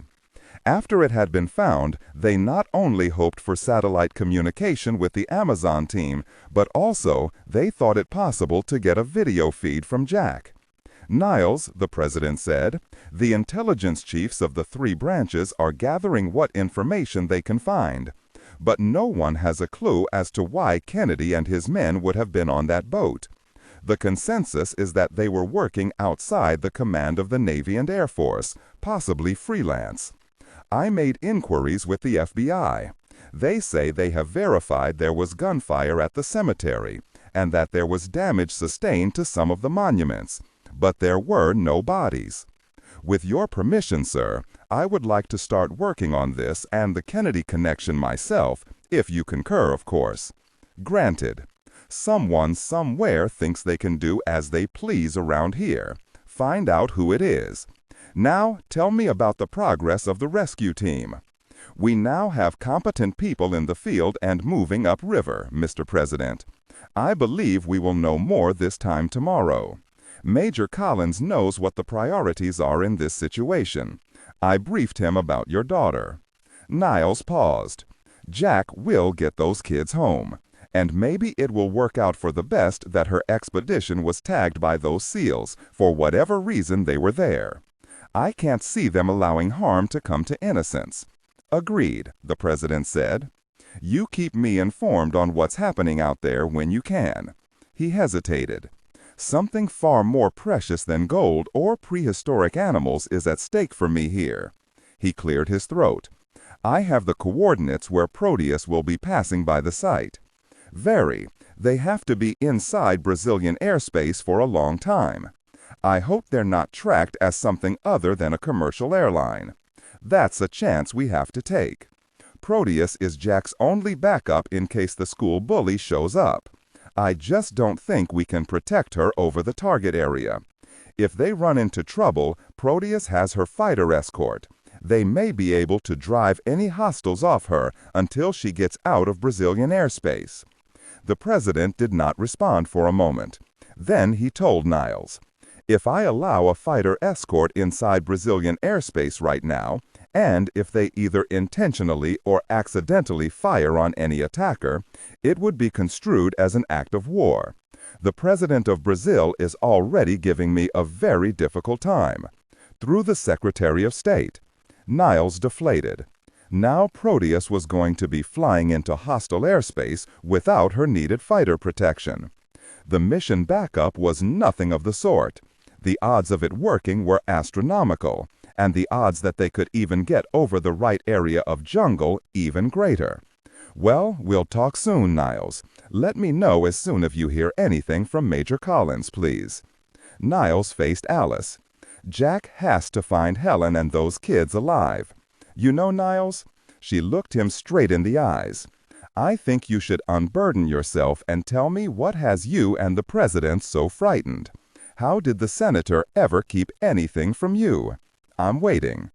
Helen's graduate students, well, one student in particular, Niles shook his head. She slipped her Secret Service protection and got on that boat with Helen and the others. She's the President's eldest daughter, Kelly.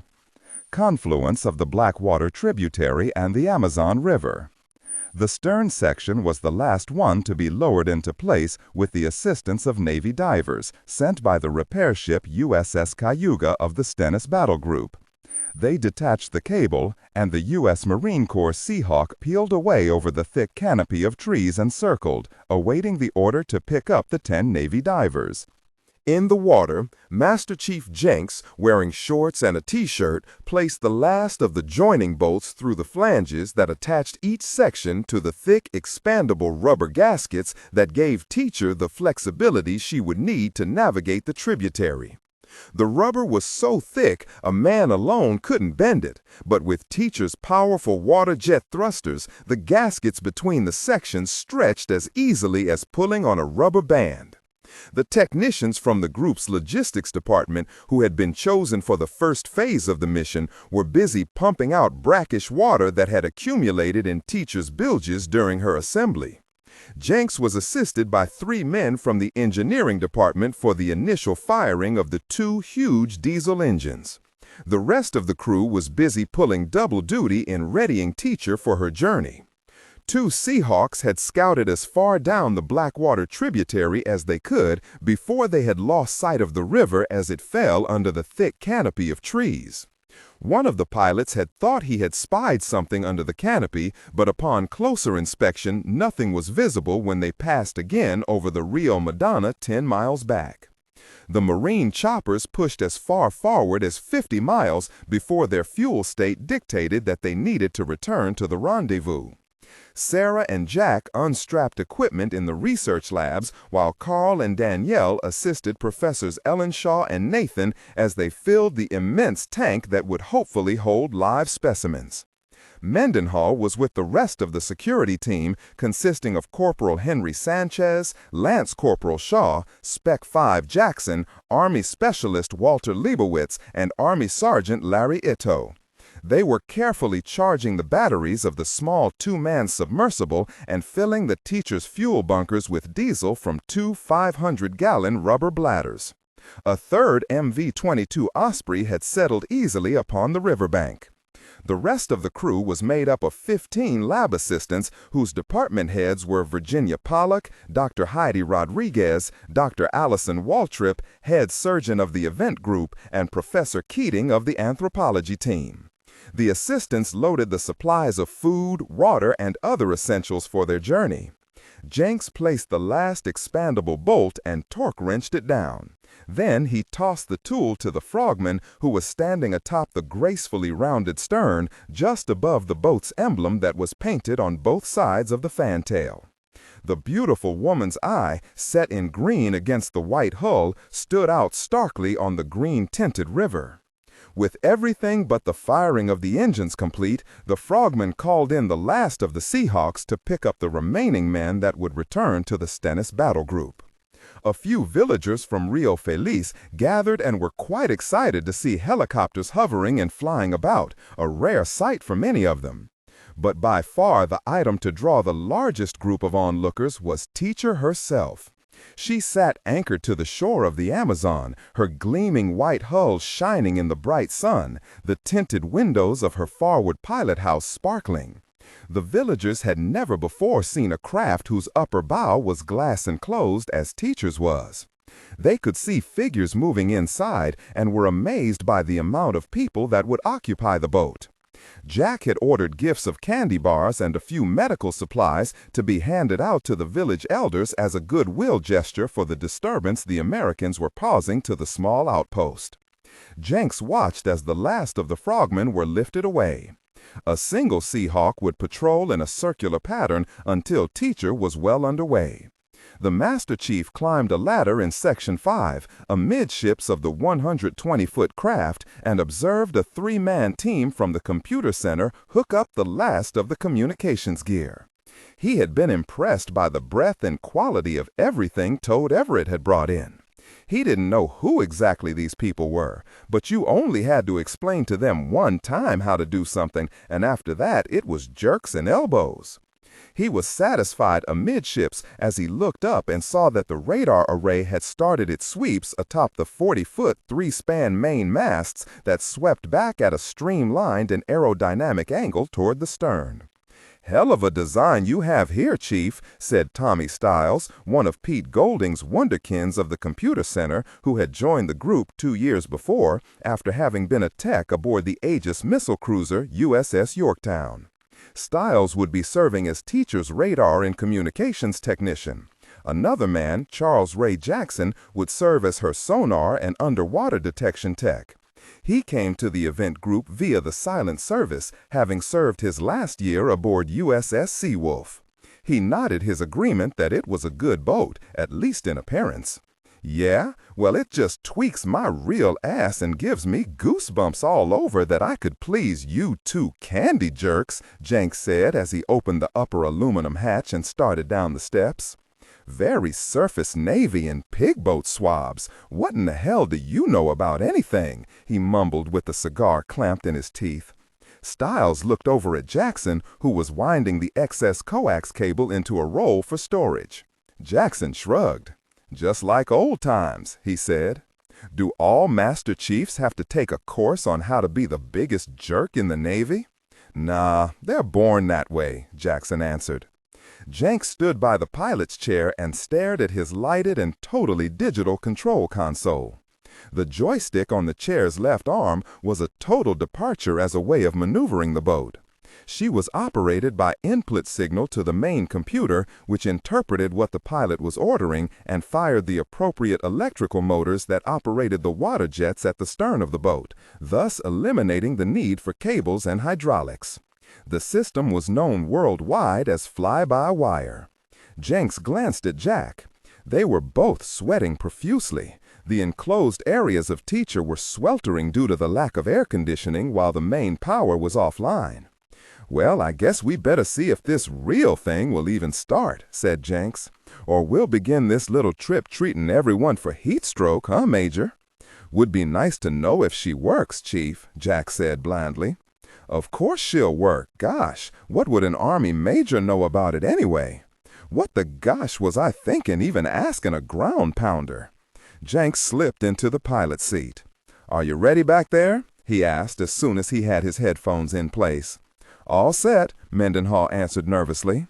He had been tagged as the mechanical assistant on this little safari. He and the other members of the security team were doubling as motorman, much to the Master Chief's chagrin. An engine startup warning tone sounded over the boat's intercom system from the engineering section in the last compartment of the boat.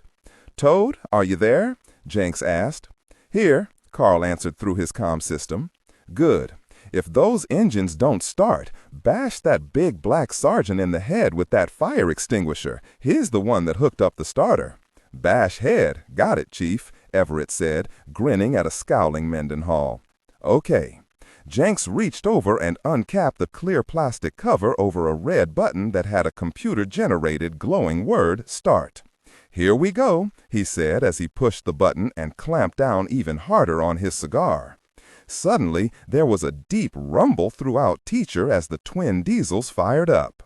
The digital gauges and controls were illuminated blue and green, and the tachometer read that the engines were idling at an even 1,000 RPMs. Red gauges showed the critical areas of the boat's function, such as engine status, fuel, temperature in each section of the boat with hatch status and ballast. The blue and green non-critical areas, such as battery state, amperage, speed indication, water depth, and river width, flared to life, the main computer generating their ever-changing numbers and gauges. A large display in the center console allowed the pilot to see a virtual computer-generated display of the area directly to the front of the boat.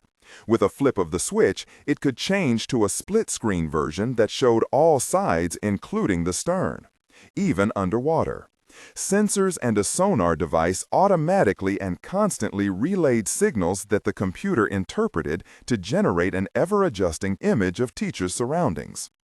"I'll be very," the Master Chief said as he slapped the Major on the ass. "How about that? The difficult person is breathing."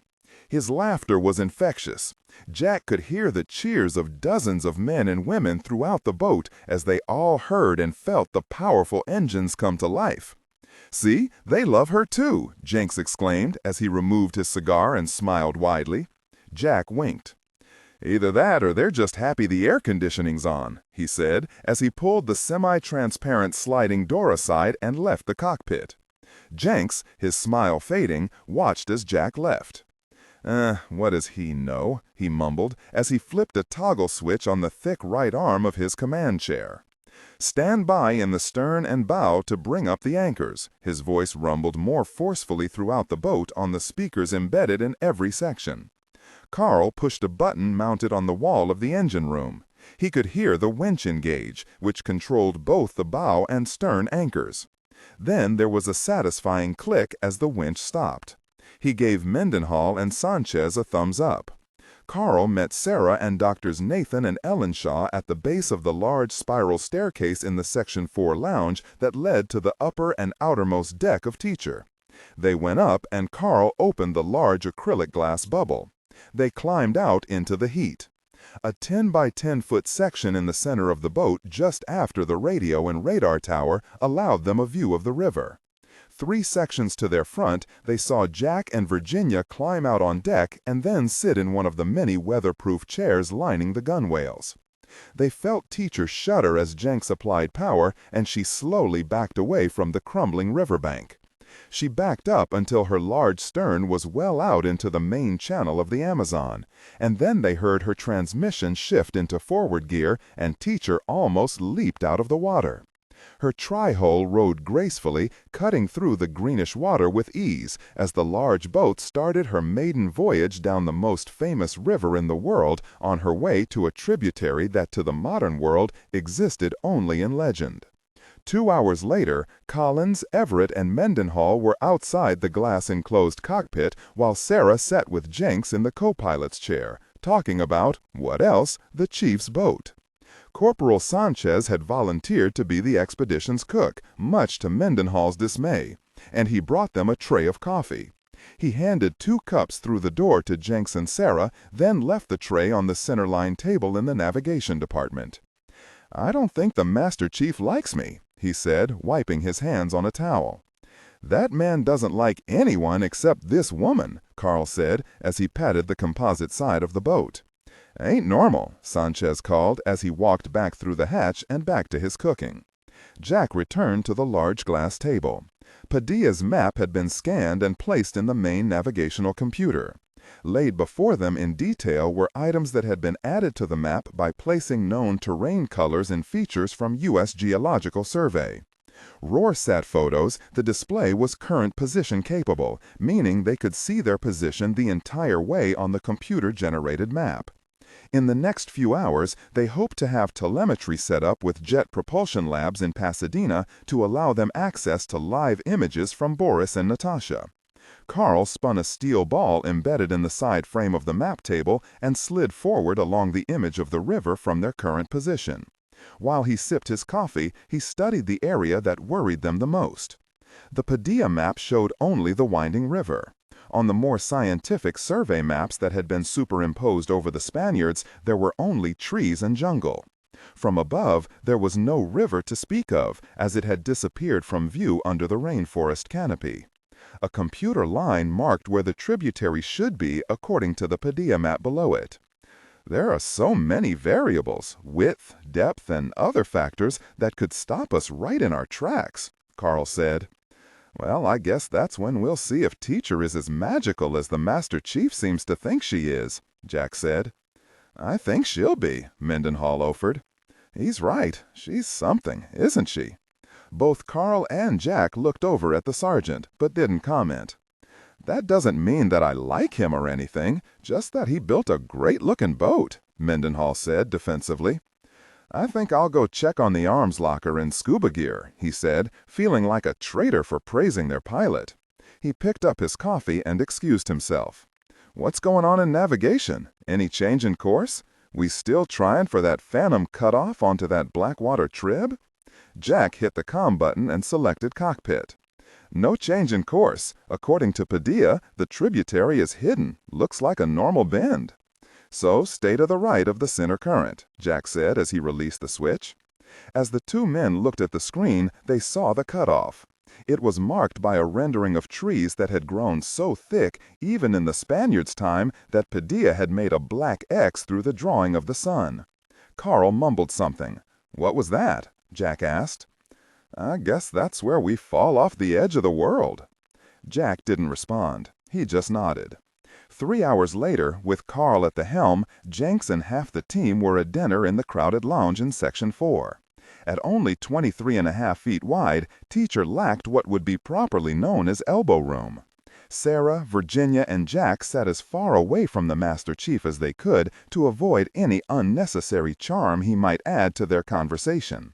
They were all enjoying their view of the passing river in a most unique way. The bottom port windows were actually underwater, and the green flowing river eased by like a huge aquarium before them. "Are we prepared in case we run into our French friend?" Virginia asked, forsaking her chance at Sanchez's ham and cheese casserole, instead opting for a cup of coffee and salad. "It all depends on circumstances, I guess. He's no fool. He'll wait until he feels he has the advantage in numbers or surprise. I figure he'll wait until we've done most of the work. That's his pattern, from what I've learned." Sarah listened but didn't comment, so Jack knew there was something on her mind. "What are you thinking, short stuff?" he asked. She laid her fork in her plate and sighed. "It's Danielle, her showing up at the dig in Okinawa.